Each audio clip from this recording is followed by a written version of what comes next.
Ion I did. Oop, a little delay there, just a second. I'd like to play some Ion I grabbed the last couple of days. Pretty interesting stuff from my perspective anyway. So we're not doing any Carolyn Guertin today. Carolyn was too busy to read anything more in the book, so we didn't get there.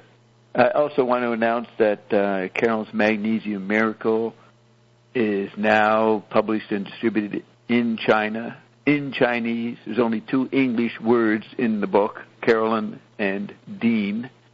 But that should be very interesting, what happens in China when you get 1 billion people doing remag. It'll be just enough to push us through, right? All right, so we got some very, very interesting Ion to play, and I'll just start doing it. I'll just say, maybe I'll just unmute. All participants are now unmuted. Talk about how great the music was.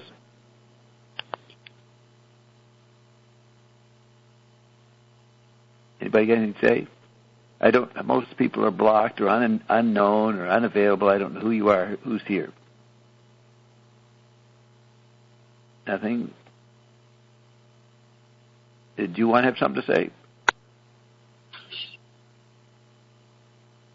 Nothing? We played a couple of yours. You got your requests in. Billy Joel and Billy Swan. Hey, we're done. And Patsy Cline. Don't forget Patsy Cline. Don't forget Patsy Cline. Yeah, someone did tell me Crazy. Susanna said that Crazy would be my song for me, but she's matching. I'm not matching. The lyrics don't match the reason it's dedicated to you. So but yes, we could play that. But I want to play some more of you, Ion. So your fine performance the last couple of days. I think the people should hear it, at least the public part, not the private stuff, not the dangerous stuff. But okay, so I will mute everybody. And let's start. All participants are now muted. So this first one is session 70. What's so funny, Carol? You have something to say? Nothing? Session 73, January 13th, 2016. I have to start at the 41:55 point, and so we'll just move it forward. Couple seconds. All right. And then bring up the sound part. That should work. Sound, volume. Yeah, I think that's it. Okay, here we go. Now, this in around 1400, when I was the second guy in the Vatican, I was just reading today about the Papal States fought, who was it? I better look that up. The Papal States, it was in the 1400s. Let me see that. 150. It just came up in this book I'm reading on Bob Dylan's first girlfriend. And, the Papal States, the nobility were contesting the power of the Vatican, which ruled the Papal States. So the church, as a reprisal, destroyed the towers of Perugia, Perugia, dismantling them and using the stones to build an underground city-come fortress. This would serve as fortification against future invaders who dared threaten its omnipotence. The Papal States and the states controlled by the great noble families. So the Papal States and then the states controlled by the great noble families, the Medici, the Sforza, and in Umbria, the Baglioni, were constantly at war over power and control of the land that would become a unified Italy about 3 centuries later, thanks to Garibaldi. Was I, and when we talk about me being in 1400s in the Vatican, am I in that section of those wars, or the wars went on for hundreds of years and didn't matter? Was I involved with those battles on behalf of the Vatican? Are you there, Ian? They even made a movie about it. Even in, you'll have great fun, the medieval states. They even made a video game about you and all of this, Bob.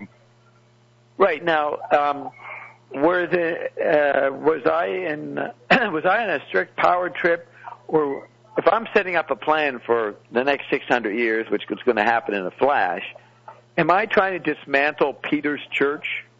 Yes, you do. No, you don't. Trying to, you do. I do that. That's what I'm. So you're trying to tear up the Republic of St. Peter. All right, got that. And Stati Pontifica.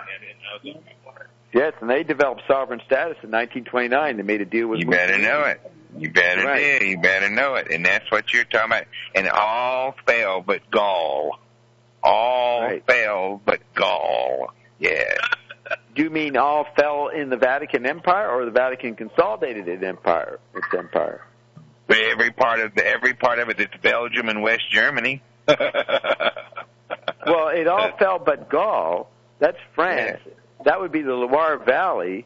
The Rhine River. Everything on the middle of the Gaelic tribes on the Rhine River. Everything north of that is the part where is Gaul. Is the part which is Gaul? What did you say there?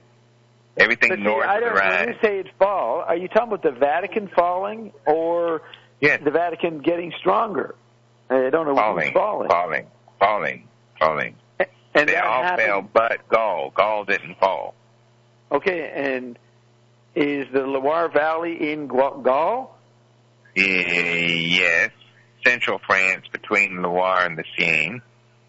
Well, when I sent up the 12 castles and the design within them... the Emperor Tiberius was running it, 21 A.D., yes. Oh, yeah, that would be Ophenel-Hebab. That's right, but way back for your marker, you're going to try to find Tiberius to mark to get the line. But the thing is, I'm there trying to undo the Church of Peter, and so it all fell, so that was successful on my part. So did I make the castles in Gaul to counter the fact that was the last part of the Vatican left? Yes, after the death of Emperor Commodus. Oh, yeah, Commodus Vicus, the recirculation, first line of fitting his wake. That's right. After that, you didn't get involved, so that'll be like 192 as you kind of go with it. Right. But then you gave it back. I don't know why you got so all tangled up about this. You got this great big erection and had to take it off, and then you goddamn gave it right back to Spain. 260 that's the years. Time of Columbus. 270. Yeah, you give it right back. It's like, what's the point? No, wait a minute. Did you just say 270? 273. Mm-hmm. Yeah, that's 1,200 years before Columbus. So we're talking about early Spain. So I gave it back. That's the point. So this is some of the activities of Ophenel-Hebab, right? That's what we're describing. Yeah. And you fragmented the entire empire. And I was then in 1400. Many moons later, I decided to dismantle it again. Certainly, and that's where you parsed out Italy at that point. Right, and that's King Francis is the guy who conquered a bit of Italy. That's the period. Everything from the Mont Rosa on. Right. Mont Rosa over. Mount Rosa? Yeah, Mont Rosa. M-O-N-T-E, Mont Rosa. Yeah, M-O-U-N-T?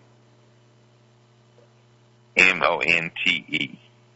Oh, okay, Mont Rosa, yes. So, En français, mes amis. Okay, around that time, maybe just a little before, was what they call the Albigensian Crusade, and the Vatican went after whatever was going on down there at Rennes-le-Château. No, you're talking about the Etruscans. Okay, go ahead. Right, but the Albigensian Crusade, the Vatican stopped some kind of troubadour romantic sensibility coming out of, I don't know if that's the Pyrenees or some part there between Spain and France. Is that part of the battle we're talking about here?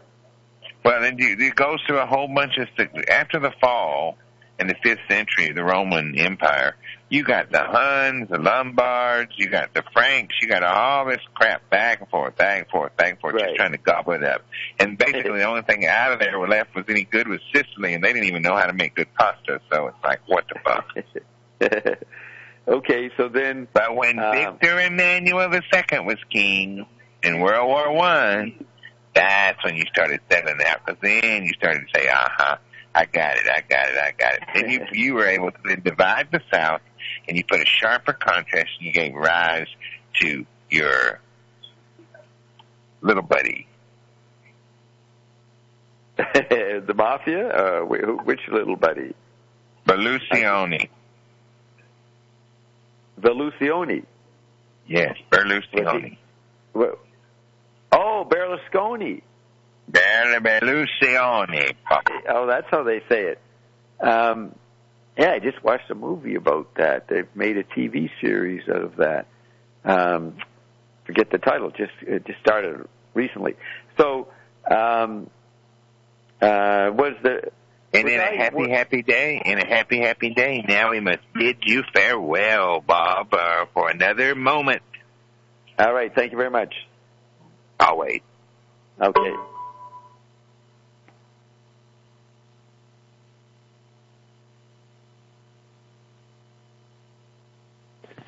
Okay, so that filled in some more details about Othniel Hobab. We know that I wiped out the Knights Templars, but that was earlier than the famous 1307 date, because it was before Charlemagne. Now we heard more of my activities with Tiberius. Ian had the exact correct dates for Tiberius and Emperor Commodus, and I dismantled the Church of Peter, gave it away, and then reestablished it. Up and down, that's over 1,500 years. The castles were built due to actions of the decline of Gaul, or the decline of Vatican in the Gaul. Let's see, I will open the unmute. All participants are now unmuted. History. What do you think of that? How's that for past lives? Guy's digging it. Then it comes right up to Berlusconi, the head of the P2 Society. You see, the Evergreens told me back in the early 90s that watch the shenanigans between the P2 and the rest of the Italian political leadership, and those that remain are P2. Now, there's a TV series called 1992, which is about the beginning of the rise of Berlusconi, and Berlusconi lasted 10, 15 years. 20 years, something like that. So Berlusconi may have been, we could safely conclude, a heavy guy in the P2, but he did get knocked off recently, and that would be due to us. And the P2 doesn't have any power compared to us now. So my plan, Othniel Hobab's plan, has worked out wonderfully, and Ion celebrates it 24/7. So then, that was January 13th, session number 73. Now we go to session number 74. And I will re-mute everybody. All participants are now muted. Other facts here. Let's see, what is it? 74. No, I don't go there. I go over here. Just a second. 1800. Okay, I go to 1800 on the second recording.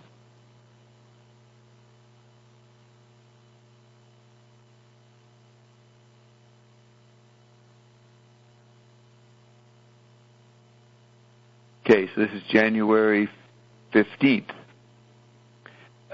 session 74. So this is yesterday. When you say that I'm causing this, 2022 is a future number. Not to us. Now, did Othniel start this with giving Moses the commandments, the tablets, or yes, or was that just one action? That was the main action. Yes. Well, that was an action, but that's just the tiniest little, Tony, he also had orgasms, too, but nobody seems to talk about that. So, yeah, I mean, it ain't no big deal. He had orgasms all through the thousands of spans. Years. Right. So the orgasms were as equally important as the tablets, the giving tablets to Moses. Is that what you're making equal? Yeah.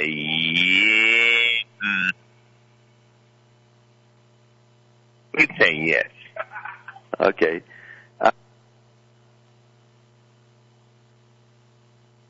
Okay, that was interesting. Let me just do something. Oh, no, okay. So then we move forward to 2152 of this recording to get the next part.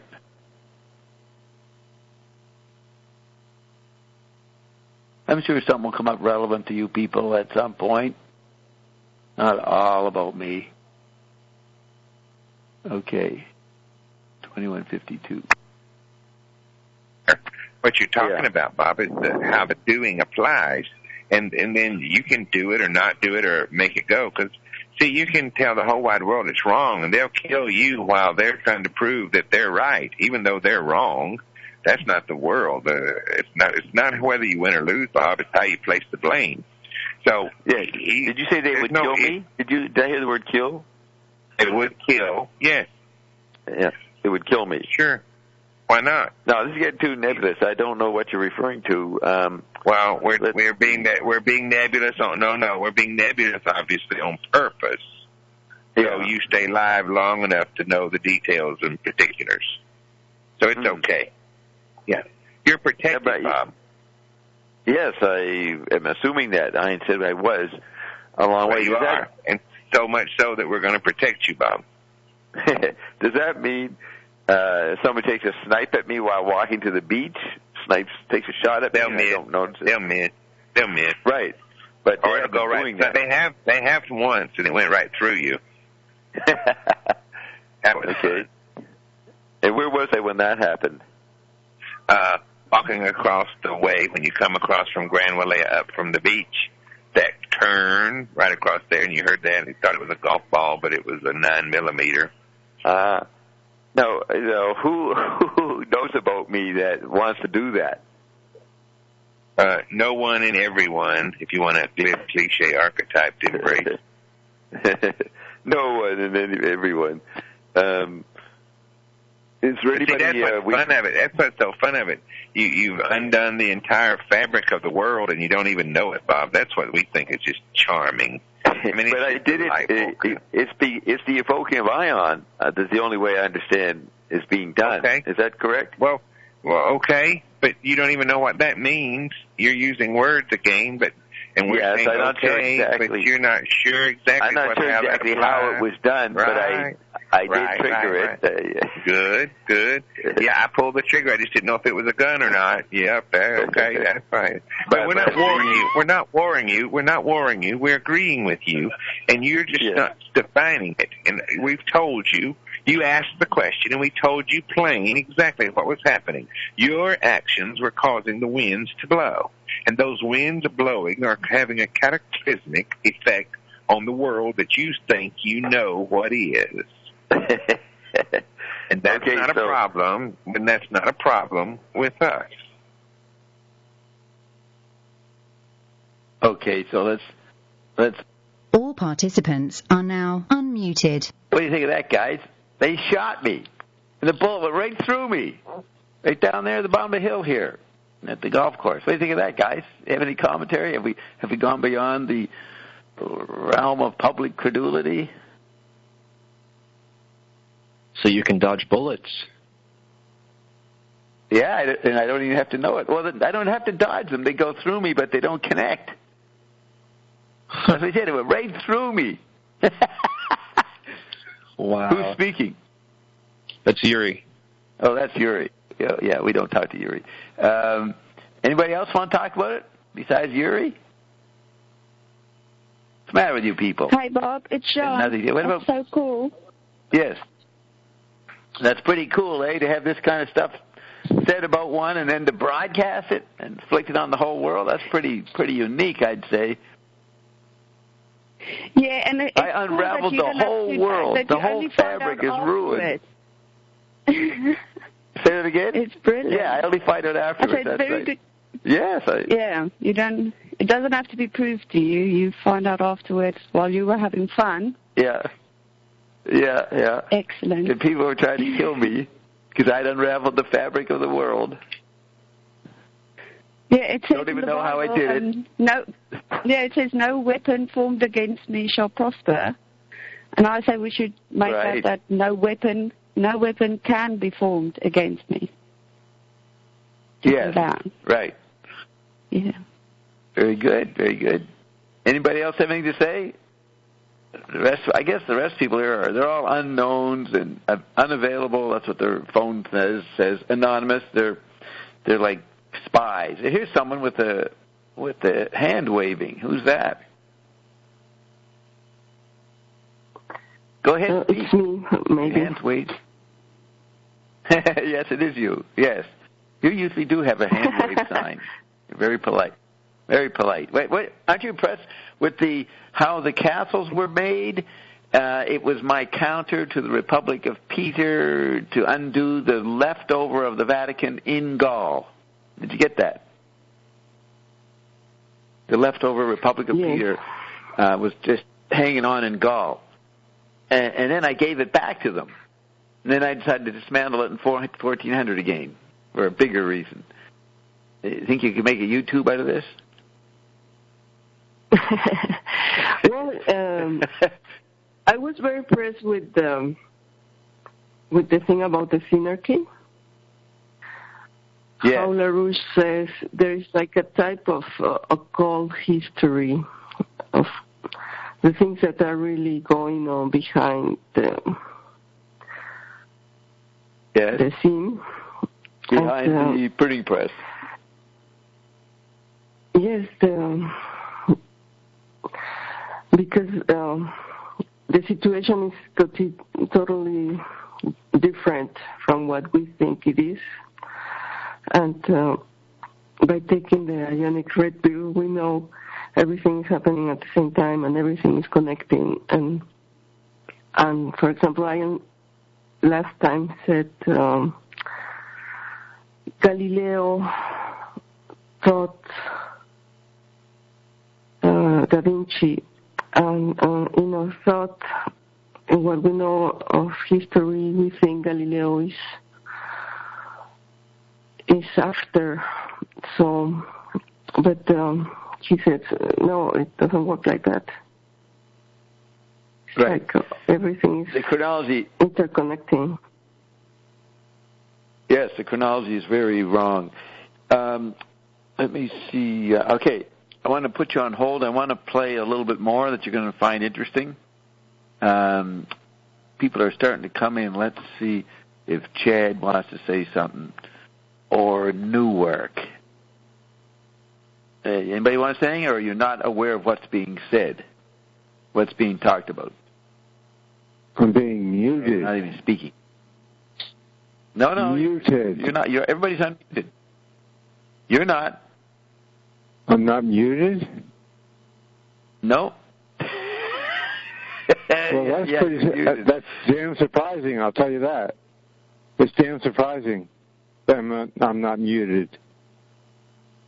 I thought you were on top of that. What's going to happen here? You could be muted at any point. No, you just can't. Well, all right. Okay, let's not get that silly. I'll mute you. You got something to say about what we're listening to? No, fuck it, mute me. Okay. I don't have anything. All right, he's muted. If you remind me of what you said in the past 2 minutes, I might have something to say. Can you remind me? Well, we're talking about how I was shot at some point over the last 2 years, and a bullet went right through me. You a bullet? So, are you telling me somebody shot you with a gun? Yeah. Well, that's what I had just said. You heard that, didn't you, Roxy? And the bullet pierced your... I'm protected, man. I'm protected. But you're saying... But we're listening to Ion, and Ion makes these incredible statements. Yes, I was shot, and the bullet went right through me. Was somebody really trying to assassinate you? Yes, they were always trying to. They wanted to assassinate you. That was their goal. Yeah. And they're shocked. It's when they found out it didn't work. I'm shocked to hear that this truly happened. Well, I don't know what happened. Ion says it happened. Do we believe Ion? Do you believe Ion? Well, now you're just making up like a cartoon situation. I have nothing to grasp onto at all. It's a technical question. It's just a technical question. Do you believe that Ion said it? You didn't even hear it, and then Ion claims that I unraveled the fabric of the world, and I don't even know what I unraveled. And so I thought Ion did it. You're just so fucking competent. He said, I don't even know who I did. You are the perfect. You were created to be the perfect center of that tree, that symbol, whatever it may be. You are the center of everything. You are the one simply because you had the grace to be so. That's right. And I would recommend you look at the latest Roxy video. It has a very good introductory 5 minutes or so. Very, very well done about these issues. It's called... Oh, wait, is this the one where the two of you are listening to, you and Roxy are listening to you and Carolyn talking to Ion? I don't think so. It's not that one. Is it, Roxy? No. Another one. No, it's a new one.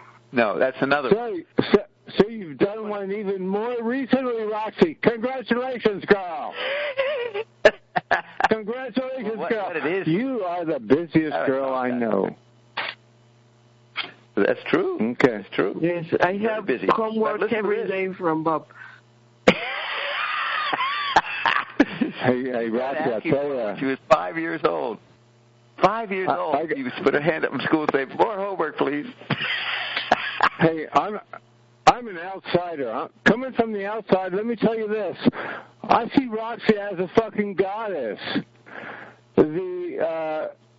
The amount of information she has absorbed, possibly from that fantastic gift you gave her of many Marshall McLuhan books, that was money well spent. I mean, she really got it. And not only is she's getting more than you expected, I think. I think she's getting more than you expected. I certainly didn't expect it 4 years ago. When I first met her, I fired her. She wasn't even nearby. We fired her for her lack of energy, but she had a good reason to be that way back then. And then she grew under Ion's effect. For 2 years, my internet and my telephones were breaking down all the time. For 2 years. My cell phone break all the time. And of course, you're responsible for everything. No, and she could only listen to Ion in those 2 years. She did not have a social life, lost all her friends. Well, I have to say, I think that you're a pretty lucky person to have Ion in your damn head. I envy you for that. I will always envy you for that. Having Ion in your damn head. It wasn't. Is this who it is? Yeah, I think that's the number you were. Yeah, I just muted to see which number you were coming to, but she found it very unpleasant. Now, what she enjoys is Ion guiding her in her editing. That's not normal. That's what she enjoys, right, Roxy? You enjoy the assistance that Ion gives you without talking in your head. Yeah. Yep. So you're telling me, Roxy, that you can count on this every day. You can count on it. You can go into the session expecting Ion's assistance, and you get it, goddammit, right? Yeah. I've seen it. Well, I don't expect anything, but it just happens. It keeps happening. Well, okay. I've consistent enough for me. All right. Well, thanks a lot, Jim. That's good that you brought that, highlighted that. And let me just mute everybody, and we'll hear some more interesting quotes. This is what Roxy's interested in what Ian says. That's what she's here for, so let's do that. Now, Ched, are you here to say something? I see you got, maybe that's just your water or something you're doing. Hello. Oh, I thought I was muted. Sorry. Yeah. That was one of the most dramatic Ion clips I've heard in a few years, so... the reason why you got shot and didn't feel it is back to that thing Ian said where you're always living like a couple seconds in the future. That's a good point. I hadn't thought of that. That could explain that. That's right. That's how I'm protected. I'm living ahead of myself. So people don't see where I'm at. They see the later thing. They see where you were. So if they aimed at you and they shot, they would be aiming at where you were. That's right. Very good. That's pretty good understanding of that. Okay, good. So we'll play some more, and we'll get some more insights from you, Chad, or anybody else. So let's mute everybody, and I'll move it to the next part here. All participants are now muted. Interesting. So we did 24:37. We got to 37:19. 37:19.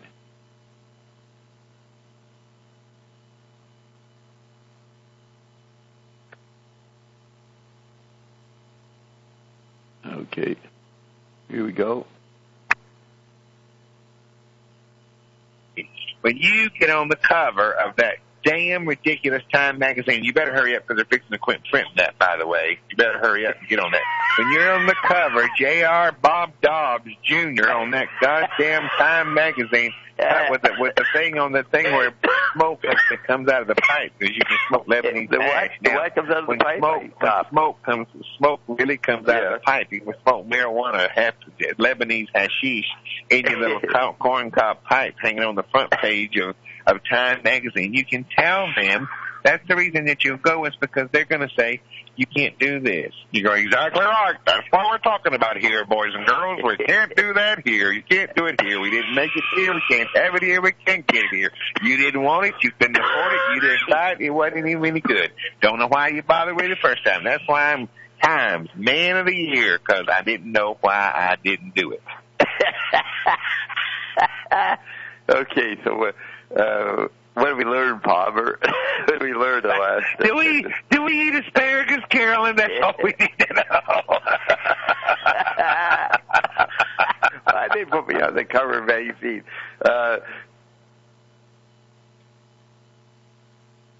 Okay, that's pretty funny. Let's see if we can get some responses on that one. All participants are now unmuted. You guys? Hey, you were already on the cover of Time magazine. Remember when they did that thing at Church of the Subgenius? 1999, they're like the biggest fraud of the century.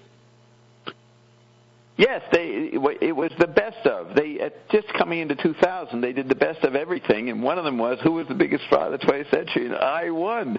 My image won. Yeah, good. Another good point, Chad. But, yes, and I like the way Ian says I'll be called J.R. Bob Dobbs Jr.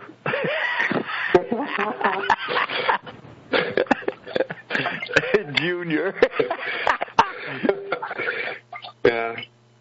It's what's ridiculous. If it's true that I'm going to be on the cover, they're going to promote the J.R. Bob Dobbs thing. Then Stang will become a millionaire. What's the church has brought back through that cover. Then he'll be forced to thank me, Chad. Then he'll forgive you. Then he'll acknowledge you and he'll make you a member of scrubgenius.slack or whatever it is. I know. We've been outside the door of that bank. We've been banging on the door of that one for a long time trying to get in. and you know, it'll be all meaningless because whatever we say, they'll agree with because they got their money. That is one the gravy train. That's right. It's saying has said that. He has said to me, if you are who you say you are, where's my money? Yeah. He went away. And the sick part is one day you will send him money and he'll probably have a heart attack. Yeah. But he'll be enough that he'll recover and he'll become very uncreative and just lay there happy that Slack had arrived, and he won't care that I won. He won't care. He just got his money. He's very selfish that way. He's only in it for the money, those guys. All right, so that was cool. Now, I didn't ask Ian about this. This is stuff that Ian springs on me. You know what I mean? He just starts talking about it. I missed the very beginning of the show. Is this recent?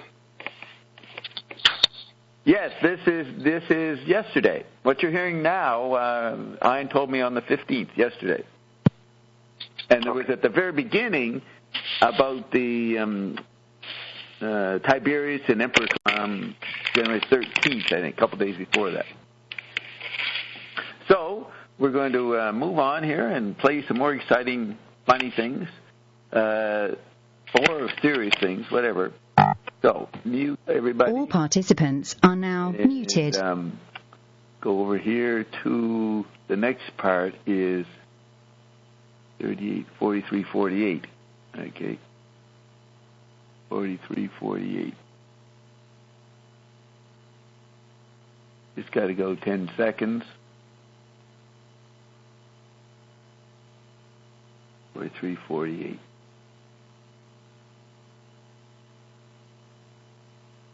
Okay. 43, 48. Bob, the electric environment, is that the seventh vial? And it says it's what allowing the seventh vial or bowl to be poured out. It's what allowing the seventh vial or the bowl to be poured out. Public question, is the chip body making non-physical content and emptying the vial with the guff emptying with the telegraph? Is the chip body making non-physical content and emptying the vial with the guff emptying with the telegraph? The answer for that, Ian? Does that make any sense, that question? No, it does not. No. Yeah, then Bob said, is the seventh vial in the world of electricity? Ian says, yes. Bob, it is the world of electric media. Ian, it's in the world of electric media. Ginny, it's not limited to electric media, is it? Ian says, no, it is not. Public question, how much of the seventh vial is electric media and how much is not? That's the question. It depends on the side you're looking, but a little less than half. Okay, is electric media. What would be the category for the other more than half? Antimatter. Antimatter. And we have some definitions. Now, you know that's going to change. You know that's going to change, but it works now because nothing else that we have fits. Right. Okay, I got to delete 10 seconds, and we'll be back to this antimatter topic. These 10 seconds will be played someday to the world, but not today.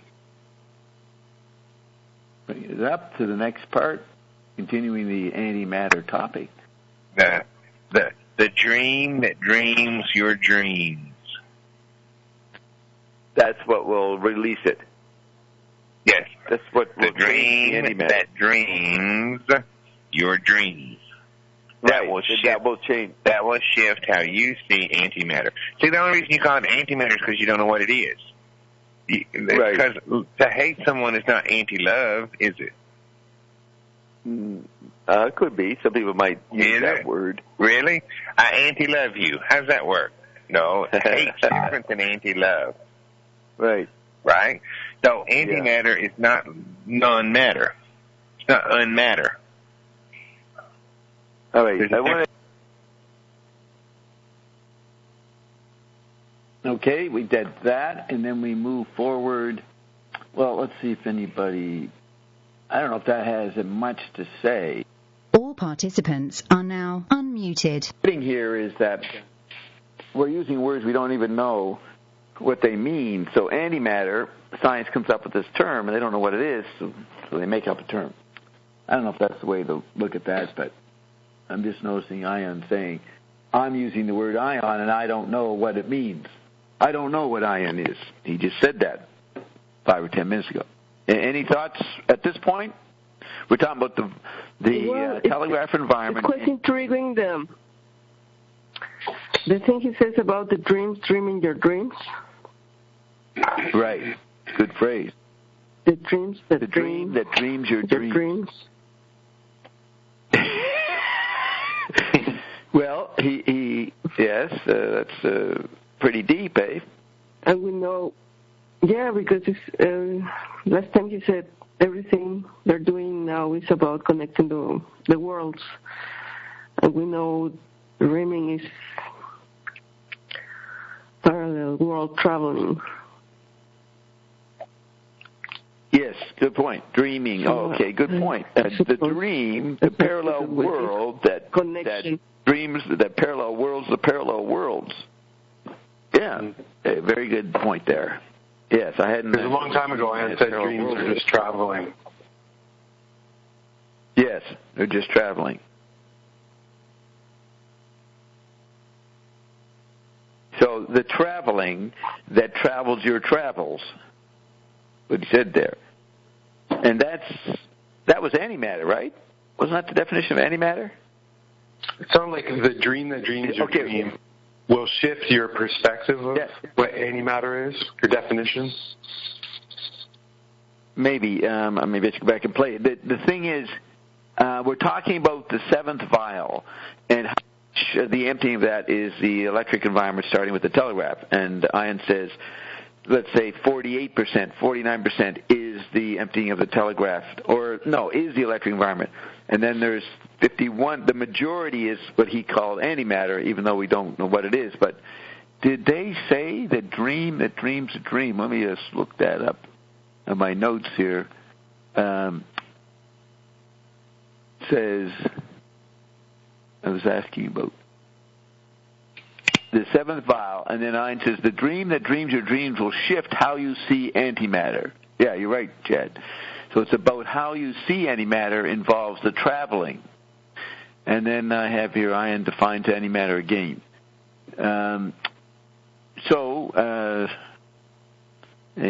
Anybody want to say something else about it? So a kinetic aspect, if you think of traveling as movement. Everything he says lately won't hold for long. Right. It's just a temporary explanation. Yeah, he said that about the quark last week. They were able to massage me and diminish my cold before what youth through the quarks, but that's how we can understand it now. Matter's going to change and it won't apply. So see how this is real temporary science. That gives us an advantage. We're not getting stuck in what the science says is. And what it says might have had a slight accuracy, but it's not going to hold, and that's the more important point. That's where Finnegan's Wake is correct by having a book that's always erasing. I would like to point out that it has to do with what we're going to talk about maybe later for the Zappa section.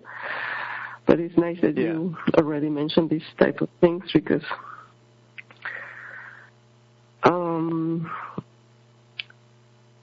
humanity was pursuing to find out these rules of beauty, of art, of proportion, and they thought there were formulas for that, and that is what classicism is all about. And of course, it didn't work out because things are not forever, or they won't hold for long. Let me say, that's where McLuhan's statement, he says the doctrine of analogical proportionality is the best doctrine, and that is a statement of what I understand Ian's pointing at. When you say, when McLuhan said it's a dynamic symmetry of tensions among proportions. That's a pretty good way of defining the structure that is subject to different influences, therefore changing the ratios. That's the more accurate rule. Yes, but they thought the ratios were fixed. That they were like formulas for harmony, for beauty, for balance.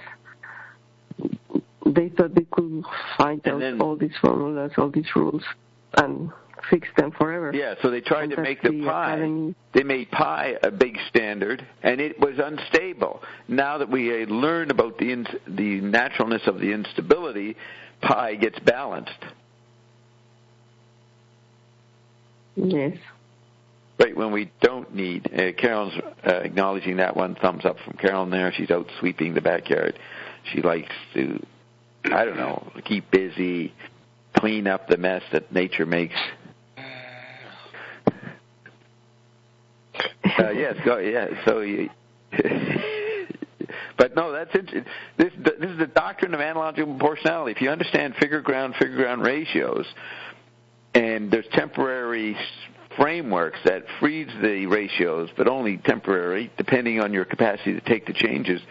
That's the deeper wisdom.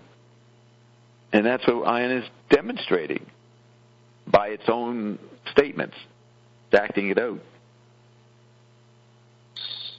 And that's a key to tactility. Tactility is the interplay of these ratios. I mean, to the degree you can say tactility is something. So that's good.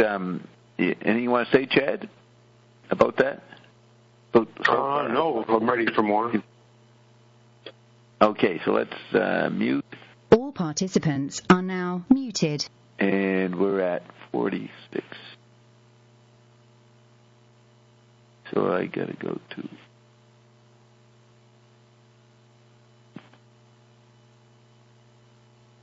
just a second.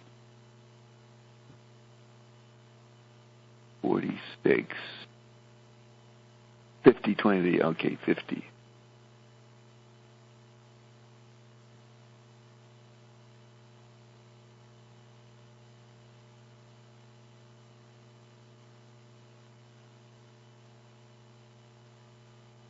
Few seconds here.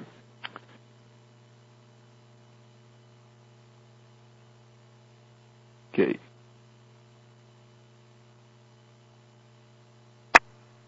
You got to find out. That the question is, what does this have to do to open the sixth seal? Yeah, but I don't know that. So that's the answer to this whole session. This is, hey, Ion, can you please tell Bob in your spare time, if you have 49 minutes and 32 seconds, how to open the sixth seal?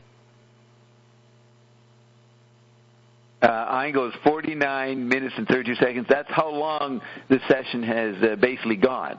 So he's saying the whole session, he lays out how long I've been talking to him and says that's what the sixth seal is about. So he's insisting on me probing about the sixth seal. In Revelation. And we say, time, certainly. Go right there and you got it. Ta-da! Okay, how do I open the sixth seal? Listen to the last 49 seconds and 35 seconds. I made a mistake there. He meant to say 49 minutes and 30-something seconds, all right? So, friendly mistake. What is a sixth seal? Which one is that? The one that's gonna let everything rip. You know, when we say let her rip, tater chip? Yeah.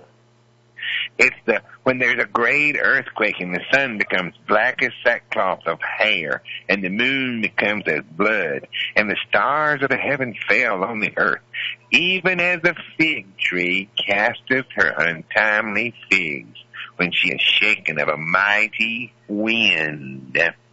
And the heaven departed as a scroll when it was rolled together. Don't tell Peggy, she'll be upset. And every mountain and island were moved out of their places. Now, that's already happening because you got waves that are chopping pretty incredibly around you about now, Bob. So, you'll enjoy that. On Polo Beach? Yes. Okay.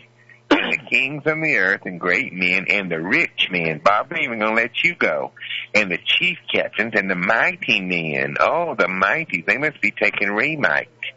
And every bondsman and every freeman hid themselves in the dens and in the rocks of the mountains. So what they said was, they said, let the mountains and the rocks fall on us and hide us from the face of him that sitteth on the throne and from the wrath of the Lamb.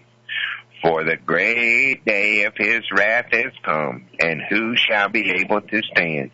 And everybody stand up and yelled and screamed and said, Bob Dobbs, that's it. Case dismissed.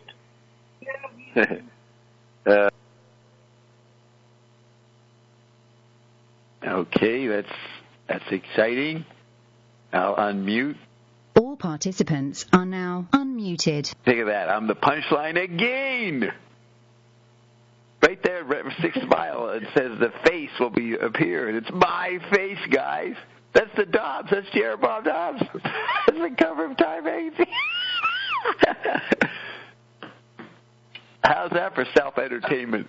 McLuhan said that the new yoga is self-entertainment. If there's nothing more self-entertaining than this, for me, I wish the same for you. Right? Right. Come on. It says the responses to this. Yeah, you're using the whole and all of the environments as your self-entertainment extension of you. Right.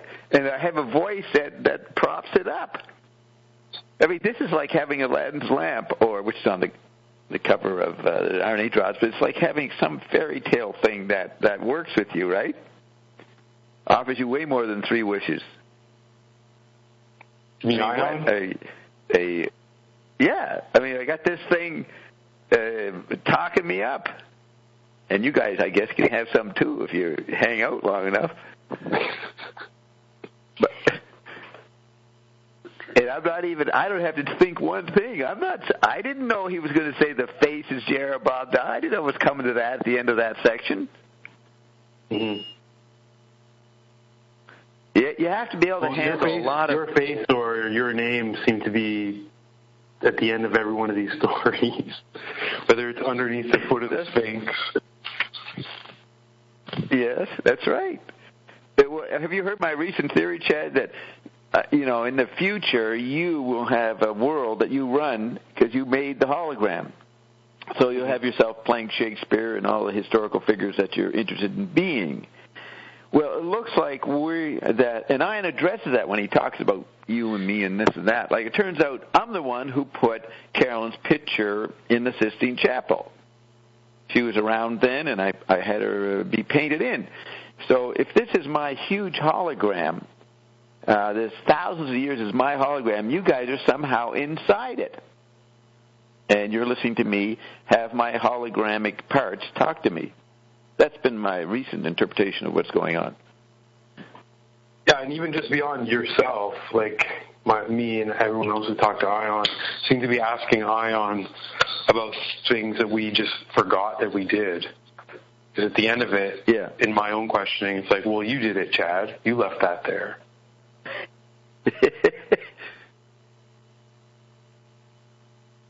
I don't know if this got played, Chad. Well, when Roxy stumbled into the Castle Chambord, which you've heard enough to know what I'm talking about, right? The discovery of that castle? Mm-hmm. Ian said somewhere in there, it was not in that section, he said, this is what Angela and Chad were getting into. That whole castle thing that you got into in Vancouver Park and then end up with Angela in Ireland was somehow connected to the Chambord Castle experience. And matter of fact, I think Ian said, and when Ian comes back, you should ask Ian about this. You guys were either in the Chambord Castle or something connected to it. Well, I noticed even some of the pictures. Part of my... Some of the pictures of the figures that are like around the staircases. Some of them are symbols out. Remember the original symbols that I started sending to you? You'll notice, like, for example, one of them is like that diamond shape. Well, that's very good because Ian did say that, and I may have said that, Chad. I may have played that part. I've got it sitting right here, and Ion said the symbols that Chad gave us were those guys were trying to get those symbols. They didn't get the exact symbols that you got to meet. They were close. They were trying to get it. And remember, I was around then, so maybe these symbols were around me then, or they knew it was my formula, and they were trying to, hijack it. So that's pretty genuine. What do you think of that, Roxy? He recognized the symbols. I'm assuming Chad had not heard this a few weeks ago. You recognize them on your own? Because Ion said there are no plans. Nobody knows really who made the castles, and right. It's because I suppose we found out you are the architect. It was me. Yeah. And this came up, Chad, from the architect. Have allegories that there is a lot of confusion in the castles, allegories and also like codes, numbers of things showing up, and the placement. And now, Chad, you may have missed what we learned today earlier. Let me say this, Roxy, is that I was dismantling the Vatican as much as possible, the Republic of Peter, and they got pretty weak and they only had Gaul left, so I put the castles, those 12 castles, in Gaul, in the Loire Valley, as a code to undermine the Republic of Peter. Did you get that earlier, Chad? I heard that tonight. Yeah, I heard that part. Yeah. Okay. Now, I'm not asking anybody. Go ahead. Yeah, sorry. There are also a lot of Egyptian symbols like sphinxes and allusions to the emerald tablets and thought in the symbols. Because they are right there. Egypt is right there, just like New York City is right there. It's a collage of icons. There's no linear progression going on, no linear step-by-step timing. Everything is all mingling and influencing each other. Remember, I'm Ophanel Hobab, and I started with Moses. Now, he built the pyramids in Egypt, so he's there as I'm going along.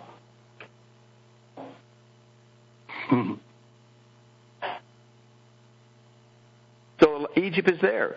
And Ian's way back there told us the Ottoman Empire did not start, as Wikipedia tell you, about 1500 AD. It goes way back to the time of Egypt and Jesus is the Ottoman Empire. And they have a lot of...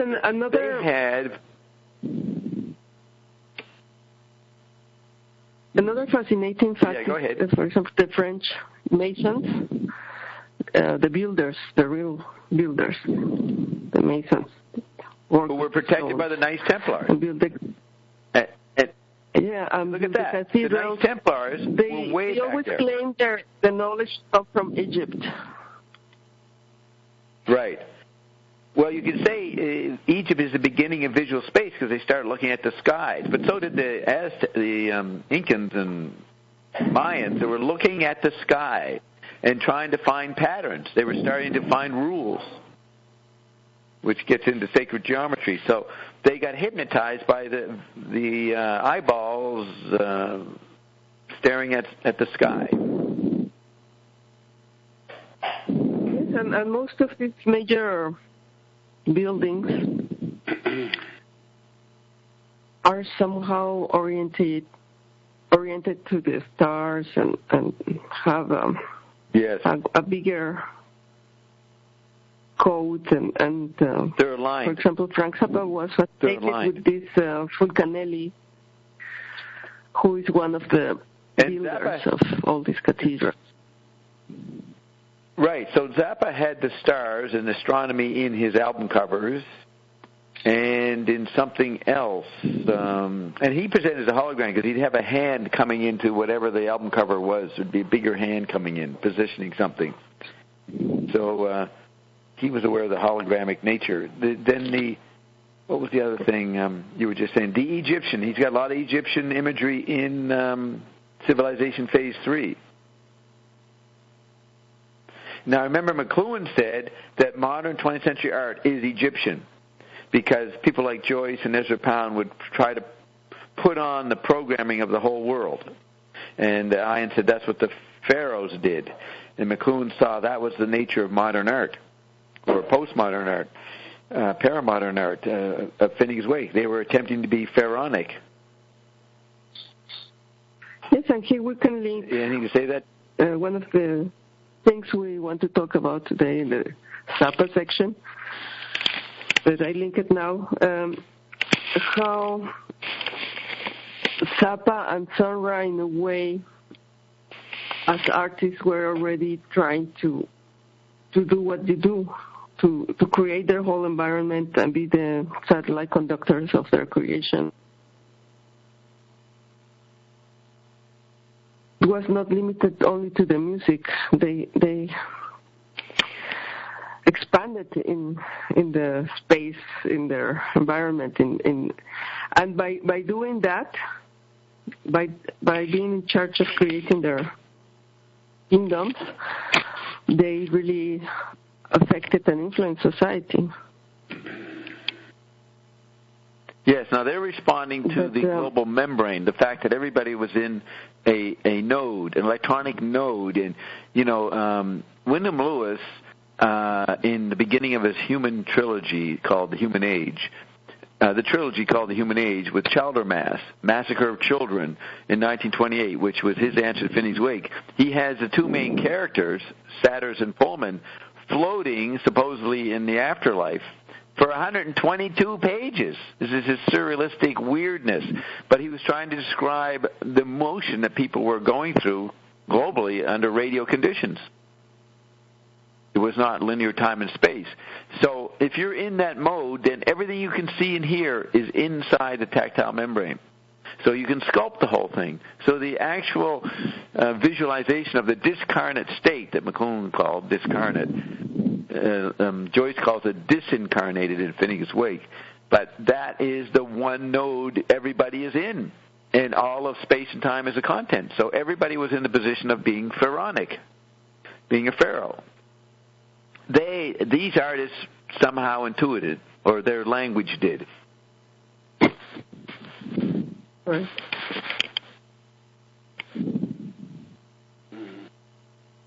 Hey? Yeah, and somehow it affected their lives and the lives of everybody working with them or surrounding in their environment.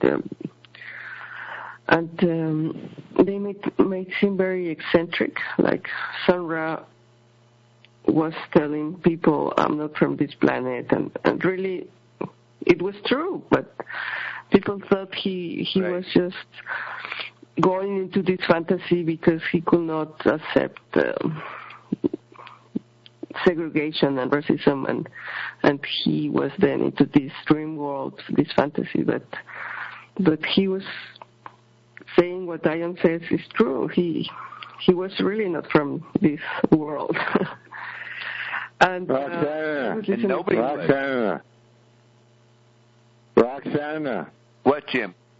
Yeah, you and I. Say your bit, Jim. We live on the same planet. Okay, I'm done. Go back. Yeah, but you're not. You're in the same global membrane, Jim. Don't use the word planet. That's visual space. That's what you can see. But we're not in an area we can see. You can't even hear it. But we're all in there. And so if Sun Ra, listen to this, Sun Ra, he said he's from Saturn. If he was meaning that as a message and not literally, he was trying to show people that they're not on the planet. They're not stuck on Earth. They're in another dimension. So pick any planet out there, any galaxy, and say you're that.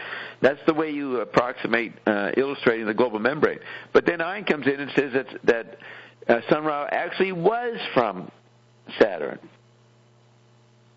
What Saturn is, but he... Is that relevant to my situation? I mean, am I from another... No, you're in the global membrane, which makes it irrelevant where you're from, because you're in this new space, which has no space-time coordinates. So you have to recognize visually. I mean, we're all inside a heroin trip, you could say. The electric environment makes everybody quite ecstatic. They get used to it and then don't notice it, but we're constantly in a floating situation. That's technically what we are. Yes, well, and okay. Can't you see that? I know a lot about right now, you're not at home. You're in many places right now. Yeah, go ahead, Roxy.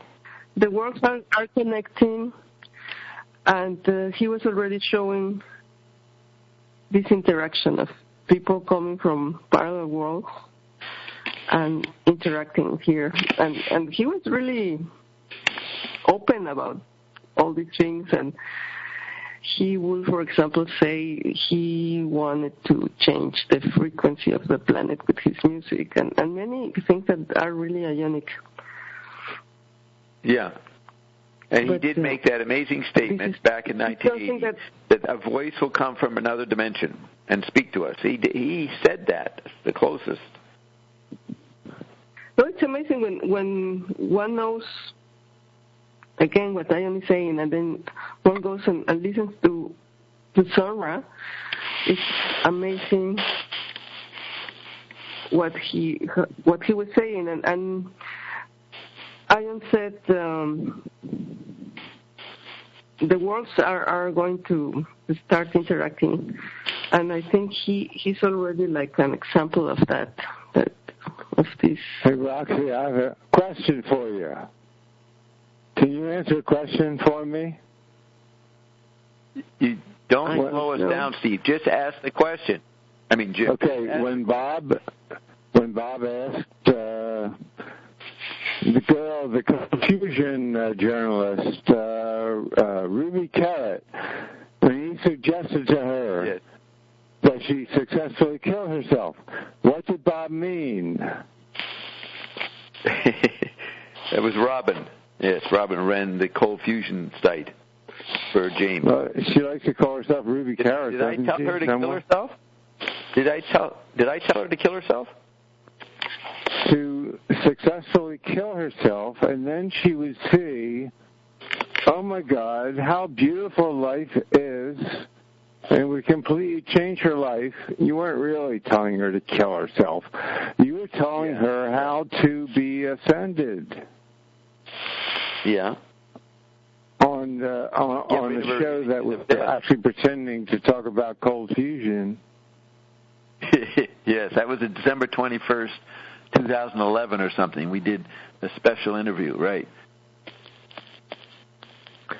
Well, here's an interesting... Okay, you're asking her to do what?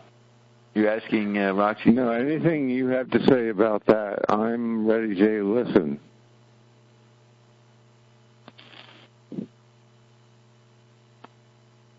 I heard some things, I had something to say, but if you have something to add, I'm sure you know more than me.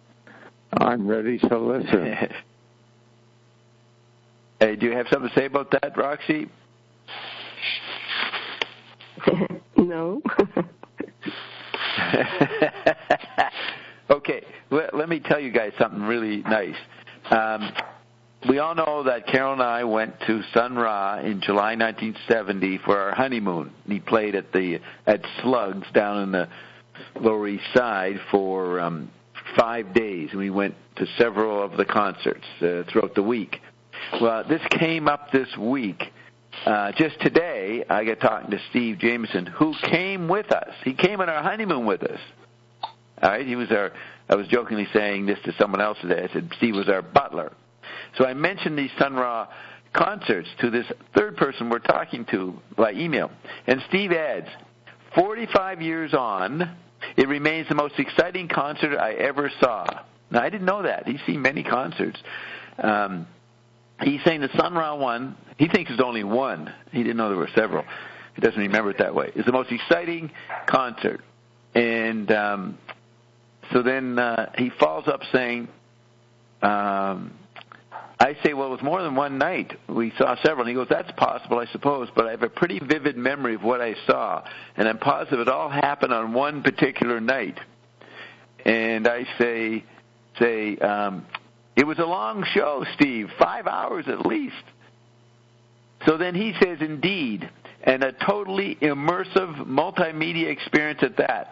Hours of nonstop music, dancing, brilliant costumes, chanting, film on the walls. What a night it was.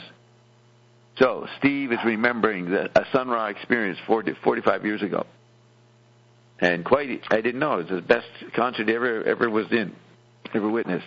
If you ever want me to say anything about any of the 2 Garrick Theater performances I saw, the Mothers of Invention, I would be perfectly glad to tell you anything I can remember.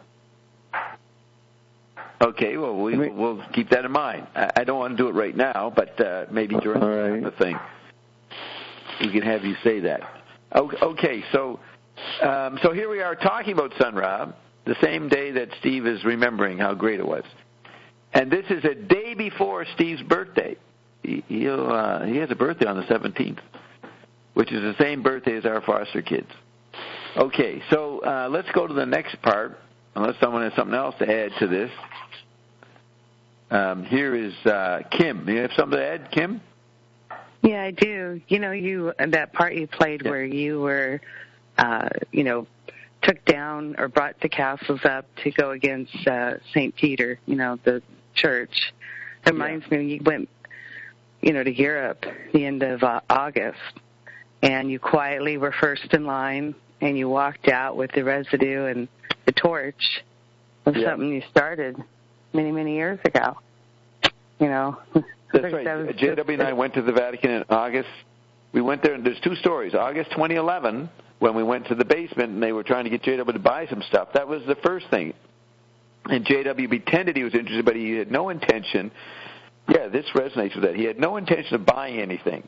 But Ion asked to see. Ion came through him and said, what about that door over there? And the Cardinal was very surprised that JW knew what he thought was JW knew about this other place where they had even more valuable artifacts. So we go in there, and JW told me later he was never intending to buy anything because he wanted them to collapse. So I just realized, he was part of my agenda. Now, that's August 2011. I go there in August 2014 and spend all day there, and I have to walk through the millions of people because it's the peak of European vacation, so everybody's in the Vatican on the middle of August. So it was very crowded, and I had to walk through it 4 or 5 times to see every part. And I told you the hilarious part was the priests were there in the Sistine Chapel yelling, "Shut up! This is a sacred space!" And the tourists were just yelling and screaming and paying no attention to the Cardinal or any sacredness. They kept getting arrested for taking pictures. People just were photographing everything, and the goons would come along and cart them off. It was absolute chaos. So actually, I hadn't thought of that way. I was with it. I caused that. I was there to witness it. Yeah, and to finish what you started a long time ago. That was pretty neat. Right. Now, remember, Ion said that I played Ion talking about that, in late 2014, where I was talking about that several guys were following me. They were watching me. Mm-hmm. A couple of them were Cardinals. They're probably the guys who took the shot. They probably took the shot at me at the golf course a few days later. I'd like to know what happened to those people that took the shot at you at the golf course. That would be we would. A horrible fate. Yeah, that wouldn't be too pretty. No, that's so. And then you being on the cover. Thanks for. Well, that the cover of Time magazine. Ian told me to hurry up to make events happen so I can get on the cover because Time magazine ain't going to be here much longer. That is the punchline of all punchlines. The ionic, in the media to use that phase that's been. Part of, is the punchline. I'm sorry, that is absolute art. That is the best art. That is the funniest thing. I just started laughing when I heard that. I was like, okay, that is the best art I've ever heard. It couldn't get better. That's right. Yeah. This whole operation here, Dobbstown Indom, is the final form of playwriting, the final form of painting, music. It's the greatest. What's his name? Wagner called it Gesamtwerk or something. He has some big Wissenschaft, some big German word for mixed media, for total media. That's what this is. And we have our own Howard Cosell ion commenting on it as we're doing it. See, you can't get more meta than this. No. Anyway, the clips you played tonight were really good. Really good. Well, there's some more. I haven't finished. So let me play you the rest right now. All right, so I'll mute everybody. Thank you for that Vatican point there, Kim. That's very good. Okay. All participants are now muted. Where are we at? Just a second. So I went up to 52, so we have one more section. And this is pretty good. This is relevant to everybody. 143.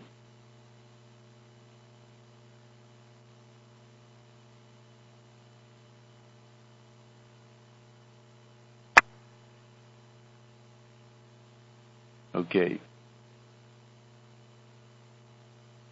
Are you saying that the angel chart is an image of the empowered angel? Yes. And an empowered, hold on. Yeah. And an empowered angel is only juxtaposed by a becoming God. It's only juxtaposed to someone becoming God, or it's becoming God? It's becoming God. To something becoming God is the only way you'll ever note that. Excellent. Wait. A good thing, but listen to this. One thing. The angels are floating towards the center of the chart, or in and out from the center? In and out. In and out, out and in. The winds blow. And humans are going in and out too? Well, we would have to say no, from but the center to the out? Well, no. See, it varies. Different ones are different. So we'll say in and out. But now, yes, there is a canicalized position from the fall of man to a little man, and then from a little man back to God. There's a specific line that you'd step through.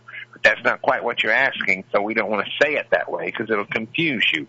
So if you're trying to say which way does the ambient stream run, that's what you're asking. Yeah. And we'd say it runs, if you're a little man, it runs you to the end of being a little man, which is death. The end to being a little man, which is what you know as death. But you're still eternal.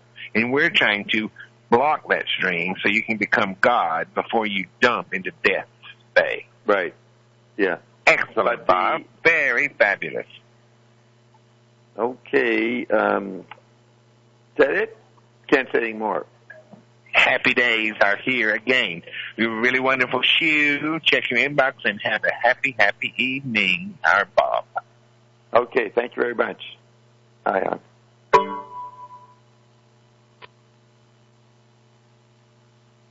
Yeah, did you hear Ian say, check your inbox? He's always sending me stuff. There's about 10 items he sent me tonight. I don't know, so some of them were songs. I played them, his request, but there's all this other stuff he's sending me. Maybe we'll play it later. YouTubes and things, different, not just songs. So let's open this up again. All participants are now unmuted. So that was happy. We were told at the yes, happy day. We were told at the beginning of looking at the angel chart that the angels were going out from the center out, and humans were going from the outer region to the center, right, Chad? Wasn't that the initial direction? The humans going toward the ascended ring 1, chromosome 14. And the angels were already in there and going out. And they do bring us to the degree that chart shows what happens after you die. The angels take you to the guff. There was that part, so the angels going in and out. But he clarified it a little more of a tactile interplay situation. Note that he said, depending on the ratios of who's involved. See, visual space made people look for fixity, and that was a novel. That was a novelty. Not a novel, a novelty to actually, in the flux of, pre-literate times, where it was instinctively they understood the figure grounds of everything, or in their way, then it gets frozen, and you have the music of the spheres, and you have the geometry of Ptolemy, and then later broken up by Copernicus. But the breaking up of the eyeball after it had been a whole new experience of having everything be fixed. That's the basic point, technically, in the world of order that people have to understand, and it's not that hard to understand. McLuhan used to say all the arts and sciences of the 20th century are pointing to this perceptual change, that it's no longer a situation of fixity. And back to the whole thing about, like, Sun Ra and these artists in the 20th century being like Pharaoh perception. Yeah. That would be, like, the only way. They process the whole world. Yeah, but they have to, because they'd have to do that. That's, like, the only stance left, is to live out that Pharaoh perspective and, like, stretch yourself out across the different bodies, versions of the universes, and kind of, like, fill that sense of space, that empty visual space that's gone. Yeah, but also, Chad, add this, the practical part, the efficient part.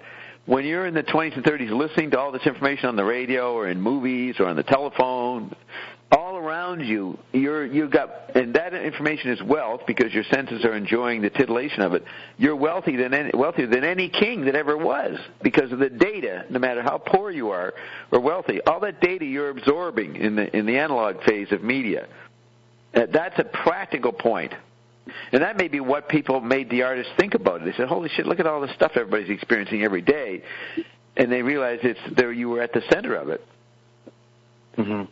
So you see, it's a practical point of the environment, of the media environment. And now it's the Android meme has made it obvious to everybody. Everybody has every media way more than they did 50, 80 years ago in their iPhone. So when everyone realizes it, they all get cut down to size, right? When they realize it, no. When everyone realizes it, then doesn't it get cut down? Everyone gets cut down to size and are back to being like communist peasants again on equal scale. Well, that's the big dilemma right now. People don't know how to form a social order around this. And so you have the neocons say, well, we're going to grab this thing and become the elite for it. We need a hierarchy. And then there's all those that don't want a hierarchy. And then there's the positions in between and the juggling of the bodies. But that is the big question, is what is a social mandate? What is the way, do you need education? Do you need everybody to have guaranteed income? Because the wealth that everybody is getting, a big chunk of the world makes every other form of wealth, even the great museums, puny. They're nothing compared to what people experience every day. And then also, like, on a political level, because look at the wild political swings in the U.S.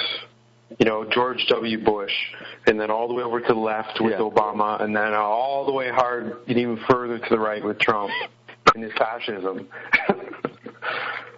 Yeah, and I wouldn't call Trump right.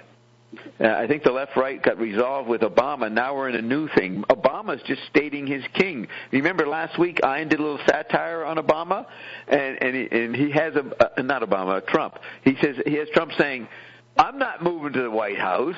I make $1 billion a year. Why should I go there and get $300,000 a year and live in that little place with lousy security? I've got better security in Trump Tower. Your Congress is going to have to move to the Upper East Side, Upper West Side, whatever it is. I was miming that Trump's going to say, I'm not a Democrat or politician. I'm a king. I'm going to be a king. That's more than a fascist. Mm-hmm. So he's acting out the kingliness. You know, the White House has to have an image resonant with what the people are actually experiencing. You know, Clinton expressed something in the 90s. The post-information Bush era had a non-information consuming president. Then you had this sort of mystery landscape, which everybody was becoming with their five bodies, and Ian showing up, so that's Obama. And the basic sovereignty of everybody, technically we're super-ascended now through social order, the presidential image must express that. And that's what Trump's doing. And it's a guy who is known for building towers. It's a guy who's known for building towers with elevators, you know, like ascended. So it's like it's not left and right, like you said. It's up another level. He's a pharaoh. He's Pharaoh. He's building towered pyramids. He's a Pharaoh talking. Right. Maybe that's why Pharaoh Sanders was honored recently. Apparently, I read somewhere he's being honored. So his name has resonance. So they're retrieving. And last summer, American Pharaoh, the horse. Oh, yeah. That's a good point. Yeah, there it is. That was the meaning of that. And that was 2014. The election was on. Yeah. The horse reflected what the campaign's going to be between Cleopatra and Donald. Mm-hmm. Donald is, I don't know, Julius Caesar, Mark Antony. Mark and Cleopatra was the historical tango. So, yeah, see, and if we had time, if I wasn't talking to Ion for 5 more years, I could have sat around in 2010, 2011 and reread the Marshall McLuhan's review of William Burroughs' Naked Lunch. That's what the Pharaoh point it's made in that article. I could have figured out if I had a puny bunch of stuff, had to come up with a sociological pattern, which is what I used to do. It would have been probably pretty easy to come up with the pharaonic nature, and I could have predicted that the next president would have to be a pharaoh. That's if I was back pre-Ion with nothing much to do. Come up with a pattern every 6 months. That's what I used to do. Now we've taken over, and these sociological patterns are puny. I'm not even interested in defining what Trump is. It's always a reflection of us anyways, of Iondom.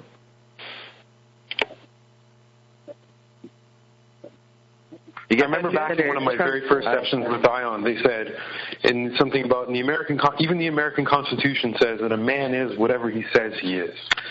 So I see Trump as definitely reflecting the Ionic man perspective, and he's being referred to by other Republicans and other politicians as a self-proclaimed great man.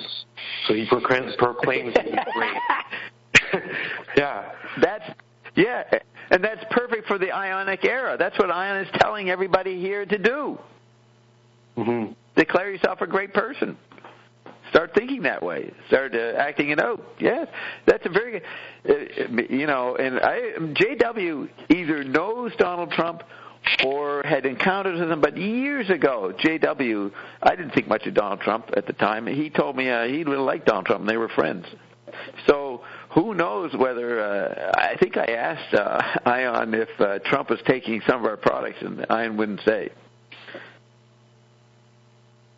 But we know Janet Yellen is doing it, and she finally got the guts to raise the interest rates, or whatever she did a few weeks ago, which hadn't been done since 2006.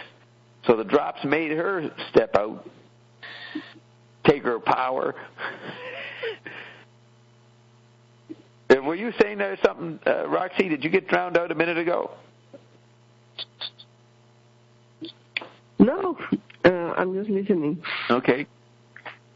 But I think we will. I was thinking.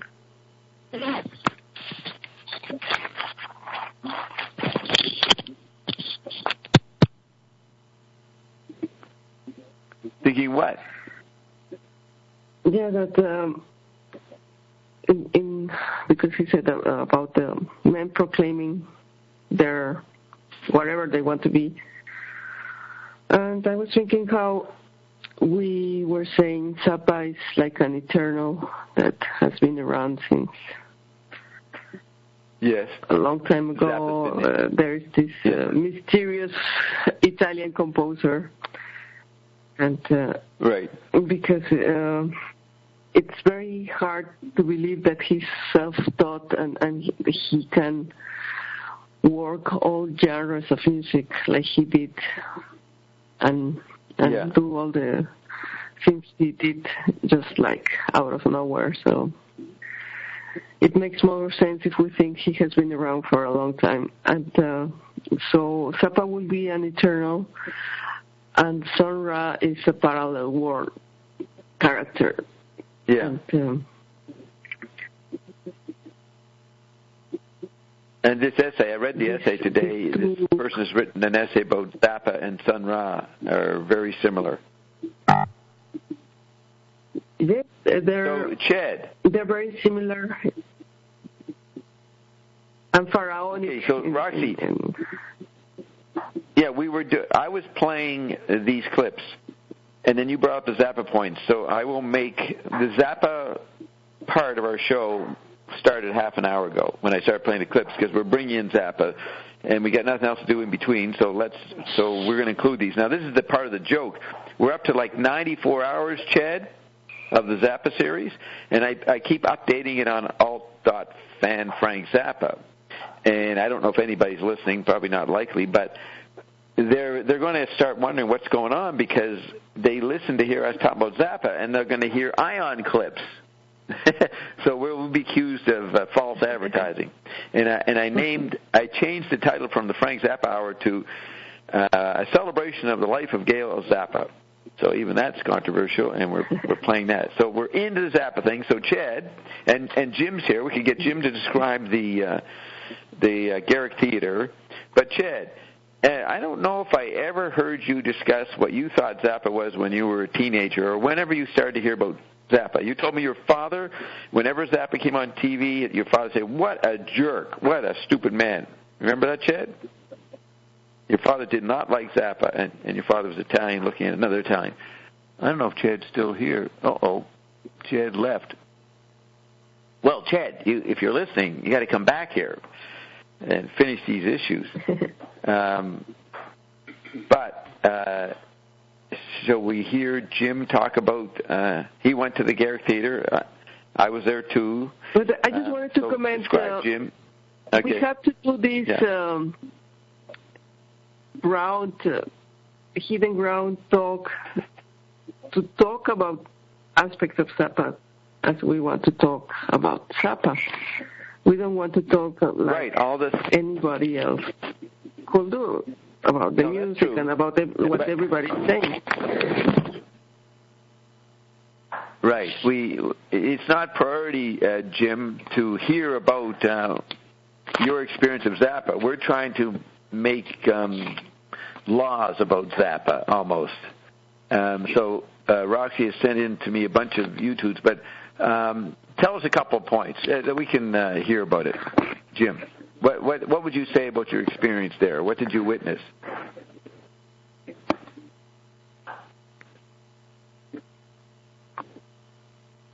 You're muted, Jim.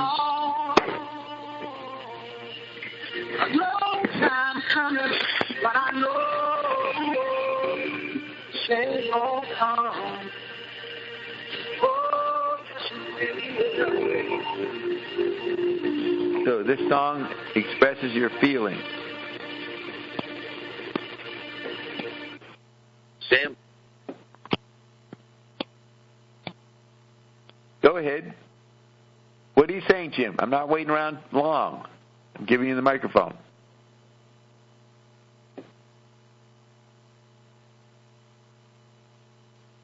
Well, he's missing his opportunity. So it looks like you rule, Roxy. We're going to get into the whatever we say. Okay, so I will mute everybody. I don't see Bert here yet. Okay, Bert, are you here, Bert? No, he usually gets here at 7:30. Okay, that. Well, but he can join later. Yes. So I'm muting everybody. Yes. We usually jump back and forth, and because you sent me this text from LaRouche talking about Synergy, I wanted to link that with what we were talking about, the layers of reality, on what is the red pill in I&M that goes deeper than others in the explanation of things and the weirdness or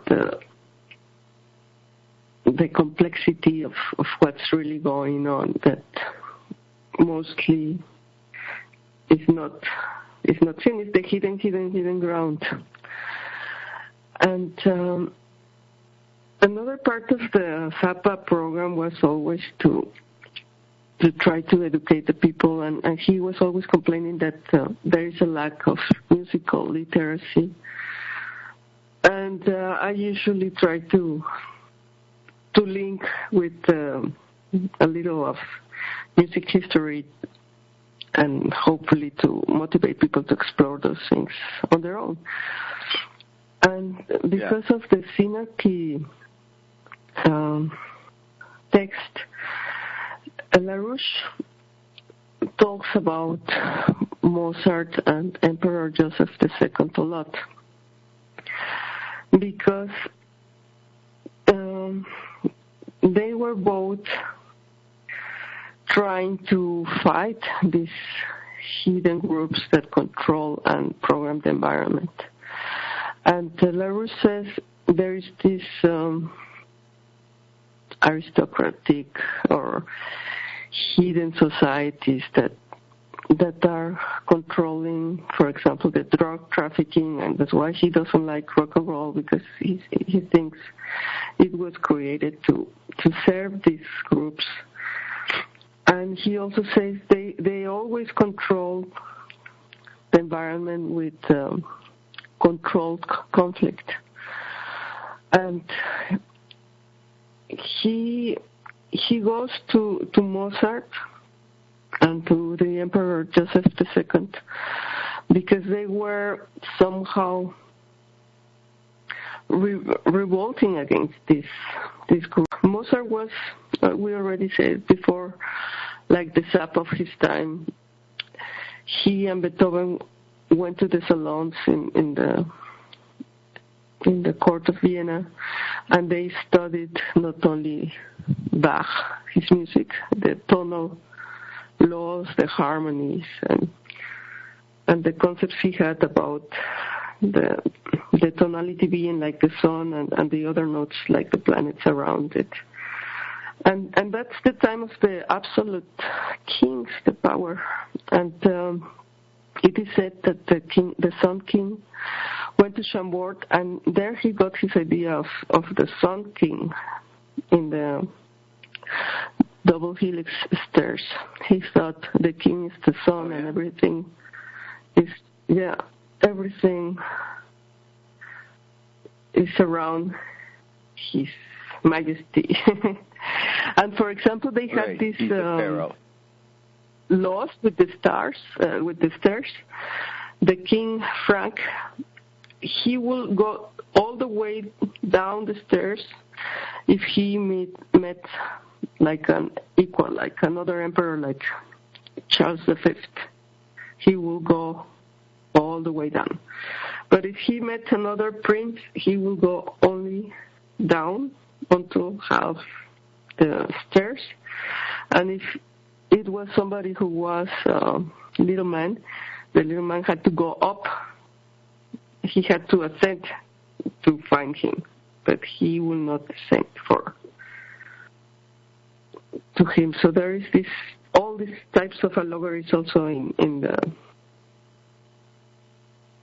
the court about ascension. Right. LaRouche said... Here, let me give a little... let me give a history of... I just looked up Synarchy. Let me just give a little definition as LaRouche defines it. Under the title of The Cult of Napoleon, it says, at its core, the Synarchist International, like its front group, Pan-European Union, sought to create a one-world tyranny modeled on the reign of Napoleon Bonaparte. The first Synarchist text was written in the 1860s by Joseph Alexander St. Yves Delvedre, 1842 to 1909, an occultist and follower of Napoleon Bonaparte's own mystical advisor, Antoine Faber d'Olivet, 1767 to 1825. Faber d'Olivet had started out as a leading member of the Jacobins, participating personally in the foiled assassination plot against King Louis XVI in 1789. D'Olivet later served as a top official of the Interior and War Ministries under Napoleon Bonaparte. His occult writings about, quote, purgative violence, unquote, and the will to power, and these are antecedents of the works of Nietzsche, were adopted by St. Yves Delvedre, who launched the idea of Synarchism as a counter to the anarchy that had destabilized all of Europe from 1648 St. Yves d'Alivadra's successor, Gerard Vincent Encos, or known as Papus, founded the St. Yves School of Occult Sciences and began a recruiting drive for a secret society, which he called the Synarchy Government.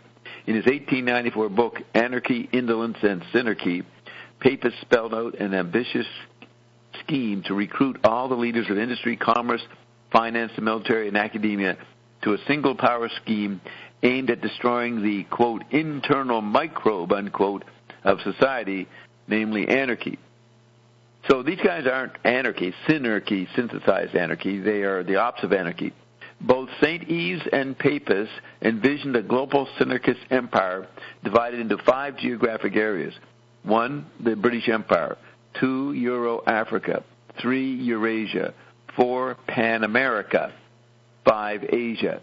Indeed, Alexander Kojeva is identified in Russian sources as a leader of the so-called Eurasians, a group of Russian emigres in the 1920s Berlin and Paris led by Sir Samuel Horst Gukov, Guchkof, and tied into the Soviet secret service project called the Trust.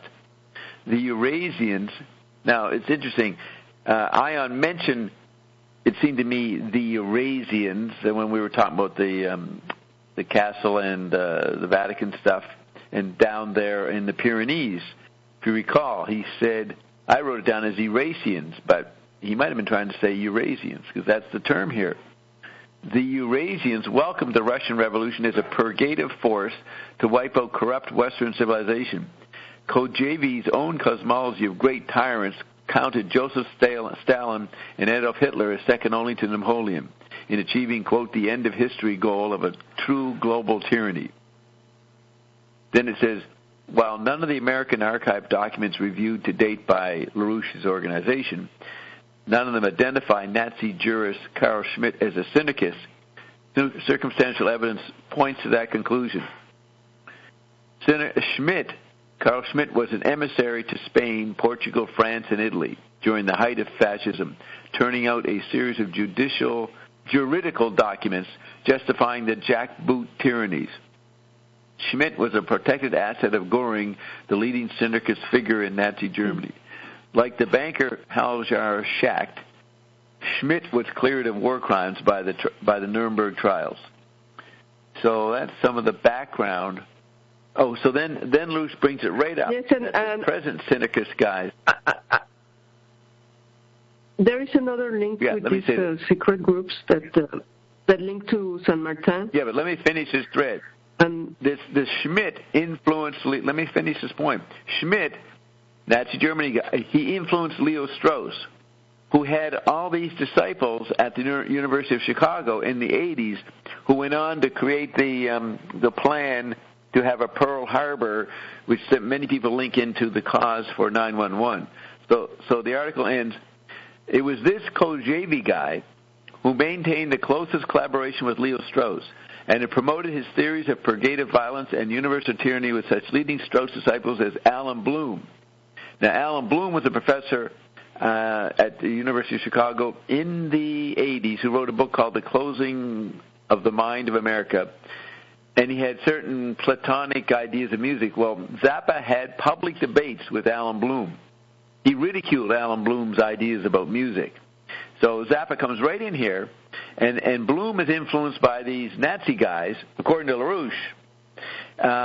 And Bloom was the mentor of Deputy Defense Secretary Paul Wolfowitz, and also Strauss influenced Francois Fukuyama, who wrote the famous book in 1900 when the Cold War ended, on the end of history. So then LaRouche ends by saying the synarchist stew remains Vice President Dick Cheney's gang's French connection. So we can take French connection, and we've got Ion coming in and explaining the hidden ground to the French connection idea, but with a lot deeper interpretations of the Martin and synarchist. Ion does not see what? Yes, I just said San Martin. The Martinist. Martinist. So, right. So you now. So this relates to Zappa, as you put LaRouche's information. together with yeah, go ahead. With what we found out from Chambord, because yes. I think it's 20 minutes or 10 minutes from Chambord, there is this castle Borrega that always belonged to the San Martin family, and that's the place where Frank will stay, because in Chambord there is no kitchen, and that's another anomaly. Like, what was he really doing there? There is no kitchen, and the court, it was like maybe 3,000 people that will go with him all the time when he went somewhere. So there are a lot of anomalies in this story, but LaRouche explained how the French monarchy was taken down by the synarchists because they financed the American Revolution, and there is the link to Saint-Germain and all the things I explained at the beginning with the Nesara. Right. And are you saying that the synarchists were supportive of the French Revolution? I mean, American Revolution? No, because they're the monarchy. Were worried about it.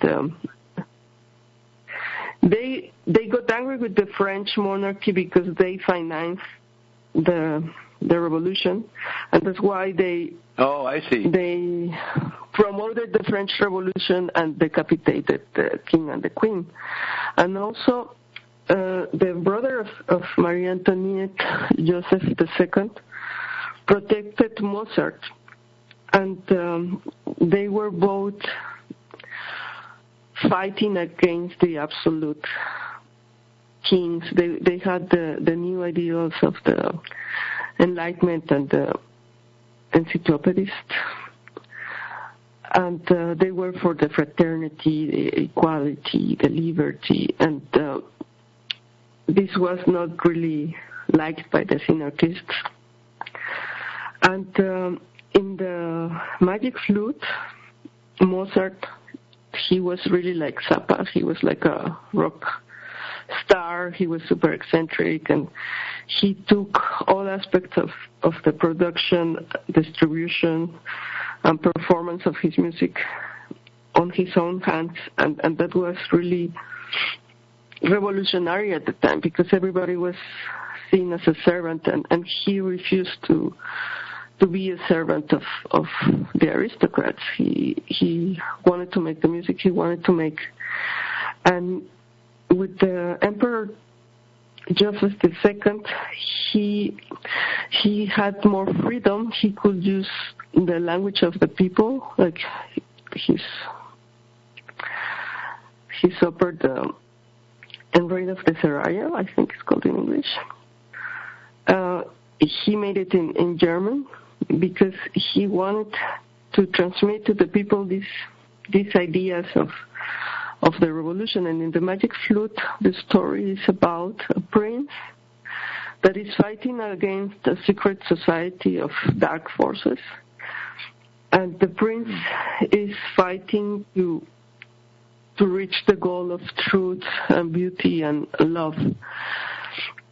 And the queen of the night is like the the allegory of these secret societies, and there is also, LaRouche says at the time, the synarchists say man is like any other animal, and they say no, man has something else. He has this aspiration to higher goals, to higher ideals, and they are trying to reduce us to be like animals. And then later on, in the 19th century, they also tell you are descendant from a monkey, and that's the synarchy. But most of the what you're saying, what comes to me, most of the humanist ideas, most of the ideas that people consider a sophisticated 20th century person before this century, They knew Darwin was right and the Christian vision was wrong. All of the practical sciences and arts were acting out the Synergist ideas from 300 years ago. That's the point here, right? But people don't know that this elite was making them think a certain way. They thought it was an educated, sophisticated way. And it's interesting how there is like a revolution in the music also mirroring what's going on in the society. And Mozart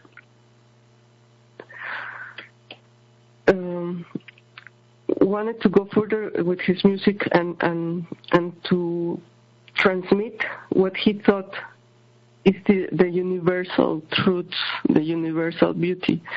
And that was the goal of the encyclopedists. They thought they could make this collection of books with everything you have to know from A to Z to have all the knowledge of man and the rules, the formulas to create beauty. So they went to retrieve the Greco-Roman, and that's how the academies and the laws of art, the technique, and the ideas that you have to improve on these techniques, that you have to become like a virtuoso of these techniques and to create beautiful artworks and following these formulas, these rules that are like eternal. That's how the academies are born, and that's what then the modern and the contemporary artists are fighting against, all these classical academic rules. But at the time of Mozart, they still think there are these eternal, ideal, elegant, logical formulas, and they're trying to find them and well, I think in a way he sort of find something, because I mean, when I hear Mozart's music, is really sublime, and even when he's funny, when he's trying to reach the non-aristocratic illiterate audience of being, and he does, for example, the Papageno, these two parrots that are in love, and it's funny, but this is always about these higher ideals of fraternity, of truth, of love, and against the absolute power of the kings. And there is a legend. They say that Marie Antoinette and Mozart met when they were children, because Mozart was a virtuoso and he would go play in all the castles, and they fell in love. Some say the Marie Antoinette asked him to marry her after he saw him playing, and others say they met in the gardens and they were playing, but they were children. And it's funny that how these things develop, because one of the things they said against Marie Antoinette when they cut her head, they said she was expending too much money in luxury things, and when they had the trial, she was not expending more than the amount for the court, the normal amount that it was. And most of her expenses were on books and engravings, not like many things, clothing and jewels. She also had that, but most of the expenses she had were on books. She was like a very educated person. Yeah, have you ever heard, did we ever play you what Ion, he did a lot of Marie Antoinette. Have you heard that? You probably haven't, right? No. Yeah. Well, first of all, you're right. She was born in 1755, and Mozart's born a year later. 1756. He dies in 1791, and she dies in 1793. So they're very close. Their lifespans, exactly almost. And she died on Dave Neufeld's birthday, October 16th. So also the day I made the prediction about the wall, the Berlin Wall going down and Germany being reunited. That was in 1988. So Marie Antoinette was one of the first people Ion gave us the true story about. She would read the fire in the fireplace. She had a psychic something. The fire would talk to her. And she would know everything about everybody, and therefore would give advice to the kings or whoever was listening to her that would be borne out.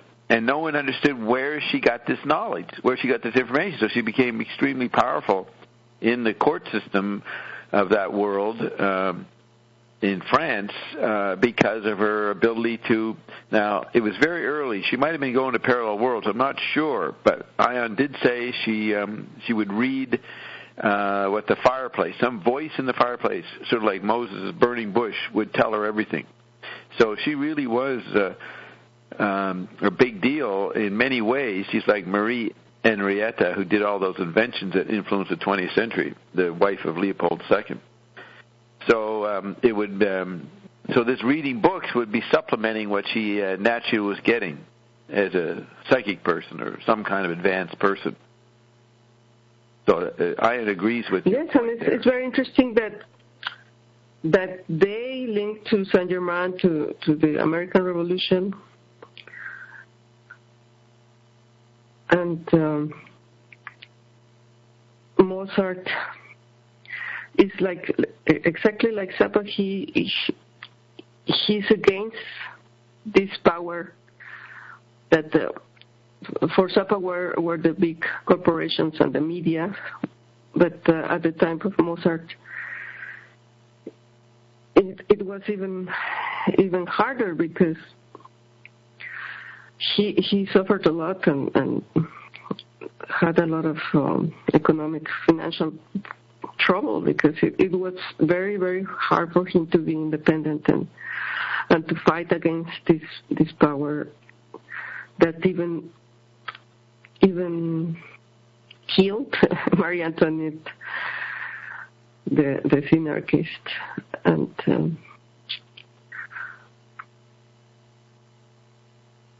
the synarchists. This is they would use the Hegelian method. And Zappa always said the best music was already made by the people with wings, with the wigs and stuff. And he was referring to Mozart. Right. Zappa was not impressed with Mozart and Beethoven. He insinually didn't like their music because they were created by kings. He thought their music was just what the king wanted. Now, LaRouche comes in and says, well, I think... No, Frank. He was... no, let me say this. No, wait. Let me explain this. The academic rules of composing. Yeah, but just a minute. Zappa... LaRouche would say to Frank, wait a minute, Frank, you don't know the Platonic method in music that Bach and Mozart were following. And then Frank would counter, well, you don't know Marshall McLuhan, and you don't know that visual space and the Aristotelian Platonic models doesn't apply anymore. See, so that's the battle between LaRouche and Zappa that I spell out in my Memoir of Prince Charles. So Zappa is in the mode of adapting music to the new environment. So was Mozart, but the environments are completely different. So Zappa would not be interested in someone who made music for the Gutenberg era like Mozart and Beethoven did. He'd be interested in music for the digital era. So maybe that's what you meant, but that has to be said that it doesn't... Mm-hmm. The problem with LaRouche stuff is that he's saying the same... No, it's crafty what LaRouche says.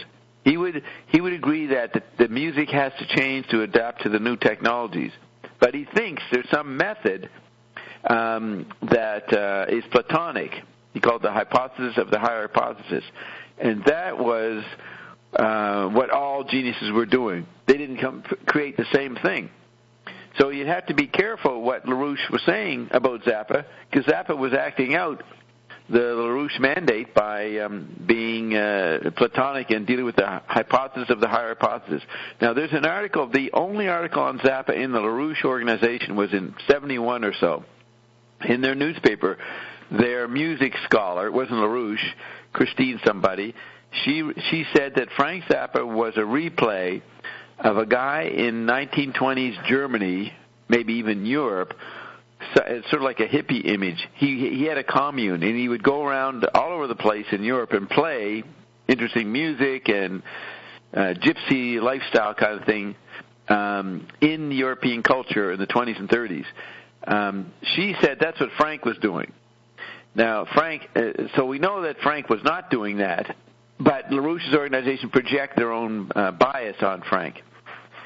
So we don't want to get distracted by arguments between Zappa and LaRouche.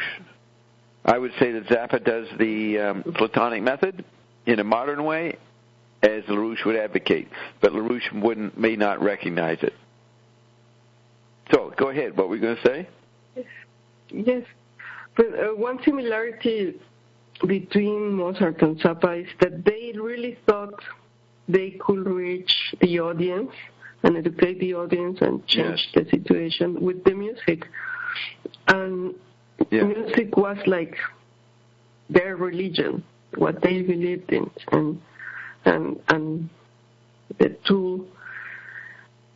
And also Sonra, he was always saying that he was trying to make people adapt to the new frequency, which is very ionic.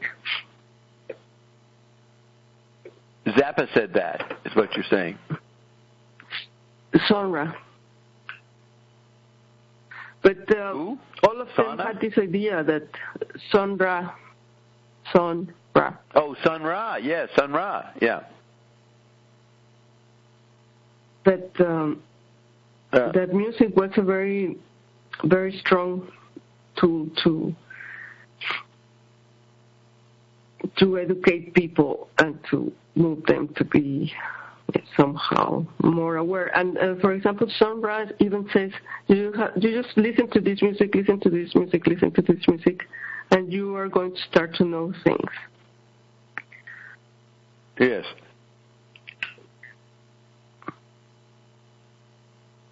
You're quoting him. Let me just see, is that Ginny or Greg? Do you have something to say about this topic on Zappa? I know Ginny doesn't like Zappa, so are you here just to listen, to mock us, or what, Greg? Not to mock you, Bob. We just came back from downtown. We went to see Louis Black, a comedian who's been around for years, and listened to his shtick. So don't have much to say on this topic, but we do enjoy listening. Okay, so I'll meet you again. All right, so you sent me a bunch of stuff, Roxy. You have here, you wrote to me, Synergy and the Satellite Conductors. You say Mozart, Zappa, Sun Ra, all of them created their own universe, taking all aspects of production and distribution into their own hands. LaRouche says they didn't like the brother. Who didn't like the brother?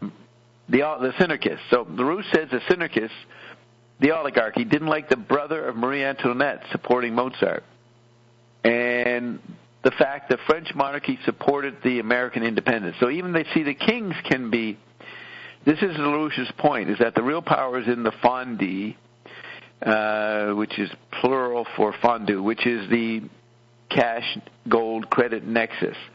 So the visual space of the wealth that banking created, that was the oligarchy. So it was like an object. And the children of the oligarchy had the benefits of that wealth, but if they went politically off the range, off the grid, they were easily killed or poisoned.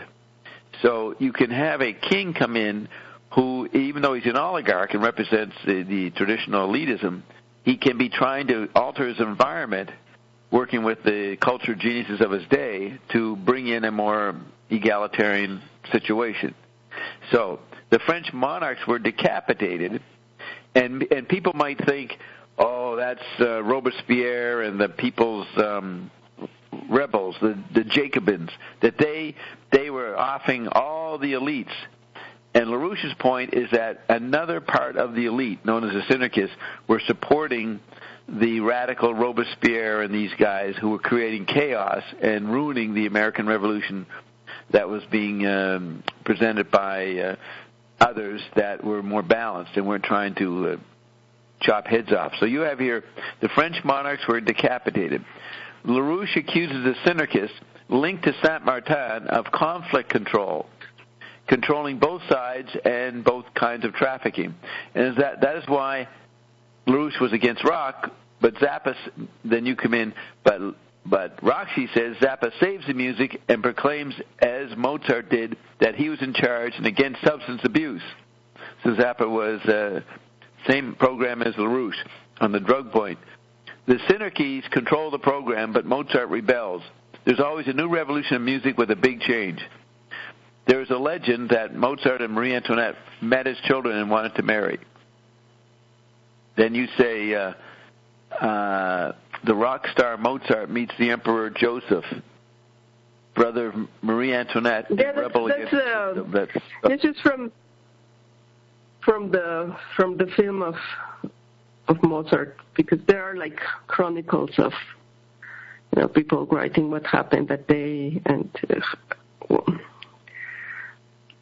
maybe just to show a little that Joseph was not as bad as other emperors. There was a job he wanted to offer to Mozart as chamber musician. It was not very well paid because he had to write pieces for some ceremonies or official functions. And but Mozart didn't want to limit himself to be a servant and just do music for parties or for ceremonial rituals. And entertainment. Under Joseph, he could have more freedom, use German for the operas and talk about other type of stories, not only the dramas of the Italian opera of everybody killing themselves and the love and this and that. He really wanted to express higher ideals, higher goals. And LaRouche called it cultural optimism. LaRouche he did called it cultural optimism. Joseph. Yeah. Whereas the bad guys, made dark, pessimistic music around the idea that man was a tragic beast. So it was revolutionary to actually bring in a language that the people might understand. In other words, German. And make that the content of their musical productions. Now you say, Zappa said all good music was already made by people with wigs and stuff. So Frank is making fun of music that has taste. And that was done by the wigs guy. And Frank says that frees him to make non-music, or to make an ear entertainment that was multisensory and synesthesia. So, Zappa didn't, he wasn't saying that all good music was made by the past guys. He was being ironic there, I assume. Anyways, it meant Frank could make up music for himself. I'm making music for myself, he said. You guys want music that's tasteful and sophisticated and snobbish. It's all been done for you. So you have here Mozart's work was sublime. Zappa loved music, all types of music, and I don't think he would not like Mozart. What I think he was against was these academic rules that come from that time, the formulas for modulating and for endings and all these things. And and he will not limit himself to follow these formulas. But yes, I cannot believe that he didn't like Mozart, because, I mean, as a musician, you have to... part of the reason he may not have liked it is his father tried to ram that music down Frank's throats. And in the book by Frank's brother, there was a constant debate, yelling, screaming at each other between Frank and his father. So if his father liked that music, Frank wasn't going to go for it. So he definitely, Zappa fans, people who know about Zappa's life, said, no, Roxy, he hated that music. But LaRouche helps to make it more sophisticated, what goes on in the battle between Aristotle and Plato in music. And then you can see Zappa was following Mozart's method. In other words, the form, not the content. And Zappa may not like the content of 1800s music, and he does a whole book on Francesco Zappa, a guy who lived at times with Mozart and is always putting Mozart down in the play Them or Us. Yeah, Them or Us. Yes, so, and he also made with the Synclavier, he made a record with the Francesco Zappa music. Yes, which is called Francesco Zappa. Gail found all this music. Right, they found all the music because he was listed in the Groves Dictionary of Musicians. Somebody found that guy, so they found and acquired Francesco Zappa's music made from 1763 to 1788, the same years that Frank flourished, 1963 to 1988, and he got the Synclavier to reproduce that music as was written in the manuscripts. But now let's bring this up to date. What is your point about Zappa, Mozart, the battle against the Synarchists, and today? How does that relate to today? Yes, because I was listening to the rant in which you're asking, why, and you're talking about all this hidden ground and many topics you told me you didn't ask Ian about. And I think Mozart and Zappa and Sonra, they were really trying to understand hidden ground and to share what they knew with the audience and really trying to change the situation by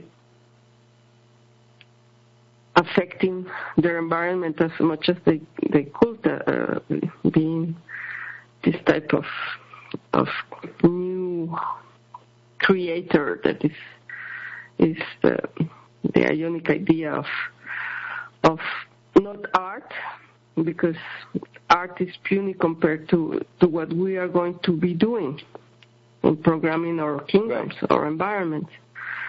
And they were already somehow seeing what is going to come and trying to achieve that. But they were still, I suppose, not ascended. Anyway, they managed to influence and they were fighting. And here's the thing. The Synarchists, some of the Synarchists that Mozart and them are fighting against are ascended people. Like the Martin, Saint-Martin, and the Saint-Germain people. So that's where it gets complicated. So you sent me a summary of the Magic Flute, which is about this question, because Mozart were Masons. So it says the Magic Flute is noted for its prominent Masonic elements. Schikaneder and Mozart were Masons and Lodge brothers, as was Ignaz Alberti, engraver and printer of the first libretto of the Magic Flute, by Mozart. The opera is also influenced by Enlightenment philosophy, and it can be regarded as an allegory advocating enlightened absolutism. So it's like they recognize, it has to be some kind of authority, but it can be an enlightened authority. But that's because the printing press and the newspaper were inspiring them to new scenarios for distributing information. So they were trying to bring in the new media, like Comenius, trying to use the new media and spread concepts to the average person. So you have here, the Queen of the Night represents a dangerous form of obscurantism, or according to some, the anti-Masonic Roman Catholic Empress Maria Theresa, or the Church itself. So they're saying obscurantism came out of Empress Maria Theresa and the Church itself, even though they were anti-Masons. Now, if you listen to someone like Robert Anton Wilson, he talk about all the ideals of the Freemasons became the content of the Industrial Revolution, the humanist ideals, that some of the Freemasons were for that. And so the Freemasons won. Do you remember when Gale died, Moon published a picture of the Frank's library, and he had a lot of Mason books. He had the whole collection. So he had was all the 30 books. Studying these secret societies and the hidden ground. And he was rational about it. He didn't. He wrote plays about it called The Grand Wazoo. He satirized it, but he also recognized that you couldn't get rid of authority or that kind of social mortar control completely. So maybe that's where he wasn't ascended. An ascended attitude comes out of Ion, which is basically anarchy. It says it supports anarchy. No laws. Zappa was still practical. So the confusion, though, is you have the Freemasons are okay because they're using the new technologies to make everybody have a better life. But then there are certain factions in the Freemasons who aligned with the old-fashioned monarchists who didn't like the Industrial Revolution. So it gets all mixed up in different angles. And what Ionis brought in is the ascended person factor. That has never been spelled out in history. So, here's Mozart, a Freemason, representing the appropriate industrial ideals of Freemasonry, and he's up against other Freemasons or non-Freemasons who may actually be ascended people. Empress Maria Theresa, her antagonist Sarastro, symbolizes the enlightened sovereign who rules according to principles based on reason, wisdom, and nature. Now, at the same time you have the industrial goals coming in with the printing press, you have people like William Blake saying, no, this is going to lead nowhere. So you have another level of people criticizing this new, apparently enlightened understanding of taking the benefits of technology. But there's a faction against that.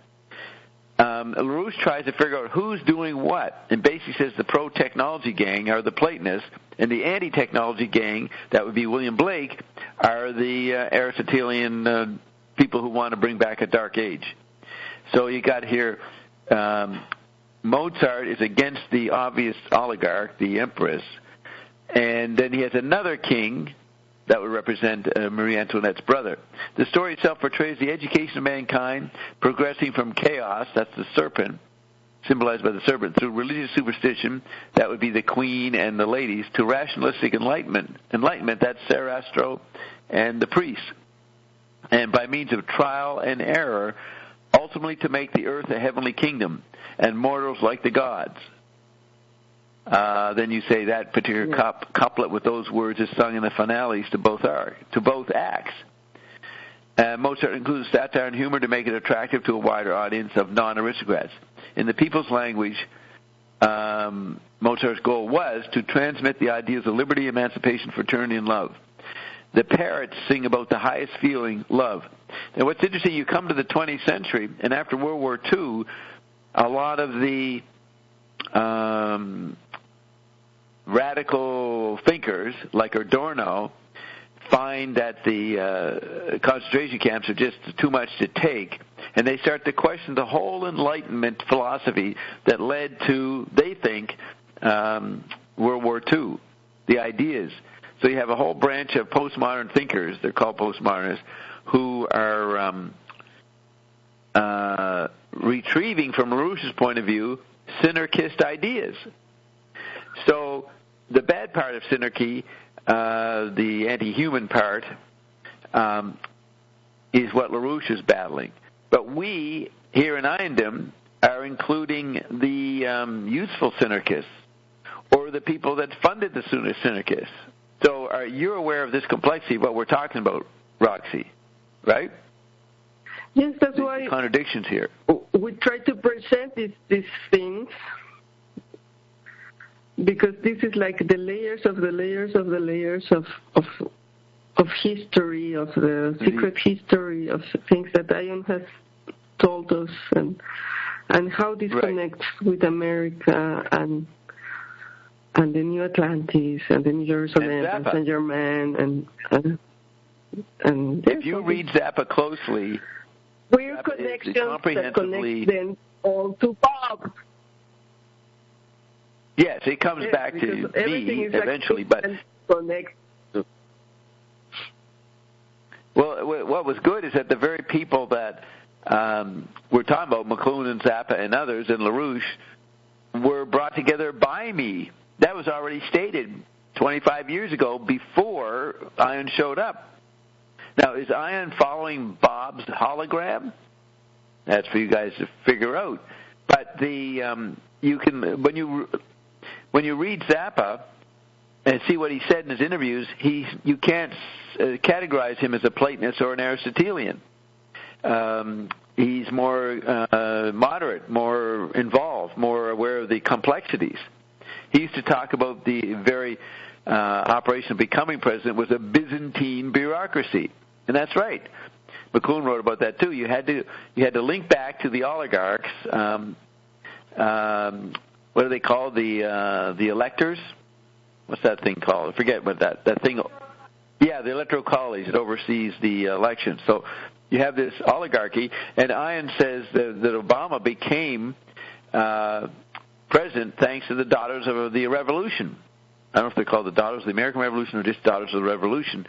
The elite women around Lynn Cheney and people like that, I guess, were into making America's image better. So they foisted Obama on people. So the way my chart is you look at this, you look at Mozart, or you look at Zappa, and you project the LaRouche agenda on them, the McLuhan agenda, the William Irwin Thompson agenda, the Croker agenda, and the Dobbs agenda, and then the Ion agenda. You mix all 6 levels to understand what's going on. And that's what we're trying to do with this emphasis on Zappa, how he was aware of this complexity and actually made music illustrating it and predicting Ion and me predicting Bob. Yes, as you say, we take these different persons in different quadrants and try to explain this phenomenon, the Zappa phenomenon related to Iondom, through these different filters of thinking and knowledge. Like now we're talking about LaRouche and what he's saying. Right, and we can use McLuhan or we can William Irwin Thompson it. Now, I think Bert's here. Is that you, Bert? Yes. Yes, Bob. Hey, Bob. I'm blown away. I've been listening to you. Yes. And I've been reading LaRouche this week and listening to Zappa. This week, I've been reading some LaRouche and listening to Zappa, and I felt the connection of just listening to Zappa doing some interviews. So it's really cool to hear you and Roxanne discuss this. It's really nice. Yeah, you're tuned in as usual, Bert. You're doing the right things, preparing, Ion guiding you. Now, you see, if you read the musical theories of LaRouche, you'll see that Zappa acts them out. But, LaRouche would not like Frank. So the value of LaRouche is that he tells you about this historical battle. There's nowhere, maybe now on the Internet, but LaRouche wrote these articles that Roxanne is talking about, the Synergists and the Martinists, Saint Martin gang. He wrote them back 20 years ago. So when I was talking about, to me, the Saint Martin family, I immediately remembered the LaRouche quadrant stuff. And so I knew that, but I didn't know how Ion was going to talk about them. So here's LaRouche giving the history. It was an important understanding of the connections over 300 years. But then we listen to Frank deal with the present that LaRouche hasn't got a perfect handle on. Exactly, yes. I mean, when I used to talk to the LaRouches, they didn't know that I brought LaRouche over. And remember, I forgot to read you Licio Gelli's history. Licio Gelli, who Zappa mentions in his writings. We needed to talk a bit about Licio Gelli at some point tonight, because that's he's the linchpin between the Synerkists and other people. But what was I going to say? The LaRouche's people, I'd often be in New York City and go to their headquarters in New York, and I would have bought some Frank Zappa bootlegs, okay? So I'd walk into LaRouche headquarters and meet with the elite, and they'd always say, well, Bob, what's in the bag there? And I knew they'd ask, and I'd pull out the Zappa albums. And these would be educated baby boomers, some of them even music critics, and they'd say, why are you listening to him? I said, well, because he's acting out LaRouche's ideas. Yeah, and then they go, you're always saying ridiculous things, Bob. Why do you come around here? Then they get mad, you know, and they didn't try to insult me. And I would stand by what I'd say, but they would say, we're going to educate the Zappa out of you, which turned out to be what the police beat up the Václav Havel in Czechoslovakia, saying, we're going to beat the Zappa out of you. That's what the police said to those guys in Czechoslovakia, before the Velvet Revolution. Well, LaRouche said the same thing to me. So on the surface, people could say, oh, LaRouche is a fascist. He definitely had Nazi people around him. This is what was funny. LaRouche would be exposing, certain Nazis, but he'd have a couple of Nazis in his own organization funding him. So I understood that's like the Secret Council of 10. And McLuhan said, corporations have utterly unlike entities on the main board, on the board of the chairman and all that, because there were so many environments that brought in different groups historically that you would have a contradictory, hypocritical mixture. You'd have the Nazis from the radio era. You'd have the Bolsheviks from the telegraph era. You'd have the Freemasons from the manuscript era or the printing press era. And then you'd have British intelligence. So this is the way every corporation was, all the different factions. And then the Android meme replayed that. So this is the education I'm for, how to be like Bert and listen to Frank and read LaRouche. Nobody in the world does that unless they've passed through Dobstown. Bert, you have to realize the unique position you were in.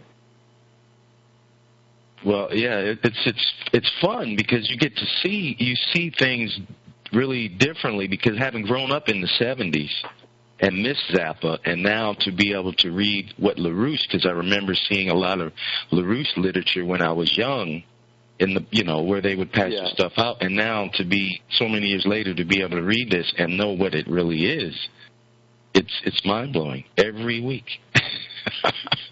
Yeah, it's your own life coming back to you, looking through the kaleidoscope differently. You're looking at LaRouche literature when you were a kid and not knowing 40 years later you'd be talking to the guy that helped spread that literature. Yes. Me. It all links back. Yes. Yeah. Right.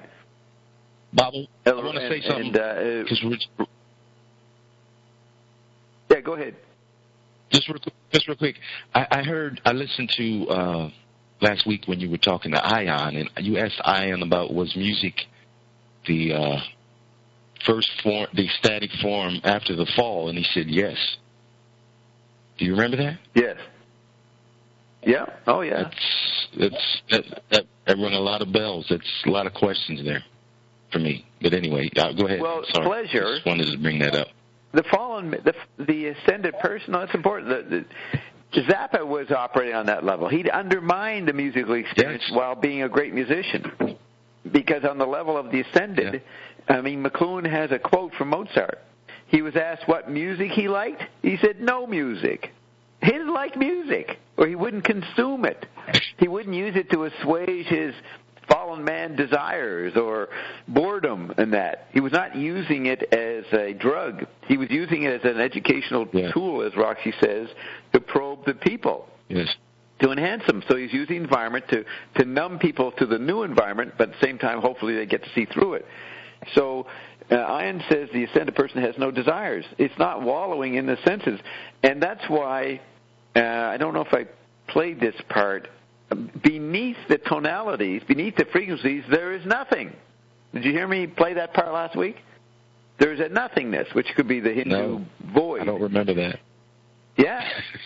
Beneath all models of matter, there's a vibrant nothingness. And I referred to it again today in something I said, Diane, I can't remember right this second, but the nothingness. Oh, yeah, the dream that dreams your dreams, that's the first dream is inside the nothingness. You get that, Roxy? That the first hypnosis is the first dream. That's the level of frequency and tonalities, the Gurdjieffian octaves that control the being. But the ascended being is not controlled by those points. But you know, that sparks the thing about LaRouche. That sparks something I just discovered that I'm still reading. Right, and there was an article that I read yesterday. Yes, and he promotes this guy that I need to read a little more on, this Vladimir Vernadsky in geology, and there's a reference to what you just explained musically. This Vernadsky uses it on another front from geology and talking about space and symmetry and asymmetry and how you asymmetry. He's the real guy who came up with noosphere. Vernadsky is the guy who invents the noosphere, and then the Jesuits hijacked Vernadsky and say Pierre Teilhard de Chardin came up with noosphere. They try to name their guy as the inventor of the noosphere. But Chardin's noosphere is Aristotelian, whereas Vernadsky's is Platonic. And what that means is that the ideas, the thoughts, the non-material thinkings is what reality is, not the sensory categories, not the stuff that Aristotle comes up with. So LaRouche, in an intellectual way, is supporting Ion, going for the non-sensory as the ground of being. That's what you would have just read. Yes. Right? Yes, exactly. I mean, it was really funny how I got onto LaRouche, because the first thing that he has some theories, and not to go off on a tangent, but he has some theories about what's taking place from China, and he uses his paranoid position of the British. So he has this whole theory that he's supporting, that the whole fall of the Chinese the British stock market is destabilization by the British. And who are the British? When you read the historical data, what does he mean? He doesn't mean the British people. He does mean the oligarchy in the City of London, but the British are the synarchists. They go back 500 or more years. He has different names for the same elite.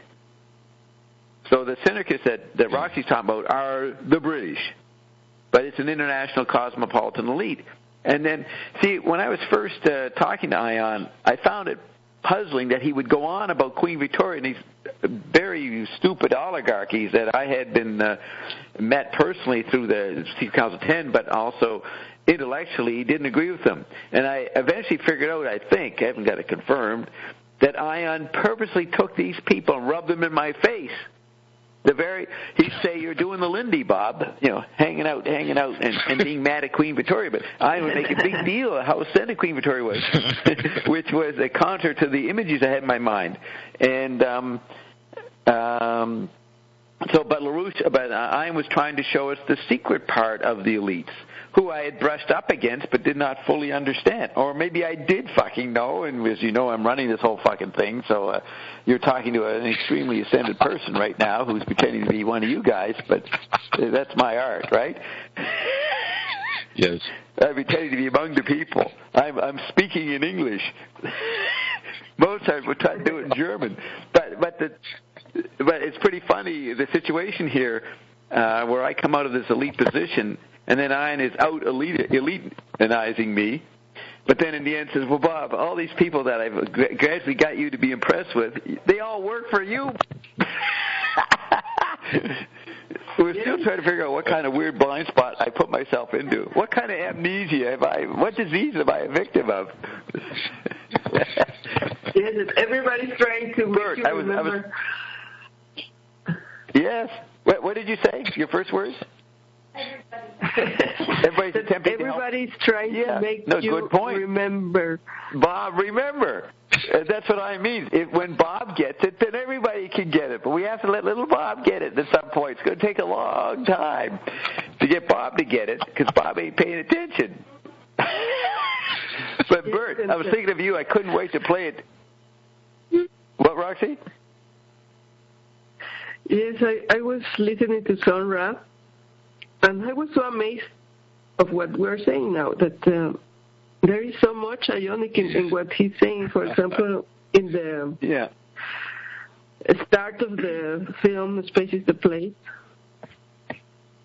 he says the music is different here, the vibration is different here, but the planet will be teleported with music, with frequency. And I'm like, wow, that's so unique. That's right. And he also has,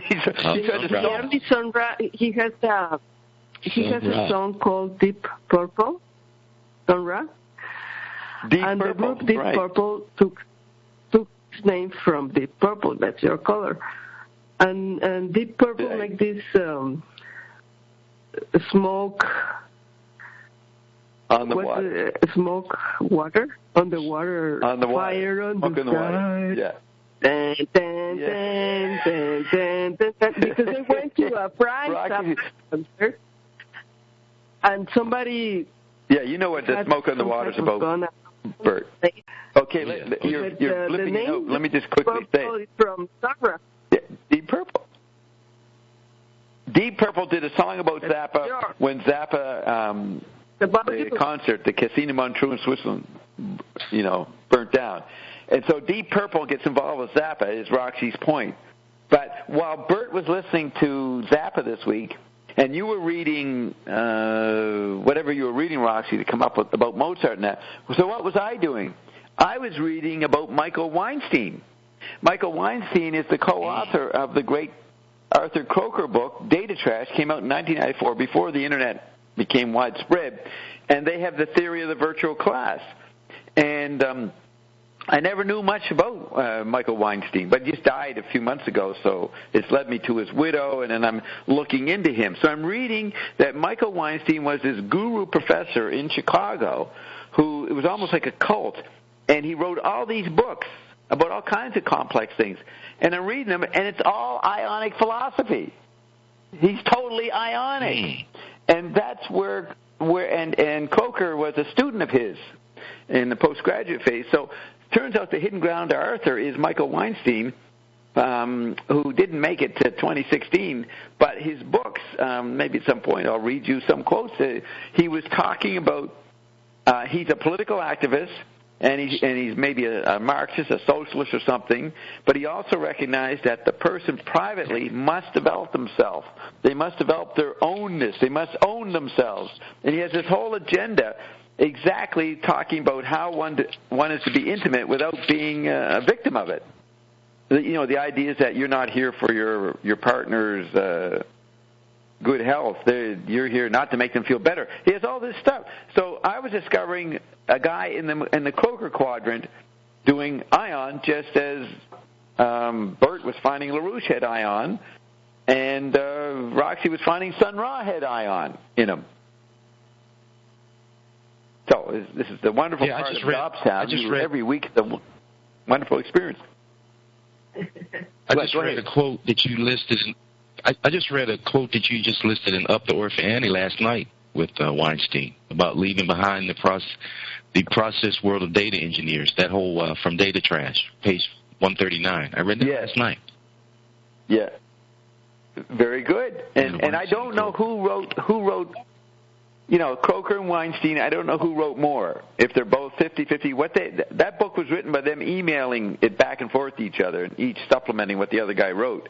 But so what's happened is I bought a book about Weinstein. It just came out just before he died, a textbook, a university textbook, where his students and fellow professors have decided that Weinstein is a major American philosopher, that he should be recognized. He's well-versed in all the, you have to know like a jazz musician, you have to know all the songs and all the ways to play before you can improvise. So he's this pretty genius improviser on the history of philosophy, psychology, and everything. He's encyclopedic. But what he's advocating as a philosopher is ionic, totally ionic. I can read the subtle complexities of what he did. So why am I saying that? So, just to find out that, we find out that Zappa had ionization, that McLuhan had ionization, LaRouche has it, May Brussel has it, Dr. Beater had it, and now Coker has it through his colleague Michael Weinstein. Again, I claim to create these people, and then I forget I created them. Then I go and study them and find out, holy shit, they're all saying what Bob's guy said. So I come back to myself and to Ion because I forgot what I read yesterday, which is what Ion said. That's the way I work, right? Yeah, but it works. Well, lucky you guys remember what you learn, so you can tell me what you learned, and we move forward. Though you are learning that it all ends up back in Bob's lap, the guy that we kept trying to wake up. We try to get Bob get out of his dream. The dream's his dream.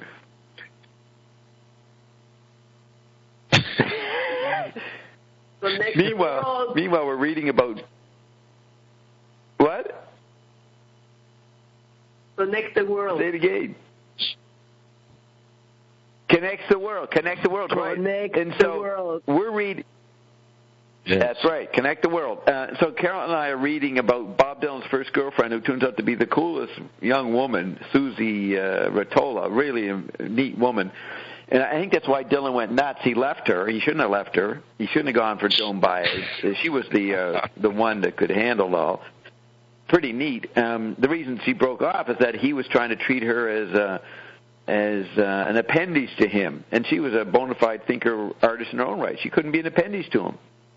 So, and then Joan Baez tried to hijack Dylan to work for her cause. So she was an accomplished artist herself, but she didn't understand to have a give and take with Dylan, so she lost Dylan too. And then Dylan ends up with these, I wouldn't want to say, other people that he ends up divorcing eventually and unsatisfied. But Dylan was a bit of a creep in many ways. Now, what's interesting, Ian told me very early, Carolyn, that Zimmerman, he was giving me some of the oligarchic names, and he said Zimmerman. And I go, Zimmerman? Yes, that's one of the families, Bob. Well, any relation to Mr. and Mrs. Zimmerman, who gave birth to Bob Dylan? Yes. Are you telling me, Ion, are you actually trying to tell me, a very sophisticated person, that Bob Dylan was hoiked on the public on behalf of the oligarchs? Yes. So when you read about Dylan, he's a spoiled kid. He's like a kid coming out of the oligarchy. And then that guy, David McGowan, who tried to expose Zapp and Gale as CIA, a friend of his researched Dylan and found out that Dylan's family was a closet rich family, representing somebody secretive. They worked for Nelson Rockefeller. The grandparents did, something like that. So that was one of the most absurd things I ever heard. It was Ion telling me in the early days that Bob Dylan was propped up by the oligarchy. But when you look at his biography, he goes to New York in early '61, and 7 months later he's got a recording contract, and he's just another vagabond nowhere. Hasn't got any money to buy food. He's just crashing at different people, stealing people's albums, and listening to what he can. And then he all of a sudden gets a recording contract. Who gave it to him? John Hammond. John Hammond was a rich person himself from the oligarchy of Virginia or someplace. So it all comes back to Roxy's grandparents. Those fucking grandparents of Roxy's that tried to give the crown to Maximilian were Cynicus, Roxy. Your own grandparents were Cynicus. Hey, where are you, Roxy? Yes, but...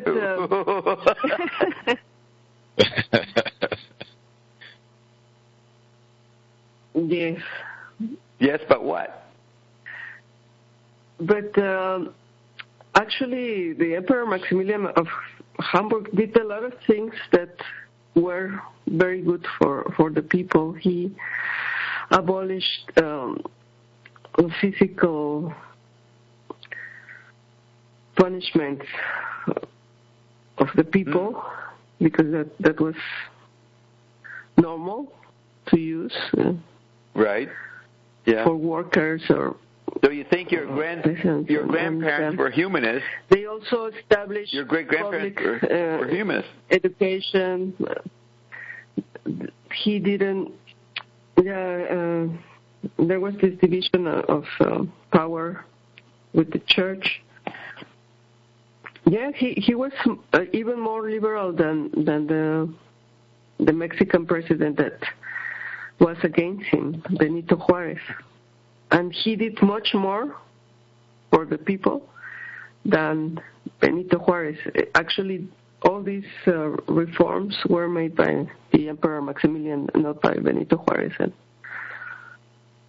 yes, So your parents, your great-grandparents, they were on the right track. They knew who to pick. Yeah, they were sort of liberals, but they believed it was better to have a monarchy than a republic. That's what they. That's what Edmund Burke, the great philosopher Edmund Burke, said. Better to have a monarchy than to have these radical people running around, these liberal people stoned on books. You see, you had some of the smarter oligarchs recognize that these guys were just dupes of the printing press. And they were stoned on books, and they wanted everybody to start reading books, and we saw where that ended up. A damn dark age.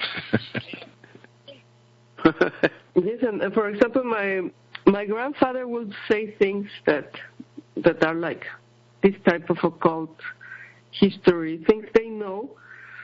For example, there was a case in the colony about a guard that was in Philippines.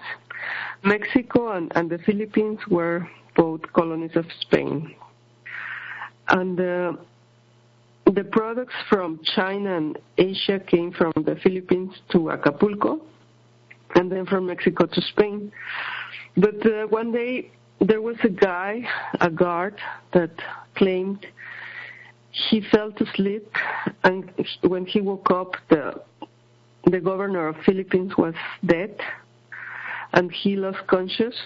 And when he woke up, he was in Mexico City in the downtown square where the cathedral is, and he heard people were speaking Spanish, but he could not understand where he was, and he went to the authorities and said what happened to him. I was in the Philippines, I fell asleep, and then I woke up here, and the governor has been killed. And they didn't believe him, and the guy disappeared. But then after 2 months, the ship from the Philippines arrived to Acapulco with the news that the governor had been killed 2 months ago. And this type of stories, this type of teleportations and weird stuff, he will tell me these things like matter of fact. Yeah, this is Rocky's education. He will say, "Wow, the gates of the cathedral, the metal, they were made in Tibet, and they were made with meteorites, and also the bell in the church, and very weird stuff." Yeah. So maybe we should ask Ian about this. Is your grandfather? Things, but it's like, wow. These people know things you don't know. And they say that. Let me tell you this, Roxy. That Roxy, let me interrupt for a second. The Queen Mother talked to the President Kate, Princess Kate, whatever, the one that's popular right now. Andrew's wife or something. She got a bit educated by the Queen Mother before the Queen Mother died, and therefore she's cool. Who didn't listen to the Queen Mother? Lady Di. Where is she? She's fucking dead or faked her death or whatever. Who knows what she did. But she did not listen to the Queen Mother. But Roxy's telling us she had a Queen Mother experience. She had a grandfather trying to tell Roxy's mind, hey, things ain't what they look like. For example, this guy was there, and then he was here. And his ship showed up 2 months later proving the guy was telling the truth. So there it is. Roxy had her own special elitist synergist. You had a synergist? Yes, she did. St. Martin factional education. So what did you think, Roxy, and there are many when you like heard that? What, Roxy? What did you? Can you remember what your mind thought when you would hear these things? What would you, as a little mind, what would you say? Yes, to yourself. No, I just think it's possible. You kept an open mind. Portals or teleportation or yes, and what Diane is saying confirms all that. Yeah. All those. How old were you, Roxanne, when the story? How old were you when you had that story told to you by your grandfather? How old were you? Maybe 9. But he was always saying this type of crazy things, like 9. It's you had no reason to doubt McLuhan's son, Michael. Very groovy. Right, but Roxy would go to school, and she was an addict for visual space. She was addicted to books. She'd demand homework. She demanded visual space while getting this counter-education, this acoustic, tactile education from her grandfather. She was caught in between.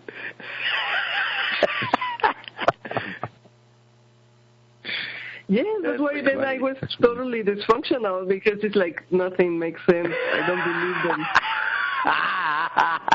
them. She would end up screaming at the sky, why? But now, what's funny, Bert?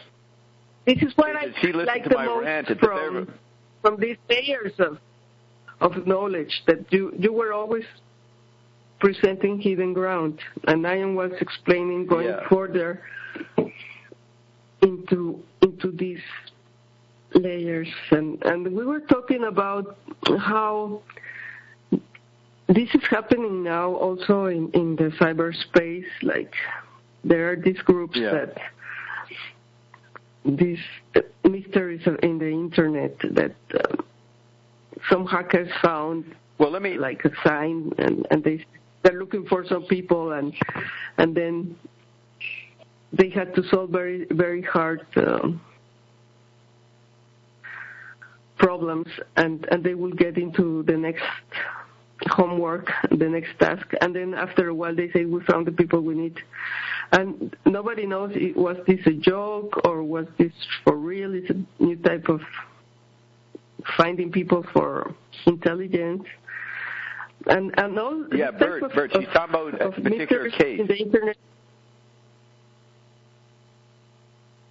Yes, and there are things that... What are you saying, Roxy? What was the last sentence?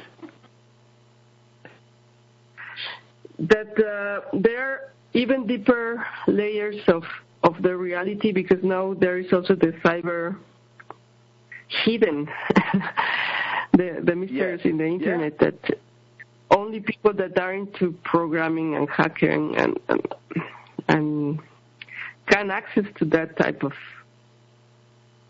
okay, let me tell you that. Why is conspiracy the most popular meme when the internet started 20 years ago? It's because people using their eyes say, okay, I'm getting information from places I don't know who they are or what they are. So you literally think that anybody can be behind your screen and sending you information, so you're not going to trust that. So you start thinking conspiratorially. McLuhan said the same problem with electric technology 50, 70 years ago. Electric technology was decentralized, but people projected their mechanical literate conditioning onto the electric environment and thought it would create more centralism. So the idea that 1984, George Orwell's 1984, would be a popular meme because people projected the rearview mirror conditioning of the printing press on the electric situation. They didn't recognize the electric situation was decentralized, not centralizing, though there can be a subset of centralizing. What people don't recognize about the Android meme is that the Android meme makes it impossible for any elite to carry out its program. So you got more and more people conspiring with their little groups all over the place, but they cannot make it become a successful conspiracy because the Android meme is hyper decentralized. Hyper. So the conspiracy is a rearview mirror image. Just when everybody's well into conspiracy theories, they know all about the Syndicus because they read people who read LaRouche 10 years ago. LaRouche did it 20 years ago, and then they have their own distorted versions of the Syndicus where they go past LaRouche, they think. They don't recognize that the Syndicus have no power, and Saint Germain, I've discussed this with Ion, Saint Germain did not like the way 911 went, but what was he against so many? He couldn't stop it. He couldn't stop the mass mind effect of the 911. So that's why they're very happy we showed up, because we're on a whole other level that we can actually become a centralist frequency and not be subject to the decentralist effect of the Internet. You get that, Bert? Yes. Bert, rather. Yes. But it's like Ion is a perfected version of Roxy's grandfather. I mean, Roxy was getting these stories. She followed this stuff for decades, and then all of a sudden there was a guy who could do it even better than her grandfather, even better than Dan Winter. The thing that attracted me was that you were linking everything. Yeah, which you were used to. You had that kind of thinking imposed on you through your family. Yes, but you and were the point was, Ion knew that about you. Ion knew that. I flunked you.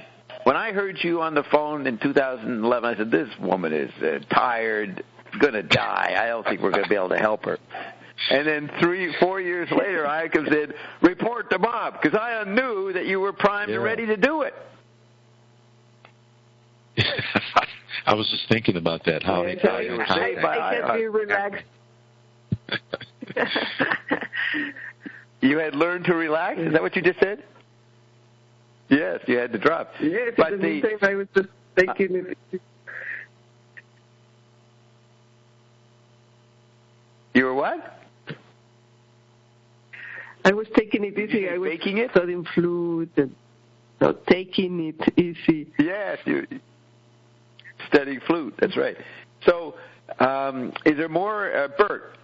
Give us some other input, other questions. Did you miss last week? We didn't do McLuhan last week because you left early, right, Bert? Something happened to you last week? No, I left at the normal time. Yeah, I was here. I was here last week. Yeah, but there was a reason we didn't. Well, maybe we didn't have. No, I don't know why we didn't do some things. I thought it was due to you. So, fill in, Bert. What do you have to offer us? You've already started off. Some more stuff? You Zappa or LaRouche? I mean, anything. I can go either way. I just found, okay, just listening to Zappa, I really get the impression that he really may have been a parallel world person, because his take and his poise. I listened to some of his interviews back in the early 70s, like 74, 73, and it was in Australia. It was one really in Australian interview where he was, they were kind of like an uptight crowd interviewing him because it was a panel discussion, and the poise and how he answered the question, that's what I thought of the connection to LaRouche, is that he, he's out into this really proper, questioning about music and just how loose he was, but he was actually not using the matching approach as you referred to. He was really just speaking what he thought was the view, and it was contrary to the audience, but they couldn't give him a counter because it was really cool to listen to. Just put it that way. Because what was there's a new. Here, let me respond. There was a new interview that Roxy posted. I just happened to find it, I don't know, somewhere, and listened to it yesterday, where Zappa is taught. What's he saying? He does not rehearse. Oh, yeah, he doesn't know what he's going to do when he does the concert. Yeah. Exactly what we say we do on Payday or on Cash Flow. We never knew what we were going to do. We just would unfold. He would run the concerts that way. Do you remember? You posted, Roxy. He says it was very Dobbstown-ish what he said. Yeah. He says, I don't know. Maybe you can play it.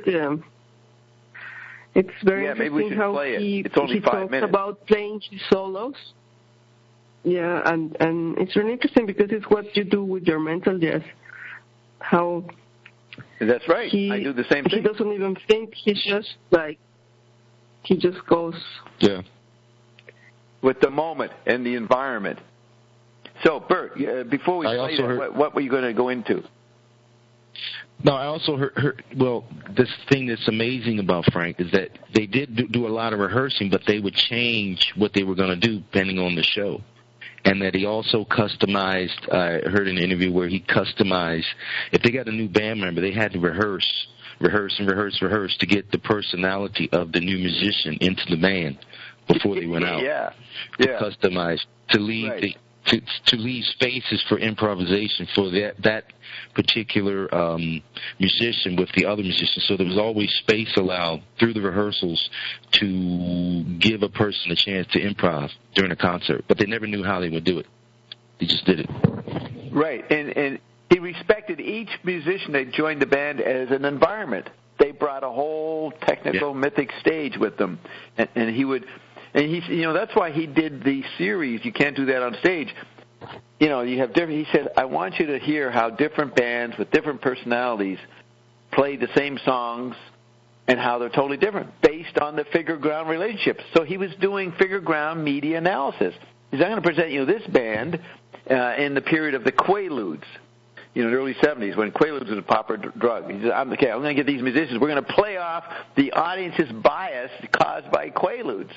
So he runs through the whole history of music based on the drugs that the crowds were into over, 30 years. And he was looking at the technical ground. And remember, drugs were the technology for people back then. Still are. They're the drug that people want matches the pitch and timbre of the technology landscape. McLuhan said it simply. He said the 60s went to the 70s. He said, we went from glow to glum. And so that was from marijuana and LSD glowing to glum, Quaaludes and cocaine, or depressants, Quaaludes. So the figure ground. So here's, did you want to say anything else, Bert, about your discoveries? Just one thing. This is what was unique for me, is just to listen to Zappa, and I was reading LaRouche. It's almost like that Zappa sometimes intertwines from the LaRouche crowd. He's in the McLuhan, but he's sort of, just listening to him, he's very LaRouche-like in his approach in these interviews. It's not always warm and fuzzy. I listened to one where he was very combative with this young lady. He was nice, but when she... gave him a counter question, he kind of, bit her a little bit, or not really bit at her, but just had her question. So he's very unique, almost like a doctor. Yes. He's a doctor. Yes. Yeah, like Gary Null. Yes. He's the same size as Gary Null, and I would say there's similar characteristics between Gary Null and Zappa, the way they are. They're perfectionists, and they're also very teacherly-like. And they have a superiority complex almost. They have your best interest in mind, but they're not going to let you get away with laziness. And, I was just reading something. They said that his band members had to perform brilliantly, but he never really complimented them. Yeah. Oh, yeah, the article on Sunrise and Zappa, they're both the same. They didn't compliment their musicians if they did well. They didn't praise them. They were supposed to just do that, given, not praiseworthy. But, just like that interview I Zappa is where he, a general. Yes, a general. But he's a general with a sense of humor. See, the thing about Zappa is that he has a good sense of the absurd. So I guess they all did, but Zappa didn't mind performing it to the extreme. I mean, he didn't mind looking totally ridiculous. That's where he was like me. He had the most Bob gene in him. He didn't mind being ridiculed. He kind of liked it, right? Yes. So that's a Dobbs-style characteristic. So let's play Frank, And this thing we're playing has 1.5 million views. Wow. That's a lot. If this is what this is, it says 1.3 million views underneath. Let's see. Which reminds me, Ian says we're still unfolding. The meaning of the angel diagram is still unfolding. What happens over the next 2 years determines how things are going to be interpreted. Like this, it's ongoing. So here's Zappa. Nobody knew him back then, but a lot of young people might be listening to him now. For whatever reason, they're attracted to him. So how do I just make sure I've got everything clicked properly? Who are your guitar heroes? Well, today my favorite is Alan Holdsworth. But when I first started playing, I like Johnny Guitar Watson, Clarence Gatemouth Brown, and Guitar Slim. And the style that I play right now probably is more linearly derived from what Guitar Slim used to do than anything else. Do you consider yourself a great guitarist? Well, I'm specialized. What I do on the guitar has very little to do with what other people do on the guitar. Most of the other guitar solos that you hear performed on stage have been practiced over and over and over again. They go out there and they play the same one every night, and it's really just spotless. My theory is this. I have a basic mechanical knowledge of the operation of the instrument, and I got an imagination. And when the time comes up in the song to play a solo, it's me against the laws of nature. I don't know what I'm going to play. I don't know what I'm going to do. I know roughly how long I have to do it, and it's a game where you have a piece of time and you get to decorate it. And depending on how intuitive the rhythm section is that's backing you up, you can do things that are literally impossible to imagine sitting here, but you can see them performed before your very eyes in a live performance situation. I don't like any of the guitar solos that have ever been released on a record, and I think that the real fun of playing the guitar is doing it live, not freezing it and saving it on a piece of plastic someplace or putting it on a video. So every night then is spontaneous for you, huh? Absolutely. It keeps it fun?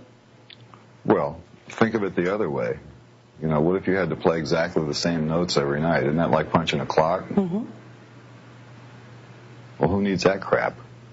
Again, I mean, I'll make a statement that I made to one of your earlier statements. It's so refreshing to hear somebody talk like that. Well, most people won't take that chance because I'll take the chance to go out there and make a mistake. I will take that chance for the privilege of doing something unique, one time only, live in front of an audience, because that's one of the reasons why the audience has come to see the concerts over and over again for the last 20 years, because they know that the concert, even though you may be playing songs off the record, is a unique situation. It's only going to happen that one time. There are going to be jokes happening on stage that relate to that particular audience, and there are going to be solos played during that show that will never happen again, have never happened before, will never happen again. So it's something special just for the people who bought the tickets to that show. And it's probably one of the reasons why the bootlegs of these concerts have done so well over the last couple of decades. There's hundreds of the things out, and that must be one of the reasons why people buy them, although you shouldn't buy them. Yeah, he didn't like people buying the bootlegs. So what I get from that is he didn't like his records. He sold records, but he hated listening to anything that had been frozen. And those are awesome records and fantastic things. But that's what I would do. I'd get all the bootlegs. The idea was to get as much Frank as possible because it was not repeated. Every concert would be awesome. I've got a huge collection of bootleg vinyl. But the other thing is, I go further than Frank. Frank says he doesn't mind making mistakes. I make so many incredible mistakes that nobody of any reasonable, sane, sophisticated state of mind will hang around here. Who gets on and has Ion talk about when Bob's going to be on the cover of Time magazine? Frank didn't go that far. He didn't brag about himself and have someone say shit about what he was going to do. Right? I pushed the envelope. I just realized that. I act more silly than Frank ever dreamed of.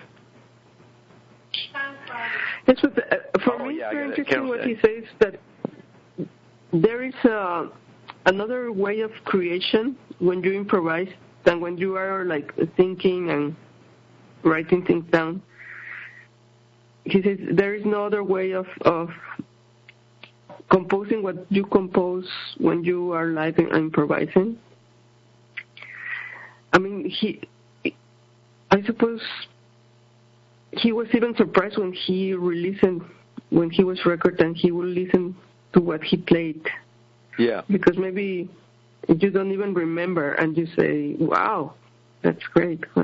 That phrase or that. I used to do that after, I do a show with Mike and then 2 weeks later do another show. So the day before the next show, I'd hear what I said 2 weeks before.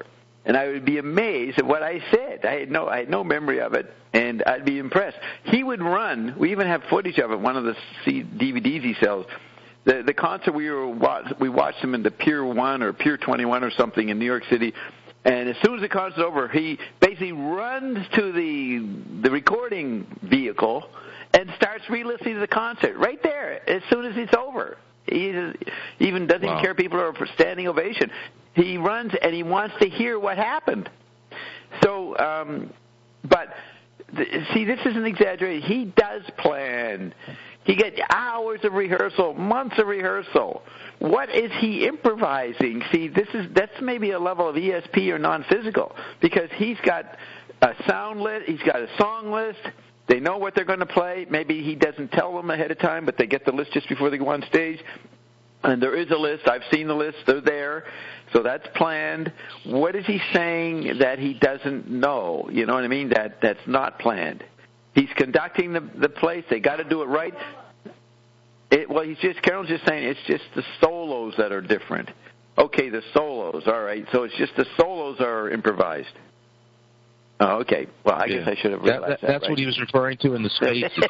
I took that as that's the reference that he mentions, leave the spaces, because it's just like any type of high-level training, like a musician or even being a martial artist. It's just that you do a lot of rehearsing and practice, where thought is eliminated. And then when Frank gets these guys so highly tuned up and trained that when they get in the concert, they just experiment within the spaces within the music.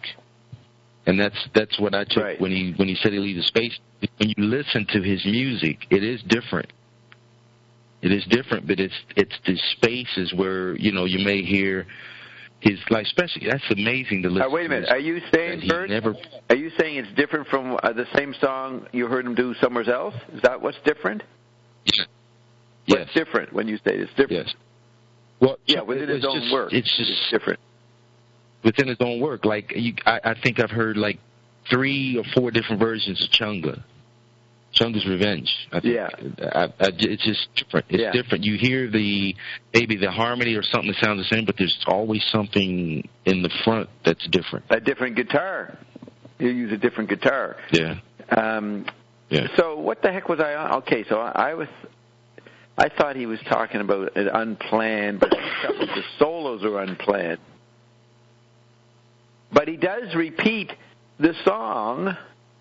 I mean, there's a basic pattern to the song that he plays the guitar on that's repeated every song. It just doesn't sound the same, or maybe done at a different pace or something. I don't know where this improvisation is happening. I don't know where that, what. No, yeah, the solos, Carol. Maybe the he doesn't do that many solos. I mean, he does a solo a song, but there's the parts. So it's just a solo. Okay, it's just those little parts, a little 2-minute stretch. It's total anarchy. He doesn't know what he's doing. Okay. But he will also have these hand signs and tell the musicians, okay, when I do this, you do the lowest note, or when I do this, you do whatever movement, and when I do this. So there were also spaces. When he look, I would not get away. If I was interviewing that, these people don't know anything. Right, but listen, that woman didn't have a sufficient knowledge. If he had said that to me, I'd say, no, Frank, you're teched out. You got the left hemisphere planned the hand signals and the script and how songs were rehearsed, and then you got the right hemisphere making. And you're neither the maker, the improviser, nor the repeated rehearsed guy. You're in the interval. And that's what he's doing. He's playing off one against the other. But when you ask him a question, he's forced to take one point of view. But he's always both points of view. And McLuhan was doing the same thing. Yes. McLuhan emphasized the medium was the message, and then later he said, I forgot. Yeah, the content is just as important. Sorry, forget everything I wrote for 15 years. I forgot to mention the other half. He's not going to home for long. Yeah. Like I mean, they wrote. That's not going to hold. Yes. Yeah, we could tell you, Bob, but it would distort. I was asking him about predicting the economy, what's happening right now with the rates and everything collapsing. He says, and I couldn't play it because he goes into confidential stuff, but basically the idea was, he says, Bob, we say something, like we'll say, if Janet Yellen does this, or Janet Yellen will do this, we are heard, it influences the people who are listening to do their investments or whatever, and it'll alter what she's saying. So Ian says that there's such an important nodule in the mix of interpretation of what's going on and what's going to be done next that they cannot be part of it. They stay out of it, at least publicly, because they're so influential. And it's not just the influence. Well, it's not that they're telling Janet Yellen what to do, but just if they say anything, that causes waves, even though you don't know who heard it. So Ion, he goes into this change. You can't actually you can't make the future go the way you want, is what Ion says. And Carolyn comes in with the other side. Yes, you can. I would not disagree with Carolyn. It's like when are you guys still there? Yeah, you're there. When I was asked a question in a talk in 1984, the guy said, well, you left out all this other stuff about advertising, blah, blah. Why don't you mention that? I said, well, I would have, but I only got one mouth. So my mouth is only going to say one side. But everything I didn't say, I include that. And that's what politicians do. They run on a platform, but they don't tell you that they include the opposite platform because contingencies might make them do the opposite. But they have to go around being a fascist of the mouth and just take one point of view.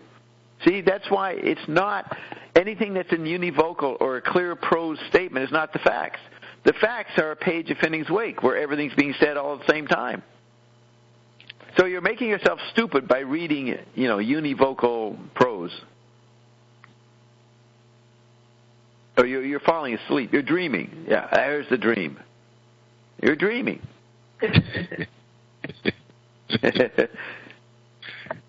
Dreaming the dreams are dreams.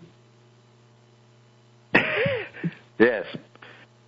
So, what else is there to say about this at this point? I appreciate you going back and getting stuff on Mozart and that, and showing the repeat method, and that's what LaRouche does. He defines the method of the true revolutionary. Yes, because but actually it's not predictable. Going back to Mozart was actually to then come back and talk about these similarities between Zappa and Sun Ra, and how they created these orchestras, and were trying to push the boundaries not only of his musicians but of their audiences and what they will whenever is possible. And Roxy, whenever I talk to apparently black people, I've done this for decades. And they didn't know about Zappa. I would tell them it was about Sun Ra. He was like Sun Ra. They might get that. They'd understand. Oh, I know Sun Ra. Yeah, so Zappa is like that. I said, yeah. So I've said it for decades, and I never had a chance to say it publicly. So then we see this article written by this guy that someone sent us, and there it is. And I'm happy to have it out there. But it was one thing that I never got a chance to say. I didn't have time to say the Zappa-Sun Ra connection. I'm glad someone wrote it, but I'm just saying that was obvious to me for decades. What's the name of the article, Bob? Sun Ra, Frank? It's written by something called it's an academic article in the Vermont Review. I can post it or send it to you. It's not perfectly written. It seems to be maybe written by a foreign person who doesn't have their English down exactly. I'm not sure, but there's a lot of little mistakes in the diction or spelling, even though it looks like an academic journal. But he gets the main points about the similarity. Very similar. Exactly. It's like he says the connection Sun Ra was between a gay the two Zappa. Sun Ra was a gay Zappa because apparently he was homosexual and he didn't let his musicians date women. So I don't know if they had to be homosexual, maybe not, but he, under the guise that they had to be disciplined, that's what this guy's article says, that they couldn't get into alcohol, women, or anything. They had to be very disciplined, live like monks, and apparently they would sneak off and meet with women without him knowing, or did he pretend he didn't know? Frank wouldn't mingle with the musicians because he might get busted. But Frank was pro-heterosexual activity, and he wouldn't. He probably would recommend his band members to get fucked rather than doing marijuana. So he wasn't as Puritan as Sun Ra about that.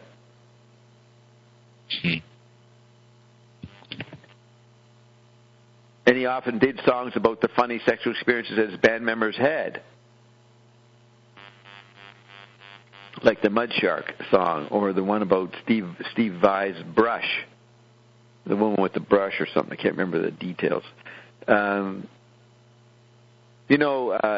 Freak Out, and he describes the purpose of each song. One of them says, this song is a blatant body commercial, B-O-D-Y, to get groupies. That's how it's defined in this teenage album. He calls it a body commercial. That's like advertisement for the chemical body.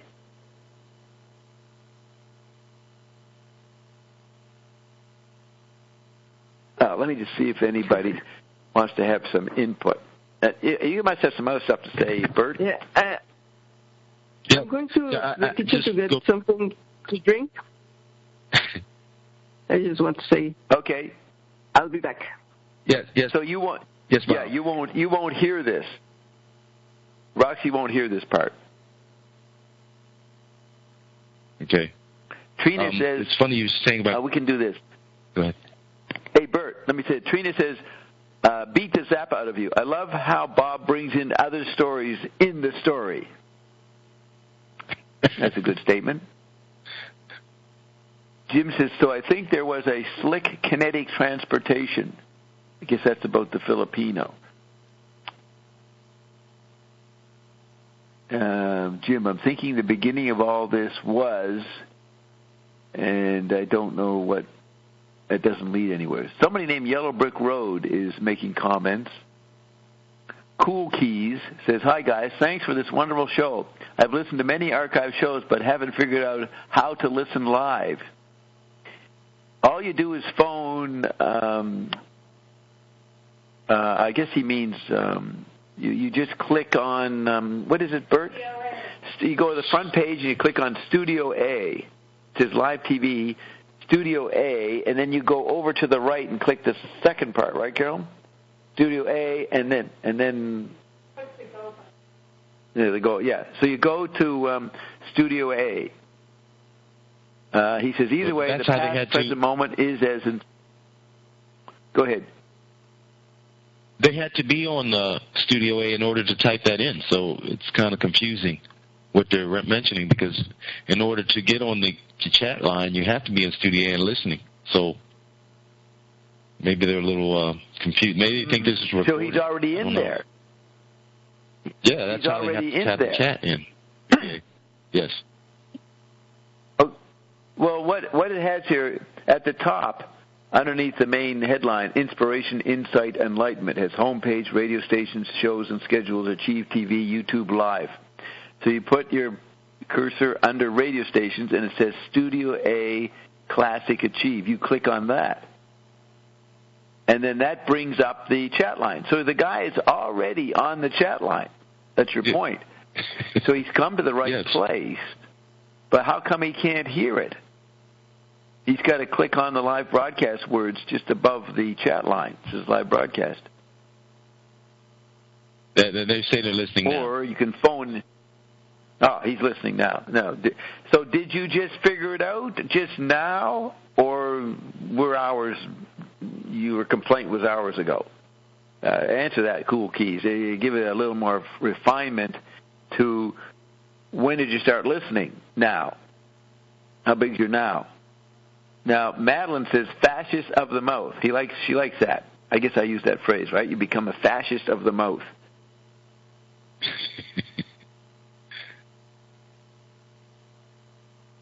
I guess a singer would be a communist of the mouth because you're allowing people to share the same verbal statements, like a chorus. Yes. Okay, Cool Keys, you didn't type. You're listening now. Madeline laughs, but Cool Keys refuses to type anymore. He just won't clarify. Why?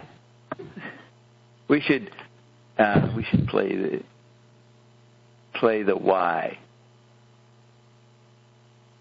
We could find the why that Roxy enjoyed the why, and I could play it for you real quickly.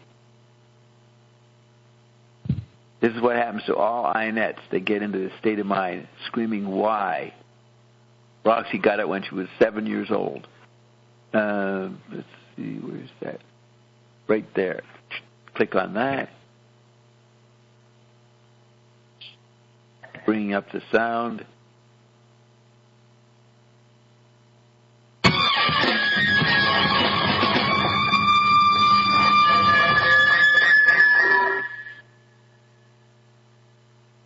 That there are 40 people in the world, and 5 of them are hamburgers.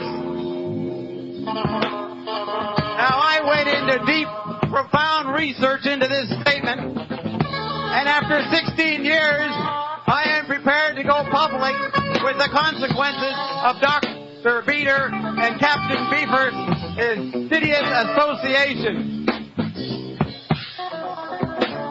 But I can't go through 16 years of material now, so let's start with 1980, an exciting year. What happened in 1980? 1980?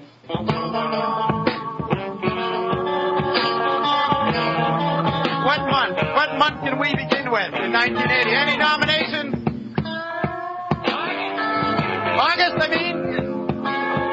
August. That's what I discovered the other night, Carol. They pick August 1980. That's J.W.'s birthday.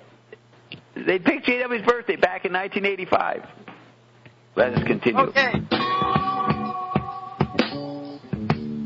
You know, you're right. That's the month I was going to begin, because when I was in Portugal, I don't want to interject my personal experience because it's purely a scientific exploration, but in August 1980 in Portugal, we discovered an article in the London Observer.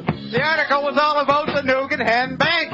Can you believe that? The Nugan Bank, no one had heard of it. There was no coverage of it in New York or the Washington Post or any assorted media on our continent. It took the goddamn oligarchs in London to let us know, but they were up to other designs. That's why they let us know. The key figure in the Nugan Bank was John Paisley. John Paisley worked at... John Paisley, you're into it. John Paisley, you know who he is. You know? Okay. Well, here he worked on the U2 project with Lee Harvey Oswald. Now that's significant. That's the first figure that services Lee Harvey Oswald and John Paisley. Now, John Paisley worked a lot of intelligence work through the late 60s and early 70s, but he was found dead in 1978 because I don't know which one you can hear. Is this loud? I'm in trance, so I'm not sure, okay? Just tell me which one's louder. Or this one. That one, thank you. Okay.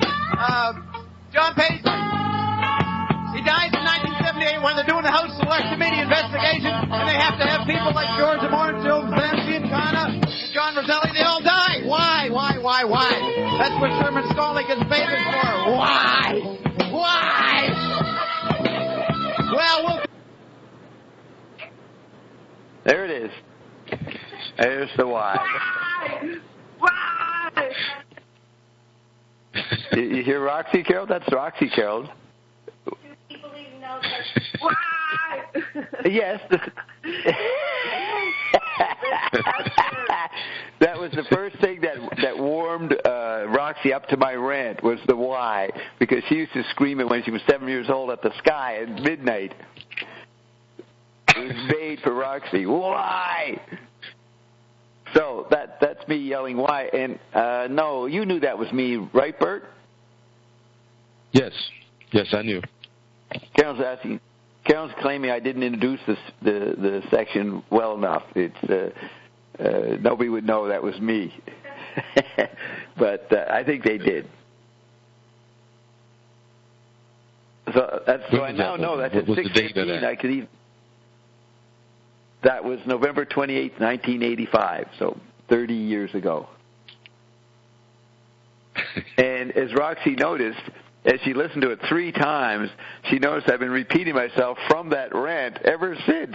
I even asked Ion the same questions.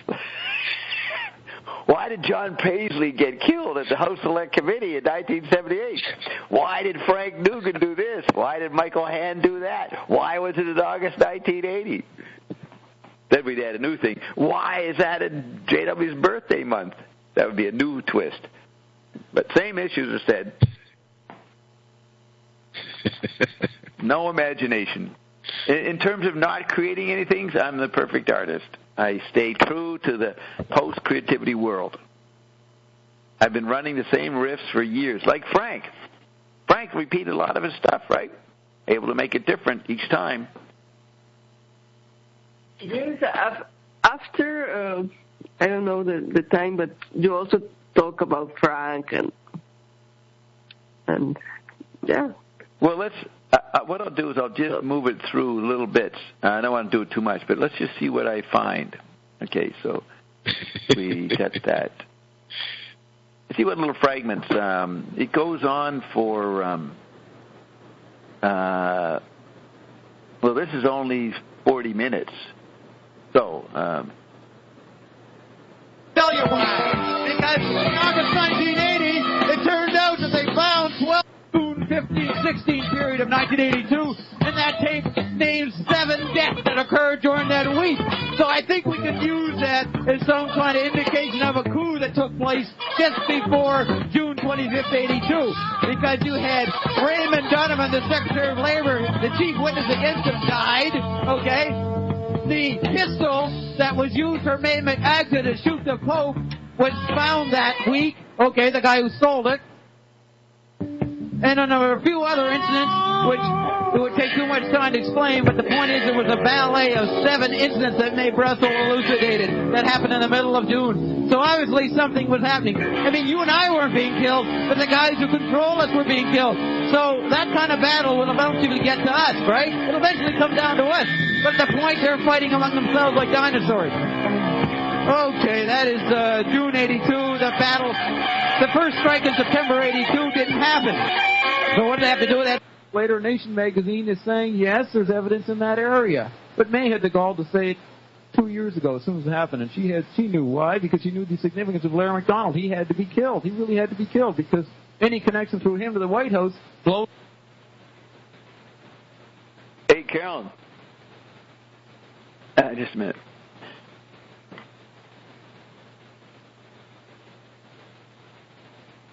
This whole rant,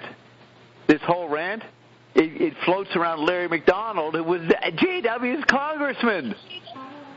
Larry McDonald was the guy who got killed. He killed in the KAL 003, end of August 1983, that led to Larry Flint's Rebel magazine and everything. And part of Hand Signals for the Blind is caused by the Larry McDonald incident. And that was JW's area. I'm pretty sure. We're very close to it, DeKalb County.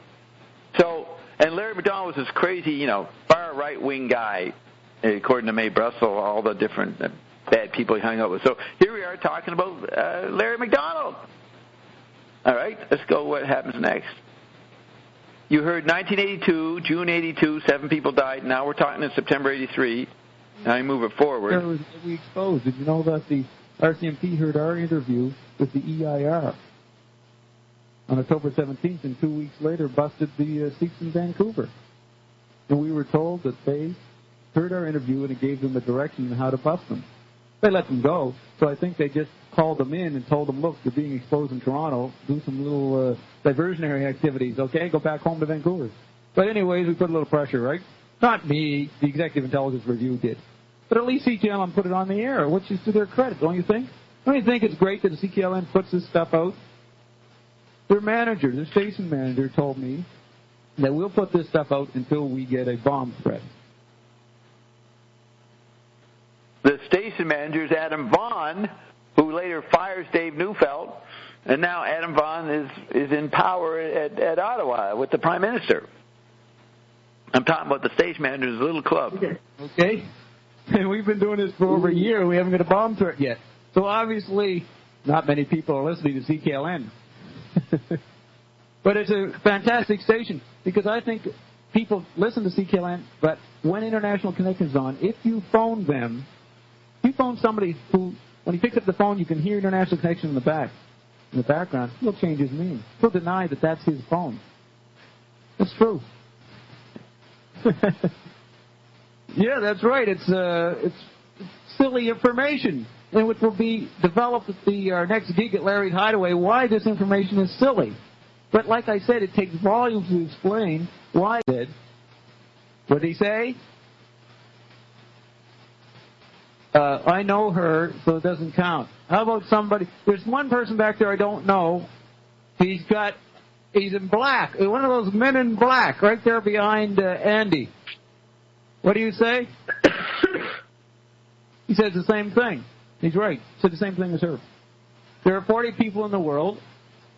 Hamburgers? Yeah. And 5 of them are hamburgers. Okay. Now, in a situation where the word makes the market, and we're all together in a little global membrane, I've gone over this 100 times.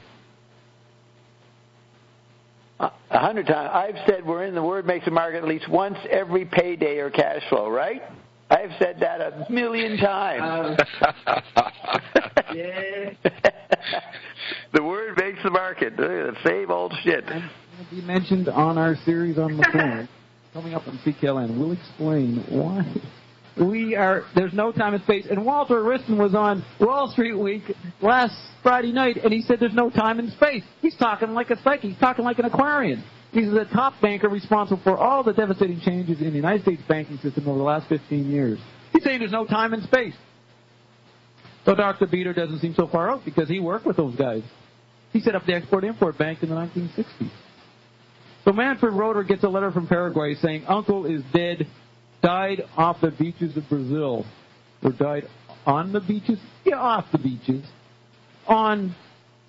Off, right, in the water. So off the beaches of Brazil, he died.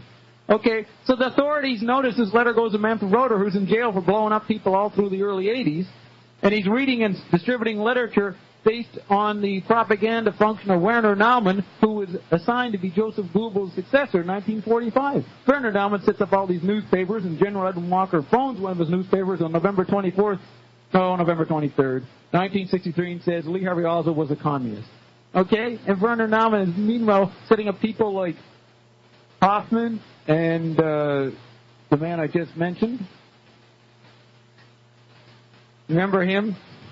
It began with Manfred Roeder. That's right. So Manfred Roeder, this triggers off the German police to investigate why Manfred Roeder is getting a letter from Paraguay talking about Uncle. They know who Uncle is. So what it means is that we've got to make Joseph Mengele appear dead, because Mae Brussel has connected the Fritz Kramer Ernst Zundel Institute of Historical Review in Torrance, California, who were notorious anti-Semites, apparently, which Dr. Beater predicted that there would be an increase in Hitler kind of propaganda against the Jewish faction, which is unfortunately a dupe of the Khazar Bolshevik faction that run the Pentagon, apparently. But Manfred Roeder and Zundel distributing his literature saying, and Keekster too, and Peter said that these people would get a lot of airplay, and they did, right? Right after Mengele. You notice when Zundel was in trial in Toronto, right in the middle of it, Tom Weasel pulls out a little document saying, hey, Joseph Mengele was in Canada in 1962. 1 year before the Kennedy assassination. He was making a deal. I mean, he was part of the Kennedy assassination, so, and the Torpor document says Major Bloomfield in Montreal was part of the assassination, so maybe that was part of the deal. Mengele could get into Canada if he cooperated with the assassination. But this is all speculation. This is speculation, right? I mean, this tape might be broadcast. The German police then contact Mengele's family, and they decide to say, yes, he died. So Mrs. Boser says, we got her bones, here they are. She wouldn't let them open the coffin because she was weeping. She was weeping so much, she considered it an insult. Meanwhile, Fritz Kramer and an Associated Press photographer are flying quickly to Zurich to give money to Mengele's attorney, which made Russell smoked out because several people were following him and told May who he was, Fritz Steinecker. This is all happening in 1985. Reagan just got in for a second term. And they're bringing out the Mengele's hoax. And why are they exposing? Why is Mengele's being exposed?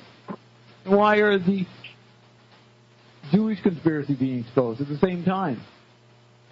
Why? Is it a retrieval of the 40s because we've exhausted all cultural content? Pretty abstract. You know, my associate Tom Rich likes to get into the abstract stuff on the show, but I try to avoid it because I'm a technician. But secretly I think about those abstract things. I can speculate with the best of them. I mean, I had David E. Wooster on the show today, and he's talking about the formula that was triggered off on September 5th, 1969, the psychic formula that allowed all former hierarchical systems to control people had secretly been switched. And that Pope and Reagan don't know this. And they're running around, going to take, if you look at my chart, the part of the second coming, they're coming in and they're going to create the disease and offer the cure. Can I? Oh, geez. So, I'm not...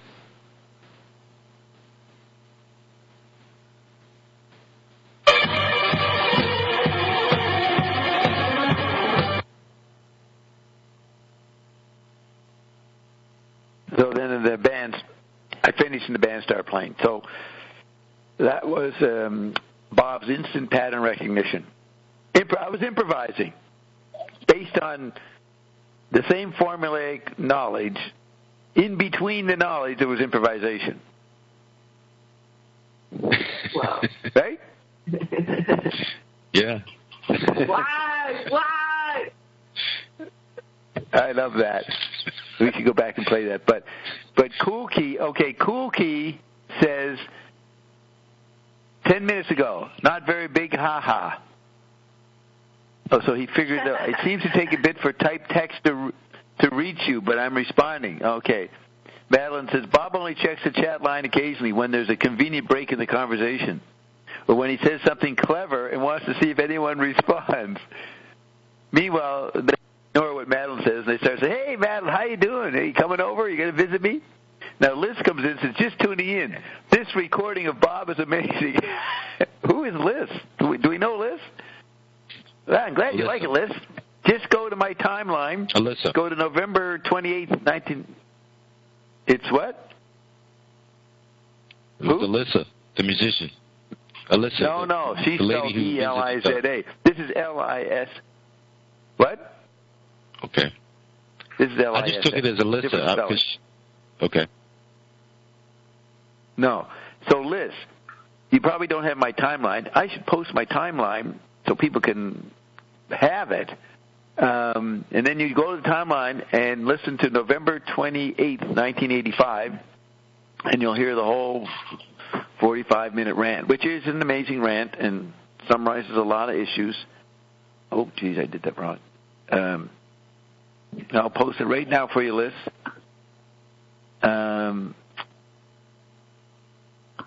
It's funny. They type up, they go, just tuning in. This recording of Bob is amazing. And they spell it small b, capital O, small b. They take the time to present the icon of Bob properly in their typing. Isn't that nice? Yes. So there's the timeline. So another, you know what you ought to do? Let's go to the second rant. There is stuff about Zappa. This does relate to Zappa. But you go to the next rant where we perform at Larry's Hideaway. Let's just see how that begins.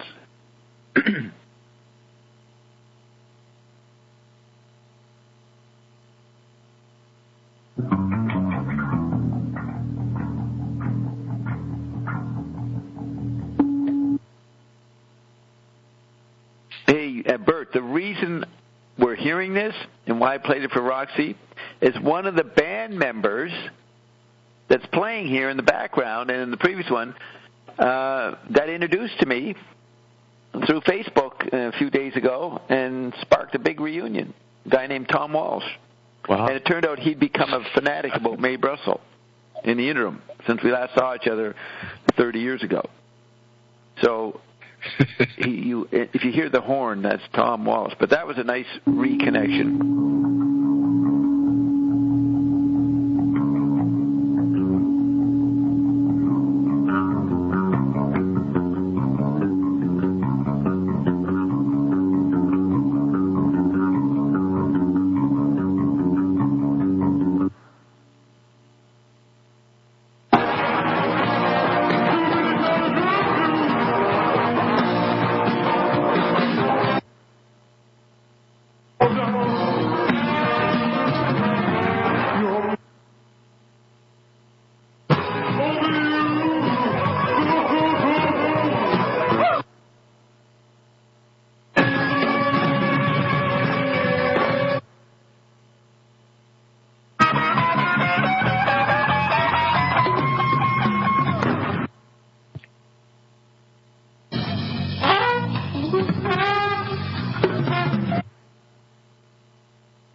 That's Tom on horn.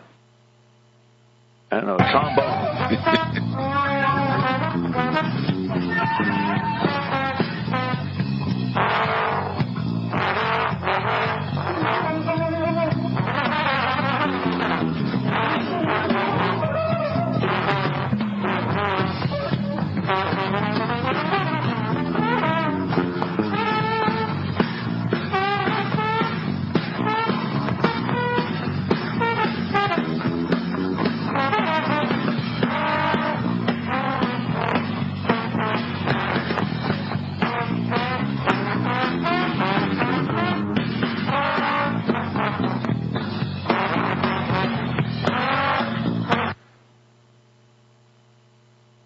To come on with a simple fascist mouth and equal this intensity. You realize the challenge? Listen to these guys. They're no slouches, man. They're blowing. And I got to come on and create patterns that keep up the intensity. These guys, this is 23 minutes into the tape, for fuck's sake. They're just roaring.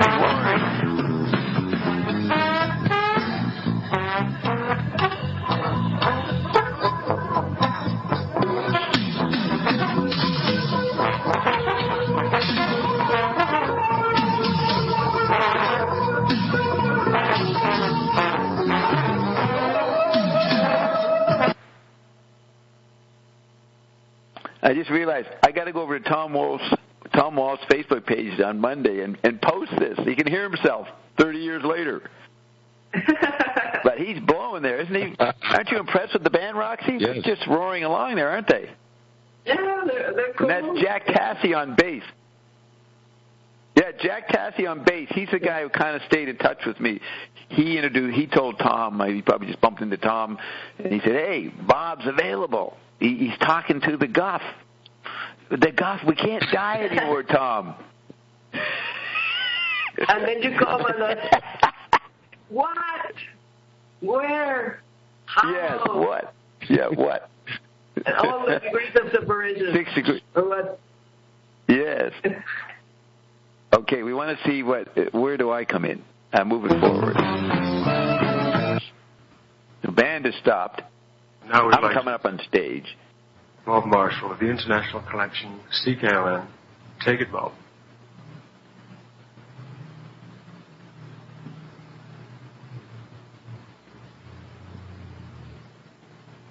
Let's invoke the gods. Hey, turn them down just a bit.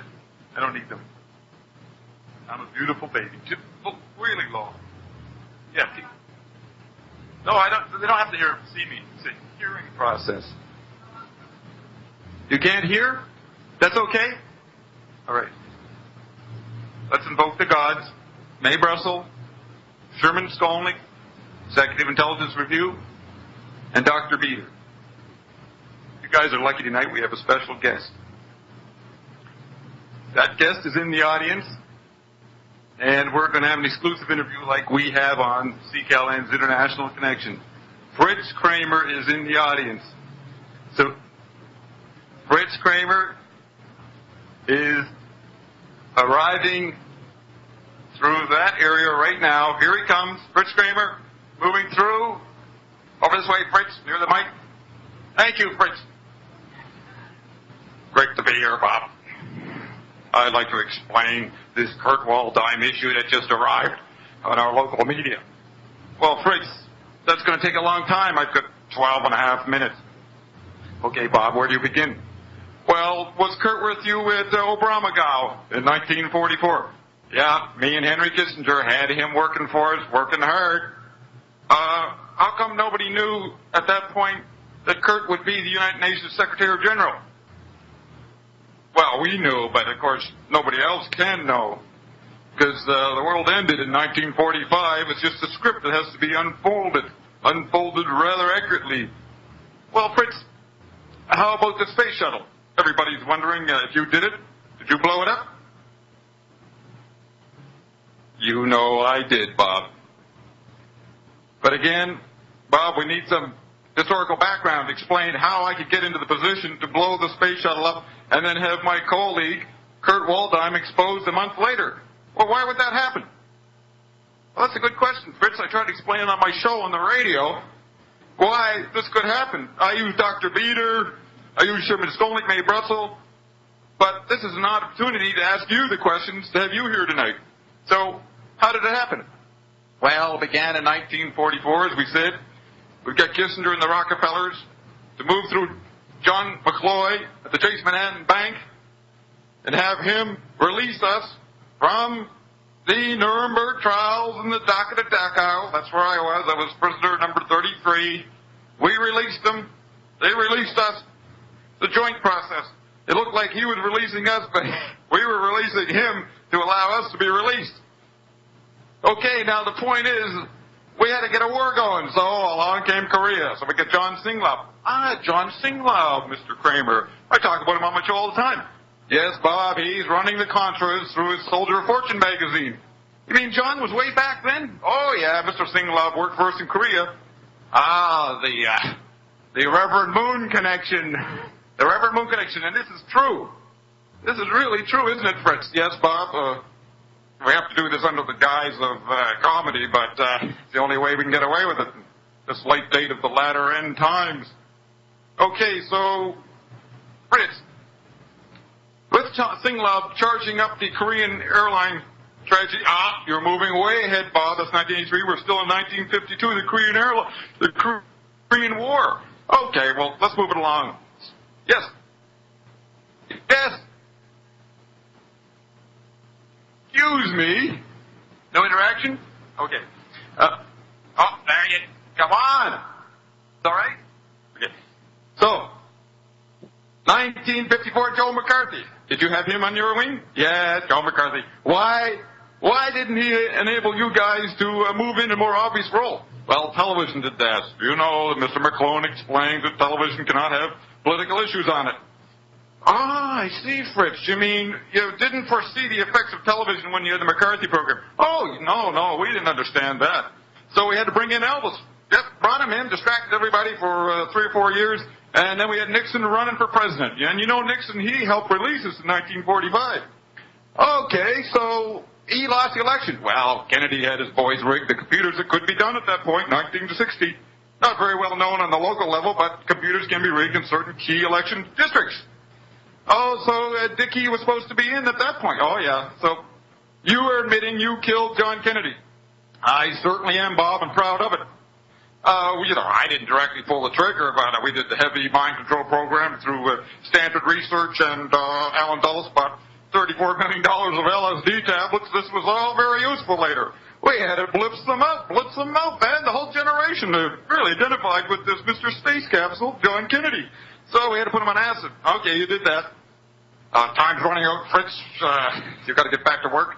You got to get that Star Wars program moving over to Vandenberg Air Force Base, which is where you originally hoped to start back in '66 when Reagan was governor. That's right, Bob. We had to blow up the space shuttle in Florida so we could move the operation to Vandenberg. And as you notice, we blew up the Rainbow Coalition. You know, Jesse Jackson is a political campaign image of ethnic minorities. Well, did you notice who was on the space shuttle? You had a Japanese Buddhist.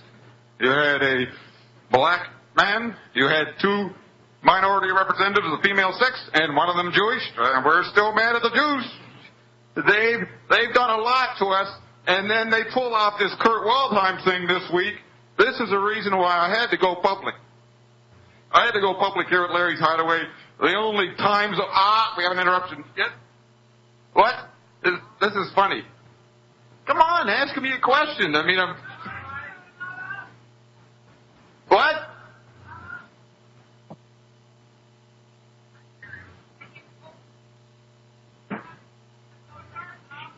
What?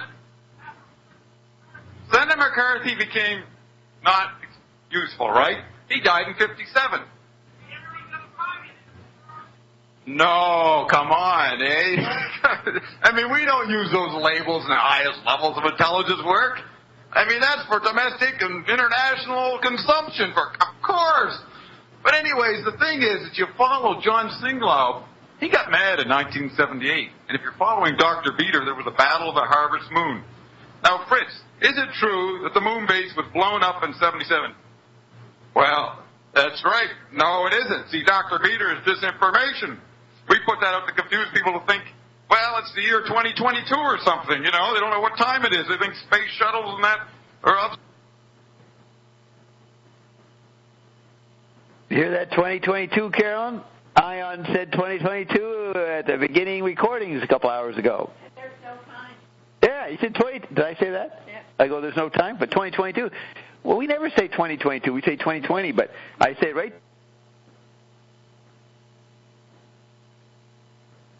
It's going to be said, guys. You got that, Bert? You see the symmetry here? Yeah. Improvise symmetry. Always. So what do you think of that? My interview with Fritz Kramer. Pretty good interview. Yeah. Have we had enough of that? What do you think there, Roxy? Have you had enough? Should we get back to the sensible topic, Frank Zappa? Look at this. Oh, look at Liz. We're always on the topic. Liz is typing a whole... Because... What? You are the topic, actually. Yes. Now, Liz says Bert is right. It's me, Alyssa. Well, you didn't mean Alyssa. You meant Eliza, right, Bert? No, Alyssa. I meant Alyssa. The musician. Oh, I didn't know that. I've forgotten about Alyssa. She didn't show up last week. We immediately forget them. If you're not here every week, Alyssa, we soon forget you. So I didn't even, you're a good friend, but I didn't even recognize your name. Well, that's funny, isn't it? So Alyssa is here, and then Eliza isn't here. So we'll soon forget about Eliza and remember Alyssa because she's here. So she says, you already posted your timeline, Bob. You are living ahead of yourself. Sorry. Oh, okay. I already did post it. Yeah, I post it every week. Then she goes, Bob, I rant. Bob rant. Oh, I guess she's just appreciating what's happening here. Yes, you're hearing a Bob rant. She goes, whoa, who's this Tom Russell? Is Killer good?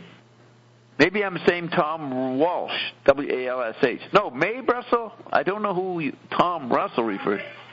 Tom Rich? That's Nelson Thal. Is Killer good? Well, no, okay. She means Tom Walsh. She's talking about a musician. Yes, Tom Walsh is good. I'll introduce you to him, and you can be his friend and go to his website, his Facebook page.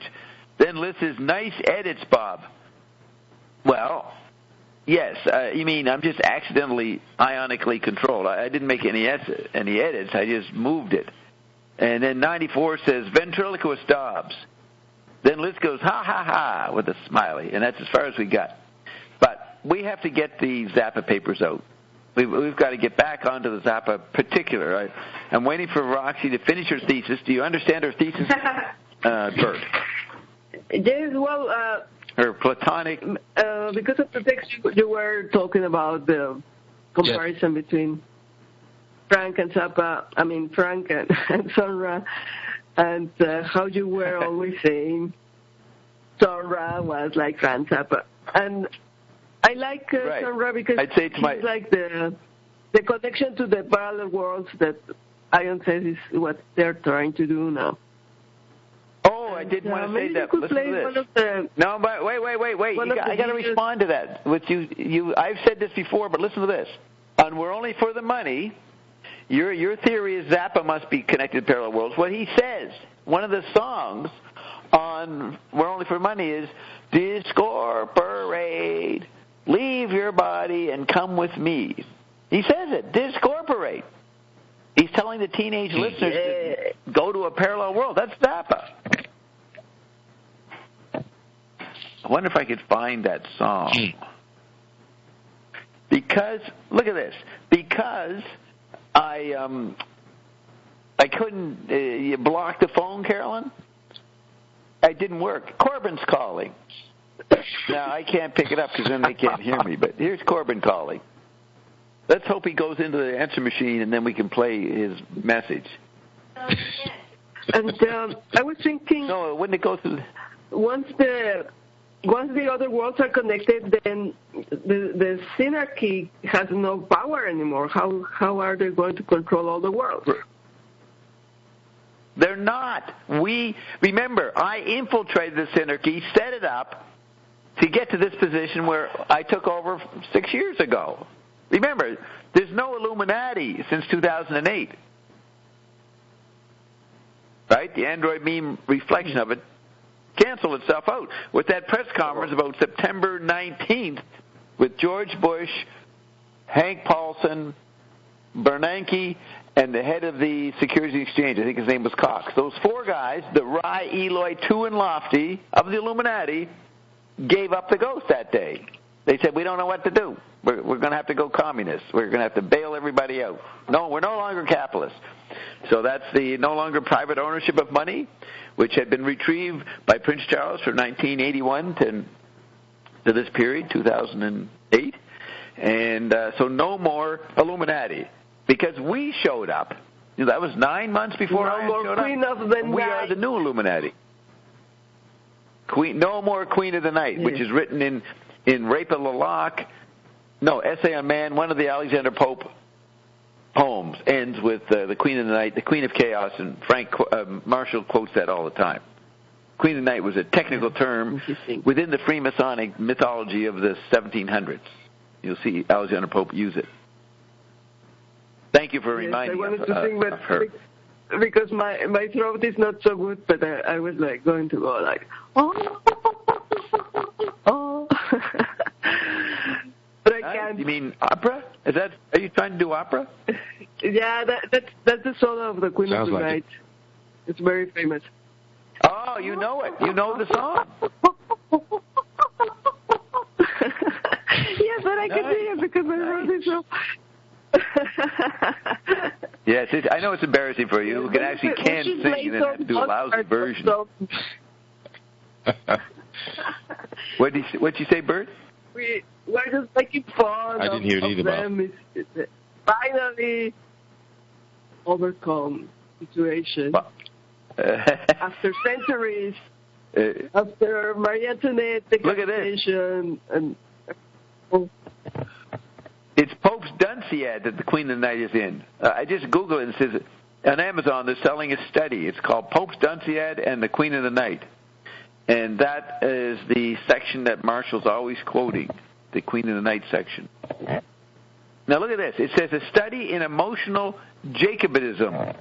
Jacobism is the thing that LaRouche is saying that the Martinettes, the Saint Martin, were organized as Jacobins, radicals. Now, here it is, right in the Pope study. Wow, isn't that nice? Nice synchronizing there. Yes. Emotional Jacobinism. Yeah. Okay, so what were we doing? I was going to lead you guys somewhere. It's about the Zappa papers you said earlier. You mentioned earlier that you want to get back to the Zappa papers, so do you have an article? I'm going to go get the articles. But now, Liz says, I usually name myself Alyssa. Video. In the meantime. You fix your phone. You're doing the, whatever you call it, the intercom. Yeah, see, you're a lot closer this way. You can play some Mozart. We are so happy that this is finally over. Calm. Liz says, I usually name myself Alyssa, but Liz is my nickname. Yo all, happy to be back at Payday. But I was going to go get something, right, Bert? I was going to go get... yes. What could it have been? Zappa articles. No, that was before. Just a second ago, I was going to go on the internet. No, I was going to get something to play or sound or some information. What could that be?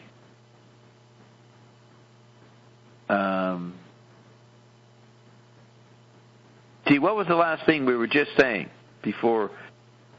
We're talking about the banking, Saint Martin. Yeah, the Jacobinism. Emotional Jacobinism. No, that's what I came to. But that interrupted me. I was on my way to something else. You were... what was I... Why did I come up with Jacobinism? I typed in something. Searched it. Queen of the Night. Queen of the Night brought it up. Queen of the Night. Oh, yeah. Queen of the Night. Queen of the Night. And that is Alexander Pope. And then it was the thought just before Pope. Somebody before Pope. Well, you bring up the Queen of the Night. That would be Lady Di. You realize when Rai returned to essence in January 1967, you had the afterimage of ISIS lingering in the global theater, inside the global membrane. So you had women as an image, as a species, dominating from the 70s, 80s, 90s, culminating in the death of Lady Di. That was the end of ISIS. Just like Kennedy, globally recognized guy, he represents Rai, he goes down in 1963. Then you have this globalized icon of ISIS, the feminine, going down in August 1997. Now look, here's Legend shows up. Legend. He says, where's Ion? We haven't heard from Legend in months. And he goes, where's Ion? Legend, there are new rules. Unless you're here every day, every fucking week, listening to Carolyn's medical show, Ginny's show on Wednesday, My What Youth, you don't get access to Ion. And Ion's going to be back any week now, maybe next week. There are certain reasons why he wasn't here this week. And only those who've been regular attendance, Legend, you blew it. You're going to have to start attending. You're going to have to wait till Ion goes away again and then fucking attend when Ion's not here for 6 months before you get access to Ion. You've really blown it, Legend. And you have nothing else in your life. Your mother doesn't work. Your mother's a dead fucking ghost. Wait, what's your mother saying? Is your mother saying anything reasonably? No, your brother won't channel your mother. You got no mother. You only have us, Legend. And you come back every 6 months as if you can drop in. No more dropping in. Who gets the first question? We are the only mothers. When Ion shows up. That's right. We are the only mothers. When Ion comes, who gets the first question based on regular attendance? Bert. Bert gets the first fucking attention thing. He beats out Roxy because he's here longer than Roxy. Roxy had a job. She had to go somewhere, so she lost a few hours that way. But Bert, I think, has the most hours of regular attendance. Eliza has start before bed. I usually start that's right. So don't say. I just wanted to see what you'd say. I said that to see how devoted you are. So we will go and check the photo finish and see who goes first. What? What'd she say? She moaning? Is she crying? You're working. What'd she say? No. But that's over. Yeah, actually, Bert, you haven't got a fucking prayer. You're not making videos with me. Bert, I don't know why I named you. I apologize, Roxy. You get the first question, but I don't want to appear to be favoritism. But hey, who else, Bert? Who's been a regular attender? Eliza's been here a lot, but she hasn't been saying much. Madeline's been here, but she doesn't even phone in. Who else has been? Who do you know, Bert, that's been a regular attender the last 6 months? Only Roxana. No, there's been a couple. Last week everybody Corbin used to be a pretty good regular. Corbin used to be a regular attender. Last week, Bowie and Kim. Kim is a regular attender. Kim, Susanna. Kim, she was regular. Susanna's pretty good. They definitely get to ask questions. They may not be the first person, but they get in there. But these other people we haven't heard from, I'm sorry. It's like no more free poker, as Ion says. And Legend says, I am an original. Ion loves me. Look at him pleading. He's pleading to have access to Ion. Oh, well, enough of this nonsense. Let's get back to Frank and the issues. Liz says, the mothers to celebrate. Yo, Liz, says Madeline. I'm a little lazy, Roxy. I haven't gotten myself organized to go get the papers, so maybe you could talk, or Bert.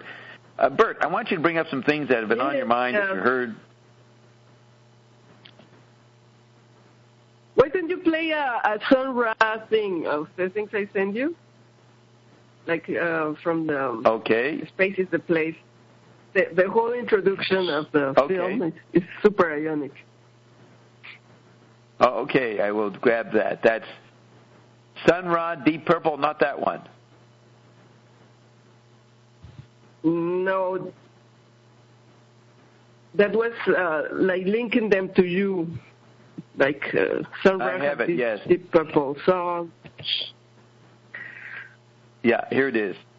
I got it. Listen to. Did he say isotope teleportation?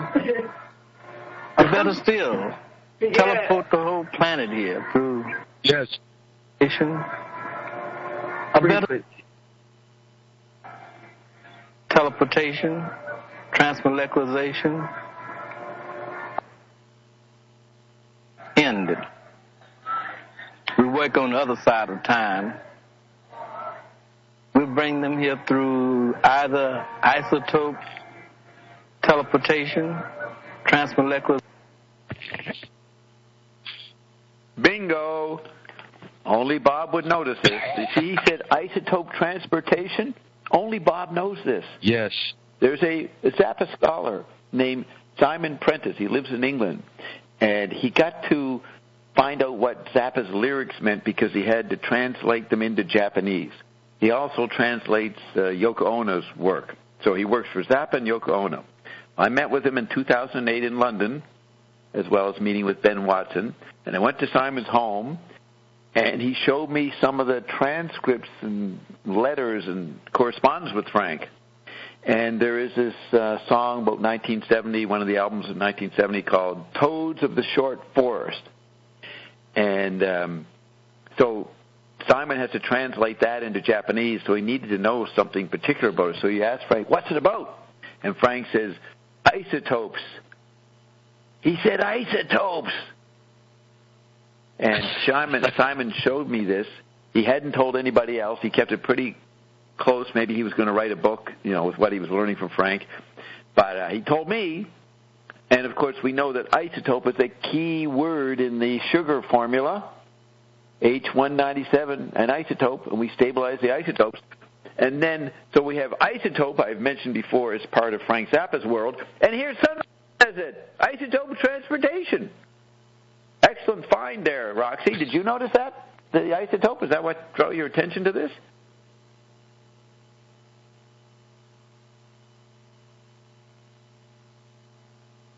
Is she demuted? We got to go find where is it? Bob, I remember you giving an explanation of ion a while ago, maybe 2 years ago, that you said ion was an isotope and that we would have to be isotopes. Okay, just remember. Yes, Roxy got knocked off. So, Roxy, did you notice the isotope point? Yes, the whole rant is super ionic. Everything he's saying, the frequency is different here. Right. And no time. How time is there is no time. How teleportation is going to take place. But the key thing is isotope, Roxy. Other people say some of those things approximately, but they don't say isotope. They don't say isotope transportation. You got to realize, and this is something that Frank said. Oh, that's what I was going to look for, Bert. Yeah. I was going to get that lyric, discorporate that song. That's what I had to look up the lyrics. I don't know which song it was. Let's bring on Corbin. Corbin, what song is Discorporate, Drift With Me? You probably know that, Corbin. Which song is that? I said, flies all green and buzzing in his dust. Yeah. Oh, that's Torture Never Stops. Come on. What is Discorporate? What song is that? We're only for the money, Corbin. You haven't been dodging me. Why haven't you been dodging? Corbin we finally demute him after 6 months, and he can't focus.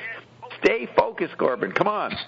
The question is, what song is the lyrics, Come Discorporate With Me, Shifting and Drifting through Donner and Blixen? What song is that? And we're only for the money. Drifting and blissing and Donner, you will be absolutely free, only if you want to be.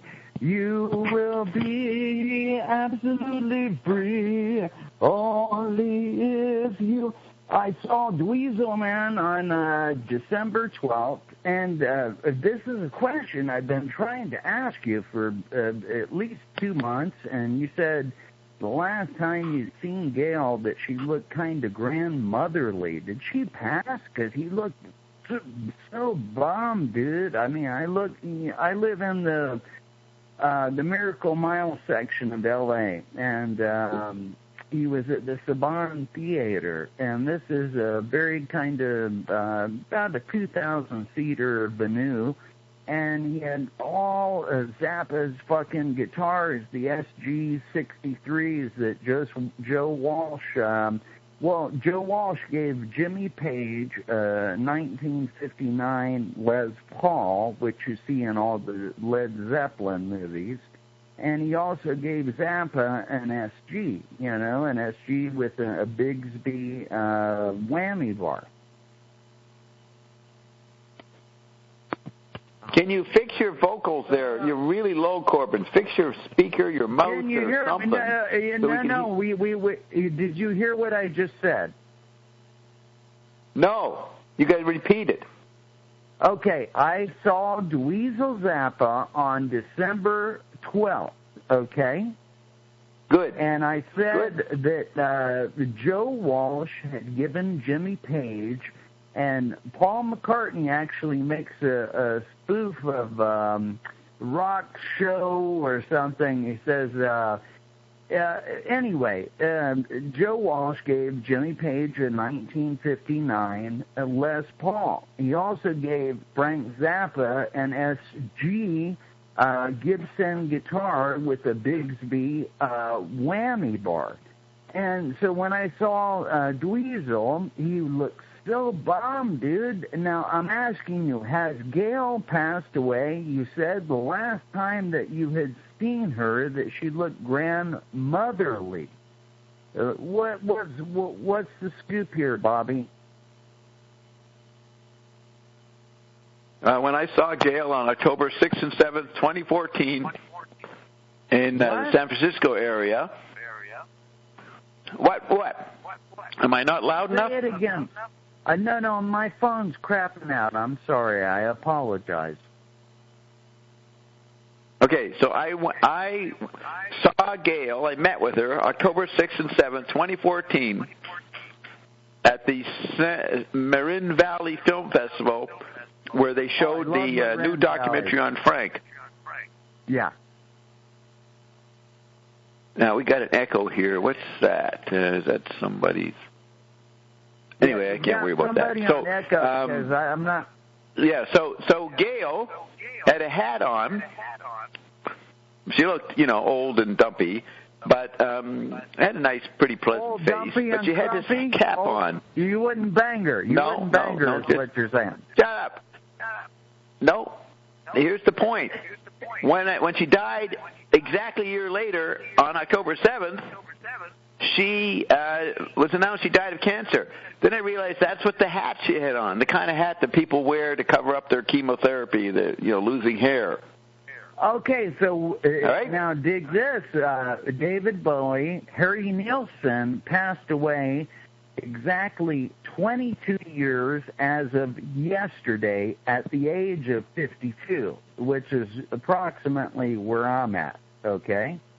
Harry Nilsson, John Lennon's friend, David Bowie, and now they're making a big deal to do March 31st at Carnegie Hall, which is obviously, that will be Paul McCartney, Mick Jagger, David Grohl, and several other musicians as yet to be proclaimed. Probably Bob and me and Carolyn. We'll do Mother Mary and Joseph. A cappella. Mother Mary and Joseph. We'll do a cappella. I am the zombie wolf. I'm the wild. How about a zombie wolf? Zombie wolf. Go on, Bobby. Yeah, I love it, Bobby. You got it, kid. What the fuck is going on here, baby?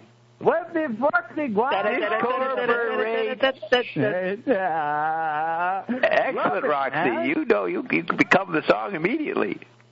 Bert, that's your chorus. Bert, we're going to do a cappella. Bert and Roxy. Let me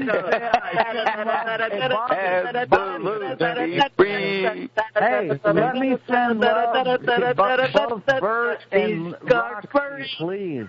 Okay? Yes, look, Mozart thought we had to get free of anarchy and the absolute monarchy. The liberation is really beyond. Okay, I'm getting ready to give you guys a speciality. I'm getting ready to give you an acoustic version of I've been... Roxy, please let me interrupt here, please. Let me interrupt here, please. I've been called back for an audition for America's Got Talent, okay? Oh. Bullshit. I just want to say, just a minute, Corbin. I want to welcome Alyssa here, another musician. This is the musicians portion of the show, the union. Welcome aboard, Alyssa. We haven't heard from you in a long time. Long time. So you'd like to say before we go? It's been so long. I've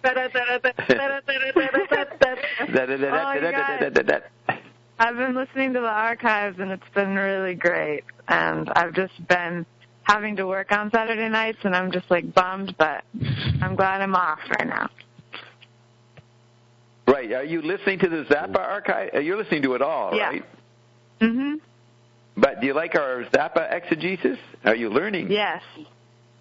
Yeah, well, it's just cool. Good. I like the part where it's, especially last week, where it kind of dipped into, how you were, you pulled up the CKLN thing, at the moment of the time, and it was Yes. That was. I liked how it was kind of like highlighting your sort of, I don't know what's going on. So. My compositional abilities. My instant improvisatory, no solo. What is it? Soloing without any guideline, and the order surfaces. Yes. But yeah, but it sounds jazz being spoken. Yeah, mental jazz. Yes. How about classical composition? It's symmetrically so organized. In retrospect, it's more like well-tempered scale stuff. And the new Castle stuff. The new Castle stuff. Oh, is really cool. Isn't that marvelous?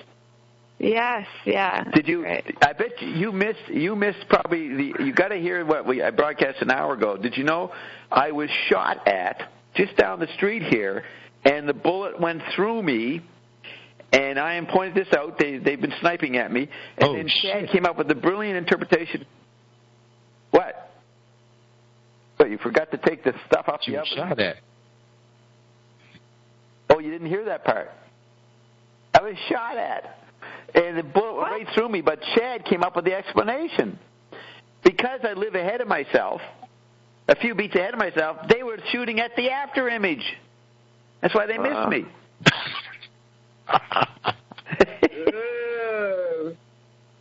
Ooh. And then we find the isotope of what?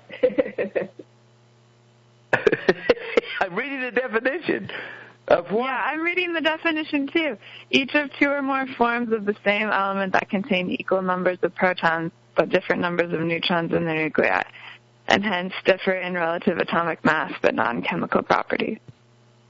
A radioactive form of an element. Did you look it up before I said it? Yeah, I looked it up when the recording or whatever, what you were playing. Yeah. It just kind of caught my ear. So yeah. But you read the first part again. It's about two-ness. It sounds like a description of somebody with more than one self. Like read the first few words again. Each of two or more forms of the same element that contain equal numbers of protons but different. Yeah, each of two or more forms of the same element. That would explain. That would be the chemical version of the 12 JWs. That would explain. Ein goes on about the isotope. It's somehow a reductionist, materialist, physicist conception of the multiple selves we are. And that would be isotope transportation. Quite a discovery. As usual, we never know what we're going to discover, but we do. And topos is the Greek for place. Topos, isn't that what they call the Tibetan monks or something? Topos is a Nepalese. Anyways, you're saying it is a what? A topa. It just says 1913 isotope coined by F. Sadi from iso equal plus the Greek topos place because the isotopes occupy the same place. Okay, topos. Mm-hmm. Right. That's sort of like something being in two places at once, or is that a variation of the electron? Can be in two places at once. Isotope. So, but you get this amazing point, is that we have a link between Zappa and Short Forest. A title of a song. I should play Toads of the Short Forest, right? Shall we hear it? Yeah. Yes. Yes. Yeah. Toads of the Short Forest. Let's see, where would that go down to T? Toads of the Short Forest.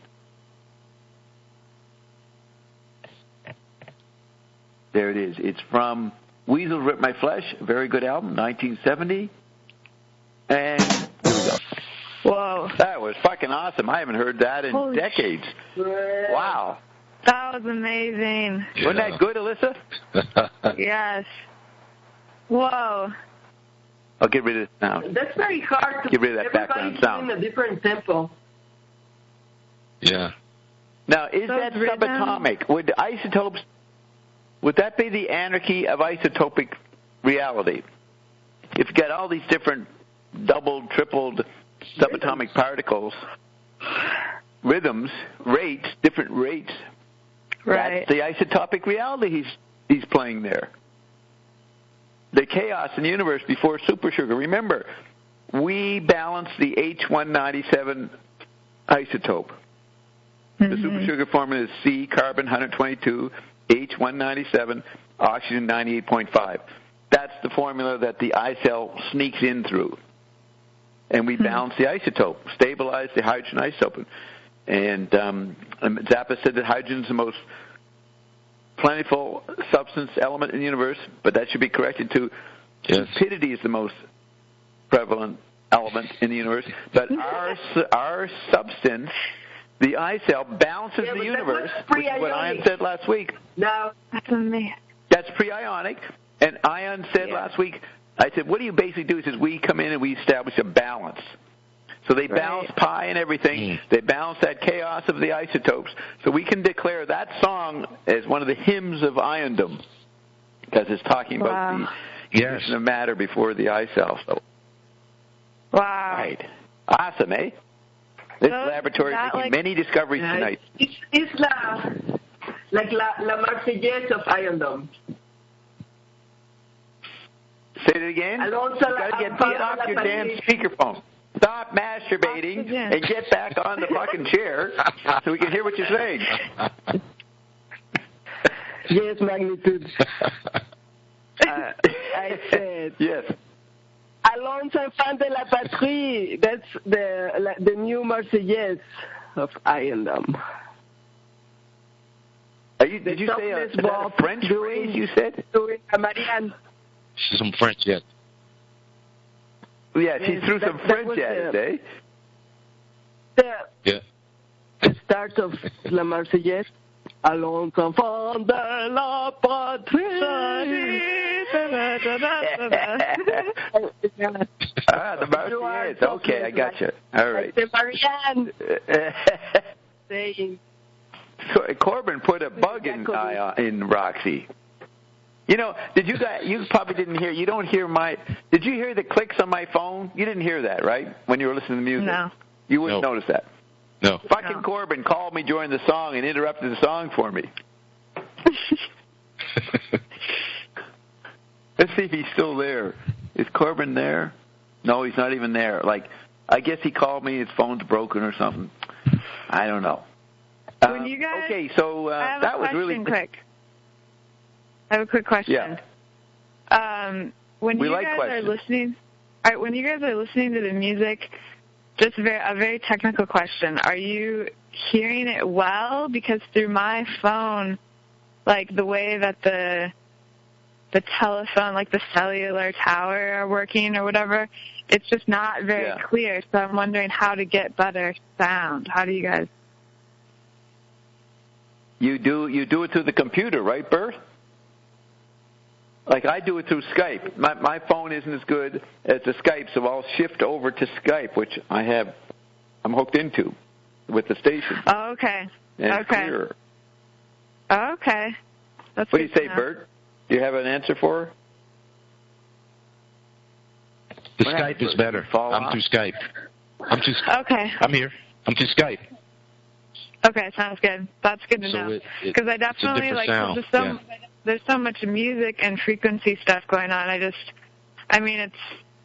just for the love of what's happening, sonically. I just want to hear it a little better. But yeah, cool. Yeah, I agree. But that was amazing. I have not heard that in a long time. But now the thing is, do you know how to Skype in? Do you want me to send Bill's instructions to you? Oh, yeah. Let's see. Yeah, I guess that would be helpful. I can look around and see.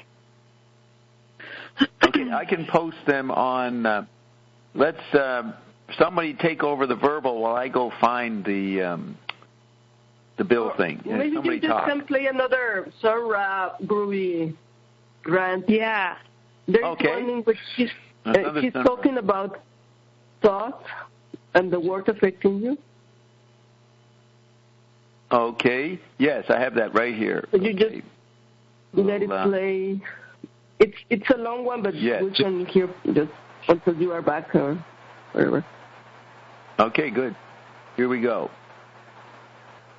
This book takes you back to the root of words, because the meaning of words haven't changed. Although some people speak of dead languages, there's no such thing as a dead language, because you have the words in this language. So they're not dead. You just don't know where they came from. But these words from ancient days are affecting people today. People are going to have to make a research in words. I know I'm representing music. Music is a language, and my music speaks of everything. So in order to understand the music, you would have to know some of the things that I have studied, which helped me to project myself as I am doing. For instance, if you're studying something about Bach or Brahms and Beethoven, you need to study their life too. So actually, I don't consider myself as having a life, but I do consider myself as having studied. So therefore, you need to know some of the books that I studied, because a lot of things that I found out, people don't know about it. So we come down to words again, as to how they're affecting people today. Take the word convict. Convicts get convicted. And it also moves over into conviction. Now when you get to that word, it moves somewhere else. Because a person can have a conviction about something, and they got an idea about it, you see. So now, therefore, when you have words that move two ways on you, then you have to be careful. Because here you have this word convict, convicted, conviction. Now this word conviction moves over, if you have an idea of something, you got an impression of something. You have knowledge concerning something. Now an impression moves over into image, a reflection. Well, reflection, a person can reflect on something, they're thinking about it. The reflection moves over into image. All these things affect people. It doesn't matter whether you know about them or not. It's just like if you are on a lake and somebody throws a large stone in the lake. It doesn't matter whether you know about it or not. It's going to affect the boat you're in. It'll do something to the lake. Now, conviction, idea, impression, reflection, image, knowledge. Ideas of thought, too. Now, when you get to this word thought, you put an H on it, and you got a word that the ancient Egyptians used. You didn't get away from that word. It's still here today. Now, this word can move over into, that's where the word thought came from. This word moves over into two things, like the oath. An oath is a word, a promise, or something of the sort. So now this is affecting people, this ancient Egyptian word. The best thing to do is to get in some ancient Egyptian books, study up on Egyptian words, because they're affecting you. They're affecting your life, or your death, or whatsoever is about you. Now that's just one word. Now there are many other words. Some words are dead words, you might say. They go a certain way and then they stop. They're just like streets. Where you go down the street, you can keep on going on that street all the way to New York. The highway can lead you all the way there. You get on another street, and then you run into a dead end. That's the way words are. So words are set up like in a certain formula. All religions are set up a certain way with a set of words. Just like the New Testament. It's based on words. They say the word was made flesh. So everything is about the word. But it's a set formula. You have the Lord's Prayer set up a certain way. Forgive us as we forgive our enemies. But if you don't forgive your enemies, then you're not going to get forgiven. So if you sit up and you say something like that, that's your creed. Something happens to you, and some person do something you don't like, and you don't forgive them, and then you do something wrong and you want forgiveness, you're not going to get it. So then you have to be careful what kind of prayers you're praying, because it's a very serious thing. It's just with humans. For instance, like if you plant a tomato seed in the ground, that's what you're going to get back. Now, if you go out and say a particular formula of words, even if you're just pretending, it doesn't make any difference. You're going to get those words back. So the whole thing about it, a lot of people on this planet are saying words that they don't mean. Maybe words for money, words for pleasure, for other things. But it's a very dangerous game to play, to fool around with words. Because words, just like material that you take to build a house. And however you use that material in a certain way, the house is going to shape to be that way. Now, you could give two people, some constructors of a building, the same materials and want them to build a house. And they're going by the way that the architects have that blueprint. You have to have a blueprint. And here's a person come on this planet, a little baby. Now, a person is just like a house. They begin to be built. They come up from a small zone up, and they're growing, but it's a blueprint for them. So somebody set the blueprint for them. And just like this country, it had a blueprint set. And the blueprint didn't really include black people in it because it was set up for the good people. It was set up by the good people, for the good people. So it comes down to a point that you have to see that words are very important. If it had just been set up and it didn't say good people, then it would have been set up for black people. But it said good people, and that left them out because good people referred to the white people who set it up, and no black people signed it. So when you don't sign something, then you're not part of it. They were in an unfortunate condition where they couldn't sign it. But that doesn't make any difference. You have laws upon this planet. And man have to have some kind of laws because otherwise it's going to complete chaos with all these people on this planet. Without some kind of laws, even if they're bad laws, it would be complete chaos. So then you have a particular set of laws. Now, you take like this so-called, the Bible. People talk about gospel. That's another word you have to watch.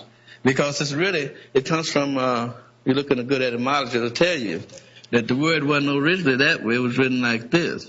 God's spell. Now, you know what a spell is.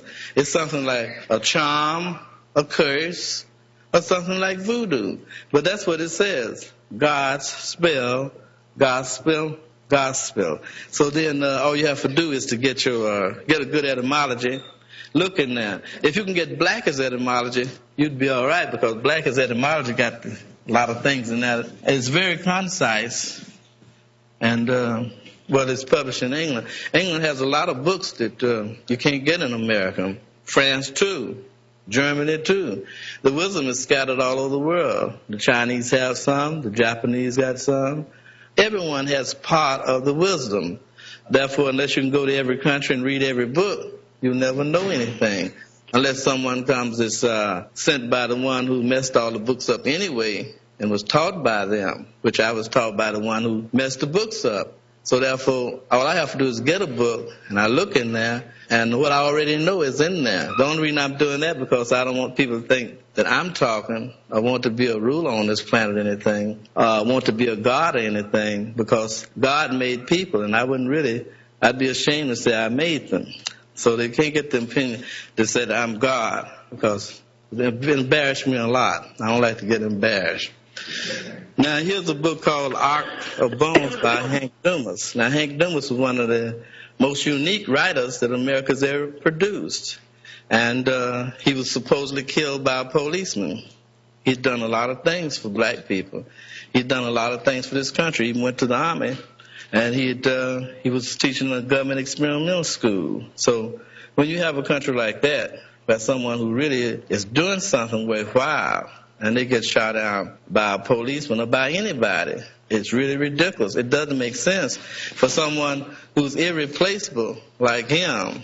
Nobody like him ever existed in the white or black race to have to meet that kind of fate and be cut off so soon because, so you see, you have a lot of things come to people and they don't protect things. This is one of the things they didn't protect. Now, here's 2 books out by him, Poetry for My People. When you read this, you can see that he really loved black people, and he's writing about them from down on the bottom. Here's another about stories about black people using dialect and other things that are close to them. Well, anyway, that's the person that you should investigate his works. Henry Dumas, Ark of Bones, and Poetry for My People. This book is just the reason I mention it because there's music in his stories and there's music in his poetry. So when I'm talking about music, I'm not just talking about musician playing an instrument. Anything is music. If you take like a beautiful picture that an artist paints, that's music. Anything that has symmetry to it, and when you look at it, it makes you feel it, is music, because that's what music is all about, feeling.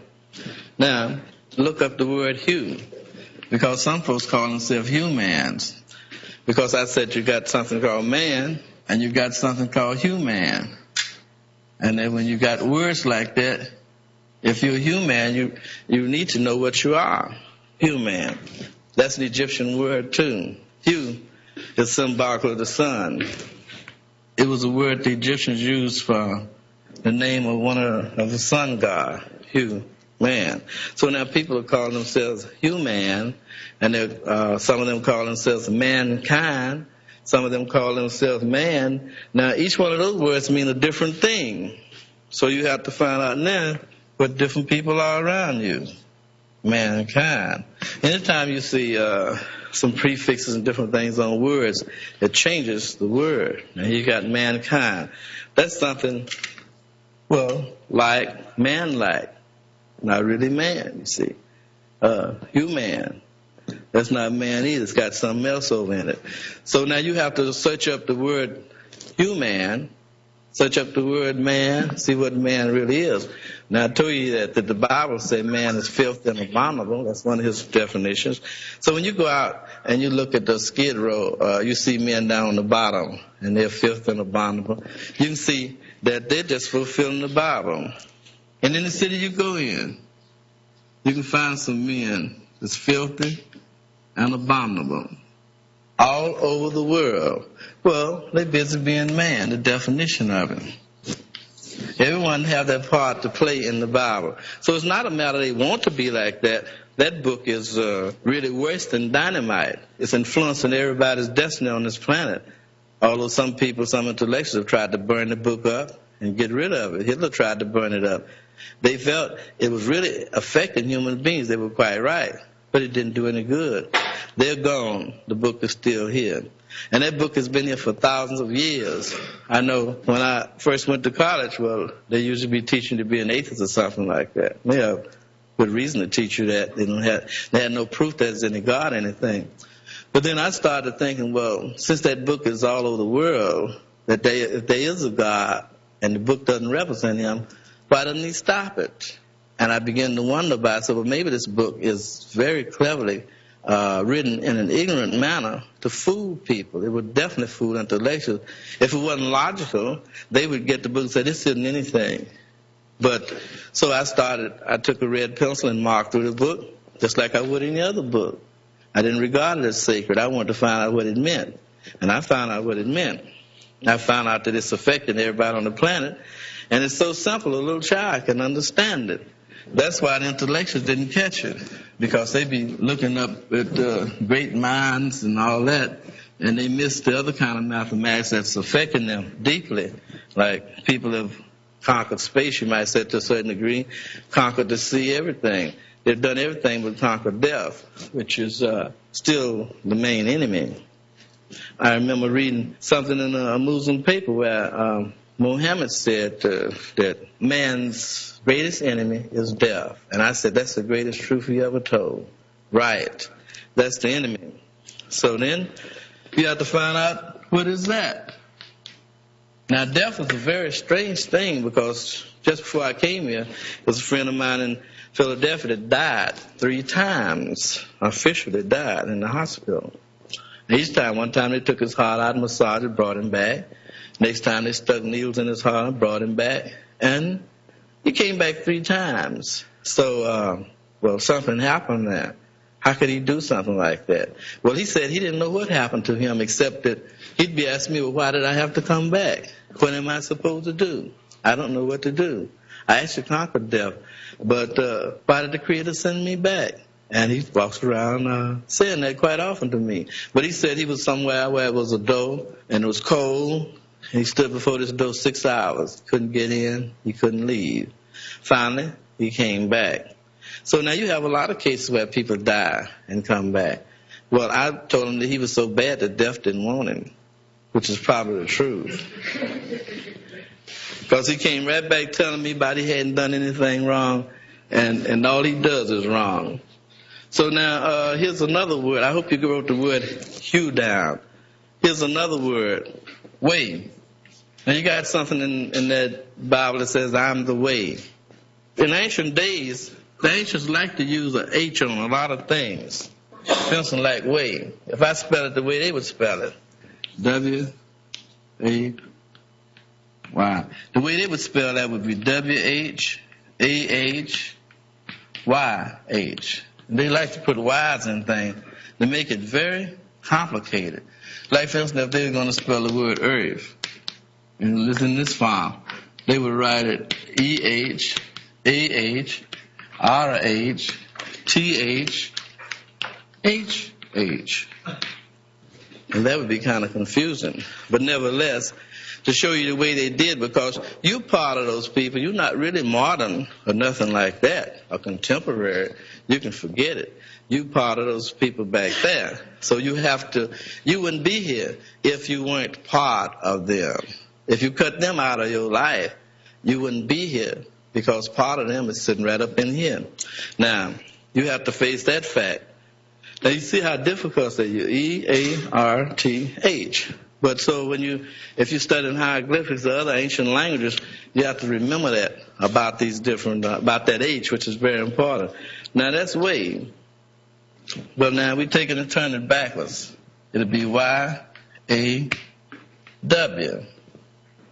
Y-A-H-W-H-Y-A-H-W-E-H. Now they would do things, for instance, like this H could be written like that, or it can be written like that, because they would find a play on words. So if you weren't really schooled in the way they did things, you wouldn't be able to. But so anytime you see a word, you could put the E behind it or E in front of it. And so if somebody came up and didn't know the code, they see the words up there, they wouldn't know what it meant.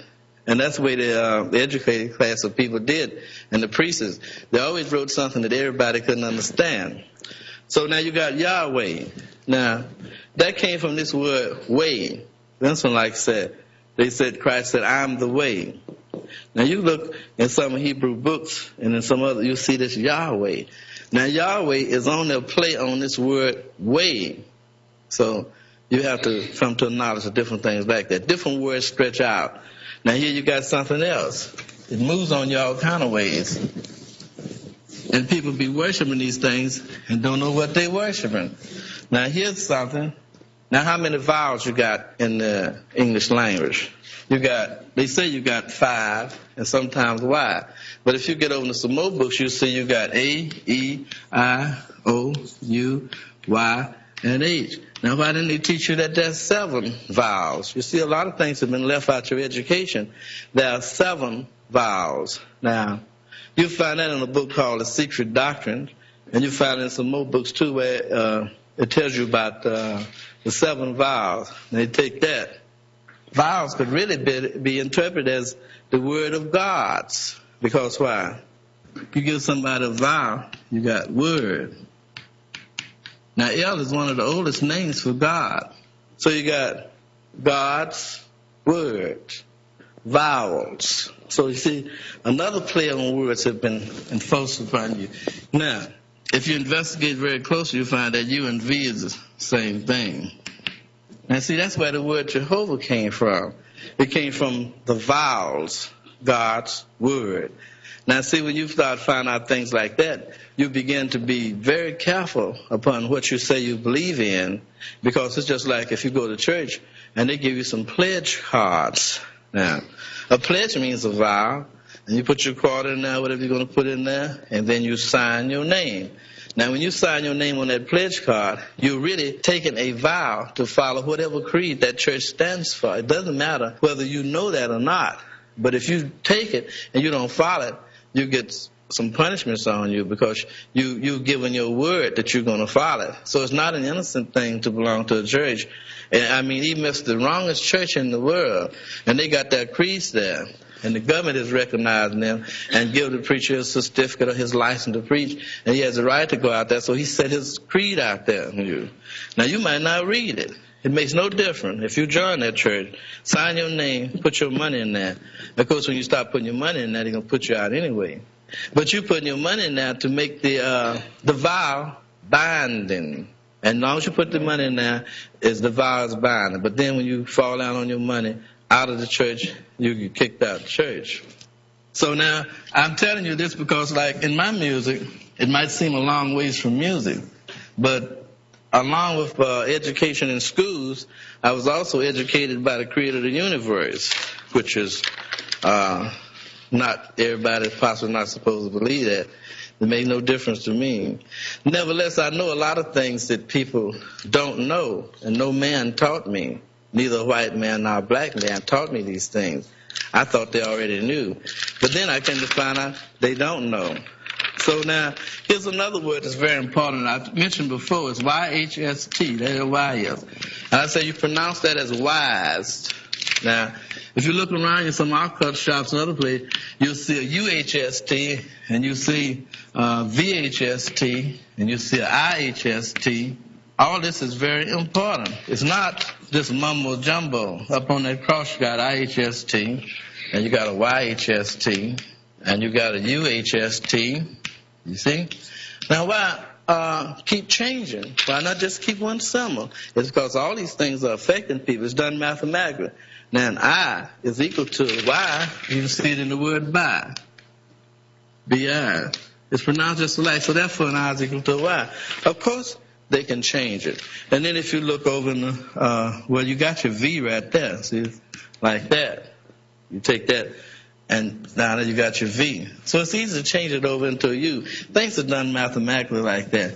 Now this word S-H-U-T, shut, that means closed. Now you've heard that the Bible is a sealed book. That's what that means. S-H-U-T, shut, closed. Like a judge said, case closed. That was a German old man, so case closed. Ever since then, man been getting crucified. And, you know, he goes out and crucifies the brothers and everything because he's trapped by this shut. Now, that means they can't do anything different. Now, this word shut moves over into S-H-O-O-T because, you know, like, you can spell goose like that. Although it looks like Gus, but that U, you see, is therefore 2 O's is equal to a U. But we put it up there. Shoot. Now, if you go out in some places like the Deep South, other places where black people have been too affected by education or what people, sophistication, and if something happens that they don't like, they'll say shoot. Instead of sometimes they'll say shucks. Oh, shucks. But then sometimes they'll say shoot. And that shoot moves right over into, like if you see a tree and it's got a shoot out there, it's a branch. Now you keep on looking at that book, it speaks about the man of the branch. If you get this book I told you about called The Two Babylons by Alexander Hislop, he'll tell you it's all about the man of the branch, Two Babylons. That's a very important book. It's telling you all kind of things. Now here's the part where you got life, biology. That's concerning life. Now you know bi means two, so we put number 2 up there. So now, here you got this word once. One. That's the 2, that's the 1. Now, you got something in this, what they call a good book, say man has become like one of us. And that's when the trouble started, when he became like one. Right there. Now, here you got something where they say the Son of God came and said, I'm our Father one. And he got crucified. So he's trying to show you what one meant. That you get killed by that word one. Adam and Eve got messed up with it. And then the Son of God, Christ, came along. He got messed up with it. But man still doesn't understand that he has to stay out of this word one. Now, right here, I told you this IHST. That means is, but it also means one. That's the one there, too. Once. It's phonetic. Once. See? Now, so you got the case of once. And what does once mean? It means the past. Like you tell somebody, well, once I was such and such a thing, and once I had, you're talking about what back something that's gone by. So once always means something that's gone by or something that's past, something passed away. Now here all these people is dying, and then they come and say, so-and-so passed away. Now, they speak of these people passing away. They speak of something else that's passing away, too. Time. They said time passed away. A person passed away. Now, see, so they're over in the same equation. Now, this X equal time. T-I-M-E. And X equal Christ. You can prove that by Christmas. Because they say Xmas. So now, you got a case where time and Christ, this X means time, X means Christ. So then you have to watch it when you jump over in that X. Now, X also means unknown. They use an algebra and other with unknown quality. But so you see, it moves out to mean a lot of things. Like a person doesn't know his name or something. A person can't write, make an X. So this X stands for a lot of things. But I say, you have to watch that X at once. Now, when you jump over into the twice, you jump over into duality. When you jump over into duality, then you jump over into something that's stated over in the Bible, that the secrets of wisdom are double to that which is. Now, I never heard anybody, scholars, anybody else mention that particular line, but it's in the Bible, that the secrets of wisdom are double to that which is. Now, what does it tell you about this double? It's got a two-way thing going on you. It's saying one thing, and it means another thing, and it's warning you about that duality in that. You notice this Christ was speaking in parables. Now, if you come to teach somebody, if I came up here and I talked to you on in parables, you wouldn't understand anything, because you might catch a little light, but it would be better if, just like I'm doing this, I'm showing you what it is. That's what a teacher's supposed to do. If someone comes and teaching you in parables, it means they don't really want you to know. And it's stated like that. Well, it's given to you to know, but the rest of them know. So then something was being set up for humanity that was over into a mystery thing. And the reason they wanted to build a mystery thing because it was all set up to kill people. Now, you start reading that book in a way where you're looking at it from an just read it like you read a textbook. You get a textbook, mark in it, look at it. You have to regard it as that, because it is a textbook on how to die gracefully and meekly and forgive all your enemies. That's what he was trying to show people. Now you do that, and you go to heaven. And so then you had a whole race of people like black people, and so more people have joined the fold now. All of them trying to be like Jesus. Feeling like you had black people for a long time saying, I want to be more and more like Jesus. And you judge a tree by the fruit, and you look at the way they are today, completely divided, all kind of ways. If you get that book and look at it real good, it will tell you that the disciples turned the world upside down. Now, you know what upside down is.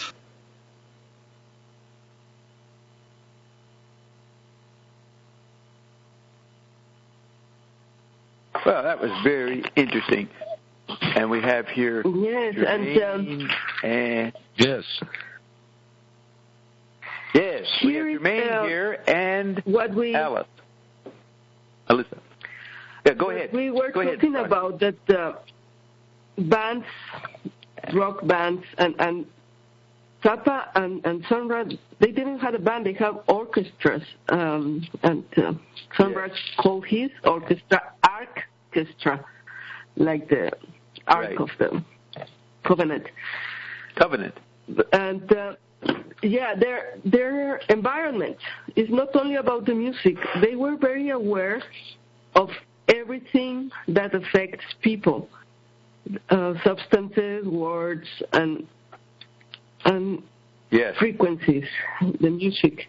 And for example, he says his music speaks to everything. And Zappa always joked that the music affects the atmosphere and the innocent air molecules. Let me say something here. Did you hear, Roxy, did he say the seventh vial, V-I-A-L, or was he saying vowel or something else? Vowel. He was saying vowel. Vowel, the seventh vowel. Oh, okay, because we were doing the seventh vial with Ion a few hours similar to the vial. Yes. Yes. And the other thing is he said music is not just sound. He's using the word music the way Frank use it. Frank says information, not knowledge, blah, blah, not this, not that. And then he goes, music is the best, but you don't know what music is or it's all-encompassing. So he's using the same all-encompassing meaning, which means we're musicians. Yes, and we are a new song. Expanding of, like you expand on the meaning of art, they're expanding on the meaning of what we consider music. Like speech is another type of music, as I am saying, you're composing the new song, because speech I made a very radical statement on the latest YouTube that she posted about art. I mean, I end up so crazy in my abstraction. I said the police squads that killed the 43 students in Mexico were art. So you have to listen to how I got to that extreme statement. But I could say music, according to Sun Ra. I could say it's music. It's a special word that needs to be wiped out. He was wiping out special words. You go beyond Zappa and Sun Ra in the affecting of the environment. They still thought they have a band or an orchestra. But you see, it goes beyond what you can affect as an individual. Expands into the atmosphere, expands into the You're explaining this. You know how Frank said he says he doesn't plan his solos. Well, I show up, I don't even plan an audience. I will perform without an audience.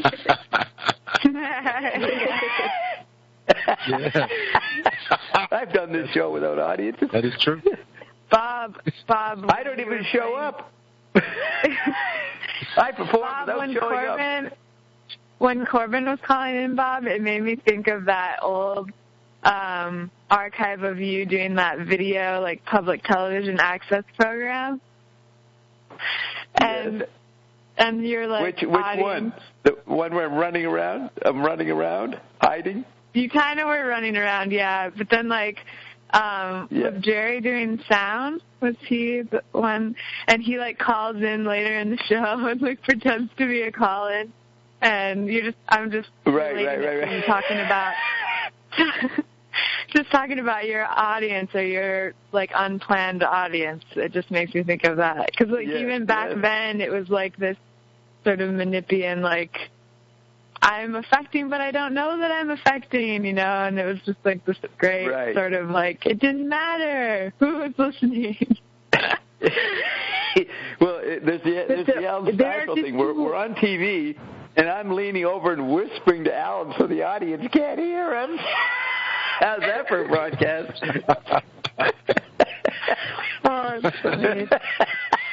There are these two aspects of Zappa and Sorra and Bob are doing. On the one side, for them, it's like very important to show hidden ground. And on the other ground, it's like have the power to control and to program the environment. And there's this expansion of what we thought was art or music. It goes beyond that. And that's what Ion is saying is the next step in the octet.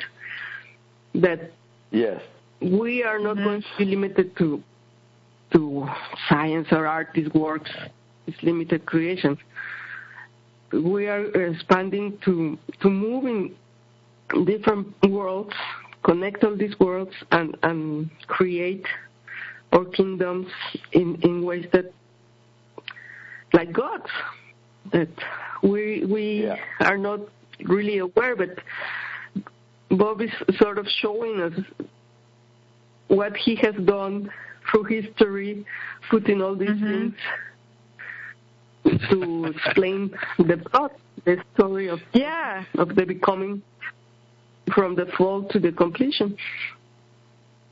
Yeah. And you were talking about the Matrix, Bob, with Ion, and how that was so, like, obviously more limited, but a similar sort of understanding of what you and Carolyn and how you're ushering in this new, like, way to what they metaphorically say Zion or whatever. But Bob, Roxy, I'm getting what you're saying there.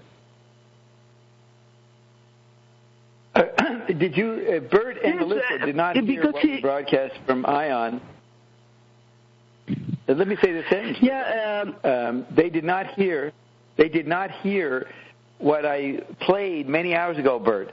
I played how we got more biographical details about Ophenau, how he worked with Tiberius and then Emperor Commodus, which is in the first line of Finneg's Wig, and then a later guy, and then some stuff. No way. So guess who?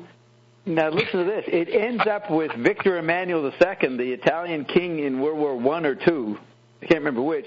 And then it ends with Berlusconi, who is the P2 guy, and now we will read Licio Gelli, a guy that Zappa talks about, Licio Gelli.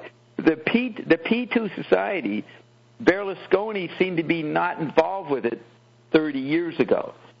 But he starts to enter politics in 92, and there's a TV series called 1992 about Italy in that key year, and then they're going to do 1993 in the next 10-episode series. But it's about the rise of Berlusconi. Well, if you read my diaries, you'll see the important role of Licio Gelli and Berlusconi. He's not mentioned. But Ion knows. And so Ion says, we have your little buddy here, Bob. And I sort of got the tone. I said, you mean some friends of mine in the Mafia? He says, no, not the Mafia. Now, none of you guys would say Mafia. I mean, that's how shocking I can be, right? But someone starts talking about Bob's personal friends, and I go, oh, you mean Billy in the Mafia? And he says, no. And he goes, Berlusconio, and he plays with the word. But eventually I realize it's Berlusconi, and he's going to bring it right up to today, because Berlusconi is important, because as I said earlier, he never got nailed. As the P2 guys got in trouble, including Licio Gelli, Berlusconi rode above it all. So he turns out to be a heavy in the P2 because he's still around up till now. Now he's gone. But he ran the media. He was the owner of all the TV stations and created a cult, like the movie Wild Palms. So, Roxy, you were going to say something, then I'm going to do Licio Gelli. Go ahead. Yes, that you use this type of archetypes since the fall, because Ion says, according to where the people are, they have to use different types of archetypes and different types of words. Like now, you're using the matrix because that's an archetype that is familiar to many people, and they can then recognize it and somehow then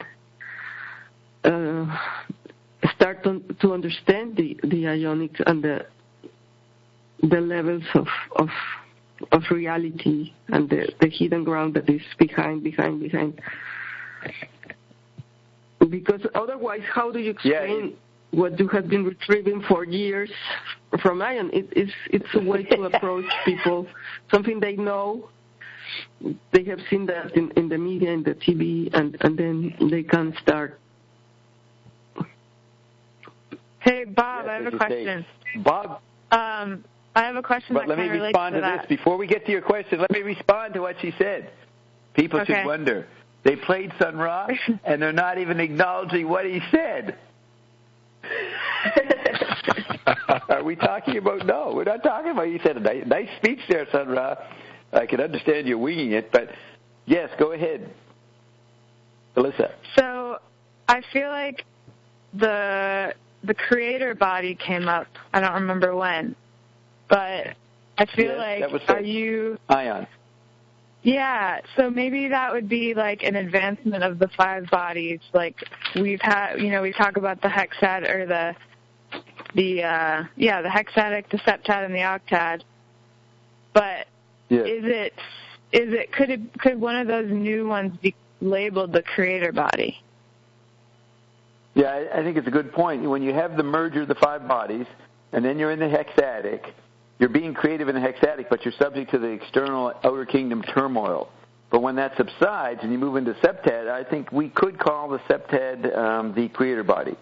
And we can then run it by Ion, and he'll correct it or agree with it. But yes, the creator body is just plain creation. You're not, you're not adjusting to your different kingdoms in that. You've merged it all. You're in power. You formed your own band, and you're using the word orchestra. And Sun Ra's got nothing on you.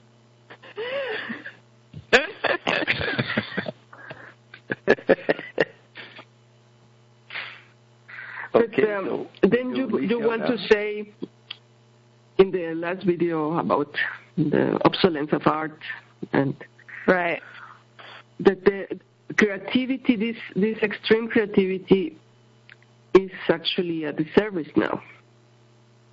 Mhm. Yes. Yeah.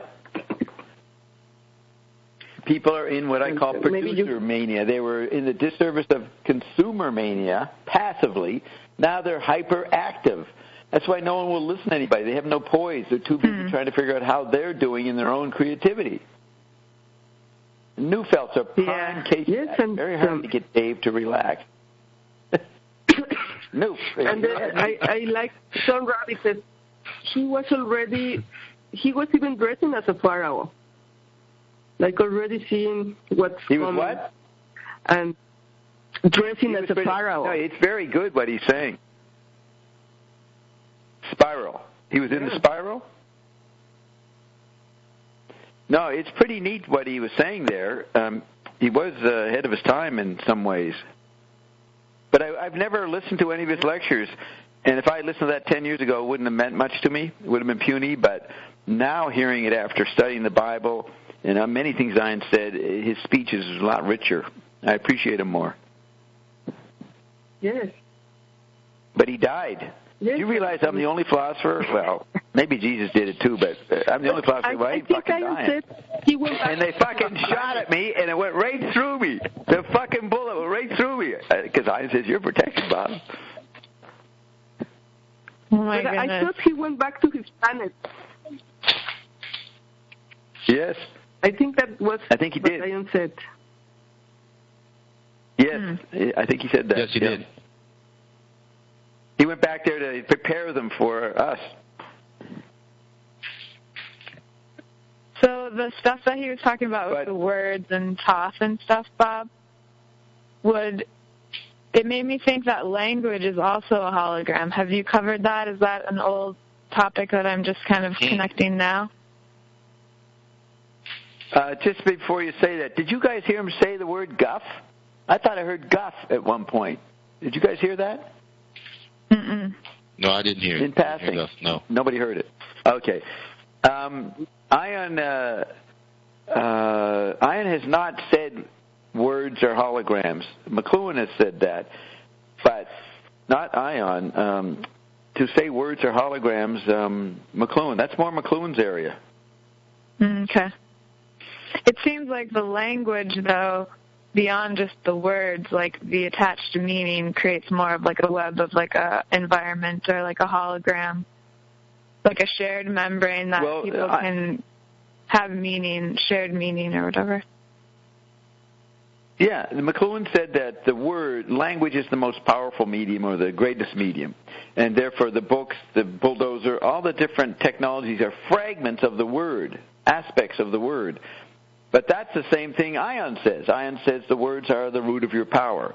But Ion goes deeper and says there are tonalities beneath the words and beneath the atomic cellular level. So Ion takes us further than McLuhan, but McLuhan went pretty far by saying all technologies were subsets of the act of language. Because I'm trying to think, some of the stuff, I was listening kind of passively because I was trying to figure out Skype, but some of the stuff that Sun Ra was saying kind of alluded to the any two or more of like the atom thing we were talking about, the isotope. It kind of had some similar, like thinking of language as an environment and what isotopes are doing on an environmental scale, and how the I cell is music, and how that kind of is all coming together with language as well.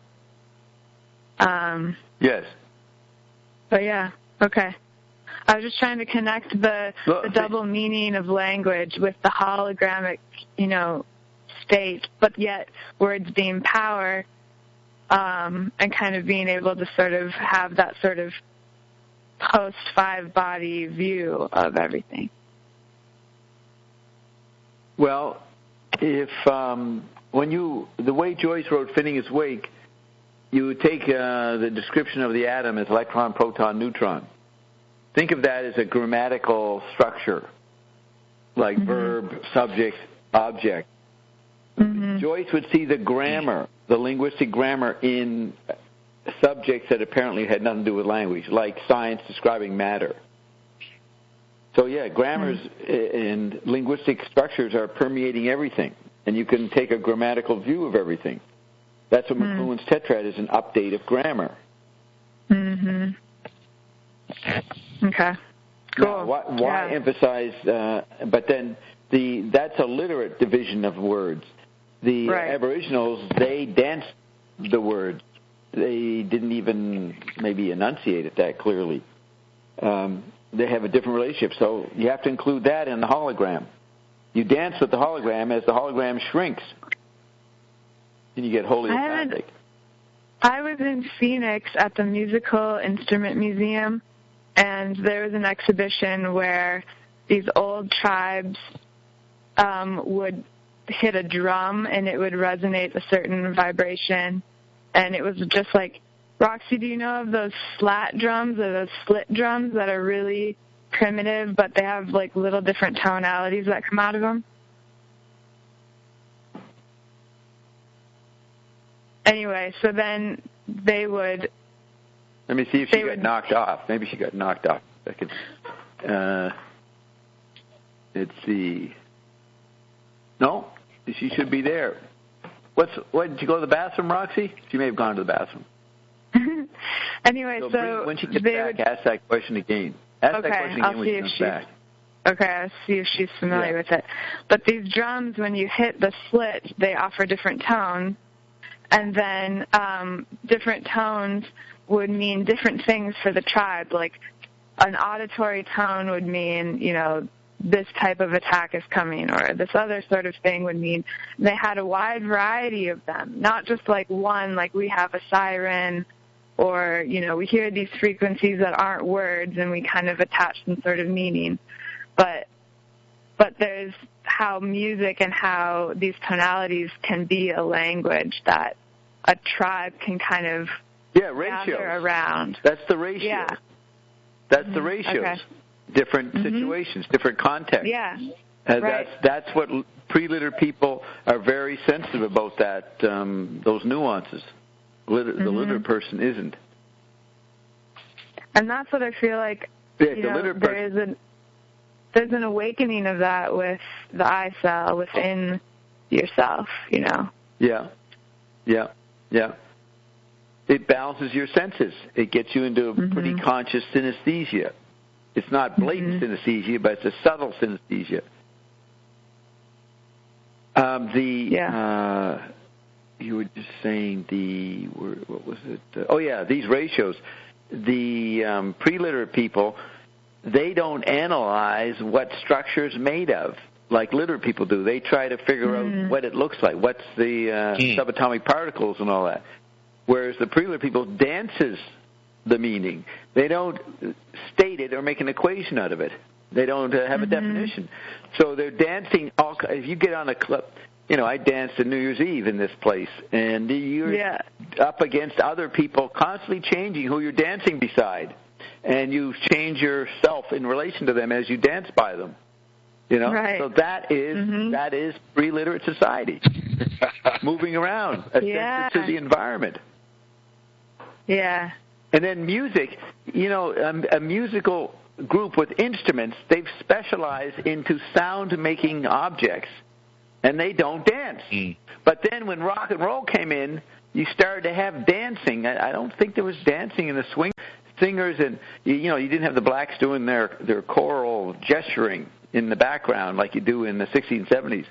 Right. No dancing in the background of Benny Goodman's band, right? But then with youth culture after World War II, dancing came in as part of the singing. Right. That's never been said before. That's a good point. Yeah.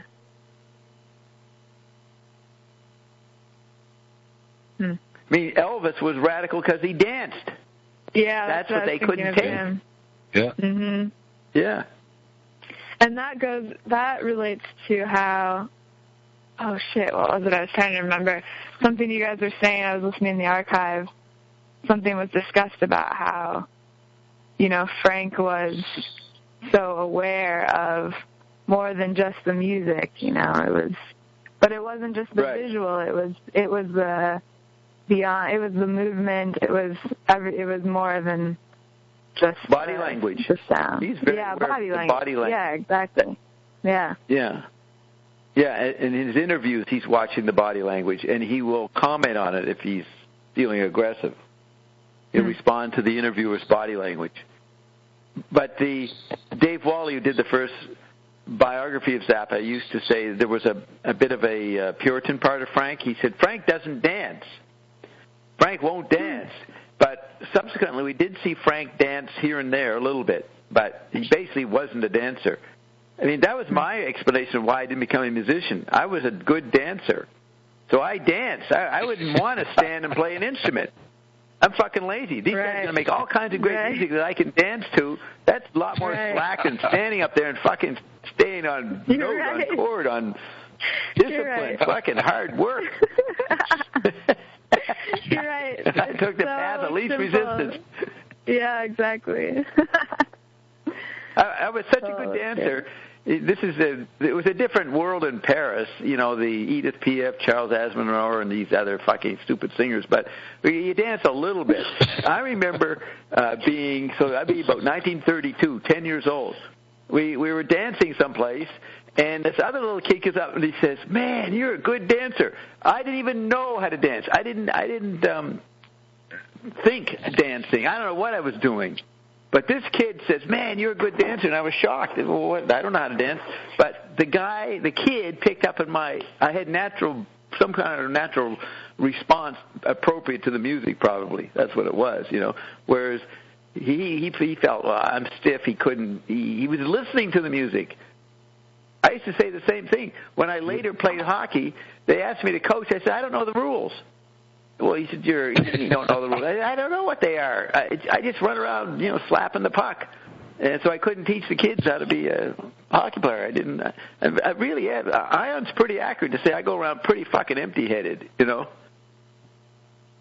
And what we do here, or we're talking to Ion, is dancing, verbal dancing. If you understand that with Ion, you loosen up. Mm-hmm. He's or mental dancing jazz. with you. Yes, dancing is expressing a frequency. Dancing is responding to frequencies. And McLuhan defined ESP as mental nonverbal dance. Nonverbal mental gesture. If you put mental and body together, mental gesture, or ESP is nonverbal gesture. Mental nonverbal, you have to include both. I don't like the word mental because people go for that as a mind thing. Right. But so I think mental dance, I think that's too cliche. That makes people think still mental. But if you say mental nonverbal gesture instead of dance, that's a new way of saying it, the same thing, but it might make you think more of what ESP is. Right. That's true. Yeah. Even there, the subtlety of changes of words make a huge difference. Yeah.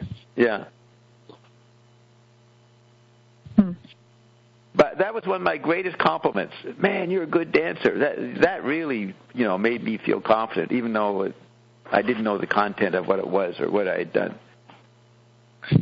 Key moments in your life when somebody, this is powerful words, that you remember things someone said to you. It might, still piss you off. Yeah. These powerful moments of communication that stay with you. Right. It's like Zappa's influences. Yeah. All those, that's what, good point. He was remembering all those particular days that he spent with somebody in a canteen one day. Maybe they stole some stuff from a canteen and he remembers the person. Did you guys finish that list yet? No, we're going to do it next. When Roxy gets back. I don't know what happened to her. She probably went to the store to buy some cigarettes. Did you go buy some cigarettes, Roxy? Hey, Bob. No, I'm just listening. But... Hey, Bob. Okay, well, what's her name? Alyssa had a question for you. What was the object you were asking about? Before, I was wondering if you if you had seen or heard of the slit drum, the old tribal drum. where it was just like a simple drum where it was a piece of wood and they'd cut out a split in the center and they'd hit it and there'd be the different tonalities? No, I know similar instruments, but not that one in particular. So it was, I was just bringing it up earlier, yeah. 714, you were a male voice saying something? Oh, it's Clyde. Yes. Oh, we haven't heard from Clyde. Long time. You know, Ben came to What Youth a few months ago, like you, Clyde. He hung out for a few weeks, and then we just heard last week he killed himself. So, Clyde, you on that path? You come and then you leave? What? No, I'm not going to do that. Good. Well, where have you been? How can you explain your absence? Ian was telling me how people come in and go out and drift away and come back. Well, why would you come back? Why would I come back? Because life is a roller coaster.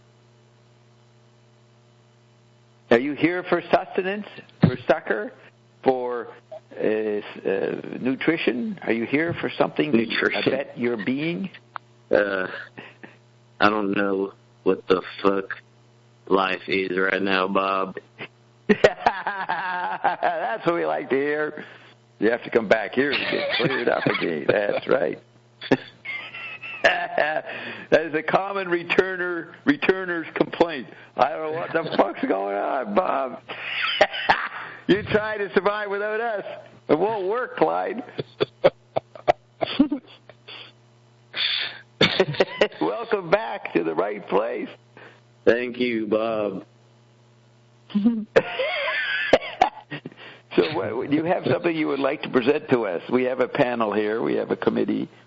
We have a jury. I was just listening for a little bit, just seeing what's going on. I actually tried calling in a few months ago, and I remember them saying that Ion was gone or something for a while, and I just don't really know much about that. Ian hasn't been here since September 12th or about. What's going on? But he was here tonight. He spoke for one 2-second point. He spoke tonight. Really? He said hi or something. What's been going on? Well, I've spent a lot of time with Ion, and I'm playing the recording. See, you don't miss out if you listen to the show and the archives. You'll hear Ion. I'm presenting Ion all the time, and I'm asking just as good questions as you could ask, so you can benefit from it. So what established that Ion was gone? So you're faking being lost, Clyde. You're not lost. You're pretending, Ion's gone away, and we've been engaging Ion constantly, and you got yourself in a little rabbit hole here. So what does that mean he's gone? He just isn't performing. We have people are trying to kill me, so Ion is working overtime to protect me. He hasn't got time to be distracted by little people's questions. Oh, you don't believe that, do you? I'm not a person to really judge anything, so. Well, then you're not a person. A person judges. A person thinks. It's not that I believe it or not. It's more that I'm just observing.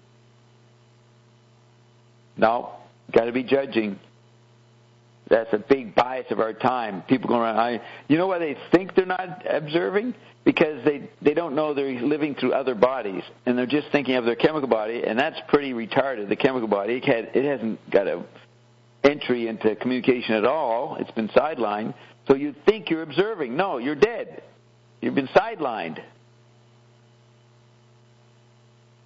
Also, when I was first calling in all the time, I bought 2 of the sample RNA containers. Yeah. And the first one, I went through the first one, and then I've had a second one, and I haven't even touched it until a few days ago. I just put 2 drops, and then I haven't really went back to it since then. But I think I might go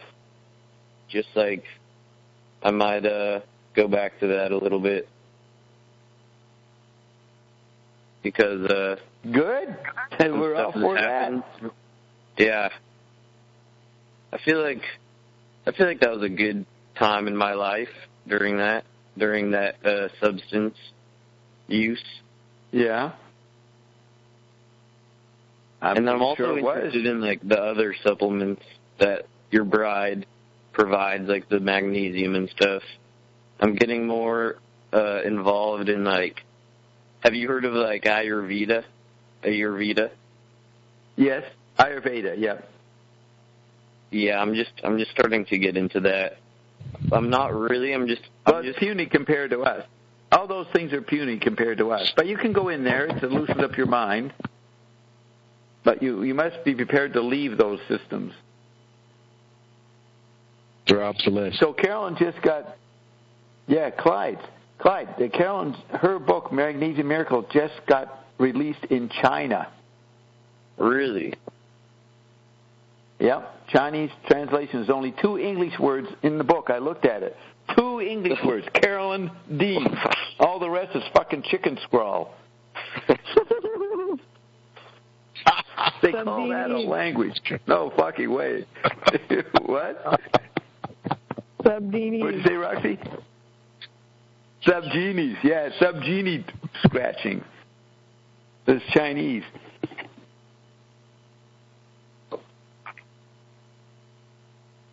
I can just see it.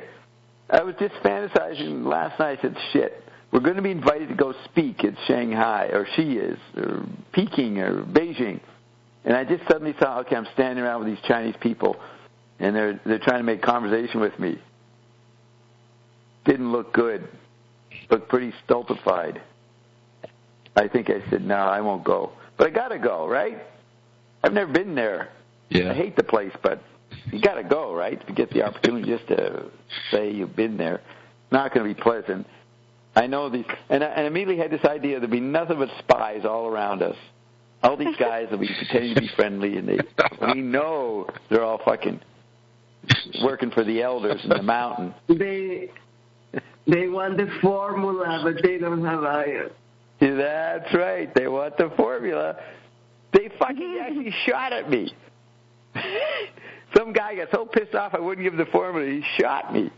He must have been shocked when he saw the bullet go through me, and he just probably ran away. He probably killed himself. It's probably Ben. Ben did it.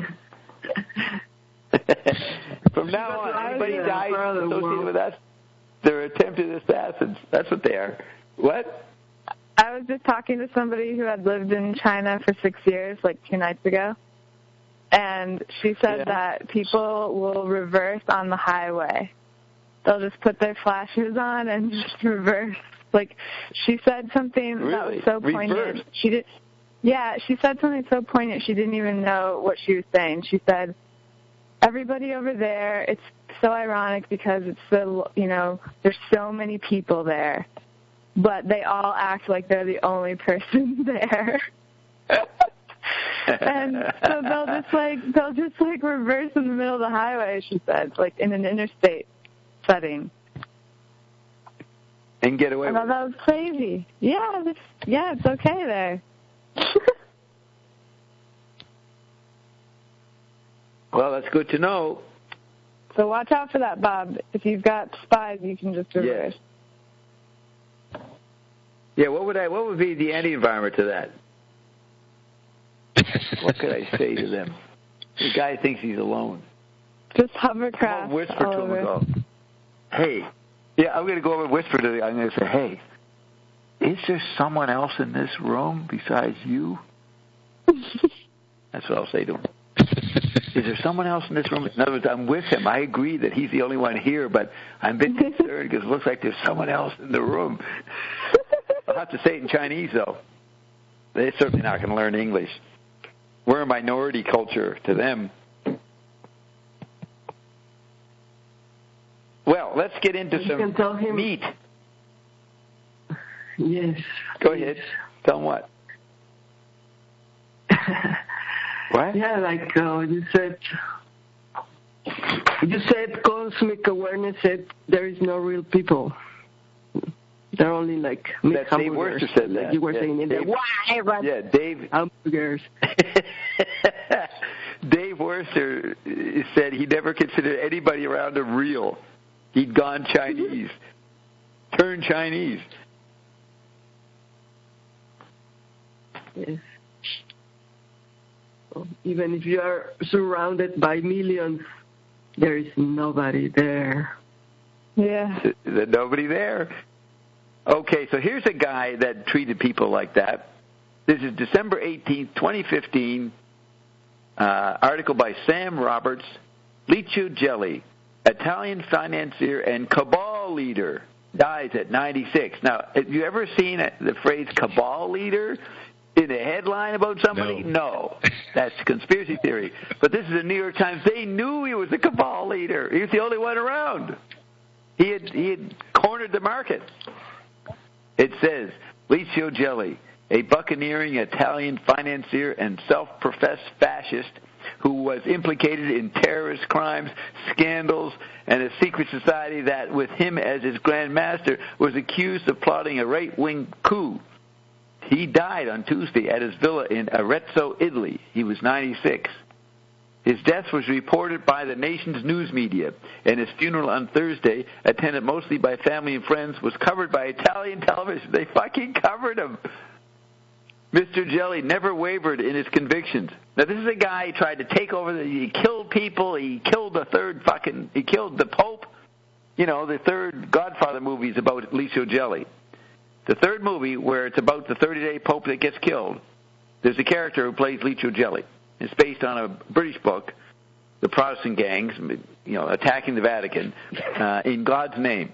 So here's this guy, killed the Pope, everything, and they still had to televise and show respect to him.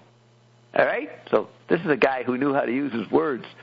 Mr. Gelli never wavered in his convictions.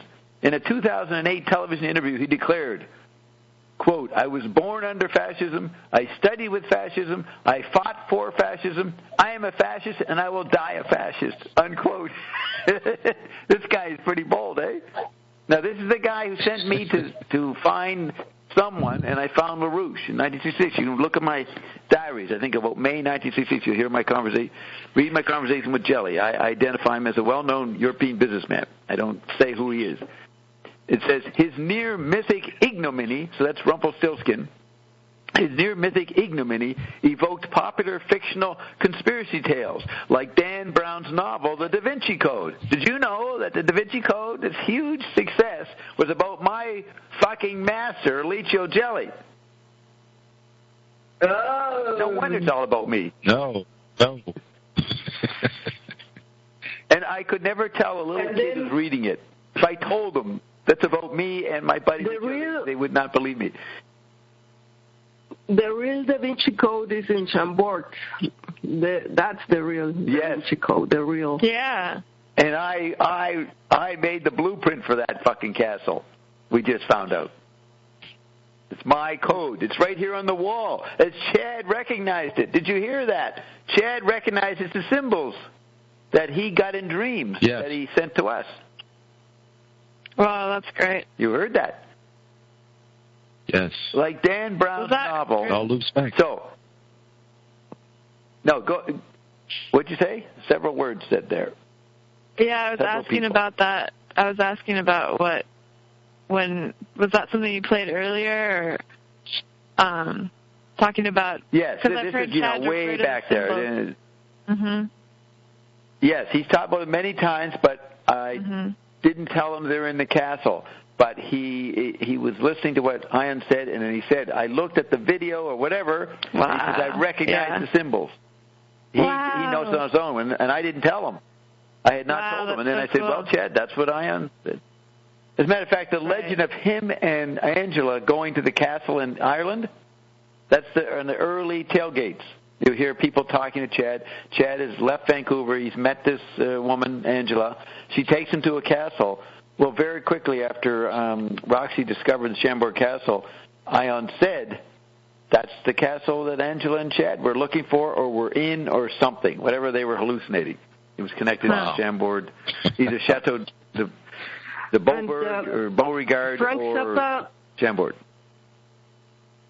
Frank Zappa said if he would reincarnate as somebody else, he would like to come as Fulcanelli. And Fulcanelli was actually trying to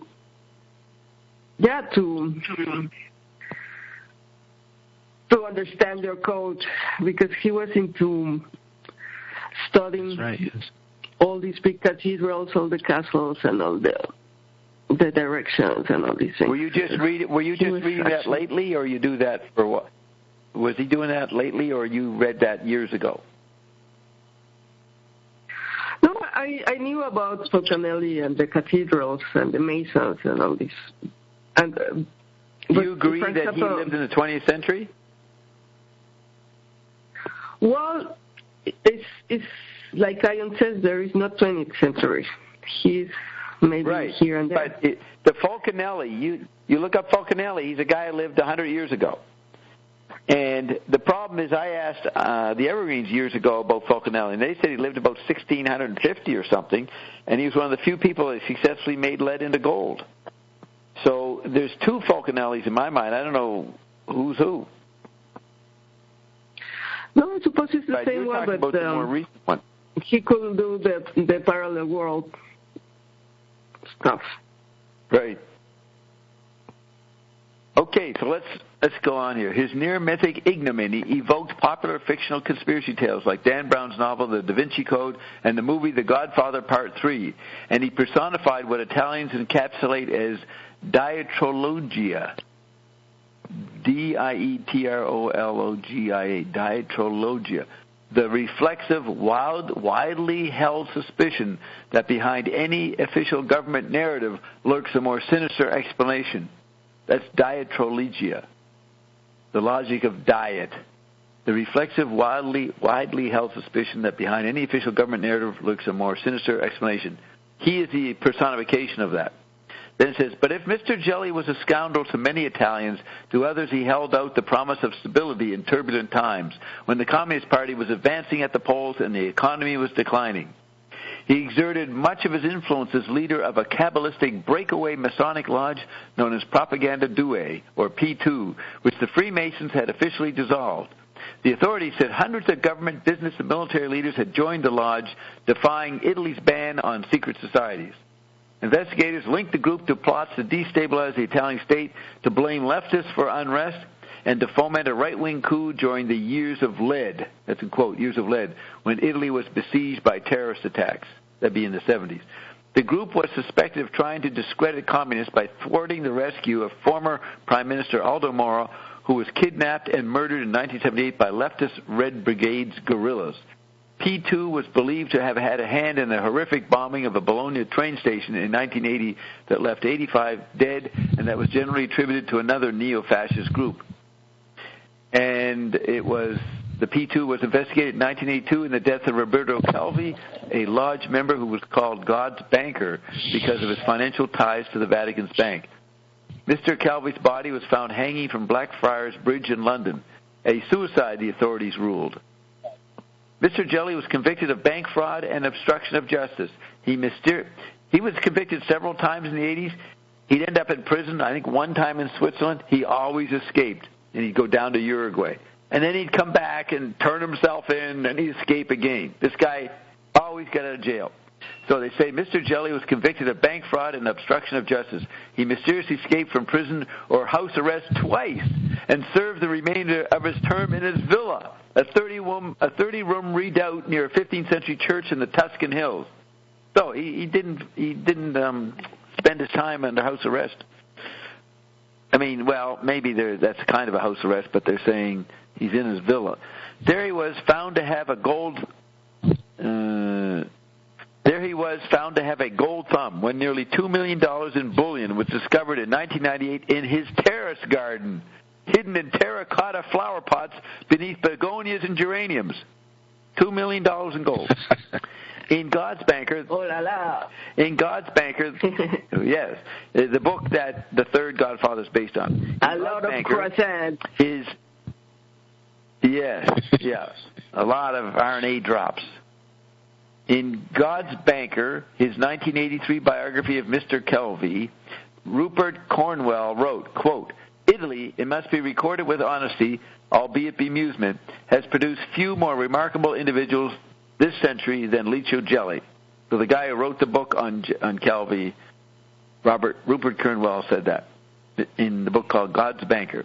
Mr. Jelly, pronounced Jelly, was born on April 21st, 1919 in Pistoia, north of Florence in Tuscany. He married the former Wanda Vanacci. She died in 1993, and their 3 children, Raffaello, Maria Rosa, and Maurizio, survive him, as does his second wife, the former Gabrielle Vasili. In brackets, another daughter died in an automobile accident. Probably was payback time with somebody. Another daughter died in an automobile accident. Mr. Jelly joined Benito Mussolini's fascist black shirts in fighting for Generalissimo Francisco Franco in Spain's civil war in the 1930s. He served as an Italian liaison to Nazi Germany during World War II, then switched sides to support communist partisans in his native Pistoia province. You see that? He worked with everybody. Nazis, communists, secret societies. He was a good friend of the Secret Council of Ten. After the war, he fled to Argentina, where he became a confidant of the dictator Juan Perón. Returning to Italy, he became successful as a financier and self-made industrialist manufacturing mattresses. Who uses mattresses? Mafia, right? When they start having their fight, they say, we had to take to the mattresses. Right? So he's fucking supplying the furniture for gang warfare. Mr. Jelly emerged into the public eye in 1981. He emerged into the public eye in 1981 as Italian investigators were focusing on Mr. Calvi, the guy who hung in the bank in England, who had presided over the collapse of Banco Ambrosiano, Italy's largest private bank. You'll see Zappa writes about Banco Ambrosiano in the play Them or Us. So Calvi presided over that bank, and they were focusing on Calvi and on Michela Sindona, who Mae Brussel did a lot on, another banker who had been accused in the failure of the Franklin National Bank in the United States. Mr. Sindona was later convicted of murder and was himself murdered by poisoning in prison.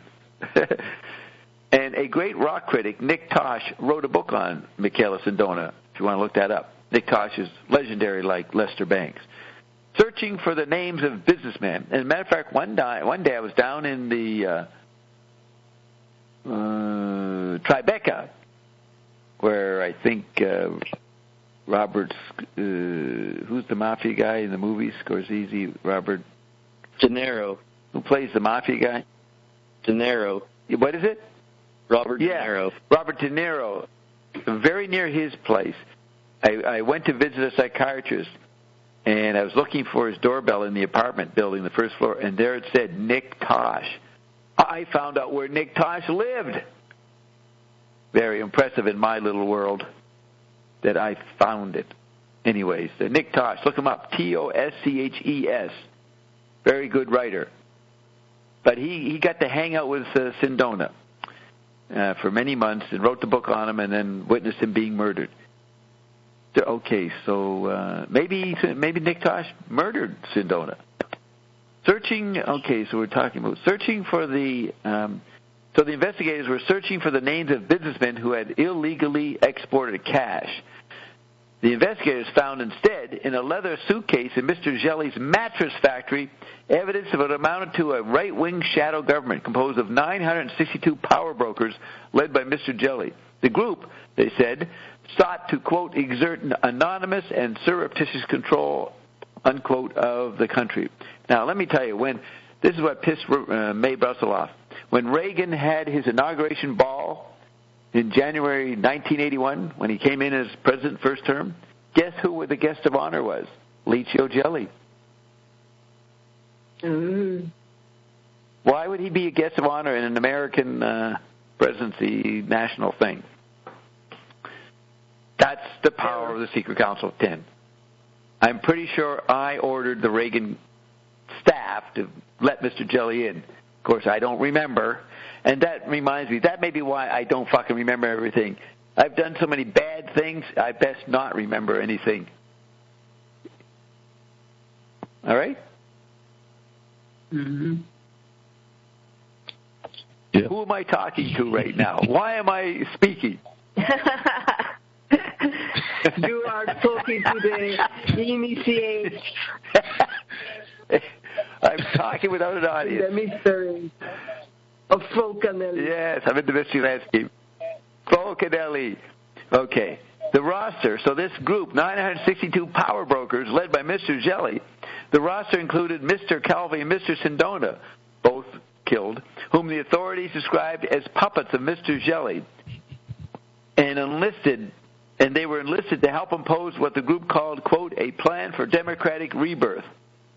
When so many government ministers and other officials were revealed to be members of the lodge, Prime Minister Arnaldo Forlani's government fell. His successor declared that Italy was facing a moral emergency. Mr. Jelly was arrested in Geneva in 1982 on charges of passport fraud. The authorities said he had gone there to withdraw millions of dollars from his Swiss accounts. A year later, just as he was about to be extradited to Italy to face charges involving the Bologna bombing, they were really going to get him, nail him, the bank and charges involving the Bologna bombing, the bank failure, and financing right-wing terrorism, he escaped from a Swiss prison hospital with a guard's help and fled to South America. He returned to Switzerland 4 years later in 1987 and was extradited to Italy under extraordinary security. Mr. Jelly was absolved of any association with the Bologna bombing, but sentenced to 5 years in prison for obstructing the investigation and 18 and a half years for his role in the Banco Ambrosiano fraud. In brackets, his Swiss accounts had been linked to more than $1 billion that the bank was missing. So listen to what I'm describing. This guy was given a state funeral, okay? He later received a 17-year sentence on obstruction charges in a political conspiracy case involving 15 other P2 members. You can remember that. While he was in jail, he still could fucking bribe judges to help his buddies in their trials. But they pretended to nail him. Mr. Jelly was, quote, a man of Nero, like Nero, the emperor of Rome, was a man of Neronic wealth and ways. As the writer Nick Tosh described him in the book Power on Earth, we have it right here, his 1986 biography of Mr. Sindona. But Mr. Jelly's lawyer, Raphael Giorgetti, suggested on Thursday that his client had merely been a scapegoat for Bob Dobbs' own fucking failings. Now, there it is. There's my name. I did not know. That would be there. It's there. Nobody fucking investigates me. They don't investigate me. They just try to kill you. All right, since you can't believe that, I will. Of course. What did you say? What did you say, Roxy? Of course. Yes, I will now edit that. We will now read it the way you would like to believe it. But Mr. Jelly's lawyer, Raphael Giorgetti, suggested on Thursday that his client had merely been a scapegoat in brackets, for the government's own failings. Well, you tell me, where's the difference? What's the difference between the secret society and the government? Most of the lodge members escape punishment. Now, this is a good one. The actual Archbishop, Paul Marcinkus, got nailed in all this. Marcinkus, you go back and listen to May Brussels' tapes, recordings in 82, 83, 84, when this was happening, man, she was so pissed. Most of the lodge members escape punishment. Archbishop Paul Marcinkus, who was from a small town in Illinois, Chicago, Illinois, which was the hometown of Al Capone. So he came from Al Capone land to take over the Vatican, to run its bank. Archbishop Paul Marcinkus, who was president of the Vatican's bank, was indicted as an accessory in the Banco Ambrosiano collapse. Citing diplomatic immunity, the Vatican refused to comply with an Italian arrest warrant for the Archbishop, but it paid more than $200 million to Banco Ambrosiano's creditors. So they paid for Marcinkus' freedom. Mr. Jelly, placed under house arrest because of ill health, slipped away again in 1998. He was arrested 4 months later in Cannes, France, and because of his physical condition was allowed to resume his confinement at his villa in Arezzo. He survived there for another 17 years, completing his sentence in the meantime. So the guy pretended he was sick. Now, in 1988, so he was arrested in 83. He was in jail in 83, 82, 83. He escapes, comes back in 87. And you know what he does in 1987 before he goes back to jail? He runs for a member of the European Parliament. Oh. So have you ever heard of a character like that? Not that. You have not heard that kind of above it all. Above suspicion. No. A citizen above suspicion. Inside. See a movie. Insights? You've got many insights from this? Well, yes. I mean, from the beginning, from the title that he's in the leader of the Cabal. So it's like he's working with the Synarchy. Yes, he's working with it. Oh, yeah. His name will show up in those Synarchy articles.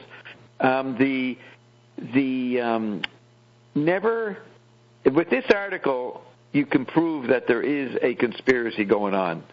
Just this article. This guy's involved with so many fucking issues that 2 or 3 of them are going to prove that there's a conspiracy or a cover-up. So he's the key guy, and he's the only businessman named in my diaries, which were written 25 years ago. So there I was, prophetically. I had the right guy, right? Mr. Jelly assigned me to find a man like LaRouche, and we found LaRouche, and he was the Vatican's agent in the radical student movement. But that's all water under the bridge now, isn't it? We're in a new world, new dimension. Yes. None of us are going to die. And Mr. Jelly is just another little man with huge pomposities. All right? Are we okay? Yeah. Can we end this topic? Can we dispense with this disgusting topic? I was thinking again about Fulcanelli, and, for example, in the Mysteries of the Cathedral, he goes through all the symbols in these buildings, trying to decode what Bob put in all these buildings. Yeah. And it's quite interesting because he says, for example, the cross represents the life, like already in Egypt, the yank was a symbol of life. And from this cross, the stone is created. So for me, the stone will be then the magnesium, and the chromosome 14 will be the cross. But, I mean, they might talk about the symbols, but they could not go into the deeper meaning of what Ion is saying, what they really mean. Right. Correct. Nobody in history has known this, except for ascended people. I just allowed 2 anonymouses to come in. Is that you, Bert? Did you get knocked off? Yes. Skype cut out 4 hours. Yeah. Do you want to say something? No, I wanted Roxanne to finish what she was just stating. Yeah, he's an interesting character. But you know, you're right, Bob. Go ahead. Well, I just wanted to give an example of sarcophage in a castle called Saint-Germain-de-la-Laye. It's also La Loire near Paris. What is it? What's the name of the place? Like a stone coffin, Saint-Germain-de-la-Laye. Okay. And there is a coffin with an ankh. They don't have a cross, but an ankh. And in many of the buildings of that area, there's a lot of Egyptian hermetic symbols. But I suppose, yeah, they all have to do with Bob, with the architect. Yes, the special Loire Valley PTA, Parents Teachers Association, was their front. They'd have meetings ostensibly to discuss their kids' homework, and they were planning coups and murders and assassination attempts on me and my buddies.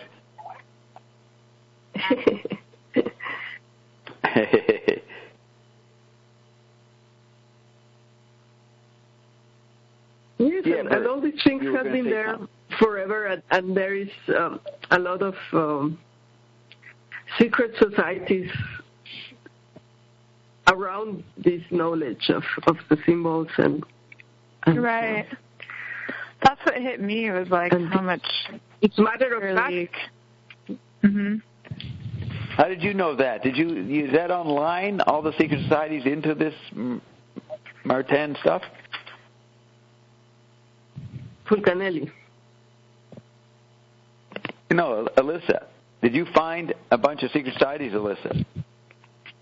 No, but when I was looking into stuff about Chambord and throughout, just my time learning about you, and before that I was kind of learning about, just how you start learning about conspiracies and then you figure out which ones are real, which ones aren't. And the Chambord Castle kind of made me think about just some of these people that have come up, early ancient people that knew some of this stuff. Like the knowledge has been there and then it disappears and then it's there and then... Yeah. Or, it doesn't really disappear, but you know what I mean. Sun said ancient days. That's a key term in Ion's language. Did you hear him say ancient days? Ancient days. He mentioned it. Yeah. Ancient of days, yeah. Yes. Yeah, that's Ionic to say that. But anyway, so you saw all these conspiracies. So what's the point here, Alyssa? Okay, so there are lots of conspiracies, but what? No, that's not my point. My point is that when I was, just briefly when I've been looking into the castle, Roxy, didn't you say that people had known about it before? Well, there are all these groups trying to understand what they mean, but there's also the ascended that really know how to part the world and what they really meant. So what are you saying, Alyssa? I'm saying it's interesting to consider who has known the big notes, the big song for longer and hidden it. It's playing, I guess, maybe with time a little bit, but I feel like there's more that Ion is starting to reveal about the big picture. Yes. Yep. You'll hear today's content. We got some more. It's getting more preposterous.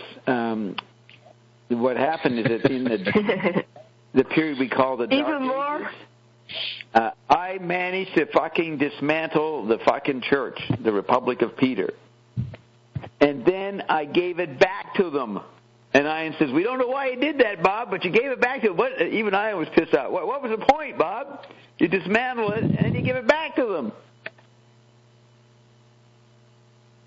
And then they built up power, and then in 1400 I decided to dismantle them again. And that was harder. That took longer. We're still in the middle of it right now. We're still in the middle of it now? And for me, it's also amazing to find these similarities with what the Hermetic alchemists and the secret societies were talking about the stone, about finding the elixir, the real medicine. Yeah. Right. And they also have all the symbols. That's why I was so impressed with Chambord. For example, they talk about the R and the prefix re, and they say that means half of one thing. And when you put it to something, then it's like you are augmenting that thing. So like amending, giving it more. What's that word? Augmenting. Augmenting. Yeah. And what are we augmenting? So you're giving it some, like the power. Well, you use this re-mac, re-bob, everywhere. Yeah. And these the R's and the re are also in the cathedrals and in the castles. I see. So there are many. Really, many symbols. Maybe I'll go back to read the book, and look for the symbols and then the translation that I will do with the ionic. Right. So Roxy, Lisa, has looked at this stuff in depth and was shocked at the ionic symbols and parallels and everything. You know that. Do you understand that, right? Yeah, like the tower in the middle, the double helix, and all these different things. But she's giving us some new stuff, like the repeating of the R-E of rebob. Oh, really? Like the R-E. Yes, because you use the syllable R-E. The remark. Right. Yeah, or yeah, so there are many Where is the R-E? coincidences in the buildings. There are there are many things that look like decorations, but it's not only decoration. Right. Is it in like a border on the ceiling or on doors or what? They can be anywhere in the ceilings, in the walls, in decorations, in the furniture, in the fabrics.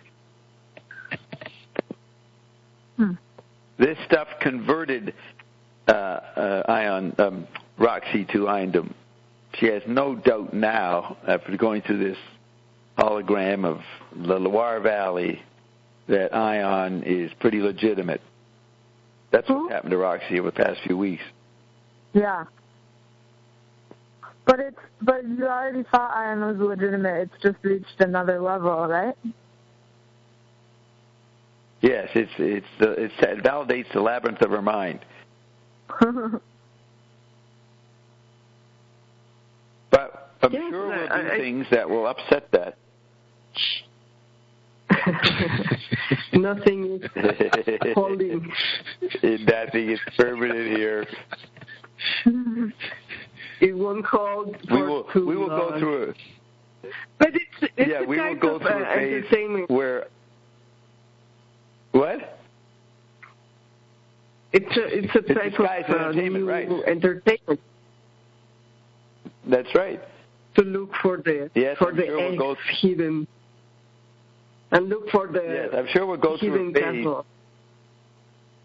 I'm sure we'll go through a phase where Ian will confess that it's all JW's ramblings and Bob's a liar, Carol's a liar, and we all bullshit for years. I'm sure we'll have to go through that phase.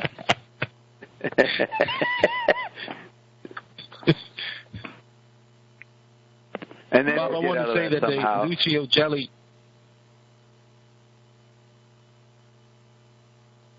I wanted to say one more thing about the Lucio Jelly article.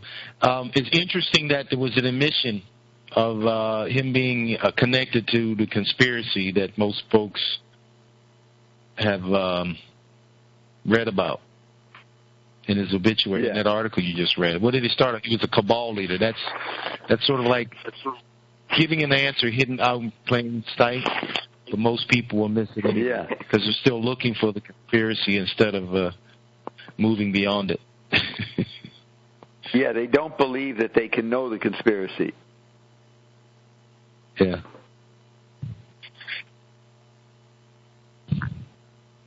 But that's pretty good for my resume that I've got Jelly in my diary years ago, and then he's the only guy called a cabal leader. You know, that's pretty good validation of me.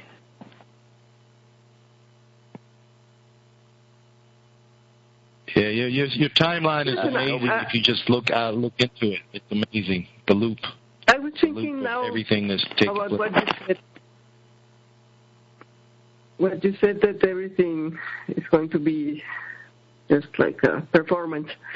But it's like you have been doing this performance for so many years. It's like, what a complex performance. Yeah. Yes. Yeah. Well, I even killed the guff. So you can't. I even wiped out the place that you could die to. I mean, that's an amazing achievement.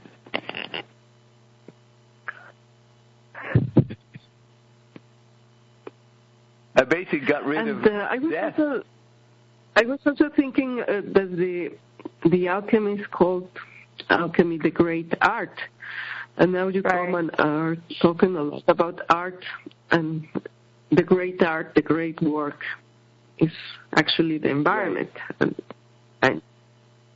it's not just chemistry. But there is also it's this not Campbell this soup chemistry. It's not Warhol's Campbell soup can. It's not Duchamp's fountain. No. It is this technology that links us right now. You are obsoleting the Vatican, and it's like the Church of Petrus. Petrus means stone. Oh, yes, so right. You are Peter. replacing That's that. Right. Well, that was the pun that Jesus made. He said, "Upon this rock I will build my church," and he was talking about Peter as a rock, and his name meant rock. Yes. But then that was not the right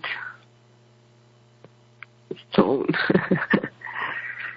It was not that right. Stone that is going to give you the completion and the real transition and the real blood.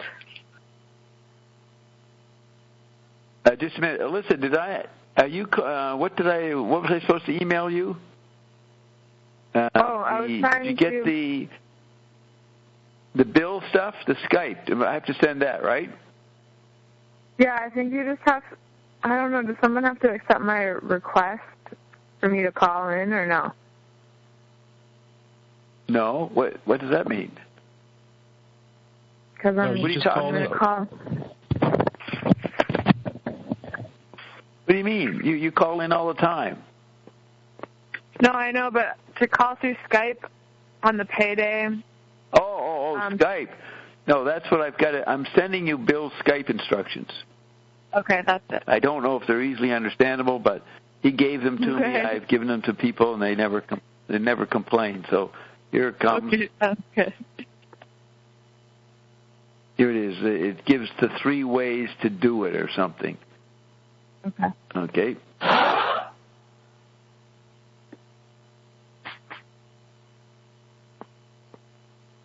Okay, so what do we do next? Do we read the freak-out names?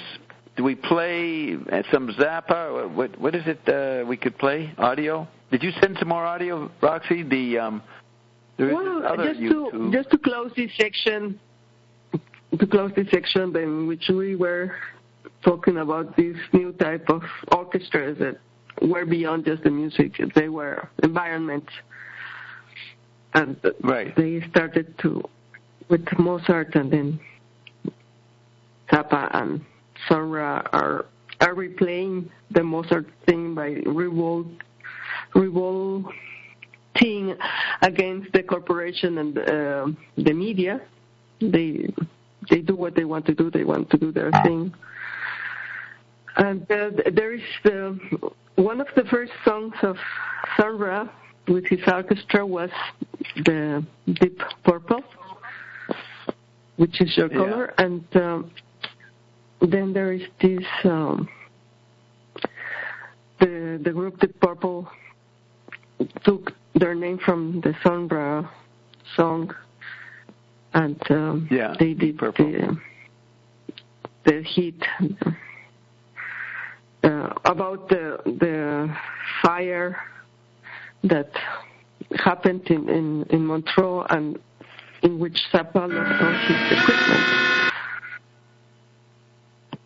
Sorry. So maybe just to close this, equipment.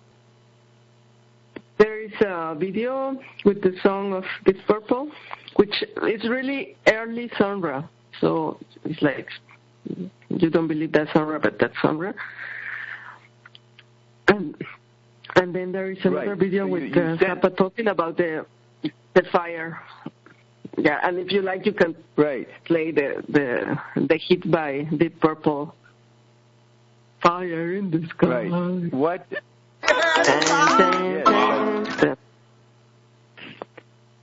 I don't see.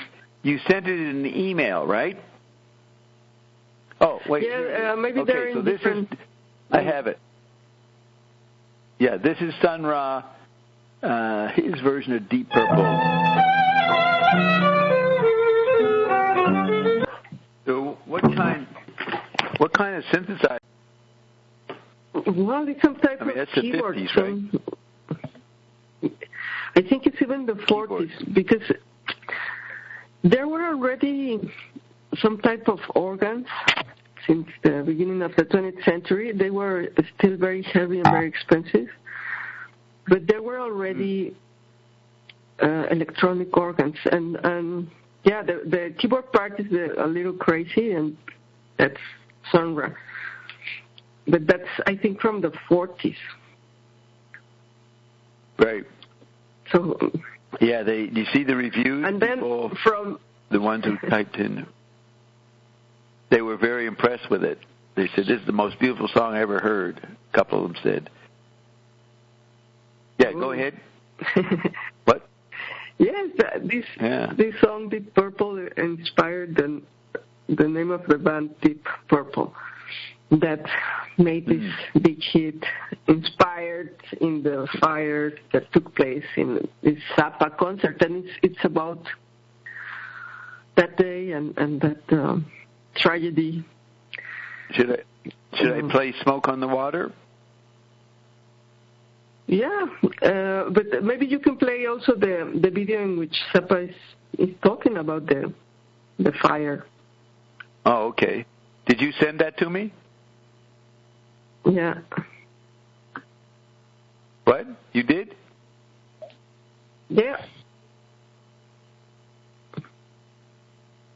So which one is that going to be in?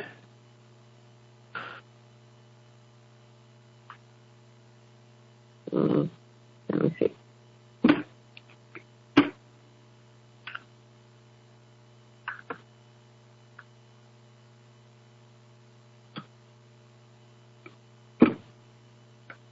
Looking through.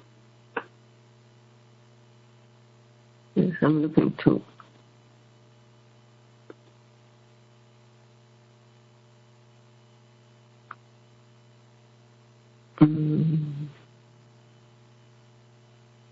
Here it is.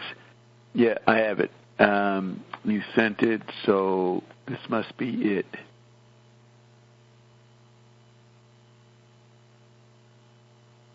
No, it won't come through to me. You know, German block. Well, then play the Smoke in the Water. Okay. Inspired by Frank Zappa. And, you know, Frank was almost murdered a week later after the fire. He was in London. The guards let a guy run up on stage. They threw him off the stage, and he was laid up for a year. And people who looked down into the hole of the orchestra pit and saw Zappa, he was so bent out of shape, they all thought he was dead. That must have been sad for a minute, thinking he was dead. This was a first attempt, because they burned the whole casino, the whole place, and Zappa lost all of his equipment there. Yeah. And they rented the equipment in London for the next week, and then he was gone for a year, almost a year after that. Wow. What a week. Yeah, and you know what was happening? At that time, I was in New York City with David Wally, who wrote the first biography of Zappa, and I went to the premiere of 200 Motels, and I stayed at Wally's place, and he had fallen out with Frank, and he was really pissed off at Frank, and I don't know if he said it. He certainly was thinking it. He said, Frank's going to get some bad karma from the way he treated me.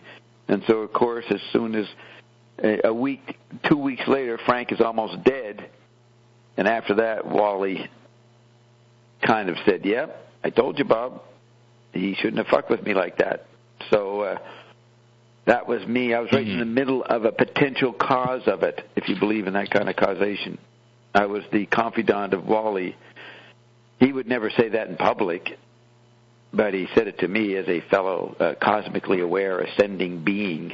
I had the right to know, right? So I was told. Yeah. All secrets are told to Bob.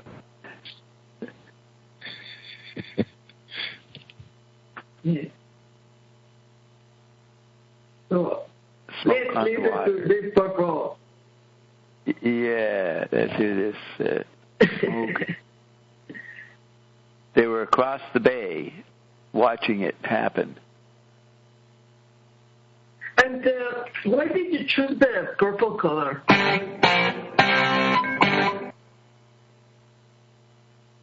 Oh. You're asking me? You're asking me why purple? Because in '94, when Carolyn went on the internet, we were in New York City. She identified with the color purple. She used to have like purple mauve colorings, drapery in her medical office in Toronto. So she called herself Purple, probably at Ingress. That was the local New York computer company, server or whatever. And then she decided to go on the medical chat line, Physicians Online. So she had to have a different name. So she called herself something, Holy Farm, POL something, Carolina POL something. And she found it very crude on the chat line among these doctors. It's just everybody flashing their ignorance in each other's face. So, but when she took on the name POL for Physicians Online, she gave me Purple at Ingress.com. I went on just after her. I wanted to read some Croker stuff. He was posting on C Theory, so I adopted the name Purple at Ingress.com. So I just, as usual, didn't do anything, didn't think. Yes. Sandra has also a called Purple Moon, and you told us that when you married Caroline, you went to the Sonra concert, so your honeymoon was there. Yes. Sonra. But see, I got the name Purple. I never had the name Purple. Okay, I was Purple at Ingress. Then they went out of business. Then it became Purple at Tellurian.com. And then they went out of business. One of them got nailed in the 911. They had their offices in, I think Ingress.com had their offices in the World Trade Center. I don't know if anybody got killed, but they were in that building, or one of the buildings. So then I was Purple at Tellurian.com until 2006 when Matt Shepard made FiveBody.com, and then I became Purple at FiveBody.com. But all from 94, 95, from now to over 20 years, I was called Purple on Stang's forum, All Thoughts Black. They called me derogatorily Purple. So that's how I got known as Purple in the Alt Slack world. Yes, and in the Purple Moon cover, there is a Sphinx that I emphasize. That's you. Really? So again. Yes. Yes. What is this? Deep Purple has an album. That's Sombra. Sombra has a Purple Moon. Oh, he has a Purple Moon and on the title. Yes, the record is Well, that's pretty Purple. neat. Yeah. That's mathematical. And, I figured, well, we'll put the word purple in. Yes, now that you mentioned 9/11, you said I am Ken Ford on March 18, 2009, and 18 is 9, and 2009 is 11. So that's the ionic real 9/11, and the whole thing with the towers, it's again the retrieval of the archetype of the dust and the fall. Yeah. You get that, Bert? And Ion is the real 911. The pattern. Yeah. When they wanted to make a monument in Ground Zero, I think they were talking about planting a tree. So that's again the tree of life and these archetypes of the Garden of Eden, the fall. Yeah. And yes, somehow it's a replay of that. Okay, here we go. Smoke on the Water.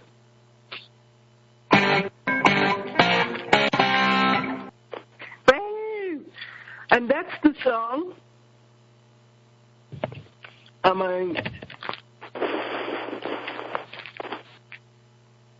Can you hear me? Yes. That's the song everybody has to learn first. Anybody who wants to play electric guitar, learn that first. There are like thousands of versions of YouTube, people learning the guitar. And it's like an homage that was the first song I learned. Frank Zappa. Yeah. That was the first song I learned like that. You want to learn electric guitar, you have to do the initiation of Frank Zappa. And Bob. And that's how we end this Zappa. No, we don't end. We're not finished. What was I going to look up? I was going to look up something. What the fuck? What are we doing? You sound very loud. Lyrics, I sound loud? You mean low? Sorry. Low. Yeah, sorry. Yeah. Low. Yeah, sorry. The mic was out. I'm saying that Deep Purple refers to me. I did not know that they all were trying to... Yes, but they have to learn my name. That's pretty cute. Okay, so we will look up the lyrics. Didn't you hear them say break a leg, Frank? Did you guys hear that? Yes. Yeah. Yeah. Let's see. That's pretty rude. Well, but that's supposed to bring good luck. That's something people say when you go on stage. I think it's a tradition for actors and musicians. It is to tell you break a leg for good luck. It has, but they. Yeah, it's a. I mean, Frank Zappa did broke not only one leg; he broke the bone.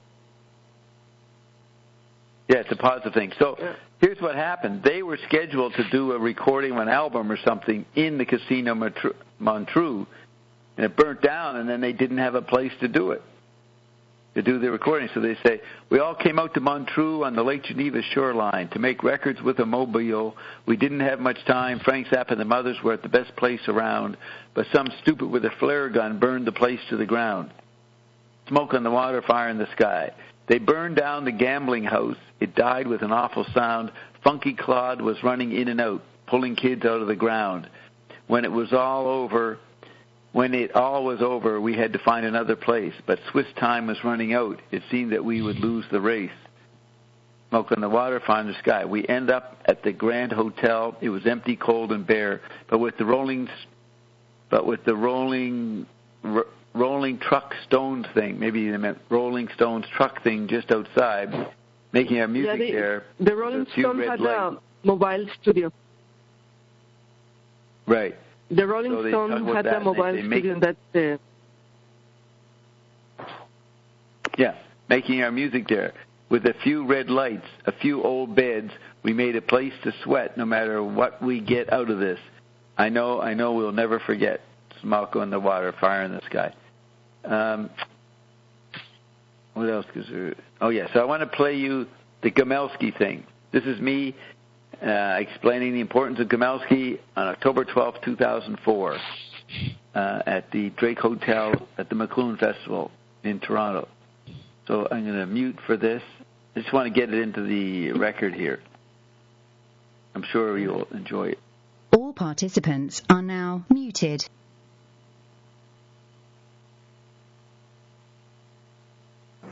This environment we're in was made possible by the forces explained by Marshall McLuhan. The technological environment explains how we get to this state, 2004. The content of this environment is responsible to a person named Giorgio Gomelski. Anybody in the audience ever heard of Giorgio Gomelski? Nope. This is loud enough, right? Perfect like this? Yeah. Giorgio Gomelski was born in Soviet Georgia, 1934. He's presently living on West 24th Street in Manhattan. Every musical event, from Charlie Parker, Underground Cinema in the 50s, Hard Day's Night, the script for that, the Rolling Stones, Why Mick Jagger Goes Like This. Check the coffee table book, came out over last year by the Rolling Stones, talking about themselves. Check page 48, where Giorgio has 3 pages explaining where this came from. You know, Mick Jagger always goes like this. Giorgio then created Yardbirds, helped Michelangelo Antonioni do Blow Up, because the Parisians and Romans thought London was a swamp in the early 60s and they didn't understand what was going on, so they called Giorgio to find out, because he'd been there in the 50s as part of the new realist world, cinema world, underground film. He went on to first, when he brought over the Yardbirds in 65, they met Frank Zappa before anybody knew who Frank Zappa was. He brought Frank back to London in the second trip, did the famous concert with the London Symphony. He brought in Captain Beefheart. He created all that movement that's around Frick and those guys. What's the term for those guys in the late 60s, early 70s in Paris? Robert Frick and Griffin. Anybody know what that movement's called? You know, gong. Too far back? Anyway, so he did all the music in there. Then he went to New York, and he did not start the punk scene. I started that. That's another story. But the interesting thing is that the punk scene evolved into his club, the Green Door. So all those musicians at the kitchen and that came out of Giorgio Gomelski. Read the book Rock Till You Drop by John Strasbaugh, a New York journalist. It's an amazing story. If the John Birchers, they've always said in the 60s and 70s that rock and roll was a communist conspiracy. If they knew about Giorgio coming out of Georgia in during World War II as a young kid, because his father got on the bad side of Stalin, they would realize that, yes, rock and roll and pop culture was a communist conspiracy, because Giorgio is the guy behind it. It's not a well-known story. Only Bill Wyman had apologized to the world and apologized to Bill Wyman, to Giorgio for the fact that Brian Jones got Andrew Loog Oldham while Giorgio had gone back to Switzerland for his father's death, funeral and all that. And when he came back, Brian Jones had brought in Andrew Loog Oldham, and the Stones were out of his control or management. So Bill Wyman was the only Stone in his book to apologize to Giorgio. It's an amazing story, and it's typical of my life. I always get to the bottom of things. When I met Giorgio, this all unfolded. I didn't know about him until a few years ago, but I was thinking tonight, the form is explained by Marshall McLuhan, and the content, in a way, is explained as a hidden environment by Giorgio Gomelski.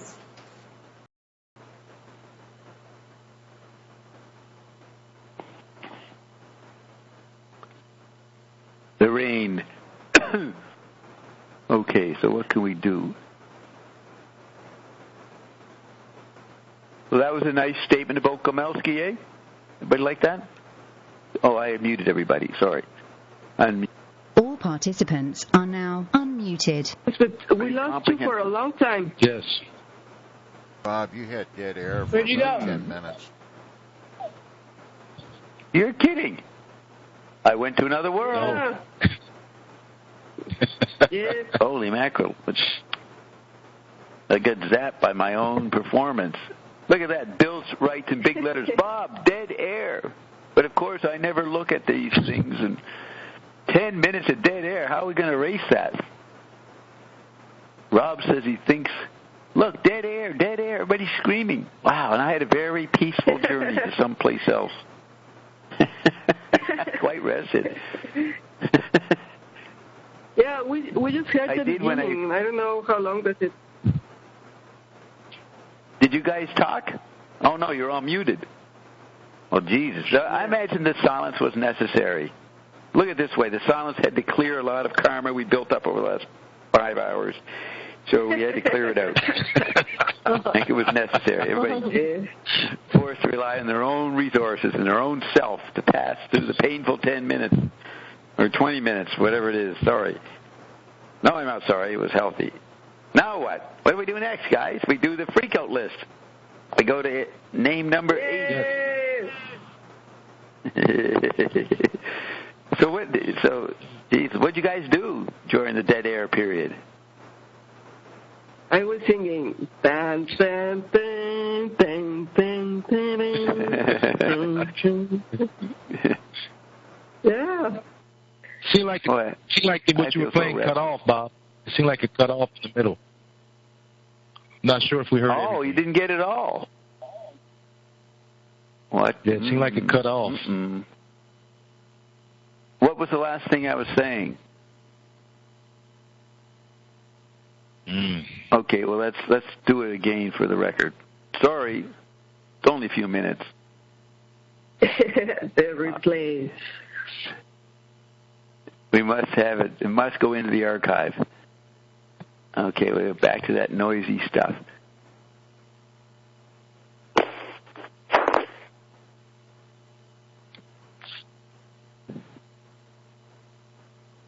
Okay, here we go. This environment we're in was made possible by the forces explained by Marshall McLuhan. The technological environment explains how we get to this state, 2004.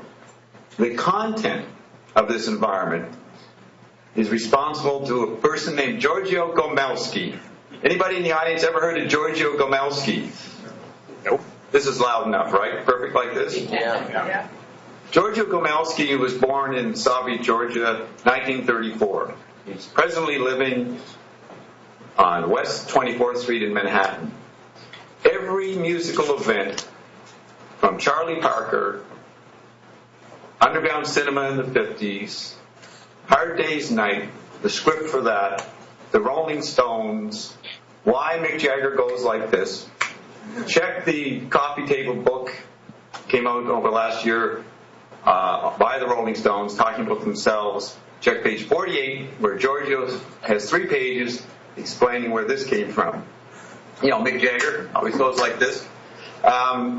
Giorgio then created Yardbirds, helped Michelangelo Antonioni do Blow Up, because the Parisians and Romans thought London was a swamp in the early 60s, and they didn't understand what was going on, so they called Giorgio to find out, because he'd been there in the 50s, part of the new realist world, cinema world, underground film. He went on to first, when he brought over the Yardbirds in 65, they met Frank Zappa before anybody knew who Frank Zappa was. He brought Frank back to London in the second trip, did the famous concert with the London Symphony. He brought in Captain Biebert. He created all that movement that's around Frick and those guys. What's the term for those guys in the late 60s, early 70s in Paris? Robert Frick and Fripp. And anybody know what that movement's called? You know, gong. Too far back. Anyway, so he did all the music in there. Then he went to New York, and he did not start the punk scene. I started that. That's another story. But the interesting thing is that the punk scene evolved into his club, the Green Door. So all those musicians at the kitchen and that came out of Giorgio Gomelski. Read the book Rock Till You Drop by John Strasbaugh, a New York journalist. It's an amazing story. If the John Birchers, they've always said in the 60s and 70s that rock and roll was a communist conspiracy. If they knew about Giorgio coming out of Georgia in during World War II as a young kid because his father got on the bad side of Stalin, they would realize that, yes, rock and roll and pop culture was a communist conspiracy because Giorgio is the guy behind it. It's not a well-known story. Only Bill Wyman had apologized to the world and apologized to Bill Wyman, to Giorgio for the fact that Brian Jones got Andrew Loog Oldham while Giorgio had gone back to Switzerland for his father's death, funeral and all that. And when he came back, Brian Jones had brought in Andrew Loog Oldham, and the Stones were out of his control or management. So Bill Wyman was the only Stone in his book to apologize to Giorgio. It's an amazing story, and it's typical of my life. I always get to the bottom of things. When I met Giorgio, this all unfolded. I didn't know about him until a few years ago, but I was thinking tonight, the form is explained by Marshall McLuhan, and the content, in a way, is explained as a hidden environment by Giorgio Gomelski.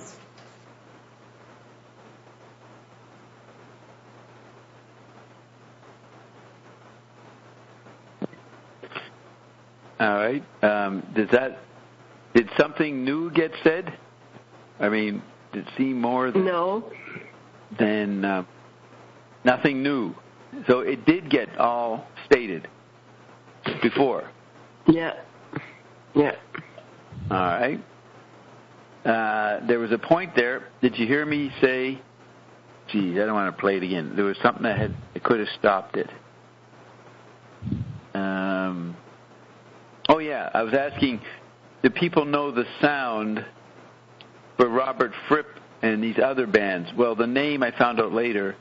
When I went, that happened in Toronto. I went back to City Island. Giorgio lived on the island occasionally with his girlfriend. So I took this copy of this recording and showed it to him, and he did not demur. He accepted what I said. He said it was accurate, and he told me that the sound that Fripp and Gong or these bands was called the Canterbury sound. It came out of Canterbury. These bands lived in the Canterbury, England area. And then you hear me say, I started punk. Did you guys hear that part? Just in passing, I said, he didn't have anything to do with punk. Yes. I started that, but that's another story. Another preposterous statement that nobody quizzed me on. And then it ended with the proper conclusion. So I will stop the sound. I'm sure everybody feels refreshed from the dead air, and we're ready to go into the next part of our accounting, taking account of the Zappa list on free. What? Inspiration? Exploration. Exploration. So do you think I got to about number 80? I think so. Cecil Forsyth. This is the list of names on Zappa's first album, Freako. So number 80 is Cecil Forsyth, English composer, author of the book Orchestration, which Zappa probably read as a teenager. It was misspelled Forsyth, S-Y-T-H-E on the list. It should be just F-O-R-S-Y-T-H. 81, Charles Brown, American blues pianist and vocalist, had a sizable R&B hit with Driftin' Blues, which has gone on to become something of a standard. 82, James Joyce, Irish author, known for his experiments with wordplay. Wow. Probably they say, probably an influence on Zappa's own lyrics and prose. Well, Zappa said, Ben Watson asked him about Joyce. He said, well, I never read much of him. I once looked at one of his books, read a page or two, and I said, yep, this guy, he does it right. So he was impressed or accepted whatever he read. He sort of said, yep. In the list. He made it in the list. What? He made the list. He made it to the... 83, George... Naked? Are you saying naked to the list? Or naked to the list? What?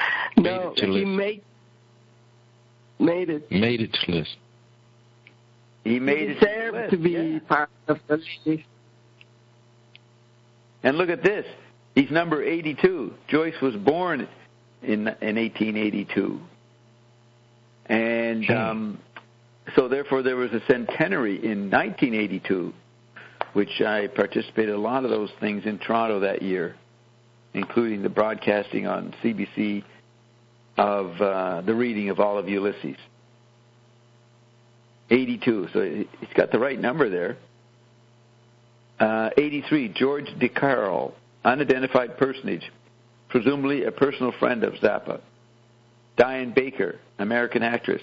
At the time the list was being compiled by Frank Zappa, she had a recurring role in the TV medical drama series called Dr. Kildare. Perhaps that is where the inspiration to put her on the list came from. If that is, one chooses to imagine Frank Zappa sitting around watching Dr. Kildare. Do you think he'd be watching Dr. Kildare? Melvin Belli, number 85, celebrity attorney, best known at the time for having defended Jack Ruby, the man who shot Lee Harvey Oswald, who had assassinated American President John F. Kennedy. Well, Melvin Belli lived in Carmel, California, the same town as Mae Brussel. And Mae Brussel was very suspicious of Melvin Belli. So when we visited Mae Brussel, Carol and I went to a restaurant at one point in Carmel, and there was Melvin Belli. He was bellowing. He's a big, heavy-set guy, white hair, walking around the restaurant as if he owned it. And so we saw his sort of arrogant patina. But May used to criticize him on the local radio station. I don't know if they ever met. Melvin Belli. Number 86, Bülent Erol. That's B-U-L-E-N-T-A-R-E-L. Turkish composer, a pioneer in the field of electronic music composition. Worked with Frank Zappa hero Edgar Varese on his 1962 composition Deserts. I guess it's Deserts. D-E-S-E-R-T-S. 87, Mauricio Kegel, Argentinian composer, known for instructing orchestral musicians to interact with each other in a theatrical, comical manner, something which Zappa obviously drew on for his work with the Mothers. Leonard Allen, childhood friend of Zappa during the period when the latter lived in Edgewood, Maryland. Dr. Sidney Brosman, English teacher at Chaffee Junior College. Frank sure was fond of his English teachers. Referenced as Dr. Brosman by Frank Zappa on the list. Jerry Murnane, number 90, physical education teacher at Antelope Valley High School. It is unknown if he was a personal friend of Frank Zappa, but it is exceedingly unlikely that Zappa would have been much of a willing participant in gym class.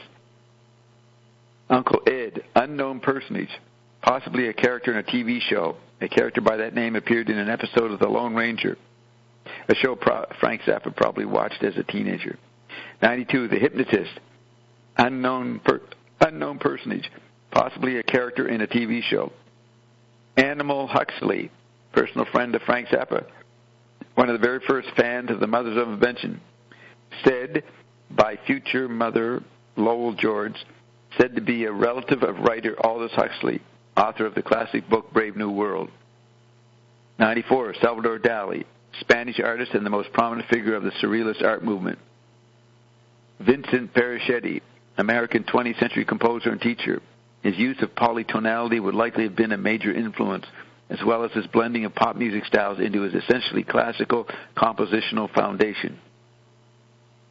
Carol, unknown personage, presumably a personal friend of Zappa.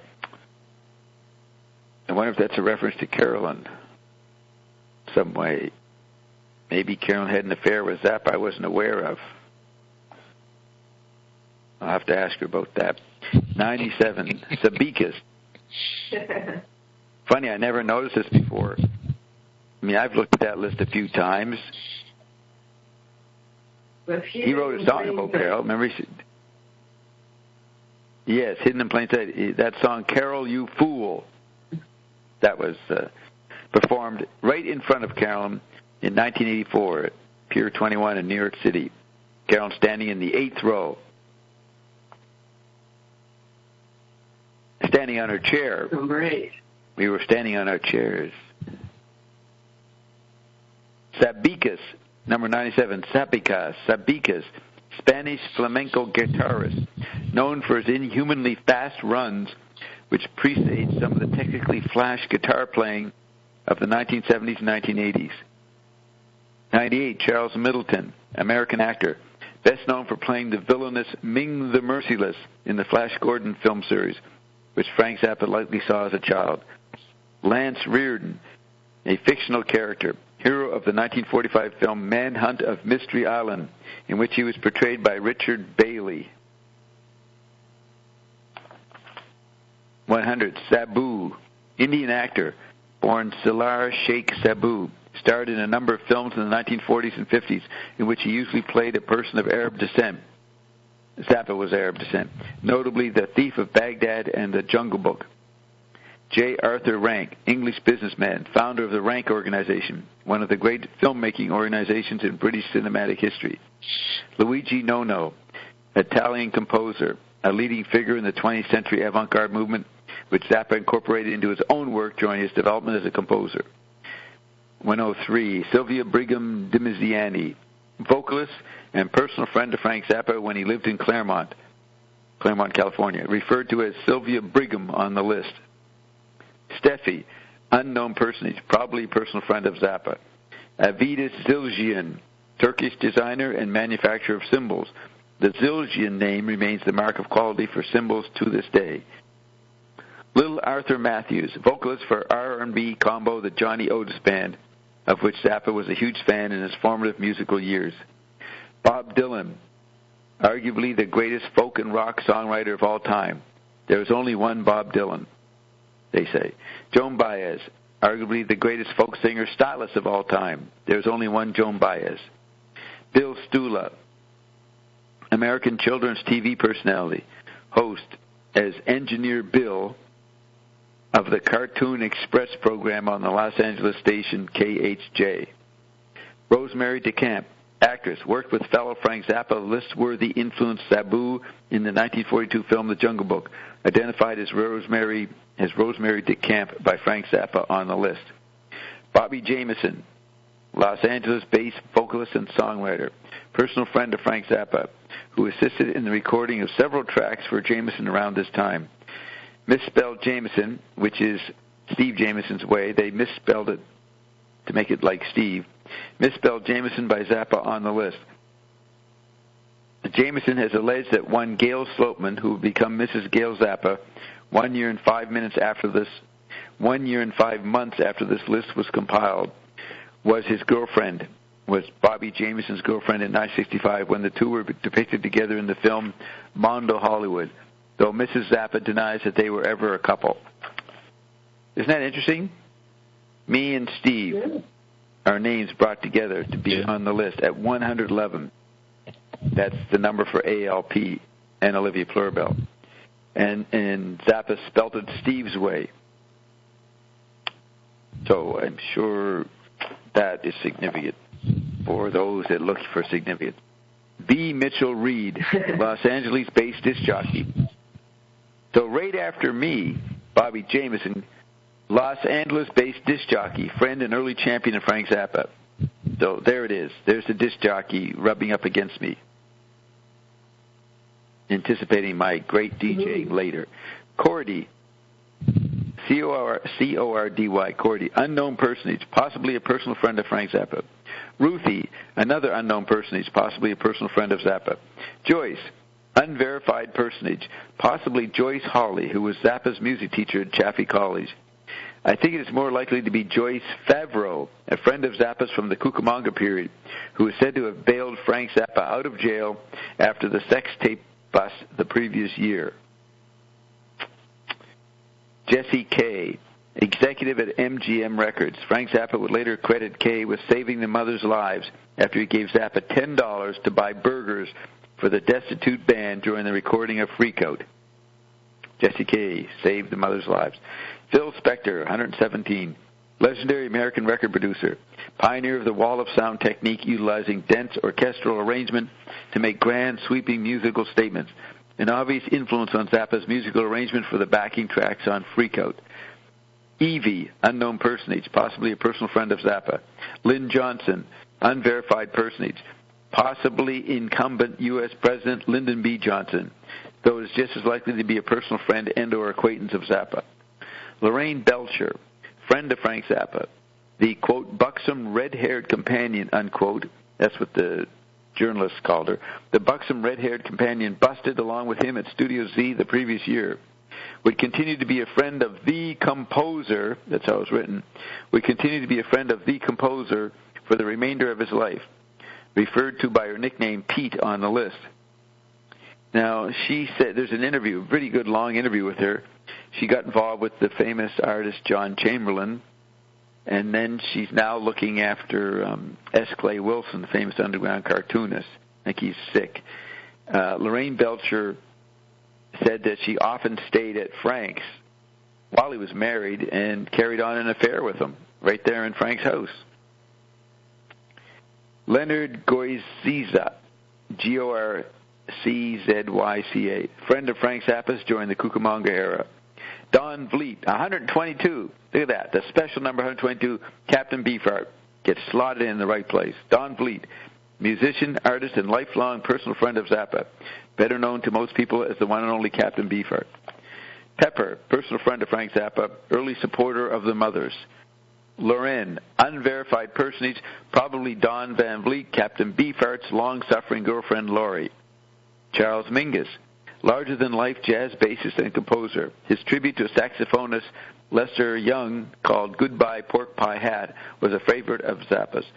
Pierre Boulez, French composer and huge, maybe it's Pierre Boulez. What is it, Roxy? It's Pierre Boulez, right? Yeah. Boulez? Yeah, Pierre Boulez, French composer and huge influence on Zappa, would later conduct some of Zappa's composition with his ensemble Intercontemporain Orchestra. Anton Webern, Austrian composer. Last week. He died, yes, I think Pierre Boulez died last week. Bowie, so nobody noticed because David Bowie died the next day. Right, well, right. It was noticed, yeah.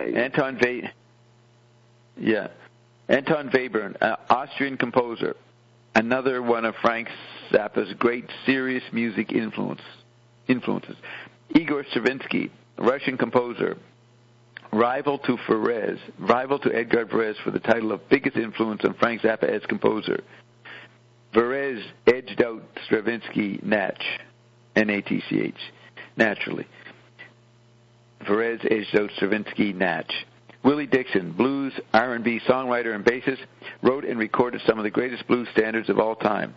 Guitar Slim, R&B guitarist, probably Zappa's single greatest influence stylistically as a guitar player.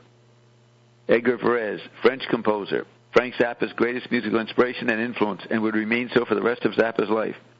Muddy Waters, blues guitarist and songwriter, arguably the greatest electric blues man of all time.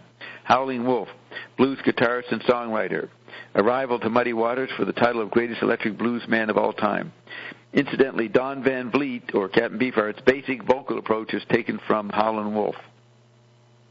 Elmer Valentine, owner of the Whiskey A Go-Go, personal friend of Frank Zappa and Pamela Zarubica, who pokes fun at Zappa.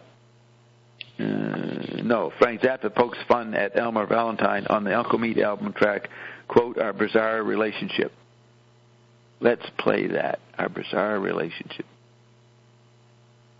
Our Bizarre Relationship. So that was Elmer Valentine. They were talking about Elmer Valentine, 134, owner of the Whiskey A Go-Go, and that was Pamela Zarubica, I assume, saying that bit. Personal friend of Frank Zappa. And Pamela Zarubica is listed as number 1. She's the number 1 listing. No, she isn't. Yes, she is. Pamela Zarubica, number 1. Friend and early supporter of Zappa and the Mothers. She would later adopt the mantle of Susie Cream Cheese for the Mothers' first tour of Europe. She left Zappa's orbit in 1969, later settled in London. She's sort of a semi-medium now. Does psychic advice. Elmer Valentine, owner of the Whiskey A Go-Go, personal friend of Zappa and Pamela Zarubica, who pokes fun at him on the Uncle Meat album track, Our Bizarre Relationship. Paul Tanzini, partner with Elmer Valentine in ownership of the Whiskey A Go-Go. Wonder if that's what they said to get the ball. Elmer and Phil, and this is Paul Tanzini, partner with Elmer Valentine in ownership of the Whiskey A Go-Go, so that's not Phil, I guess. 136, John Beck, lead vocalist for Los Angeles area rock group The Leaves, then enjoying a minor hit signal with their cover of Billy Roberts' classic Hey Joe, recorded months before the Jimi Hendrix Experience recorded their classic version. 137, Mario Maglieri, partner with Elmer Valentine in ownership of the Whiskey A Go-Go. Robert Lee Reiner, guitarist for The Leaves. Their bassist, Jim Pons, would become a mother of invention 5 years later, referred to as Bob Reiner on the list. I told you the story of my encounter with Jim Pons a week or two ago. 139, Eric Dolphy, American jazz saxophonist, a pioneer in the emergent avant jazz movement, though his progress was halted abruptly upon his untimely death, reportedly of complications from diabetes in 1964. Zappa would dedicate his later composition, quote, the Eric Dolphy Memorial Barbecue, unquote, to him. 140, Bram Stoker, Irish writer. His most famous work would be the novel Dracula, published in 1897. 141, Cecil Taylor, American jazz pianist, a major figure in the avant-garde free jazz movement of the 1960s. His influence can certainly be heard on the Freak Out album, particularly on the track, quote, The Return of the Son of Monster Magnet. When I met Cecil Taylor, I'm speaking personally, in August 1975 at the 5 Spot, I talked to him during the break of him with him and his musicians. His two musicians went into a little closet and hid in there and smoked marijuana. Eventually, Cecil Taylor asked me, what instrument do I play? And I said, the radio. One of my finest moments. And he laughed. I said, the radio. How true that would be. 142. Oh, yeah, when I said that in 1975, I was nowhere near the radio. I meant I just turned it on. 142, Bill Evans. American jazz pianist, one of the greatest pianists in jazz history, particularly notable for his work with Miles Davis on the classic album Kind of Blue. 143, Johnny Otis, American R&B drummer. Frank Zappa first became familiar with him through his work as a Los Angeles disc jockey, though Zappa also loved the tracks that Johnny for the Peacock labels such as Shake It and Rock Me Baby. 144, Preston Love, jazz saxophonist. Sorry, I wanted to say... Worked with such... You play iron or yourself. Yes, that's true. Yeah.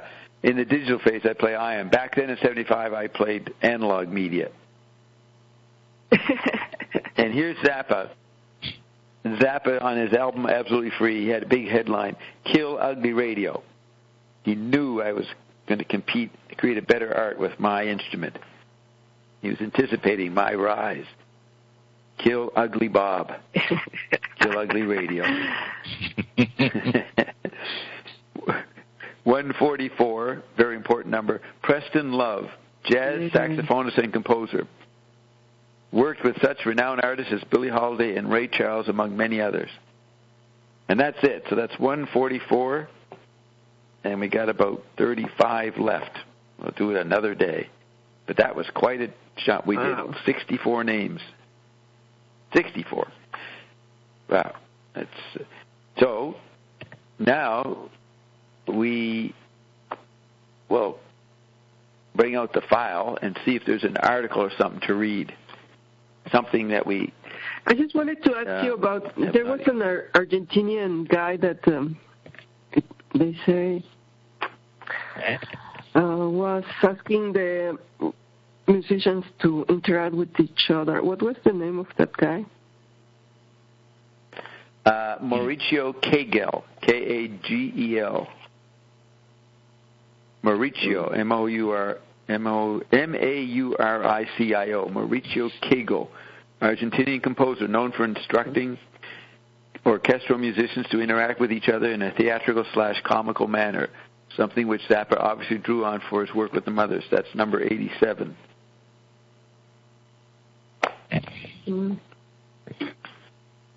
Now, I'm going to look through my articles, and let's see.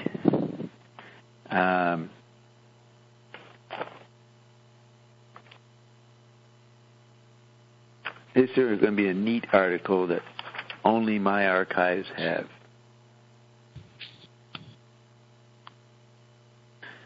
Let's try this. I don't know. It's always fun to read these early things. Frank Zappa, 27 years old, is presently with the Mothers of Invention. Born in the black-eyed Susan town of Baltimore, Maryland, Zappa traveled extensively throughout his youth, as his father was working for the government. Musically, Zappa began his climb at the age of 15 when he first started playing drums. Then a few years later, he gave up the skins for strings. This decision was made after listening to a countless assortment of rock and roll records. He has a vast collection in his home in Los Angeles. I don't know why. What do you mean he gave it up for strings? Gave up the skins for strings? Guitar strings? When he started working with groups, saxophones took the solos that guitarists take today. Zappa would ask a guitar player to play a lead like this, instead of the usual Chuck Berry stuff. Zappa would say, play it like this. That's in quotes. Instead of the usual, quote, Chuck Berry stuff. I'd never seen that sentence before. In his early teens, Zappa was studying Edgar Varese and really got turned on to his works. Zappa was fascinated by the fact that all Varese's notes were actually written down. The Mothers of Invention actually performed Varese's music in live performances. For one of his birthdays, Zappa remembered that his folks let him call Varese's place in New York, but Edgar was not home at the time, so he talked with his wife. When he was in New York recently, Zappa, still obsessed by this great man, missed the opportunity of meeting him, for by this time Varese had passed away. To the more technical side, Zappa has used a Stratocaster, a Les Paul, and a Gibson J200. For an amp, Zappa uses an acoustic with built-in fuzz tone and Pultec equalizer. To date, Frank has 4 albums out and 3 more in the making. One of the first albums to hit the scene was Absolutely Free, in which a group poked fun at plastic people, drunks, high schools, and does the all-time classic Call Any Vegetable. On first listening to the Zappa sounds, people find that his works are not only funny, but also accurate. His realizations and blunt confrontations with society and its mixture of people and organizations hit the Diggers. Diggers were an early hippie group. His realizations and blunt confrontations with society and its mixture of people and organizations hit the Diggers. Not sure about that. The second album, which should have been the third, is We're Only for the Money. So they don't know. They're not mentioning Freak Out. They don't know about Freak Out. They're talking about Absolutely Free. One of the first albums that hit the scene was Absolutely Free. So this is a little mixed up, but this is probably for a teen magazine. The second album, which should have been the third, actually was the third or fourth, is We're Only for the Money, and is handled in a more political vein. Within this second album, the group comments on the hippies and the fascist suppression of minorities. Some of the most staggering rhythm changes operate within this second album. Here, Zappa realized that most people could not grasp anything they could not tap their toes to. So Frank put a drummer in the group who plays some out-of-sight passages. The third album, and to date the most recent, is Lumpy Gravy, which was actually to have been out before We're Only for the Money. This album deals more with the electric sound, orchestrations and people talking inside a grand piano. Here, Frank worked more with visual aids and music through stereo. For instance, a stereo system will normally give a right, left, and center breakup. However, Zappa would hit discord notes and 3 pitches on the extreme channels and slowly resolve the note to unison in the middle speaker. Never saw that sentence before. Also, most of the works are designed at different listening levels. Zappa feels that the thing that sells best is truth, and so he tries to achieve this in his recording sessions. So they're saying the environment is truth. I mean, they're talking about how he makes the album, not the content. He's not saying truth. He's trying to be the environment, I guess, in a truthful way. Frank invests a lot of time and money in perfecting his sound. One of the big problems is getting the sound he is recording to be the same as the finished product, especially when you know it will be played on a $100 cracker box set with a couple of 4-inch speakers. The mothers played around Pomona, California, where they were discovered. Zappa is the performer on stage. For the mothers' performance is more instrumental than anything else. When Zappa and his merry men start changing keys and timing, the audience reacts. Zappa is one of the truly creative artist, composer, performers of this day. So that's a bit young. I wonder, there's a Rolling Stone interview in summer of '68. I'll just read the first couple of points here. Whatever it is you do you feel you are getting across? Are the people accepting it, understanding it? Zappa says, we were pretty excited about the reception we got in Salt Lake City last week. For the first time, the middle-class audience seemed to have got the idea of what we were doing. They heard it for what it was, and they seemed to make a decision of whether or not they liked it, not just, oh boy, they're freaky. They got into as far as thinking about whether they liked it or not. They seem to be able to differentiate between the different musical qualities. I think it's a matter of exposure more than anything else. When we started, we were the only ones doing it. People could say it was weird. Then gradually some of the other groups started picking up some of the things that we do. The innovations were absorbed by the more popular groups. So when the kids would hear the records on the radio by the good, clean, wholesome groups, it stretched their ears out a bit. The interviewer says, what were or are some of these things? Zappa says, some of the electronic effects in combination with musical lines, all the noise elements, time signature changes, rhythm changes. You sure can't dance to it, so now they're listening. In the old days, it wasn't like that.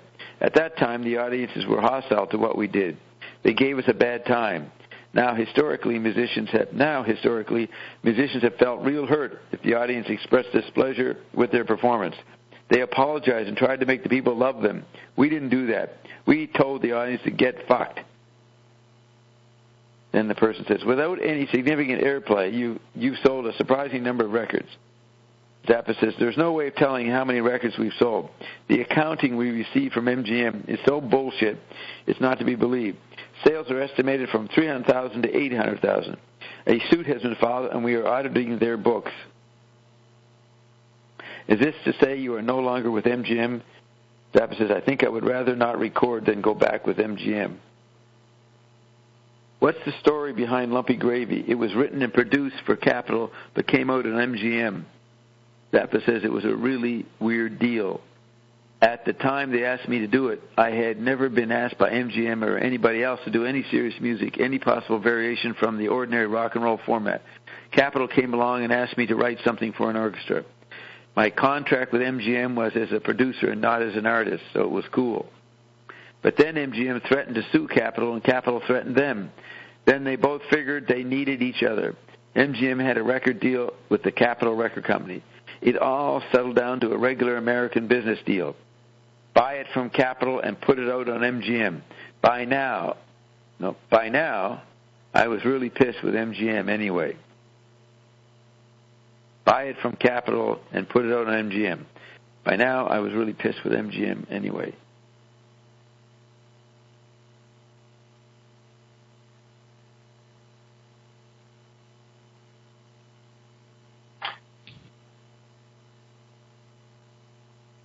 I don't know if I want to read much more. I'm always it was amazed a really weird deal. He had such an energy to go into all these legal...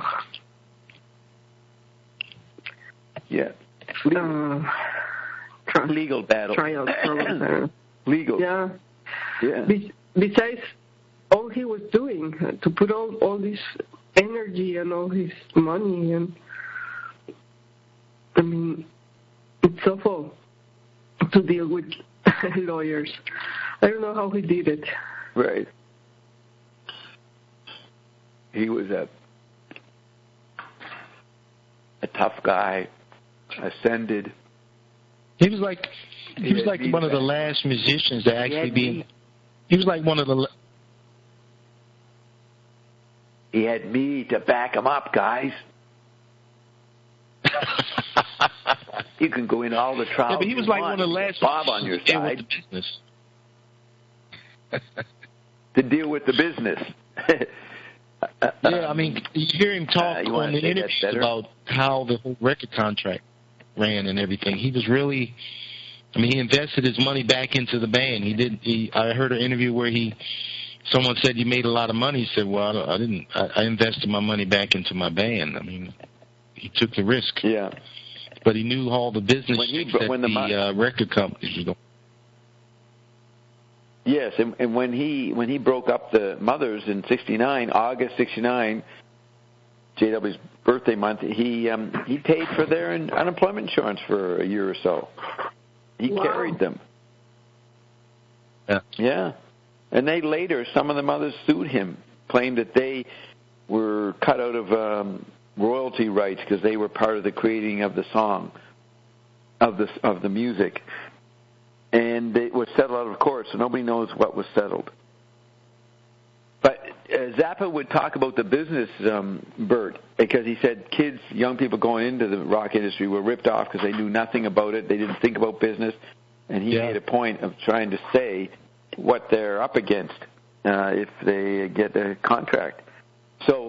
Here it is. He makes lumpy gravy for Capitol, but it came out on MGM. Zappa says it was a really weird deal. At the time they asked me to do it, I had never been asked by MGM or anybody else to do any serious music, any possible variation from the ordinary rock and roll format. Capitol came along and asked me to write something for an orchestra. My contract with MGM was as a producer, not as an artist, so it was cool. But then MGM threatened to sue Capitol, and Capitol threatened them.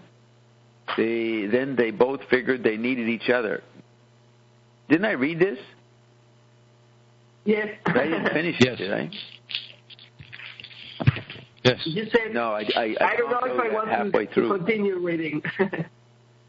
Yeah. Oh, yeah. So just, I'll catch up to what I didn't read. Yeah. Something else. Yeah, MGM had a record deal with the Capitol Record Club. It all settled down to a regular American business deal. Buy it from Capitol and put it out on MGM. But now I was really pissed with MGM anyway. So then he says, example, they sent me a test pressing of We're Only In It for the Money that had a whole bunch of stuff censored out of it. This is one line they cut, quote, and I still remember Mama with her apron and her pad feeding all the boys at Ed's Cafe, unquote. Now, this not only didn't make any sense to cut, it fucked up the piece. It fucked up the piece of music by removing 4 bars before the bridge. And they changed the equalization. They removed the highs, boosted the bottom and the middle to obscure the words. So they sent me this test pressing, and I'm supposed to sign a paper saying they can release it?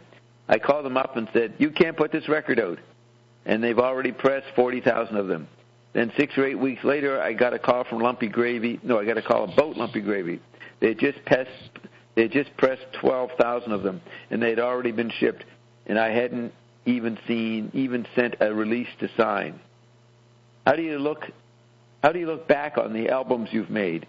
It's all one album. All the material in the albums is organically related. And if I had all the master tapes and I could take a razor blade and cut them apart and put it together again in a different order, it still would make one piece of music you can listen to.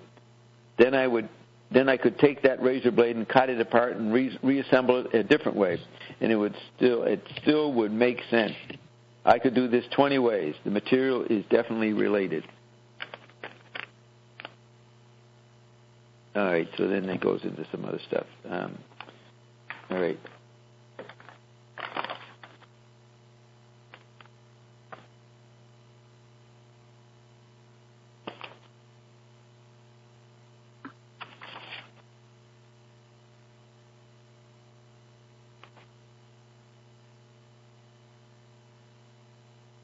Here's a Zappa quote from an obscure book. This is in 1968 or so.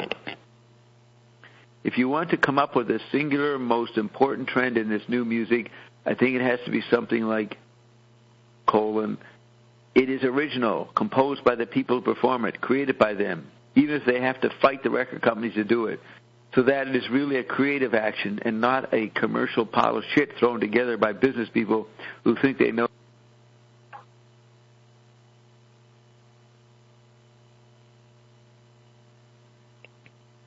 I'll put out. Oh. Yes.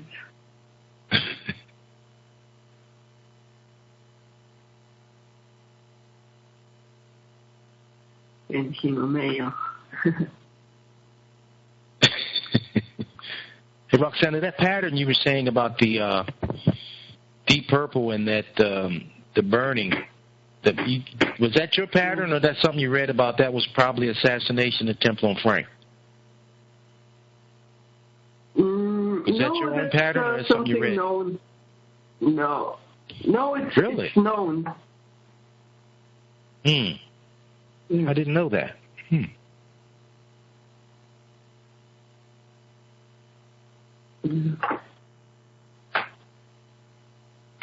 And Bob said a week later he was thrown off the stage. So yeah, that well, I didn't know that. I knew about him being thrown off the stage, but I didn't know that the Montreux may have been a assassination attempt. That's wow.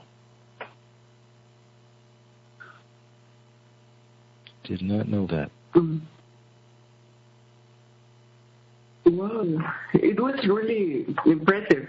I mean, maybe it was just an accident. I mean, there are some videos in YouTube with the concert and the whole incident. Oh, okay. I'll have to go check it out.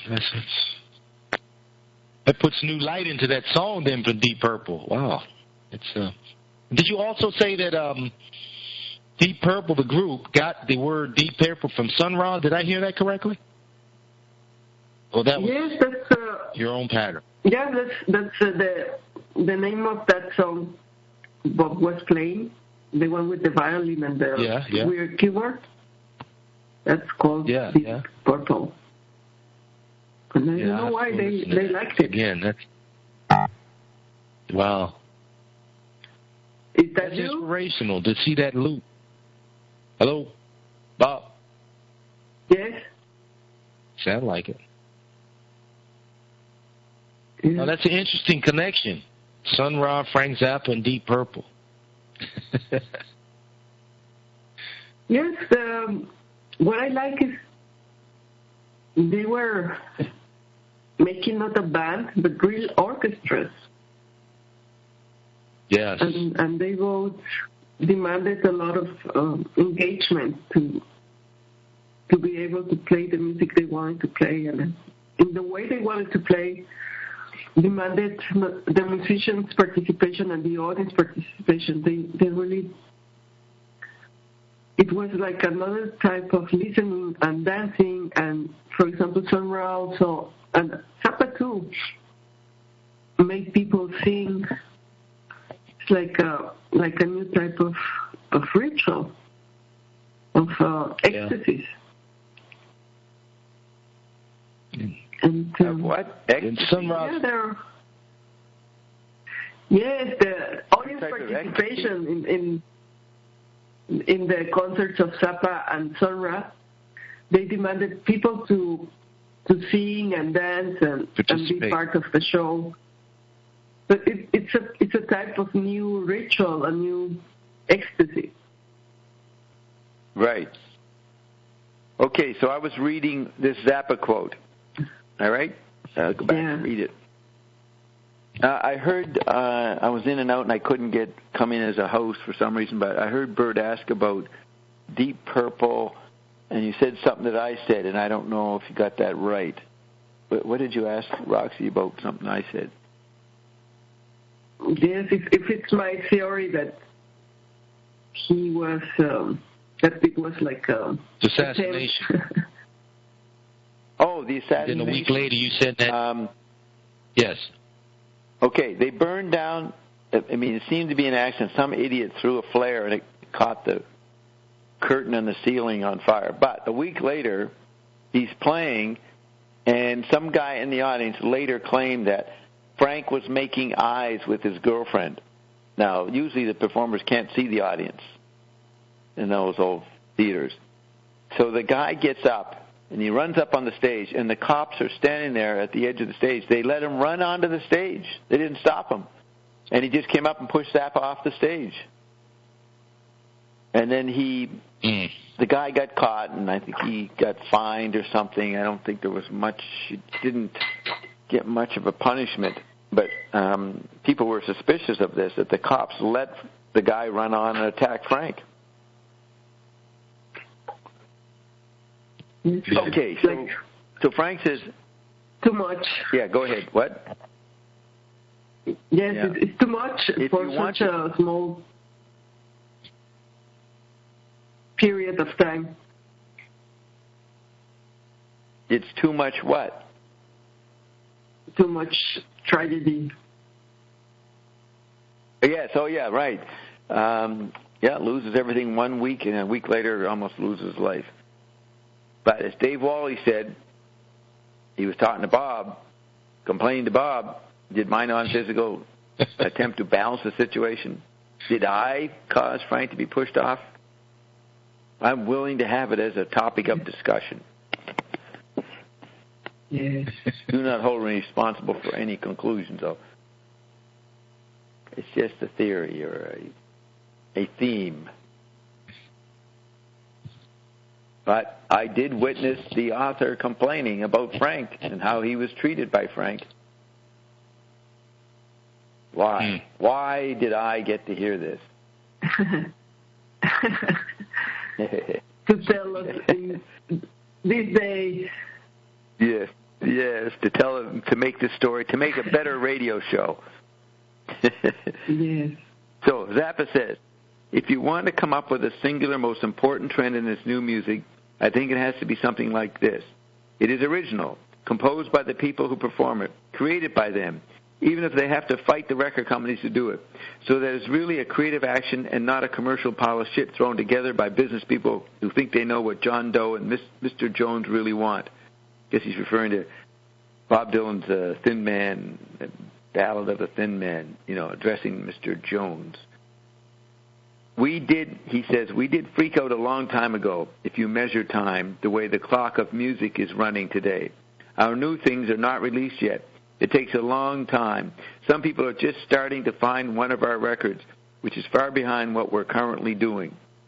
I think that as far as music in America today is concerned, rock is probably the most vital, most alive sort of music, but it doesn't know what the hell it's doing most of the time. I'm not on intimate terms with most other groups, but the ones I do talk to don't seem to really know what music is. They don't have an aesthetic understanding about what or why they compose. They simply don't get into it on that level. They're concerned with this attitude of doing their thing, that's in quotes, doing their thing. Whatever the fuck that is supposed to mean.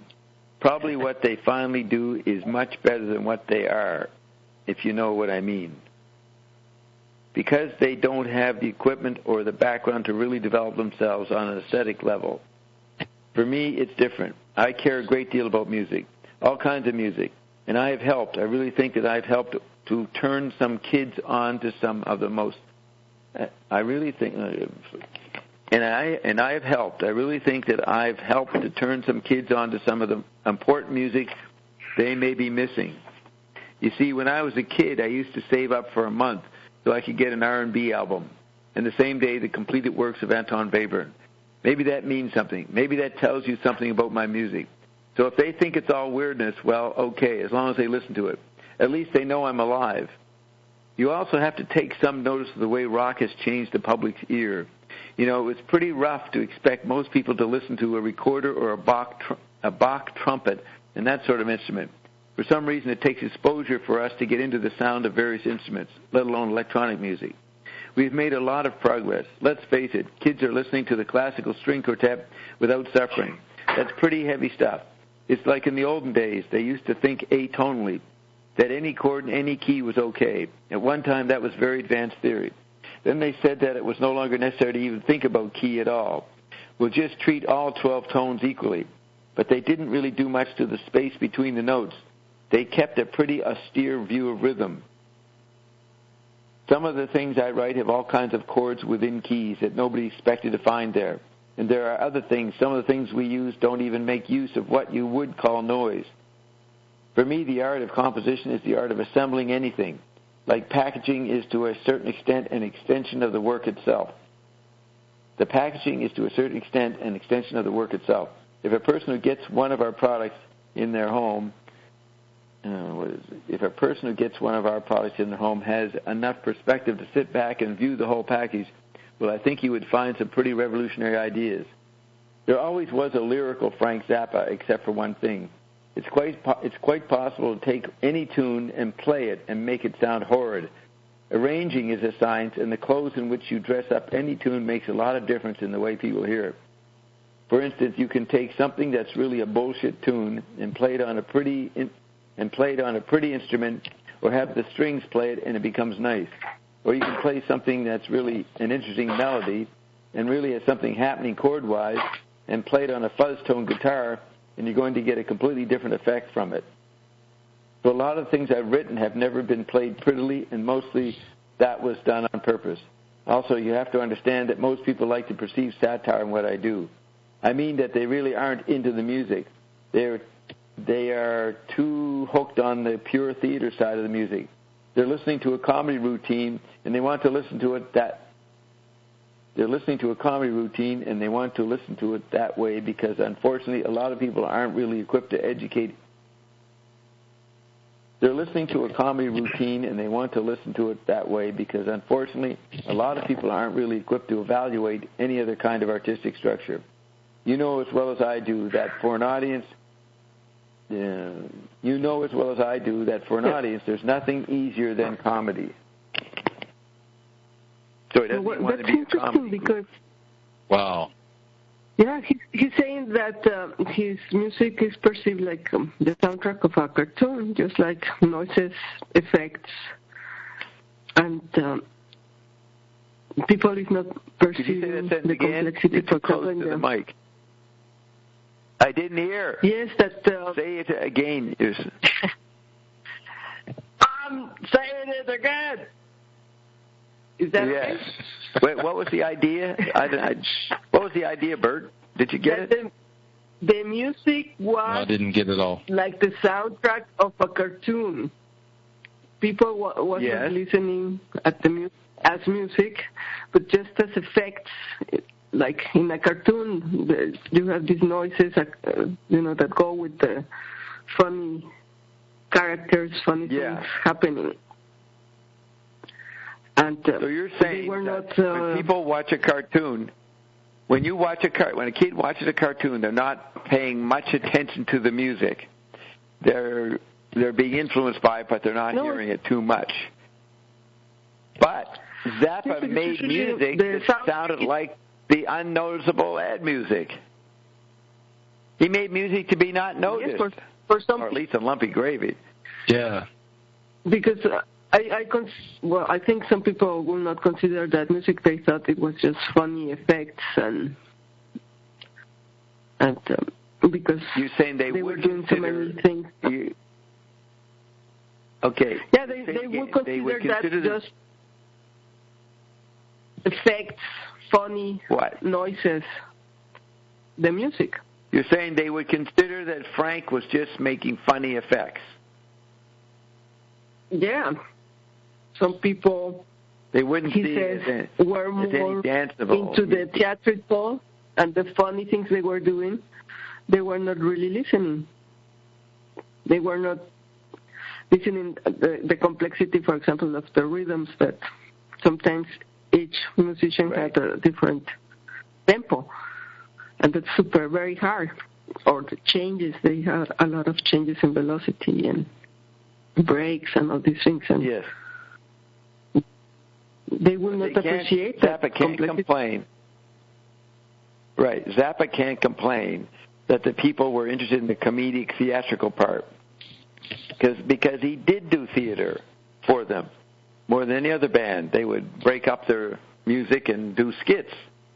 So they were encouraged to think theatrically about them. Yes.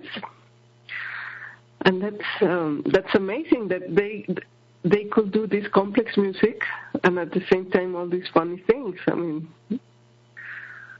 right. And people were encouraged not to hear. Yeah, people were encouraged to not notice what the composing was, especially in Lumpy Gravy. It's a collage album. Whirling for the Money's a collage album, and he's saying, I'm going to make an album that's like dull advertising that people won't notice. I don't think that's exactly right, but there's something funny there. It's like in these old pieces of La Comedia dell'arte, they will wear masks, the actors, and they will dance and play instruments as they are performing and acting and dancing, and there were real virtuosos of those things. They would do real complex exercises or dances and play at the same time. So it's like okay. Well, here's it. That type of tradition of circus and Comedia dell'arte. Yeah, he does have slightly a circus design in the second album. like it's a circus image. So here's in a one-pager column. It says, The Lure of Rock and Guru, 1968, The Lure of Rock and Guru. I think they're talking about Maharishi Yogi guy for the Beatles. In a restless, rootless mood, the young responded alike to the vibrations of the new rock and the vibrations of the inner self. The rock music of 1968 made the rock and roll of a decade ago seem antediluvian by comparison. What with the dazzling electronics of the new rock, with its proliferation of zany names and costumes. Among them, Frank Zappa's Mothers of Invention, whose thing included posing, there's that thing, Thingfish, whose thing, quote, thing, whose thing included posing with naked babies and performing on stage in unrehearsed abandon resembling a happening. Seemingly in contrast to the big beat, but actually on a similar wavelength, was the meditation of youngsters attracted to the many variations of Eastern mysticism advocated by a familiar figure of 1968, the Guru. Most famous of them all was the Maharishi Mahesh Yogi, who attracted such famous followers as Mia Farrow and made a triumphant tour of the United States, including lectures to packed halls at Harvard, in New York, and on the West Coast. In the summer of 71, after we'd gone to Hawaii, Carol and I heard about him, and we went to a lecture by him. He was 13 years old at that point. But we didn't hang around and didn't join the cult. In his wake, I guess, this guy, who was he? Didn't we see something about some guy who, I don't know where it went. In his wake followed a new pop culture irreverently labeled the Swami Circuit. So in the wake of the Maharishi, followed a new pop culture irreverently labeled the Swami Circuit, in which young people swarmed to sit at the feet of innumerable gurus and learn about the inner vibrations which brought many of them to a state of ecstasy that had previously been credited to drugs. But by year's end, some of the novelty seemed to be wearing off. One disillusioned girl announced, quote, "It's all a fad, just like psychiatry. Me, I'm going to go back to modern dance." So I thought there was be a Zappa in there, but no Zappa. Movie. What? Groovy. Yes, but it's the effect of the electric environment. People, it's trying to translate that into this internal vibration. Right.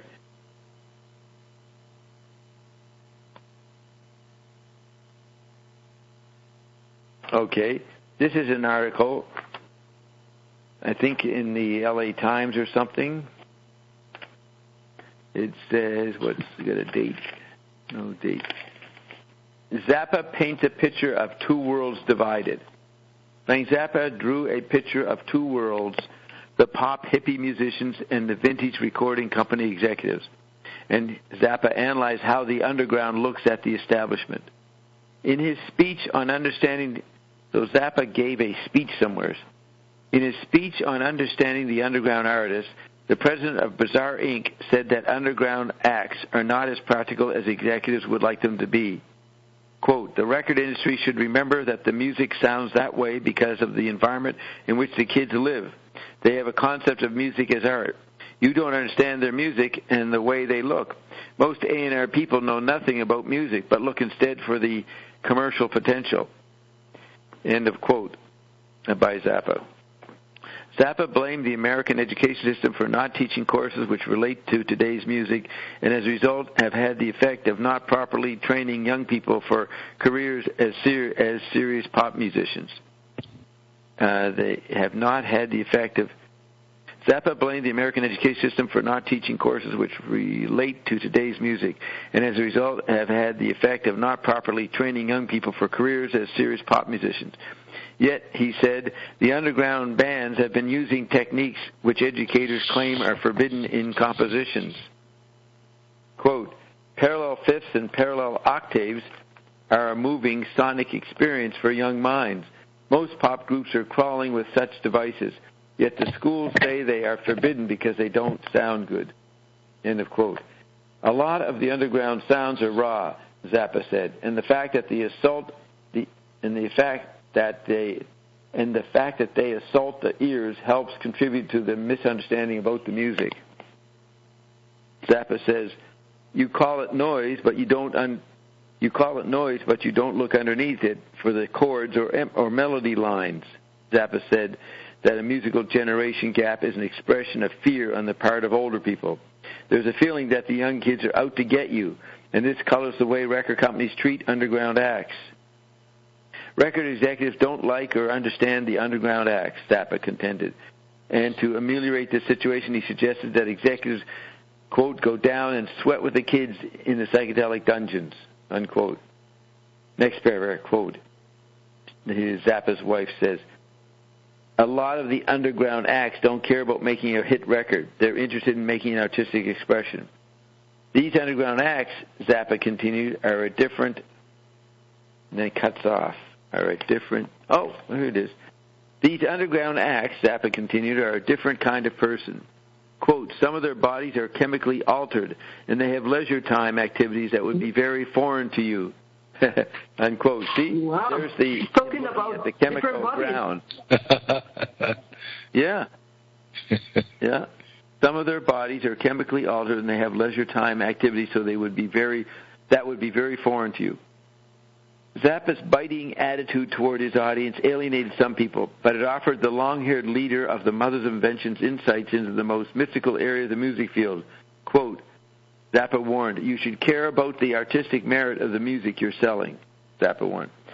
Zappa categorized the underground's terminology for record executives as old, quote, old, and then there's a line, ... so as old shit. He countered that by saying record executives call underground kids creeps. So he categorized the underground's terminology for record executives as old something. He countered that by saying record executives call underground kids creeps. Zappa spiced his talk with a number of four-letter words. This use of unprintable words caused a stir at the seminars. Mike Maitland, president of Warner Brothers 7 Arts Records, which distributes Zappa's Bizarre Records, told Billboard at the conclusion of one seminar that he saw no need to shock. He saw no need to shock. A guy named Maitland added he would have to listen closer to the future Bizarre products to see just what kind of material W7 was distributing for the independent. So that's another news show on the other station. Maitland added that he would have to listen closer to future Bizarre products to see just what kind of material CBC was distributing for the independent company. Personal manager George Grief, in reflecting on Zappa's comments about the poor quality of American education, said is there any more?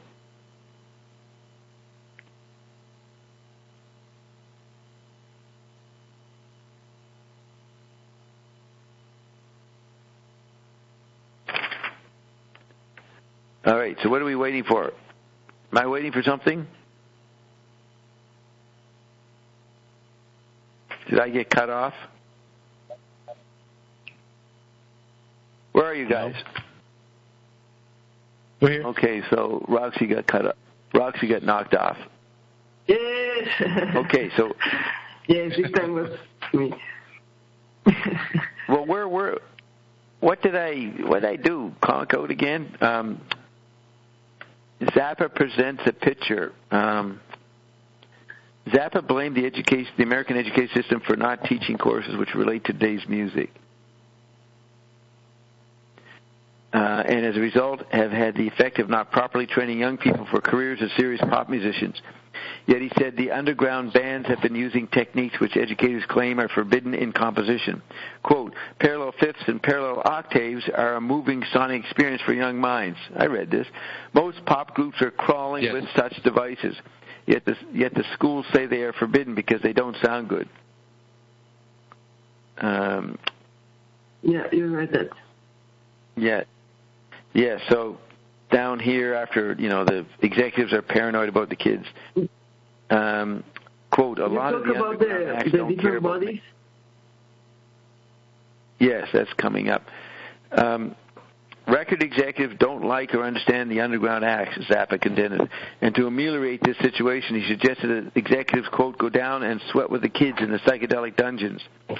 A lot of the underground acts don't care about making a hit record. They're interested in making an artistic expression. Then he said, these underground acts, Zappa continued, are a different kind of person. Quote, some of their bodies are chemically altered and they have leisure time activities that would be very foreign to you, unquote. Zappa's biting attitude toward his audience alienated some people, but it offered the long-haired leader of the Mothers of Invention his insights into the most mystical areas of the music field. Quote, you should care about the artistic merit of the music you're selling, unquote, Zappa warned. Zappa categorized the underground's terminology for record executive as, quote, old shit. Actually, it's not the word shit, they just don't show me it.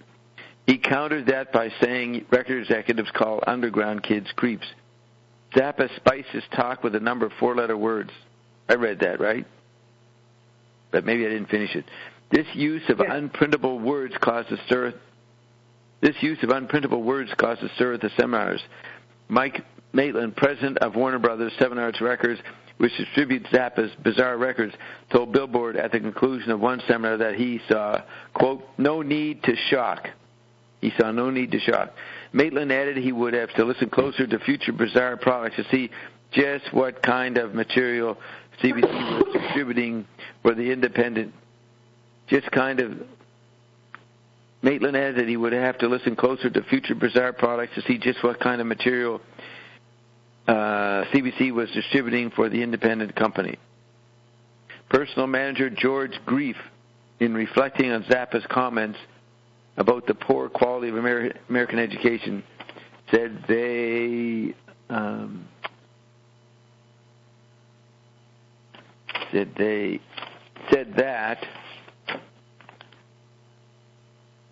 he finds he is loaded with a lot of jackets that might cost as much as 15 cents each in order to generate a cash flow.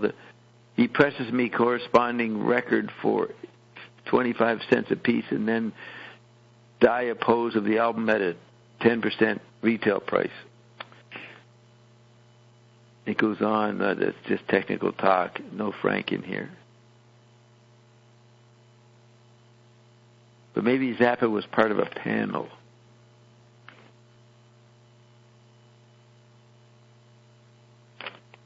In responding to a question on the major differences between the U.S. and former markets, Strauss said the American market's swinging kind of merchandising practices have not been adopted in other countries. I don't mean to be chauvinistic, but very few foreign markets have adopted the practice of giving 200, 300 freebies with every 1,000 singles, or from 1 to 3 albums with each 12. Strauss assured one delegate that he could use the data and charts presented by the panel for speeches before local service clubs. Several charts giving breakdowns of record volume and a consolidated income statement covering many aspects of record company cost accounting were eagerly snapped up following the session.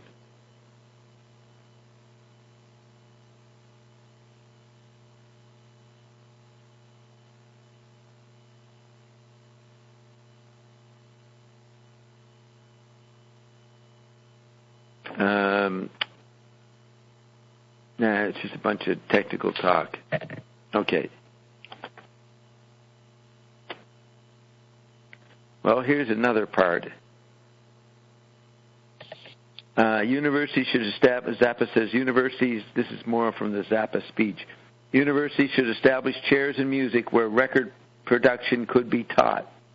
This prompted the organization's executive director, Jules Malamud, to add that the cost of establishing a teaching position was $250,000 a year. Continuing with the topic of education, WLIB-FM personality Billy Taylor said that by the time a child reaches the first grade, he has an established musical opinion, usually bad, and that with proper sponsorship programs can be developed in schools exposing pop and jazz music. And Zappa says, the company hippie was a source of comic relief for Zappa. He classified the company hippie as a pacifier for groups with little or no power. Quote, but he will turn on them, and he might even be their connection. Drug connection, I guess. That's Frank talking about the company hippie. Music Corps President Art Talmadge said, quote, instead of telling us where to get off, tell us something constructive, unquote. To that, Zappa answered a half-hour TV show. To that, Zappa answered that a half-hour TV show would be a good vehicle for promoting underground acts. So he's trying to get a TV show. W7 Records General Manager Joe Smith wanted to know in what areas LP production costs could be reduced. Zappa said he felt a change of attitude among groups to stop topping each other in hours spent in the studio would result in lower recording costs. There would be live recording again with fewer overdubs and getting away from the track-by-track concept, Zappa said. Look at that. Blaming me. What did he say? There was something in there that sounded like me. You remember it? I don't. Well, topping each other in hours spent in the studio. We've been arguing with people about how many hours Bob's been here. So then Corvette's merchandising manager, David Rothfield, brought up the subject of refusing to stock albums which contain questionable material. Zappa says, I don't believe in obscenity or pornography as a concept. Zappa replied, adding that it would be a good idea for executives to help explain to people that the word on a record won't kill them.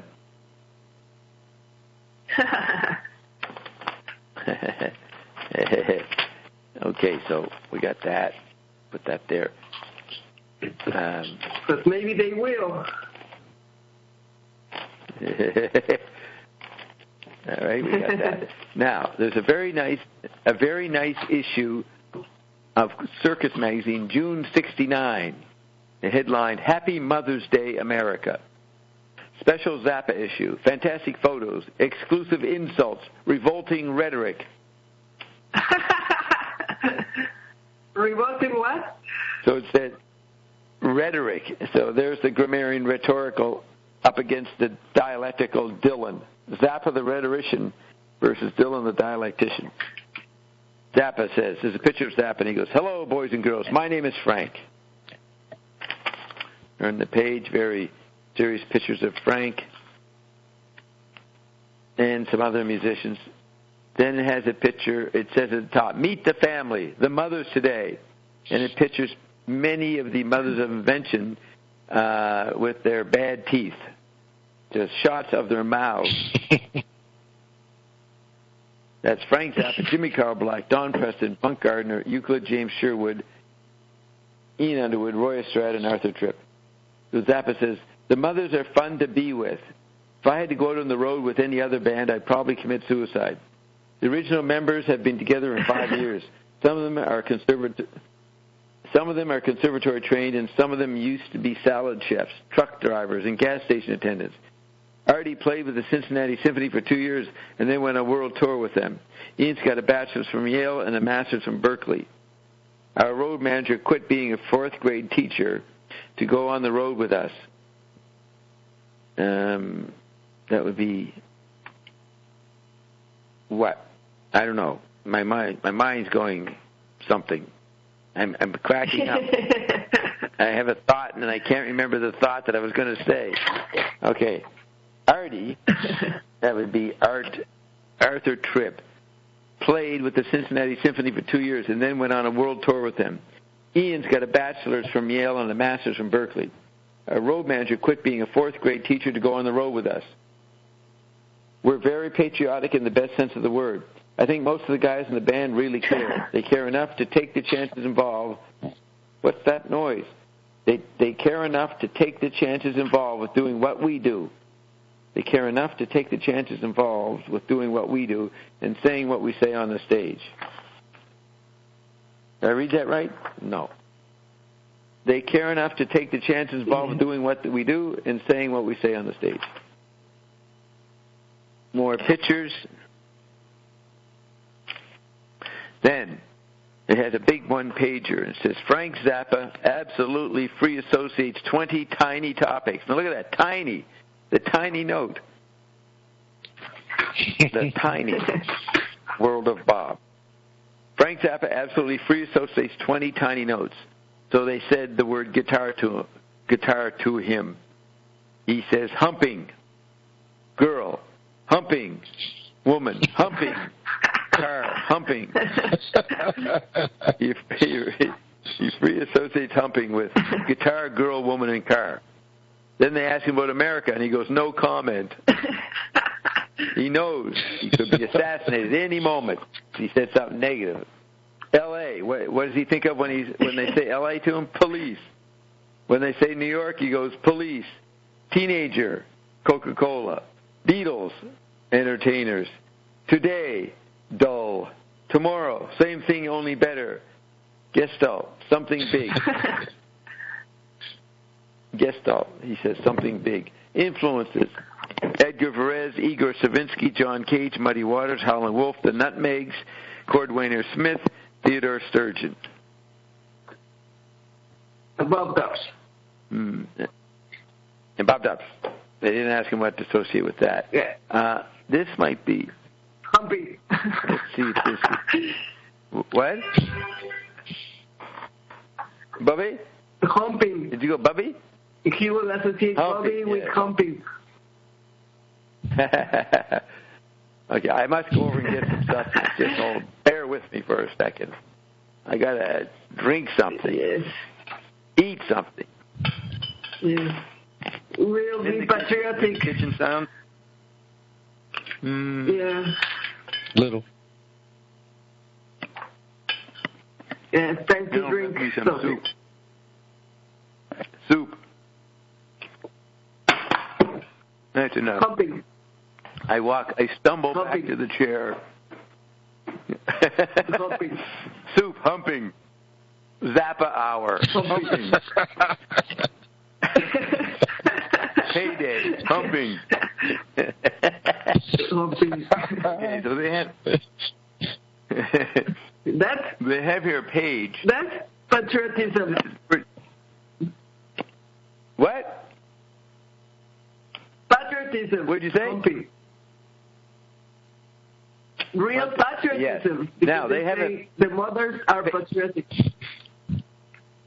Yes, you're right. Now there's a page. They have a picture of a transcript or something Zappa was doing. But before that, there's a couple more quotes that are easy to read.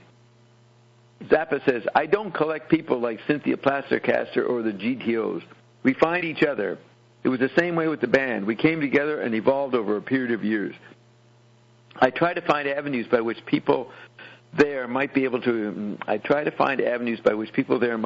express themselves. One of the things that keeps the society sick and frustrated is when you have creative people with no outlet for their creativity.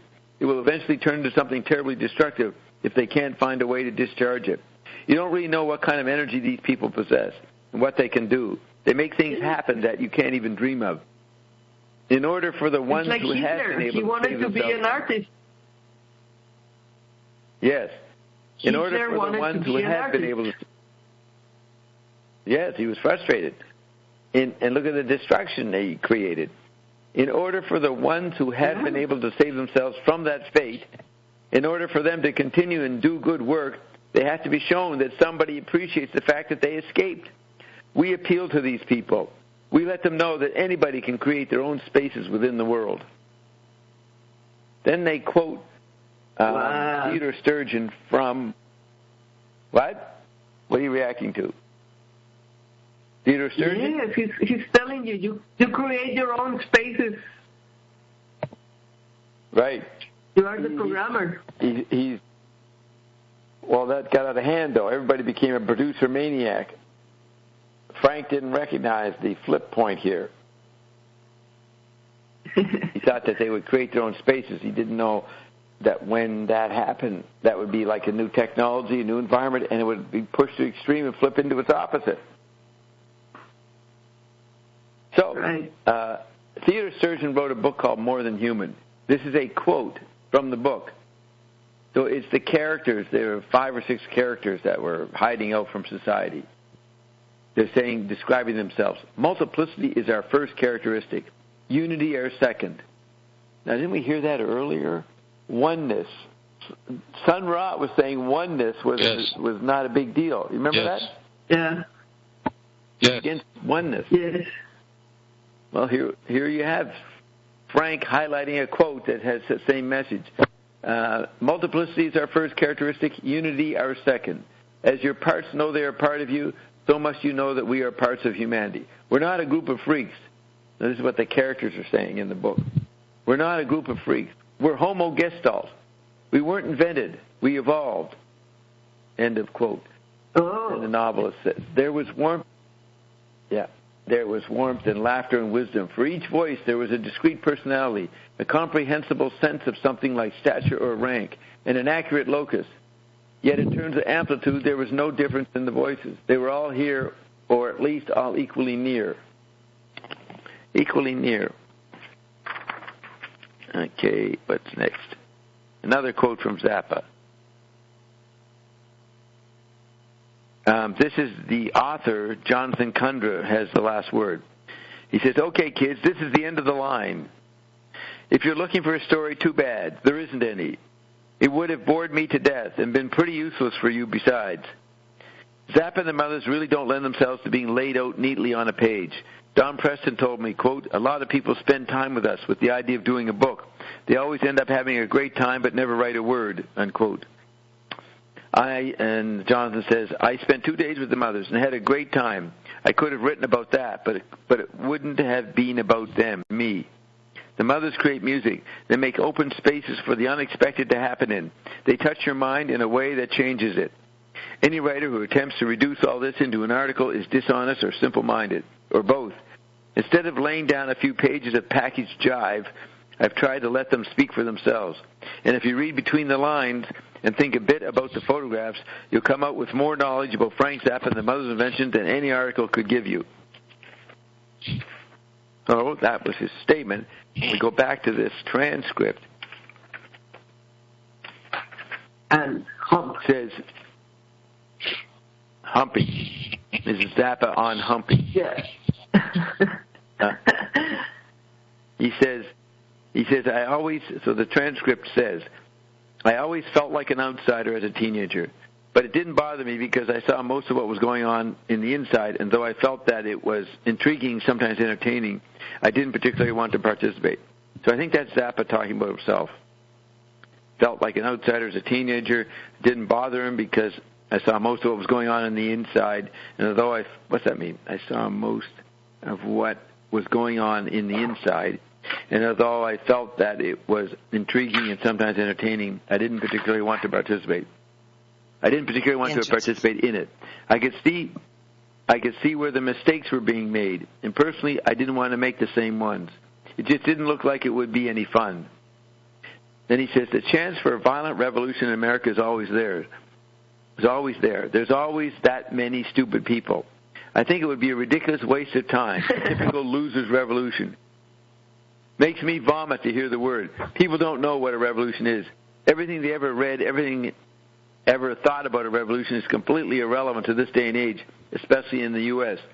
There are more subtle ways to altering things. It's not a question of picking everything up and dumping it and starting over again. I simply don't believe that. There are a lot of good things about, especially the way society is set up today. The main problem is the mental health of the people who are running the society. They just have the wrong idea. The other problem is education, the education of the people who elect those representatives. An uneducated mass cannot function in a democracy. You just can't make a rational decision about a governmental representative if you're voting for a Smiler's clothes. It's a question of being provided with inferior software. Their computing mechanism is just not supplied with the proper software to allow them to make the right kind of decisions.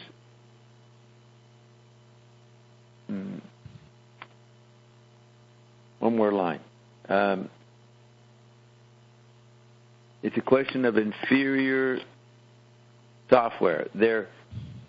It's a question of being provided with inferior software. Their computing mechanism is just not supplied with the proper software to allow them to make the right kind of decisions. They compute a problem and come out with, well, you feed in 2 + 2 equals, and they come out with something like 75. I feel a particular promise, believe it or not, in short-haired kids from suburban middle-class families. The ones who never wanted to be hippies. So this is where he puts his hope in. The ones who never wanted to be hippies. Those are the ones who are going to change it. Right now, they're around 15 years old. The long-haired guys are too stoned to make rational decisions. They come up with answers to social and political problems that are just completely beyond their comprehension. Sort of like me and Ion, right? Talking about post-New Year's Day meeting.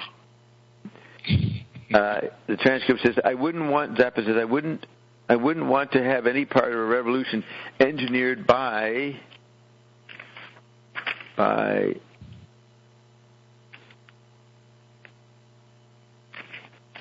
they're leaving me hanging. Well, by Corbin. Bob, what year did Zappa write that? It is 1969. So the kids. Leary is listen to this. Leary's running for governor of California, and Zappa says he will not vote for Leary.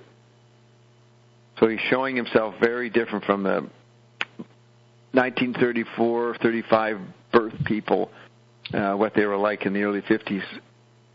And so in 1969, 15-year-old kids were born in 54.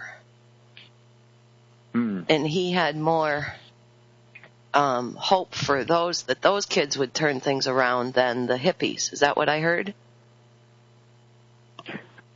The new degeneration. The what generation? Yes, the new degeneration. Degeneration. Yeah. Our hopes are in the new degeneration. Okay. And that would have been, well, yeah, I didn't see a lot of change from that group either. I was thinking of an older generation where everybody just immersed themselves in business. You know, there was no turnaround from the 60s and 70s. It just became all business. Yeah.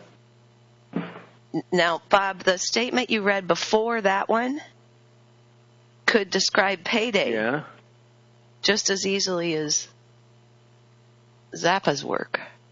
And what did it say? The humping one?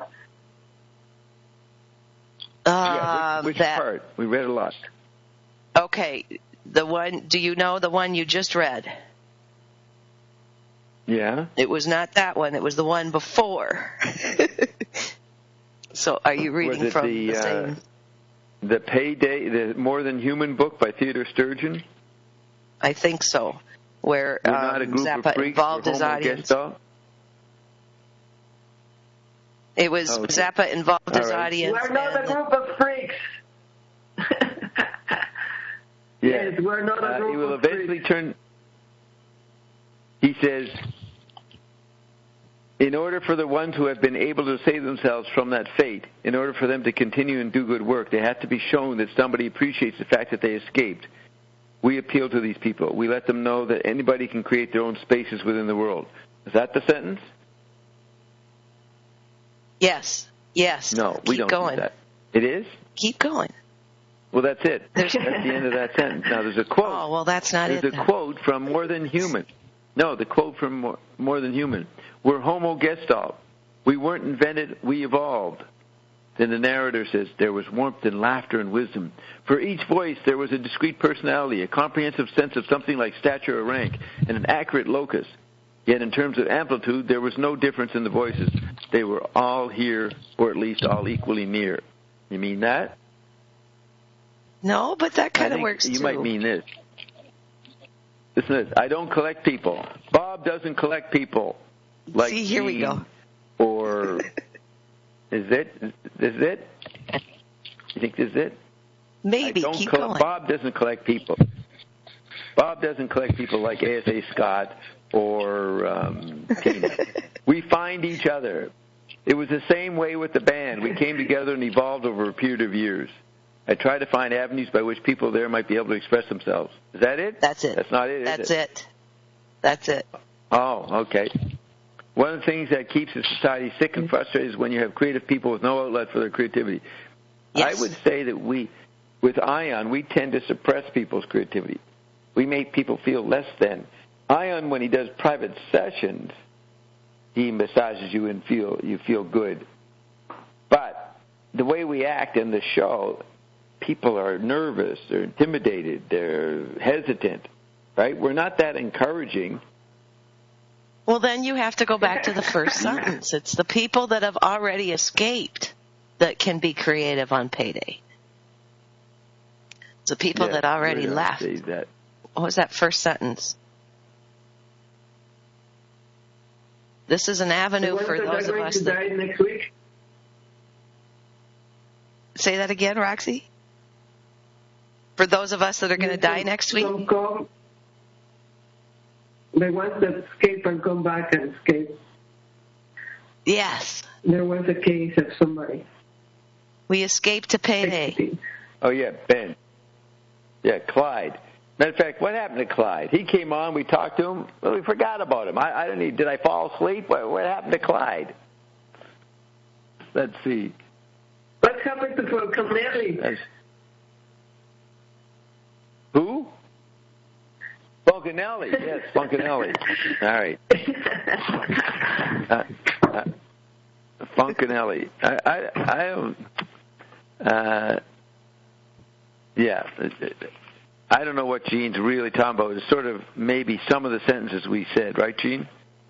Yeah. You hit a few, and you hit some other ones that applied for me as well. Now, you got more creative when you came She's defining the payday experience. Yes, I got more creative because you create avenues for me to be creative, Bob. So. All right. Okay. There. Yes. Now, I found another thing. I searched Pamela Zarubica's name, and I found an old website called Zappa's Frequently Asked Questions. Okay. And there is, it's from, looks like 1995. Mm-hmm. And I'm dropping the link into chat right now. Because it looks like somebody categorized all of Frank's music. And I'm curious what you guys think of that. What do you mean? So, yeah, it's good. So, do you see the link, Bob? Oh, no, I didn't. I was... Go to chat and... in other activities. Of a Frank's music is a lot of music. All right, so there's this FAQ. But what do you mean categorized by genres or? Well, I'm not sure. That's why I want you guys to look at it because. Oh, okay. He can't. All right, are you at the page, Bob? Roxy? Bert? Well, it didn't come up. No, I'm not in the chat. Link. It didn't come up. Did I do it wrong? Yeah. Maybe I did it wrong. Okay, here. Okay, there it is. Then you bring it up here.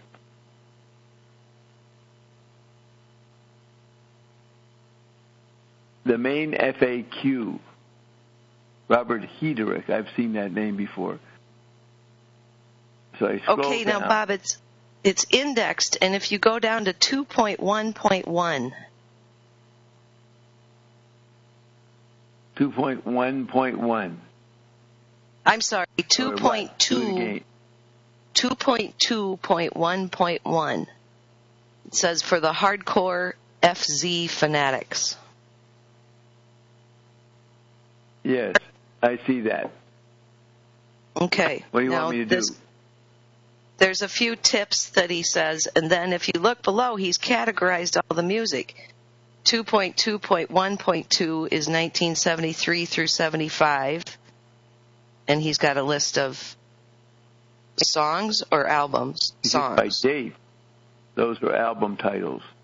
And then he has 60s satire. Music. Yeah. I see that. Jazz, live, love songs, sex, orchestral. Okay, that's pretty good. So it's kind of a categorization of the different styles of Roxy's music. I'm sorry, of Frank's music. He's got the Roxy lineup, Roxy. Well,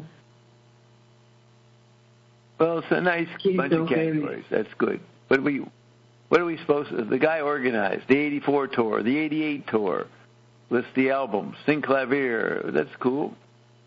But nothing. Let me read you something. That could be useful for me, huh? Yes, for you to get a handle on what he's done. Yes, it would be useful. It looks well organized. The Mothers.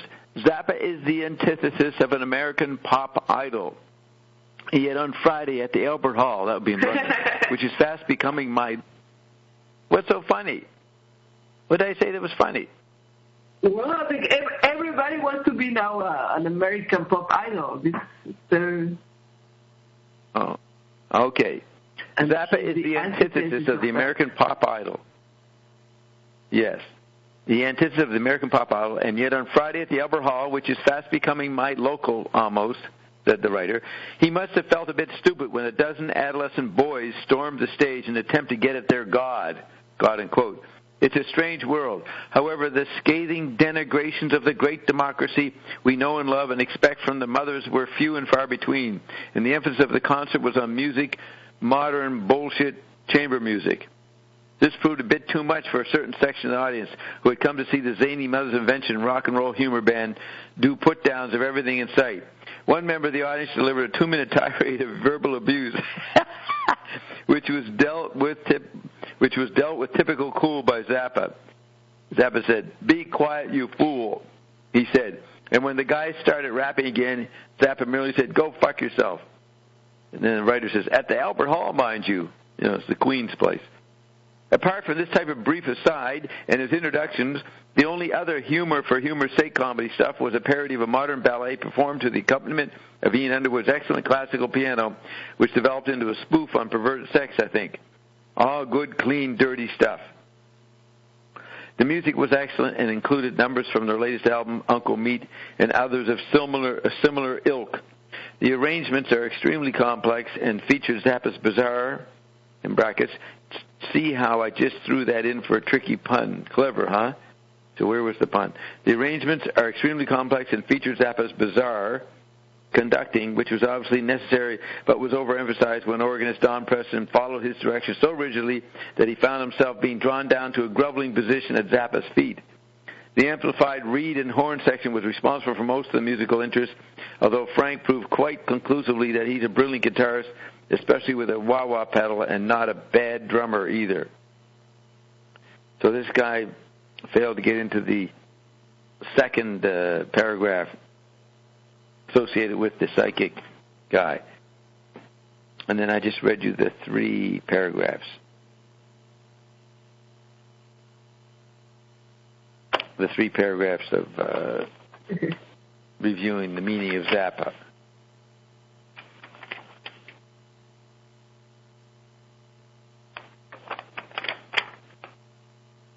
Going through my papers.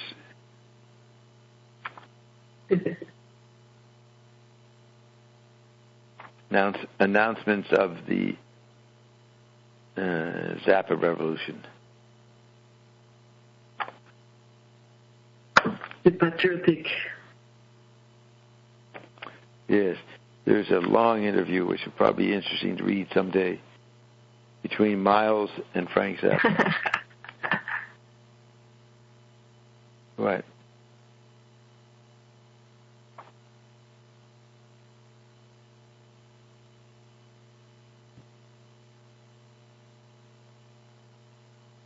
I don't know. What do you think?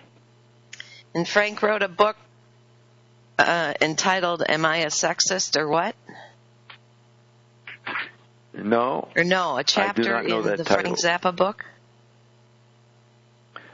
I don't recall that, but it might be in the second edition or something.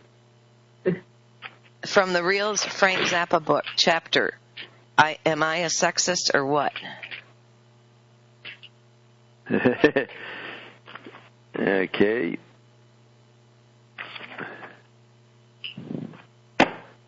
The songs I write about women are not gratuitous attacks on them, but statements of fact. The song Jewish Princess caused the Anti-Defamation League of the B'nai B'rith to complain bitterly and demand an apology. I did not apologize then and refuse to do so now, because, unlike the unicorn, such creatures do exist and deserve to be commemorated with their own special opus.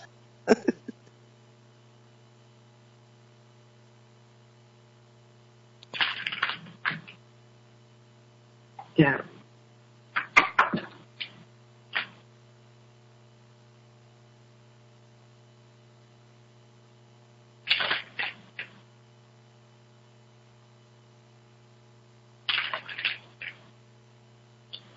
Yeah, or like the unicorn Bob exists. Okay, you got to speak into the phone. It's too muffled.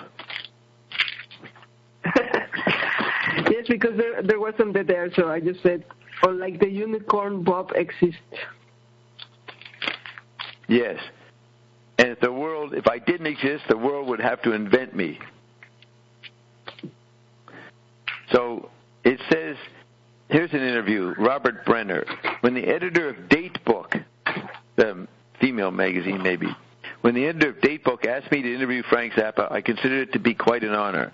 Frank Zappa and his 10-man band, The Mother's Invention, along with Bach and the Beatles, have been a major influence of many big rock groups in the country over the last 5 years.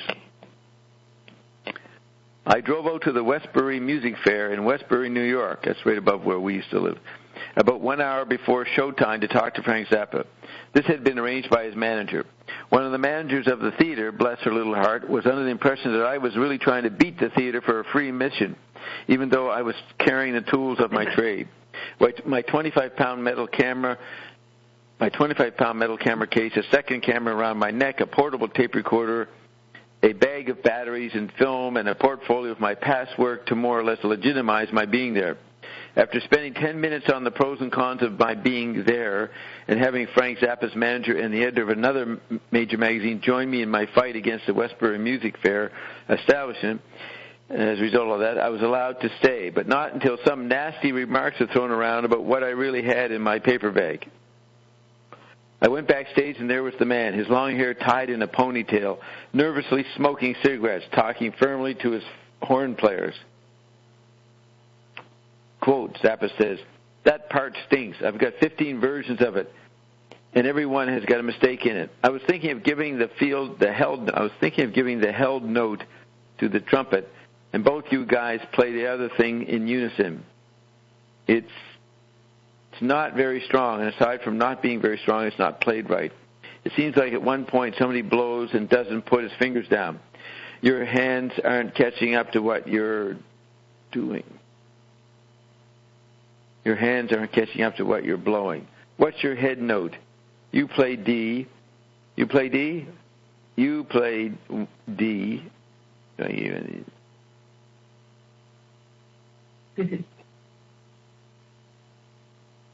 Okay.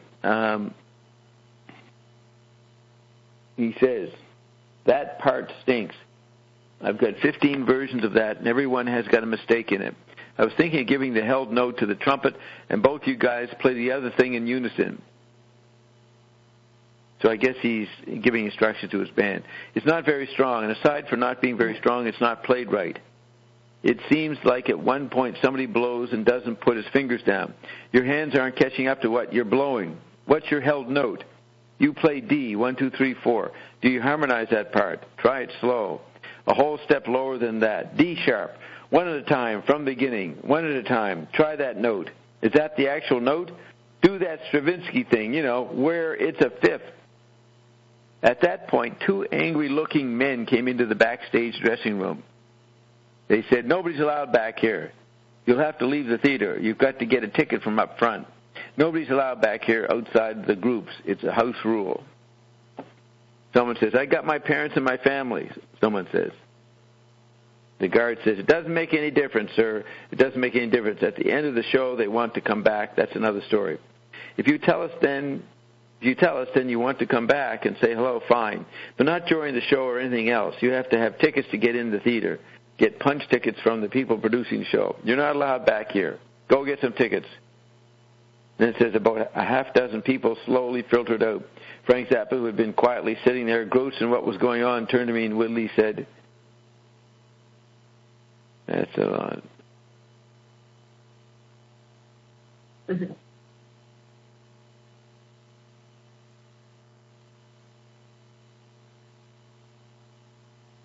What happened? What? I'm still here. 1, 2, 3, 4. Do you harmonize that part? Try it slow. A whole step lower than that. D sharp, one at a time, from the beginning, one at a time. Try that note. Is that the actual note? Do that Stravinsky thing, where it's a fifth.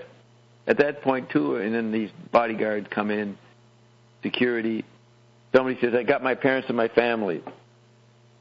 Doesn't make any difference, sir. Doesn't make any difference. At the end of the show, they want to come back. That's another story. If you tell us then you want to come back and say hello, fine. But not during the show or anything else. You have to have tickets to get in the theater. Get punch tickets from the people producing the show. You're not allowed back here. Go get some tickets. So then it says, about a half dozen people slowly filtered out. Frank Zappa, who had been quietly sitting there, engrossed in what was going on, turned to me and softly said, so Frank Zappa, who had been quietly sitting there, engrossed in what was going on, turned to me and softly said, quote, how do you like the house rules? Unquote. He turned back to his horn players and continued his instructions. Quote, that's a lot better. Let me hear it from the beginning. Let's do it again. Another section that will clean up that section is when you get those rips going in the same direction. You're not synchronized enough to make it sound like a valid effect. It sounds garbagey. So that's life with Zappa. That's his. Well, he must have been the toughest. My conducting. Roxy, did you have any? Yeah. Did you have any? Yeah, let me read this. Really what? Tough musical instructors. What? Instructors. He must have been the toughest. Did you have tough musical instructors? Yes, but I think it used to be like that before it was normal.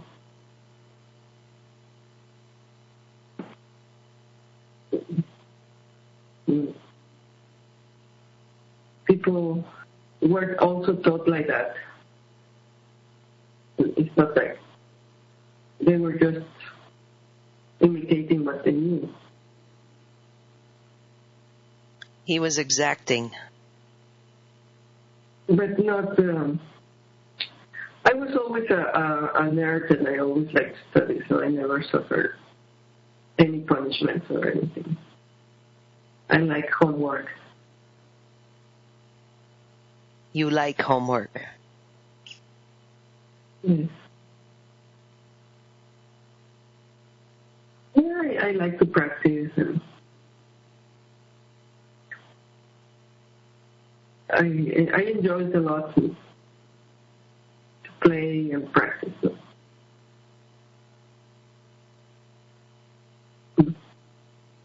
I think to play any instrument you need to be very disciplined and actually it's sort of normal what he's doing. He's just asking the musicians to do what they have to do. It sounds a little straight or too much, but that's the way it is. It demands a lot of practice. Hours and hours and hours and hours.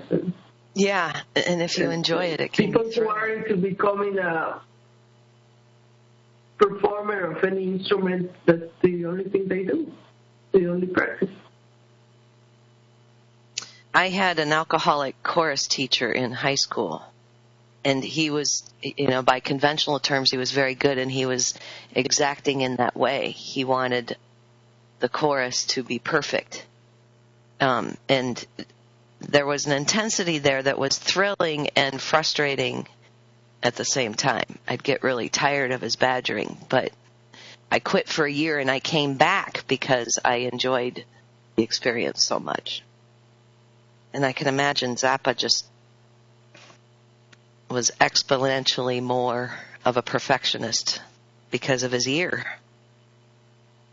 He could hear things. Okay, I got some... Okay, enough of this. We got some work to do. In this article, I found an interesting part of it. All right? So the journalist was watching the mothers rehearse. Yes. Afterward, Frank Zappa spoke about the audience, which hadn't been very receptive. He says, "It's very difficult to play any good stuff for people who just wouldn't hear it. I don't want to bore them to death." Then the journalist says, "I asked him what his feelings were when some of the audience began yelling for the vanilla fudge." Zappa says, "I go on. I continue. Am I supposed to stop because somebody asked for the vanilla fudge?" Then he grinned.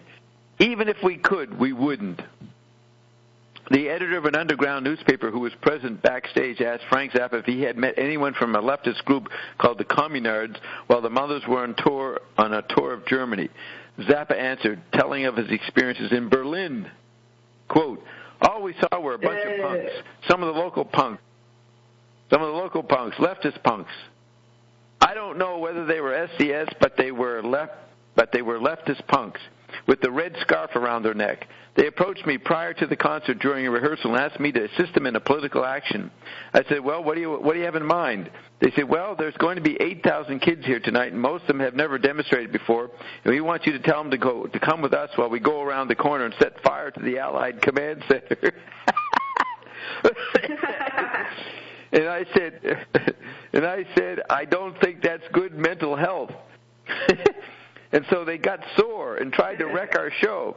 When we got on stage, about 30 of them started blowing air horns and throwing things up on the bandstand, marching around in the audience and waving red banners. It's like the Black Lives Matter invading a library. You know, they were really stupid, says Frank. Now, he has footage of this. I've seen it in different videos or something. He filmed these guys. Then Zappa says, so the journalist considers that Frank expressed an outburst against the violent left. So it says, this outburst by Frank against the violent left led to a question that seems to be making the rounds through rock music circles these days. Quote, what do you think of Bill Graham, owner of Fillmore and Fillmore East? Frank, I like Bill Graham. He has my respect. I like him as a person, unquote. The editor seemed to pale. He paled when Zappa said that. Zappa continued, quote, he's always treated me fairly. I think that he's got a perfect right to conduct his business, and I think that people from the street, if they want to make some sort of assault on the establishment, better take it further uptown. They're not doing themselves that much good by punching themselves into the Fillmore. If they want to make a conquest, go to Lincoln Center, unquote. So the journalist says, the die was cast. It was going to be an evening of political free-for-all. Zappa was asked what his feelings would be about cooperatives of musicians and performers. Quote, well, first of all, I don't believe in communism. And second of all, I think that a person is entitled to a profit from the services. What? What's wrong, Gene? Are you okay? I just guffawed. Okay. Well, first of all, I don't believe in communism. And second of all, I think that a person is entitled to a profit from the services of the performance, whether it's creative or non-creative. If a person is a plumber and he fixes my toilet, I'm glad to pay him, unquote. Then the journalist says, things cooled down and the discussions led towards the music played by the Mothers of Invention and the amount of acceptance they were getting. Question, are you getting a better audience response now? Zappa says, hardly. It hasn't changed much. I'd say it's improved 5% in 5 years. What have we done for the people here tonight? What have they heard? They don't know what they heard. Just because they sat there and listened, it doesn't mean they heard it. I'm not saying they don't have a chance to get into our music. Everybody's got a chance. Finally, the inevitable conversation came up. Revolution. Zappa spoke angrily. Quote, I suppose kids now know what a revolution is. They've still got a picture with red flags, marching, a lot of shouting at policemen, pigs, pigs. Is that the way you say it? Zappa goes, is that the way you say it, pigs? Then they hit you. Then the cops hit you. Hey, and then you say, and you say, hey, he... I knew he'd find this. We always find some hilarious thing. We just have to keep looking. Let me nod off every now and then. Then they hit you, and you yell, hey, he hit me.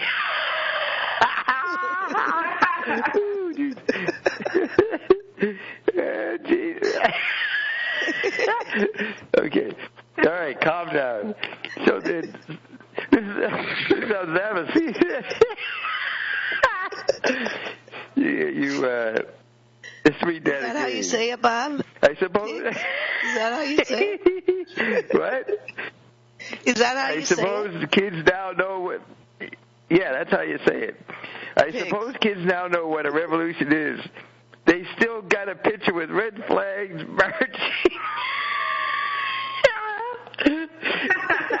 Okay. They still got a picture with red flags marching. He can't do it.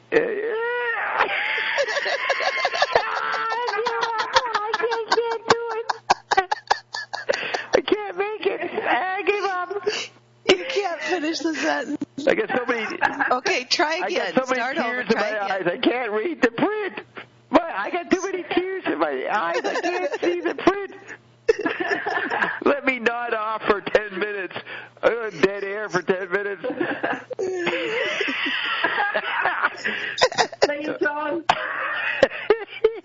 Red flags. Something red flags. This is what Zava does. Zava just describes what he sees, what's going on. He sees a bunch of people.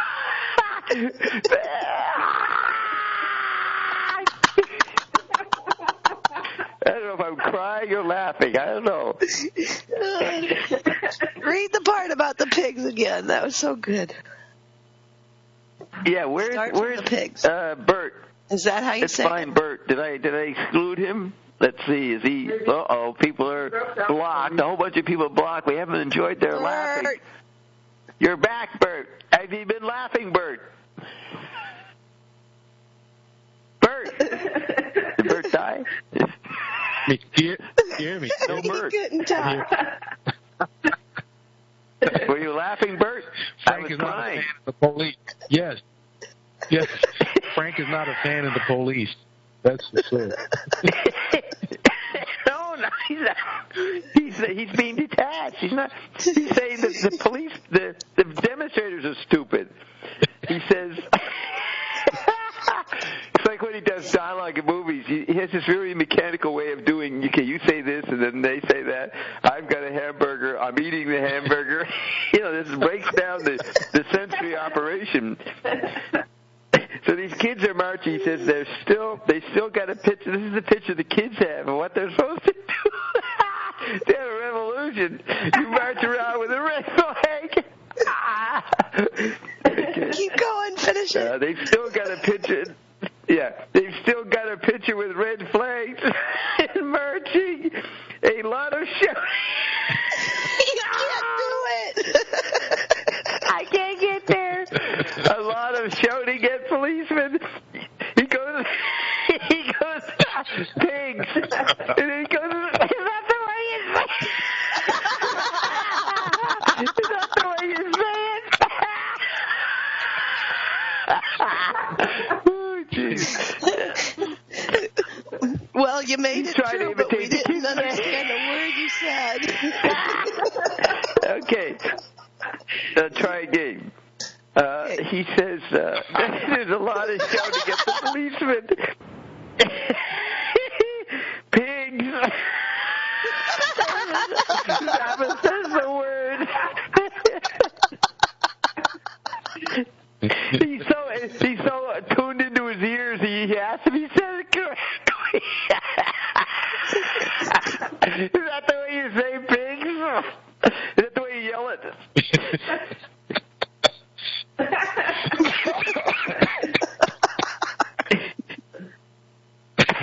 Okay, is that the way you say it? Pigs. Then they hit you.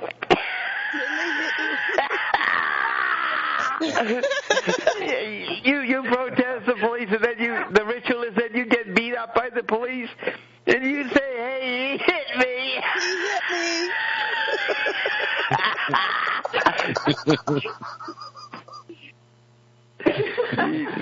Then he hit me. Zappa says, I think we got past the rough patch here. I think I'm ready to get to the clear part. Zappa says, they ain't going to go no place that way. They ain't going to go no. Zappa was trying to have a serious revolution, and he's put up with kids running around. You're almost to the red Can we take your 8,000? Yeah, can we take your 8,000 audience and go around the corner and burn down NATO?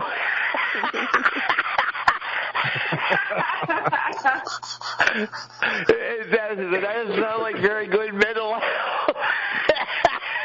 That doesn't sound like good mental health. Okay, so they ain't going to go no place the way they're doing it. They're running an imbecile revolution. Imbecile revolution. They're running an imbecile revolution for imbecile teenagers. It's a make-believe revolution, and about 15%. Poor Frank has to comment on absurdities. Here he is, a genius performing this great music, and he has to have opinions on this nonsense. It's a make-believe revolution. And about 15 to 20% now, just in this building, is being steered by Madison Avenue. And the rest of the people who are marketing the revolutionary products, it'll increase just like the usage of the word psychedelic in merchandising, policies, signs in the newspapers. Then someone says, is the country really coming apart? No. Wait a minute. I guess Frank's saying that. Is the country really coming apart? Look at it in every way. Then Zappa brushed the hair out of his eyes and spoke. So it looks like somebody asked him, is the country really coming apart? I don't know why they say, look at it in every way. Zappa says, sure, it's coming apart. It's been coming apart for a long time. But that don't mean it can't be put back together again. I think it's worth it to stick it back together. And someone says, I don't think so. Zappa's trying to be rational. I think it'd be okay to put it back together again. Somebody says, I don't think so. Then it says, Zappa leaned forward. You don't? Well, then get yourself a passport and find yourself a palm tree to sit under, because I'm going to stay here and see if I can fix it. If I don't want to blow it up, I want to fix it. There was an eerie silence because everybody felt that Zappa wasn't talking. He meant it.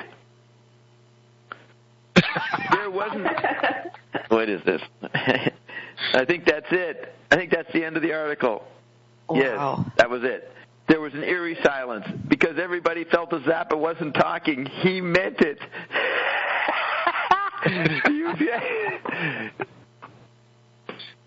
He's projecting these kids will get yourself a passport, find yourself a palm tree to sit under, because I'm going to stay here and see if I can fix it. See, he was going to program the environment, as Roxy says. He was going to fix it. And they did it, kids. I like this. I suppose kids now know what a revolution is. They've still got a picture with red flags, marching, a lot of shouting at policemen, pigs. Is that the way you say it? Pigs. Then they hit you, and you say, hey, he hit me. They ain't going to go no place that way. They ain't going to go no place the way they're doing it. They're running an imbecile revolution for imbecile teenagers. And then he says it's marketed by Madison Avenue. It's a make-believe revolution, and about 15 to 20% now, just in this building, is being steered by Madison Avenue. And so there's the programming. And he wants to do counter-programming by Madison Avenue and the rest of the people who are marketing the revolutionary products. It'll increase just like the usage of the word psychedelic in merchandising. Policies, signs in the newspapers. Yeah, the country's coming apart. It's been coming apart for a long time, but that don't mean it can't be put back together again. I think it's worth it to stick it back together. Someone says, I don't think so. I don't think it's worth putting back together. Go find it's like Zappa. You know, he had to infiltrate. What? It's still the same. What? People go to these demonstrations.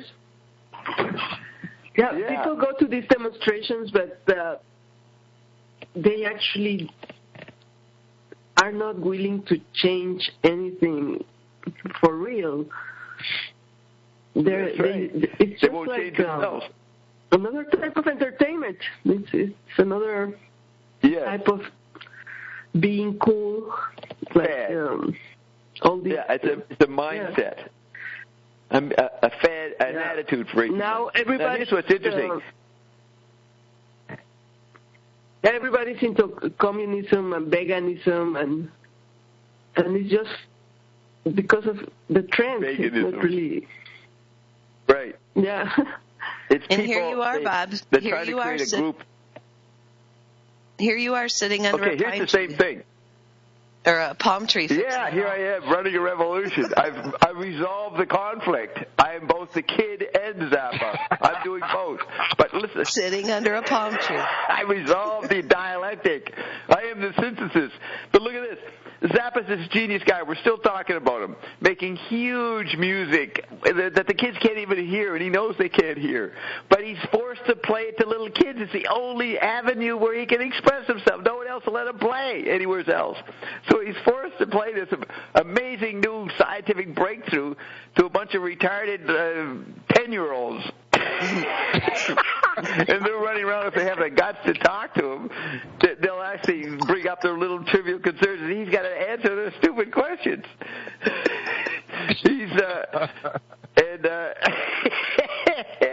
I've seen him, they say he leaned into the person. I've seen him do that. He leans into you.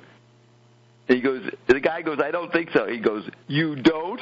Well, then get yourself a passport. So here's that. So it's like Ion. Ion comes forth.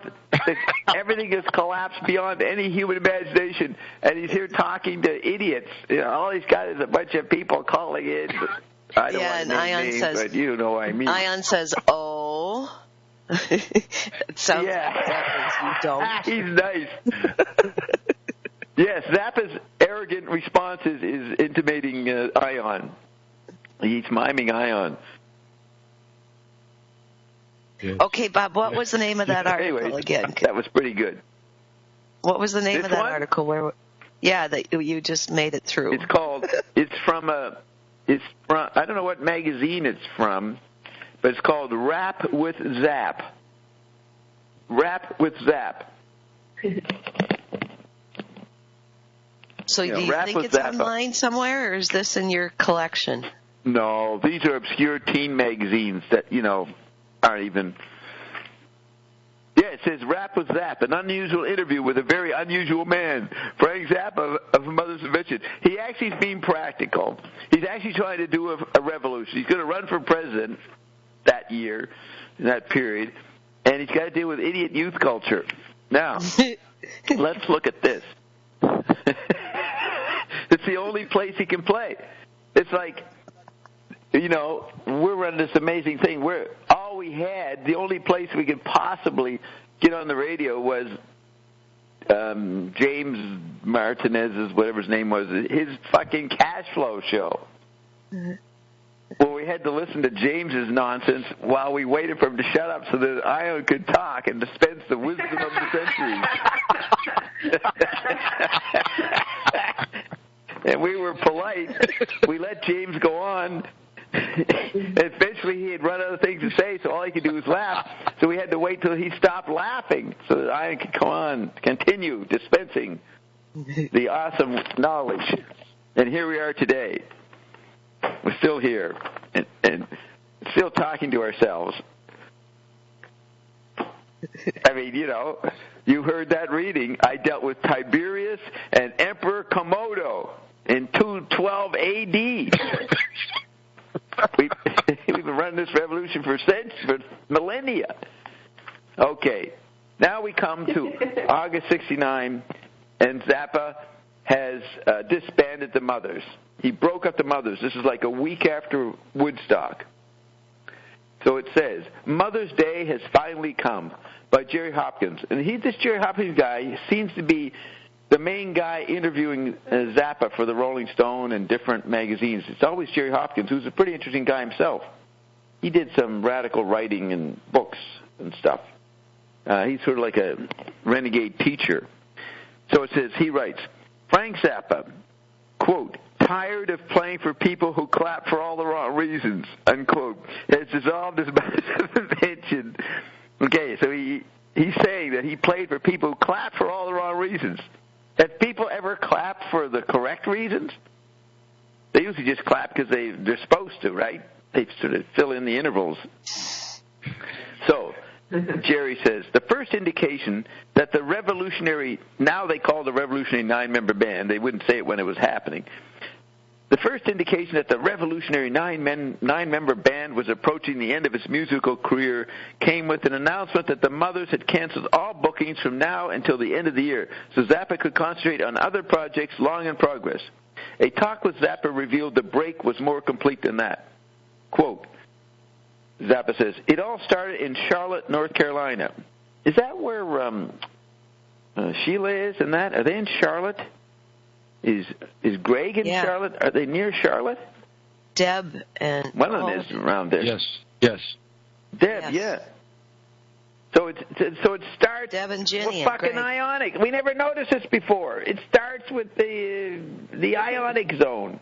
It all started... So that's why all the Ionets went back there. We had to pick up where Frank left off 40 years ago. We all had to go back to Charlotte, North Carolina. It all started in Charlotte, North Carolina, Frank said. We've been booked by George Wein on a jazz concert date as bait to get the teenage audience. We went into a 30,000-capacity auditorium with a 30-watt public address system. It was 95 degrees and 200% humidity, with a thunderstorm threatening. It was really horrendous. After that, I had a meeting with the group and told them what I thought. Oh, just a minute now. And told them... Yeah. After that, I had a meeting with the group and told them what I thought about the drudgery of grinding it out on the road.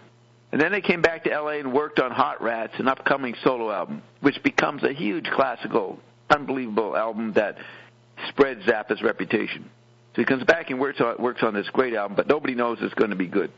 Then we did one more tour, 8 days in Canada. Look at that! You go from Charlotte, North Carolina to fucking Canada. Symbolic up your fucking ass there, right? Wow. They go from Charlotte. Right. And then they end up in fucking Dogtown. Yeah. Talk about up the fucking yin-yang. Look at that. We did one more tour, 8 days in Canada. After that, I said, fuck it. He was looking for me, and I wasn't there yet. Where was I? Where was I in August 69? I was in Halifax, Nova Scotia. He goes, I like to play, but I just got tired. Imagine some Zappa fan hearing this obscure bunch of people who have roots in Charlotte, North Carolina, going on laughing hysterically for odd reasons about what this means, and keeps referring to himself as the key Zappa organism. So Zappa says, if they've made it this far, like Bob, they are changed. Yeah, we're just crossed our 100th hour about 5 hours ago. I like to play, but I just got tired of... Yes, 100 hours. This place is... Yeah, we should celebrate. Yeah, what do we play?